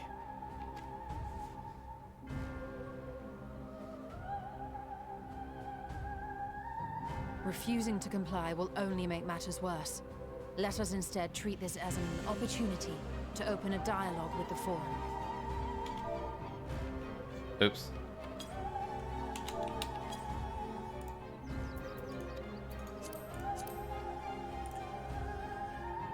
And he's locked away. Silence Shackles. is often one's best defense. I would advise against prolonging the proceedings with frivolous discourse.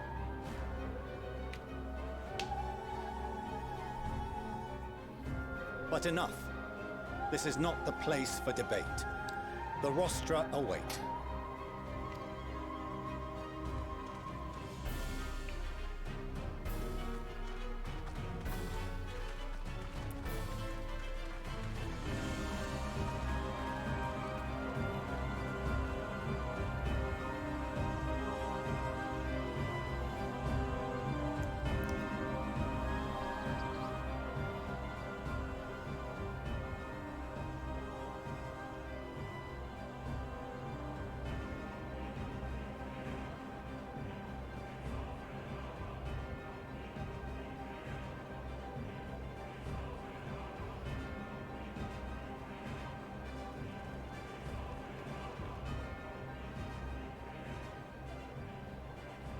Forgive me.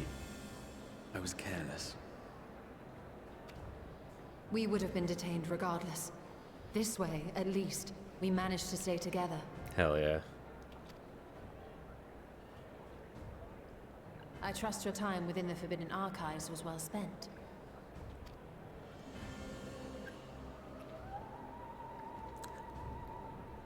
Nice. The forum will come to order. This inquiry is now in session. As Speaker-elect, I will be presiding over the day's proceedings. Master Fortuner, would you be so kind as to restate the matter which compelled you to summon your colleagues with such urgency?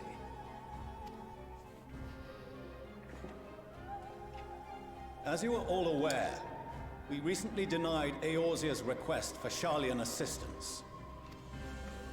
Since then, certain individuals dissatisfied with our decision have taken it upon themselves to interfere with our work.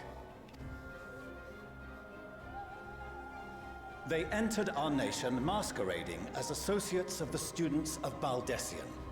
But these malcontents are better known as the Scions of the Seventh Dawn. Oh my god, we see Crosshair. Look at that.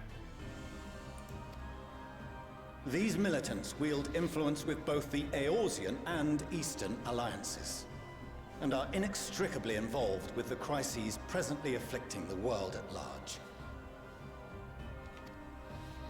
Loose in our city, these warmongers sought to meddle with and expose matters of state secret. What are they, if not a dire threat to be expelled?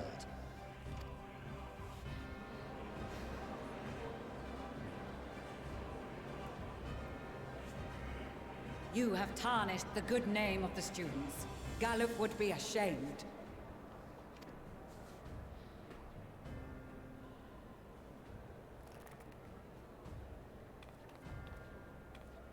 Galuf Baldessian was never one to forsake his fellow man. Even if this nation closed every door and retreated from the world, he would have found a way to help the Scions, help every soul of this star fight back against the coming doom.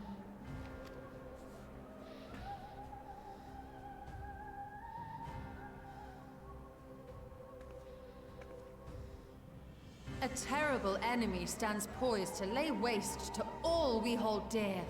In the face of such madness, Eorzea reached out to Sharlayan, a respected ally, in the hopes of forming a united front.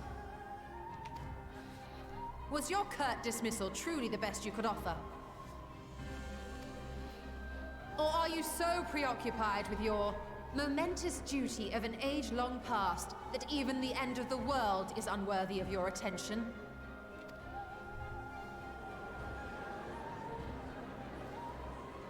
Whence came this revelation?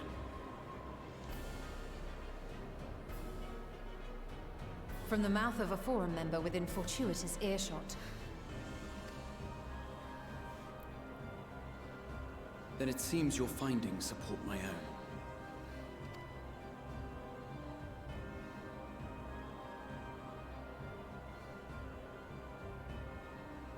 The reason I visited the restricted shelves was to study records of the Forum's policymaking process, to better understand the historical trends underlying their most major decisions.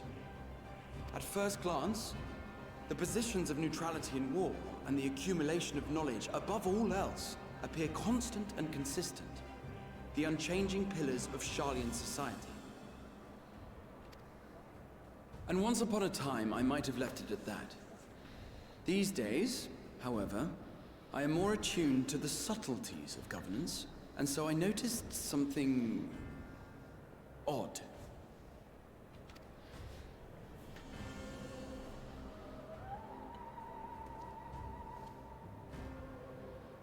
From a particular point in time, the purpose of these policies shifted.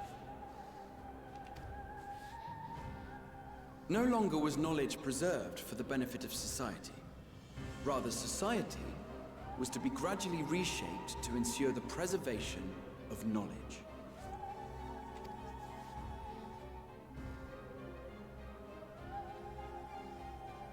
The most conspicuous and telling change was the one which befell Labyrinthos. Once little more than an oversized storehouse, an enormous allocation of funds saw it transformed into an advanced research and archival facility. I also discovered a fascinating account on the finances of our Dravanian colony. The settlement attracted students from far and wide, and the connections and tuition fees thus acquired were funneled into further improvements for the archives. Now, there is no question that our nation's progress is tied to the acquisition of wisdom. Nevertheless, the vast resources diverted for this purpose borders on the obscene. But returning to the matter of when, our change in course appears to have been made some 270 years ago. Damn, specific. The very same period when Sharlayan scholars in the hinterlands began a formal study of the ethereal sea.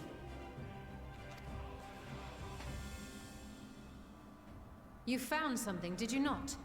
And whatever it was, gave rise to your oh-so-important duty. Mind your tongue, Archon. If you had seen...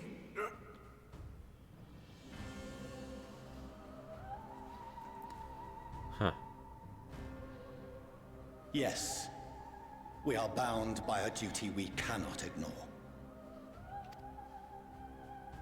Knowing this, what would you have us do? Abandon our vital work and join you on the field of battle? We will never choose the way of the sword. We will fulfill our mission not through strife and bloodshed, but survival. Come what may, we shall live on. We must. Do as you must, then. But we Scions will fight until the heavens fall, until our last breath.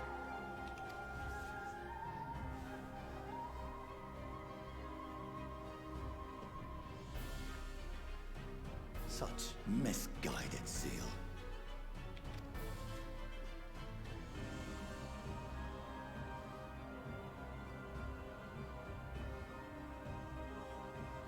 Father, Master Fortuno, I fail to understand the stance you have elected to take. But by the same token, I have yet to find a compelling argument to counter the challenge you put to us in Gridania. Still, in the midst of my uncertainty, I must trust in myself to do what is right, as others have chosen to trust in me.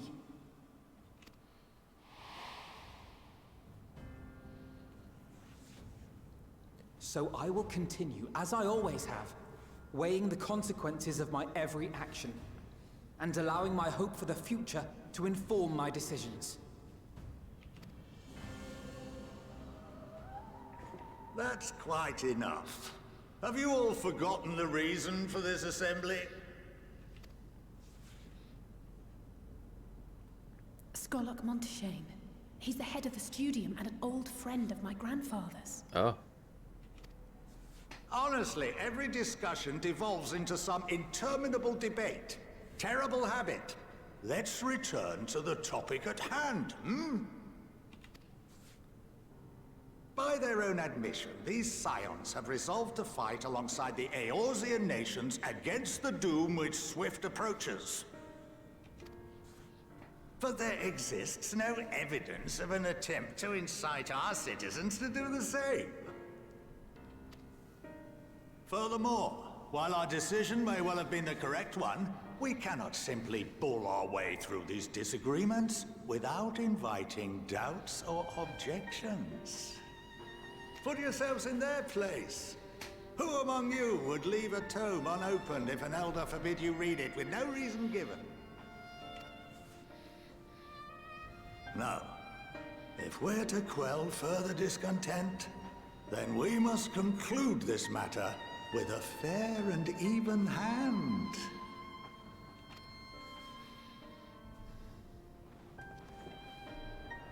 Well.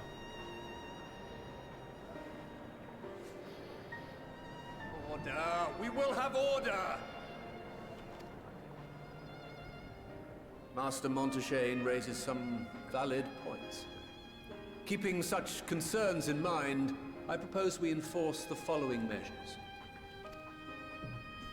Until further notice, the students of Baldessian are to cease any and all activities within the domain of Sharlian. You will also refrain from any further investigation into the Forum's decisions and duties. Failure to comply with these restrictions will result in the immediate expulsion of your Scion associates.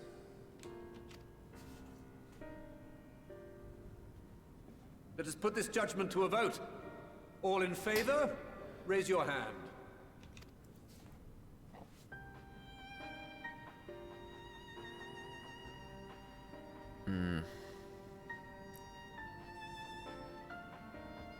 Half and half. I count 51 for and 48 against. The proposal is passed. Okay. Students, scions, you have heard the Forum's judgment. Pray abide by it, or face the consequences.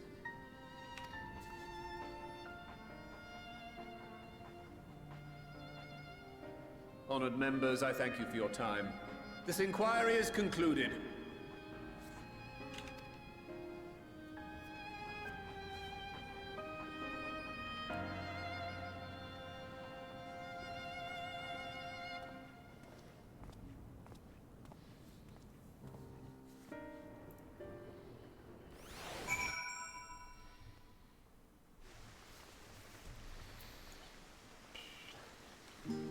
Well, that could have gone better. Thank the gods for Scholark Montaigne. I'll have to hear his name spoken at least a few more times. I absolutely loathe arguing in circles. My father may be right. I am still groping in the dark for answers. But I needed him to know that I would never stop searching. I owed that much to Arnvald and myself. You may encounter some raised eyebrows, but do continue to claim the students as your sponsor wheresoever the need arises. I believe in the guiding principle of the Scions, and I know my grandfather would have as well.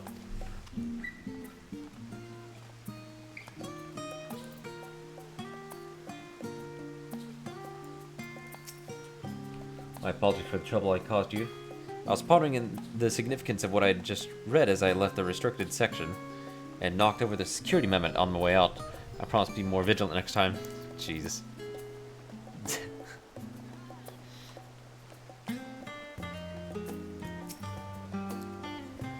Well, at least we've been allowed to remain in the city, and our endless investigations have not been in vain.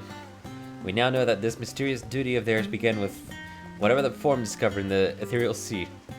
With our freedoms so sorely curtailed, however, we will struggle to learn aught more of substance here in Sharlayan.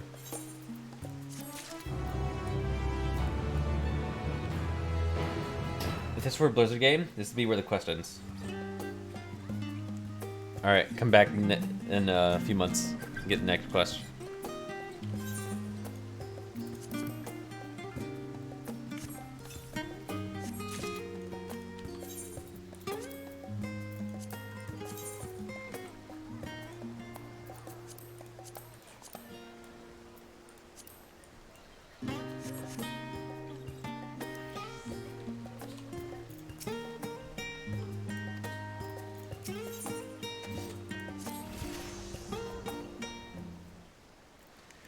Plus buy the book, please.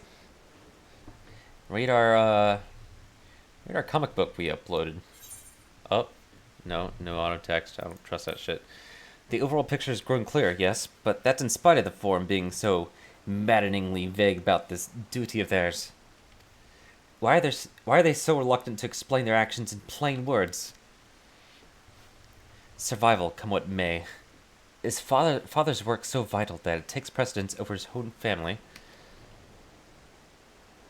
Alfred, Alize, it is you! When I heard you'd been dragged before the forum, I came as swiftly as I could. I'm so very glad they allowed you to stay. Mother? Oh, I thought so. I saw the hair and the ponytail. I'm like, it's gotta be. Hell yeah.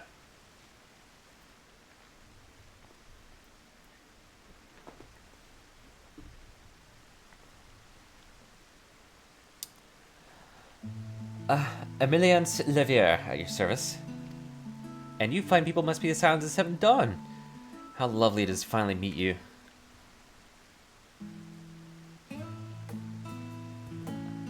Mother, please, we don't wish to make things difficult for you. If word reaches father that you are here... Ah, damn, I missed it. Oh, bother that. Am I to be chastised for speaking with my own children?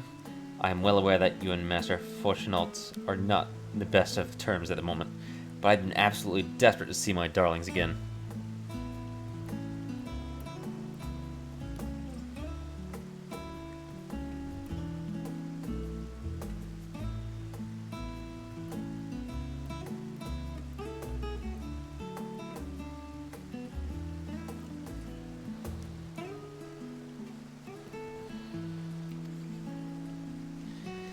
You will come by the house, won't you? I have gifts waiting.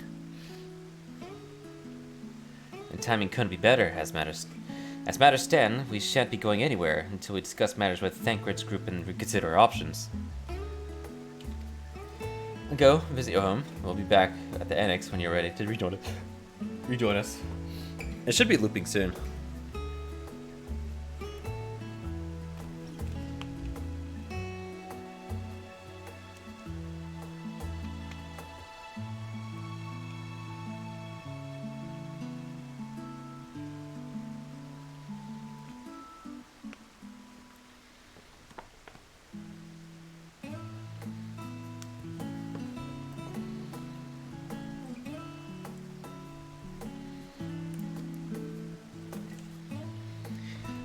I'm not sure we... Angered, what do you think? Angered? The Angered Pally? What a splendid day this has turned out to be. Champion of Eorzea, I insist that you join us. Oh, well, how about that? But we must be quick about it. Not for my own benefit, but should my husband return and find you enjoying our hospitality, the servant would be made to suffer the consequences. Angered, if you'd be so kind as to escort my children to the estates. Oh. And then she's gone. And with her, any opportunity to protest. Indeed, the matter is settled. Enjoy yourselves, C3.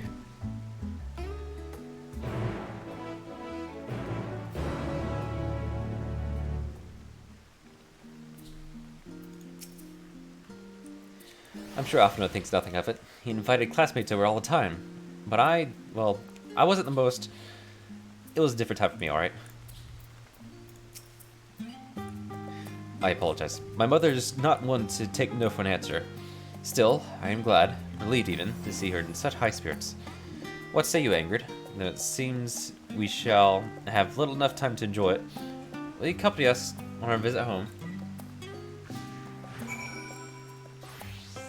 Oh, it's called Home?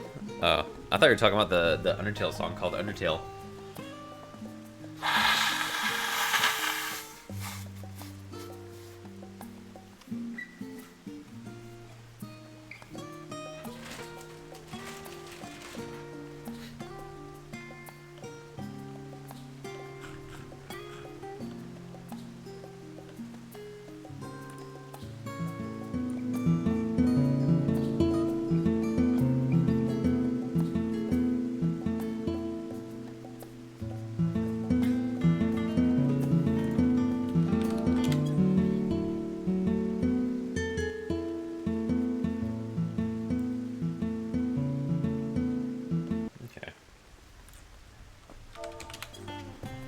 could already stop. I was just jamming.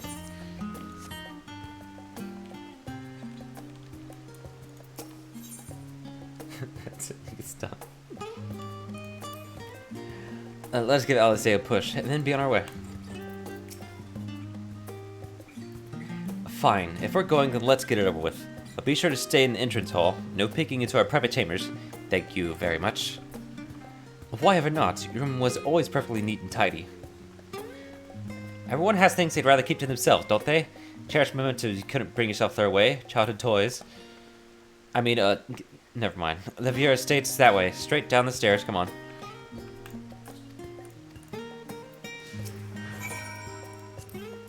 The Viera Estate's on the northern part of Journey's Inn, just down the stairs from the rostra. Please don't make a fuss when we get there. It's only a house.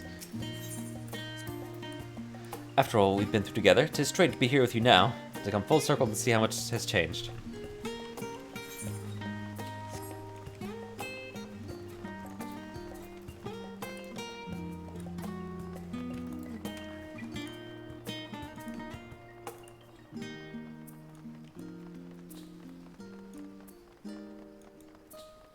I'm going on adventure.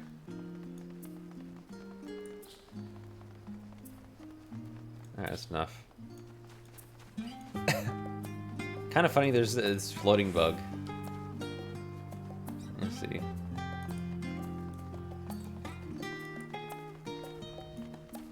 And it's only the mill characters. Graha, Alphino, and just fucking float in the air.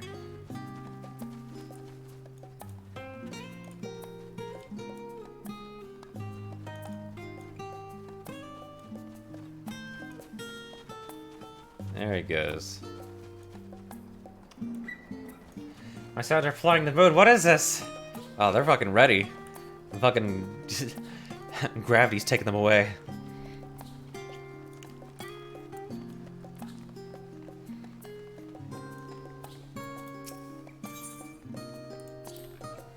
When Alice and I were little, this bridge was as far as we were permitted to wander alone. I say alone, but my mother or servant was always somewhere nearby, keeping a watchful eye. And now look at us, traveling to different continents, different worlds even. As children, Alfred and I wouldn't even wait here for our father to come home from work. It must have been a day when his meetings ran along, because I remember growing restless and leaning out over a railing to watch the water rush by. Father, of course, arrived at the exact moment, came pounding down Pathing Panic, crying out my name. Oh.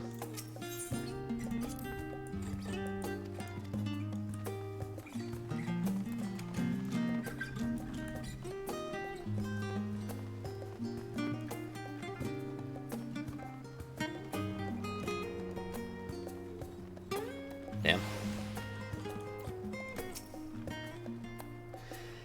And here at last. Please, do come in.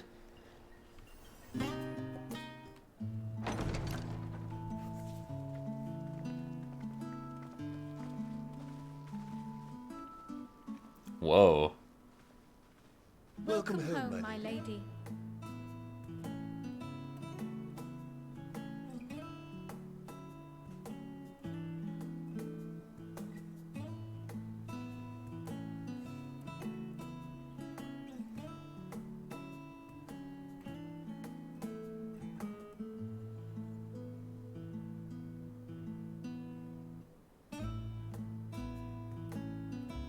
What? What are you gawping at?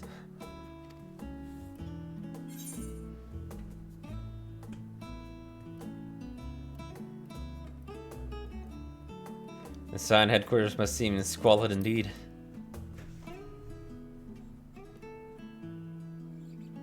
I'll have you know I'm quite fond of the Rising Stones. Oh. Lord Fortuneau is not to hear of this visit. And I should also like the children to have their gifts, ere my husband makes his return. As you wish, my lady.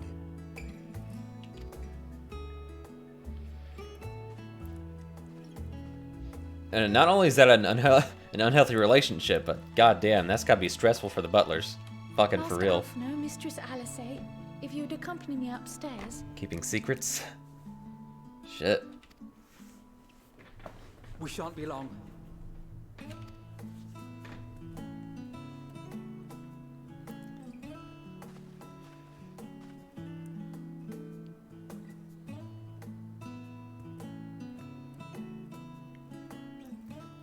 The twins have been sending letters home from time to time, recounting their latest adventures. Aww.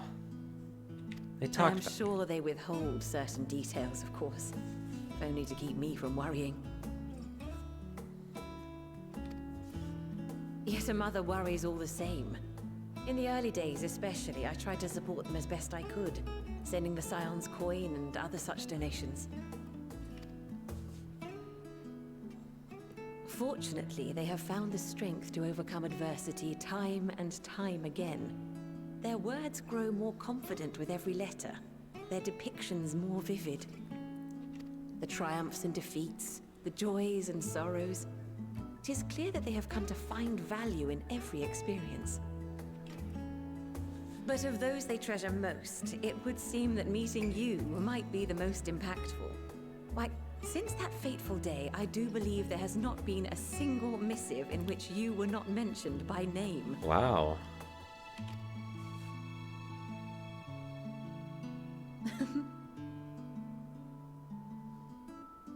Tis plain they care for you, and I am glad they have such a steadfast companion watching over them.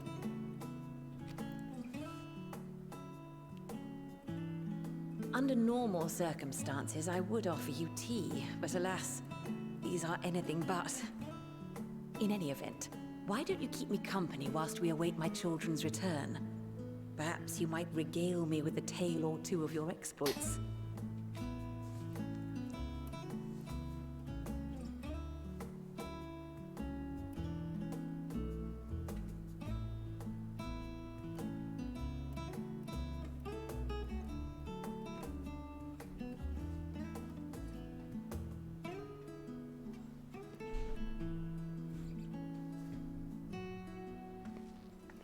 Ooh. When you mentioned gifts, I wasn't sure what to expect. I was wondering where they're gonna get new fucking Mother, drip. Oh, look how well it fits you. And the style is to your liking?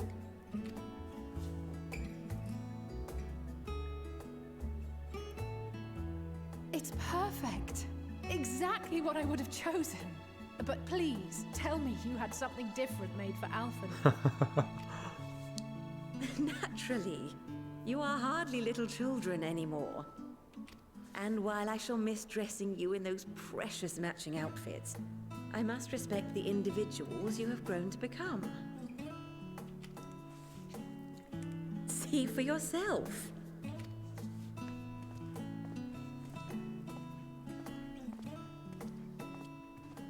Thank you for the splendid clothes, Mother. Stylish, comfortable, and eminently practical.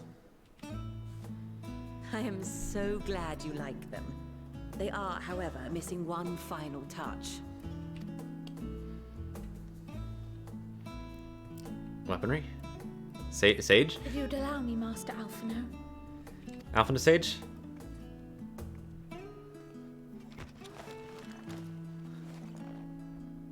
Hell yeah.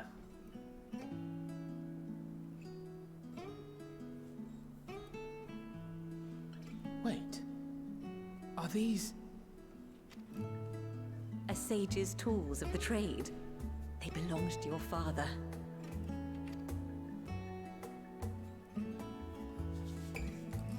Oh, fuck. Though he may as well be chained to his desk these days. As a student, he was often called upon to venture into the field. I feel like we're breaking boundaries we shouldn't be breaking. Fuck. He wielded those armaments, both to heal and to harm in no few battles. None so fierce as those you two have braved, perhaps, but battles nonetheless. Thus did I pull them out of storage, to show you that he was not always the man who stands in vehement opposition to you now. And also because it would be a terrible waste of ridiculously expensive House Leveilleur commissioned artistry.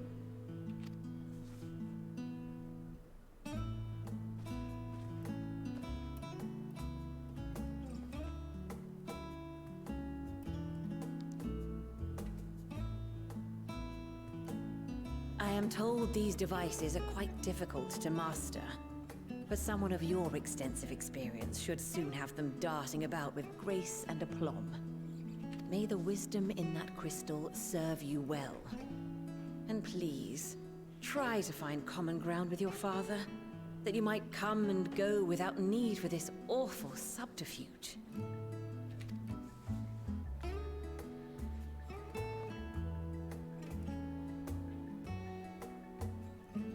We will, Mother. I promise. My final gifts to you, before you run off, are an observation and a suggestion. Firstly, Fortuno has ever been a serious man, but it was only after you were born that he truly lost himself in his work. I may not know the Forum's inner workings, but I know your father's. The timing of that change in him holds some significance. Secondly, do not seek to best your father with words. Far better that you simply show him. Let him discover the merit of your actions, after they cannot be undone. Jesus.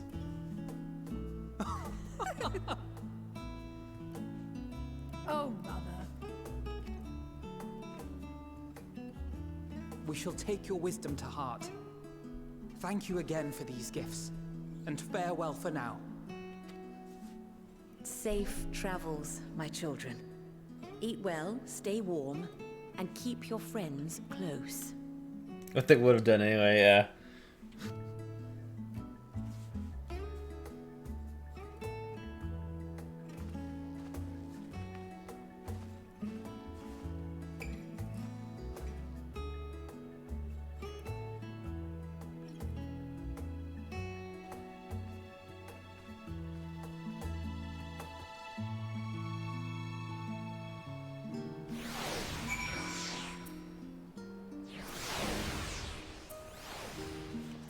I think I'm in bed now. Here, I'm sleepy. All right, good night, Espresso. I'll see how long I can hold it together. If I start to lose track of the story, I'm gonna go to bed. Like I'm not gonna force myself to go through the MSQ. And that was that. Only the gods know when we'll be back again. Yeah, actually, I'll be right back in a second. Good night.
yourself some more tea. I've already made fucking a lot.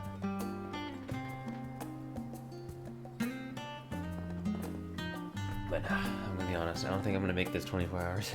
I'm not tired yet, but I can feel it coming. I'm still attentive. But you know, I don't think it's gonna last that much longer. I can probably go another. I mean, unless I catch like a second win. And that was that. Only God's no one will be back again. Thank you for indulging Mother's request. I can see it meant a lot to her, and I shall refrain from inquiring as to the content of your private conversations. Our visit was all too brief. For now, however, it will have to suffice. As will these tokens of home that we carry with us. These gifts will help us remember who we are and whence we came. But enough sentimentality. Let's return to the annex and rejoin our companions.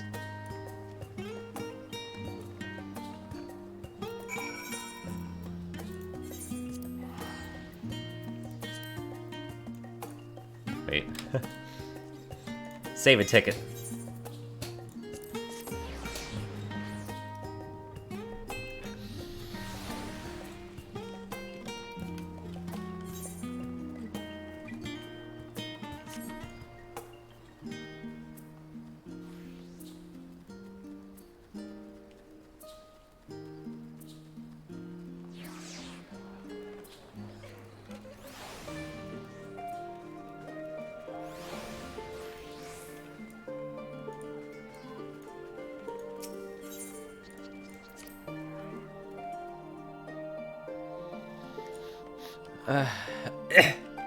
Alright, part 2.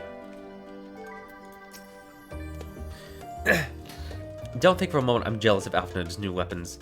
They're far more suited for him than me. Oh, hang on. We left for Eorzea in matching outfits, but our styles, both fashion and fighting, have long since diverged. If anything, I'm proud of the differences between us. If I intend to master these sages' armaments, that will mean learning to imbue them with the same aether that I poured into Moonstone and Obsidian. 'Tis difficult to grasp the essence of such an entity. For me, it will help to think of the Noliths as allies in battle, simply a new form of energy which went into manifesting my carbuncle companions. What? Moonstone and Obsidian. Huh. Of which we don't have appearances for some reason. I'm surprised people don't ask for it more. Tired already? Getting there. Been yawning.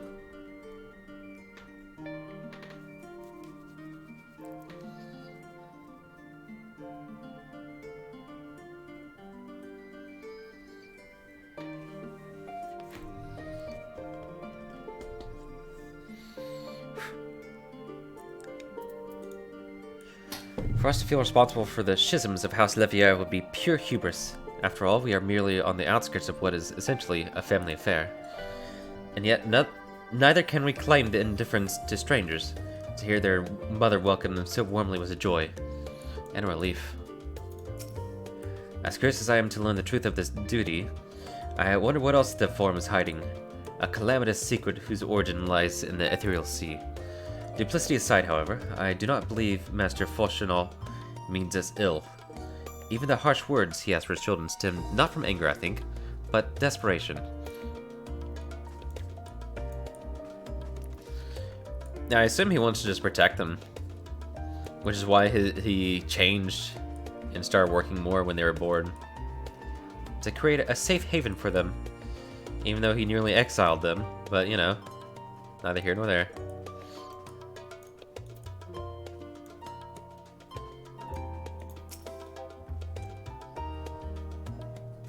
Yawning for nearly a decade or more. Yeah, lay claim to that. Enjoy your time with the Leviers, I hope. I want to ask how the twins fared, but their new outfits tell the tale.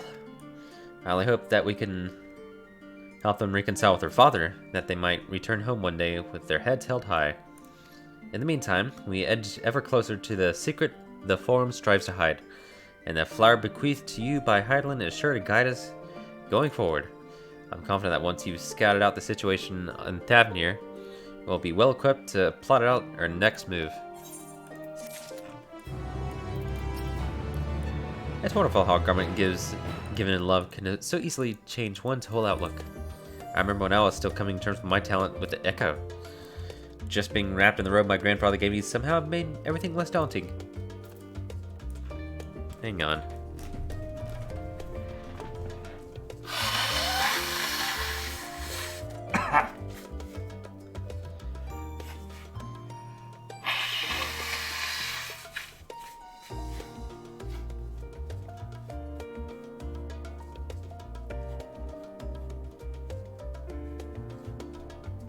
Yeah, if I don't know. Man. How early is it right now? 1? Fuck. That's a long time. Yeah, I guess I'd have to. But I don't know.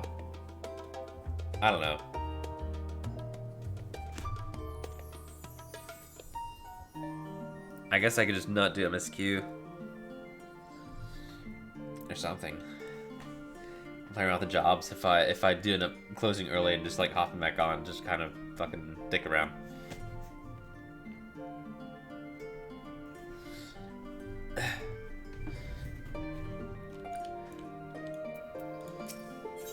Oh, hang on. Yeah, I already talked to them. Yep. Oh, duh.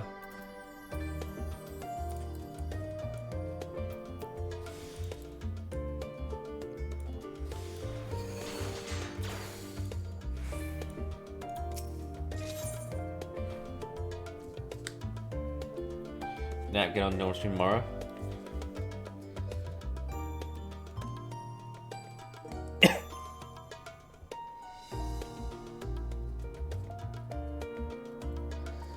Yeah, I can do that.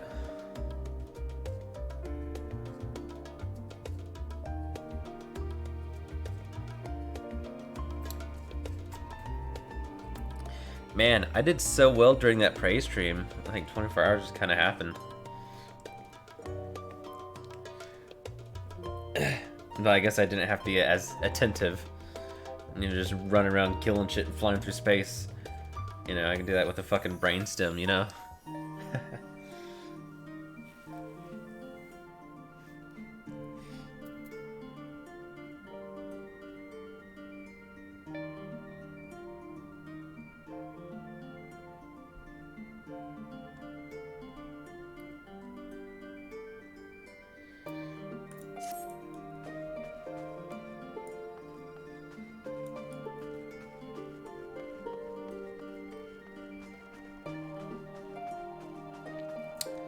I slept early yesterday. Yesterday night.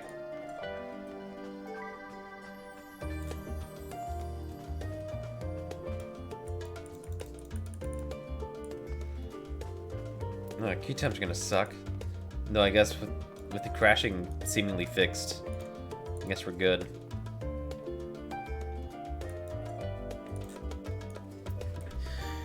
I don't remember. Why were we visiting Thavnir?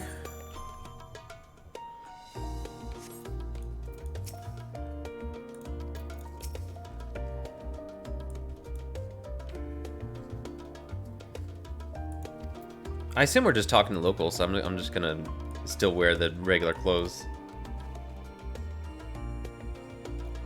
Oh, the tower? Oh, we're dealing with the tower, that's right. Lunar Primal. Which means I should probably fucking dress for it then.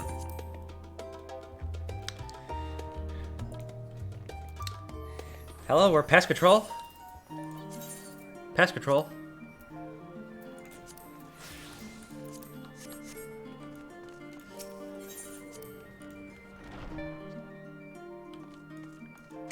Alright, I'm ready.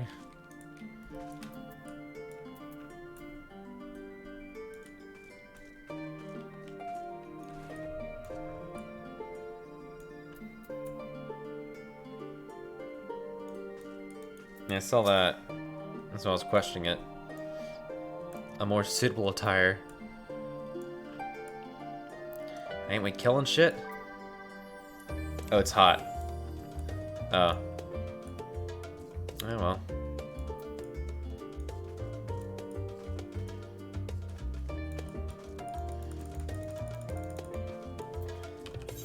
Guess I'll just go like that. The early Eureka days.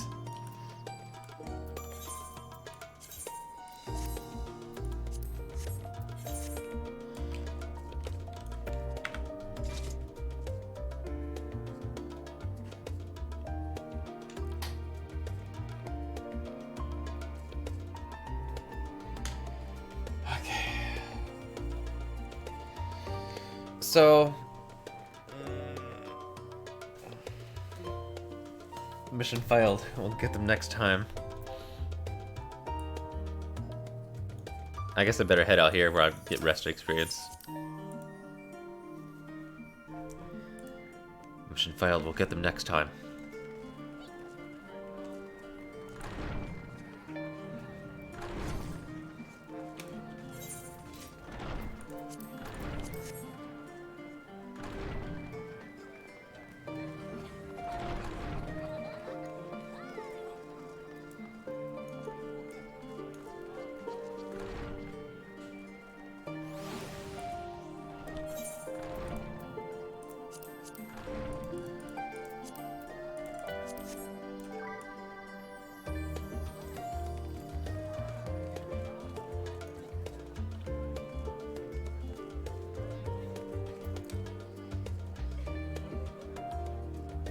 If I know when you start, call me, for real. Alright, I will. Alright, mission failed. We failed the 24-hour straight, fuck! I cannot in good faith fucking continue this story while being tired. I'm not gonna fucking do that myself. Circumstantial. If it was a bunch of bullet storm games, then sure. Not this, though.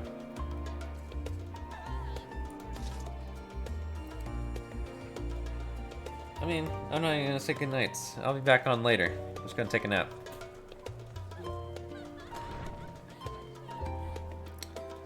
No, yeah, exactly. And just not fucking... just be completely catatonic through most of the story. Oh yeah. Oh yeah. So I'm gonna take a nap and I'll be back on. See you in a few hours. I don't know when I'm gonna wake up. I'm not gonna set an alarm. I'll just sleep until I'm rested. If I had to guess, what time is it now? 1-ish? I'll probably wake up at like 5, 4. I don't think I'll take a long nap. I don't know, maybe it'll be like 7 or 8. We'll see. I don't know. It's a toss-up, really. Who fucking knows? I'll be back.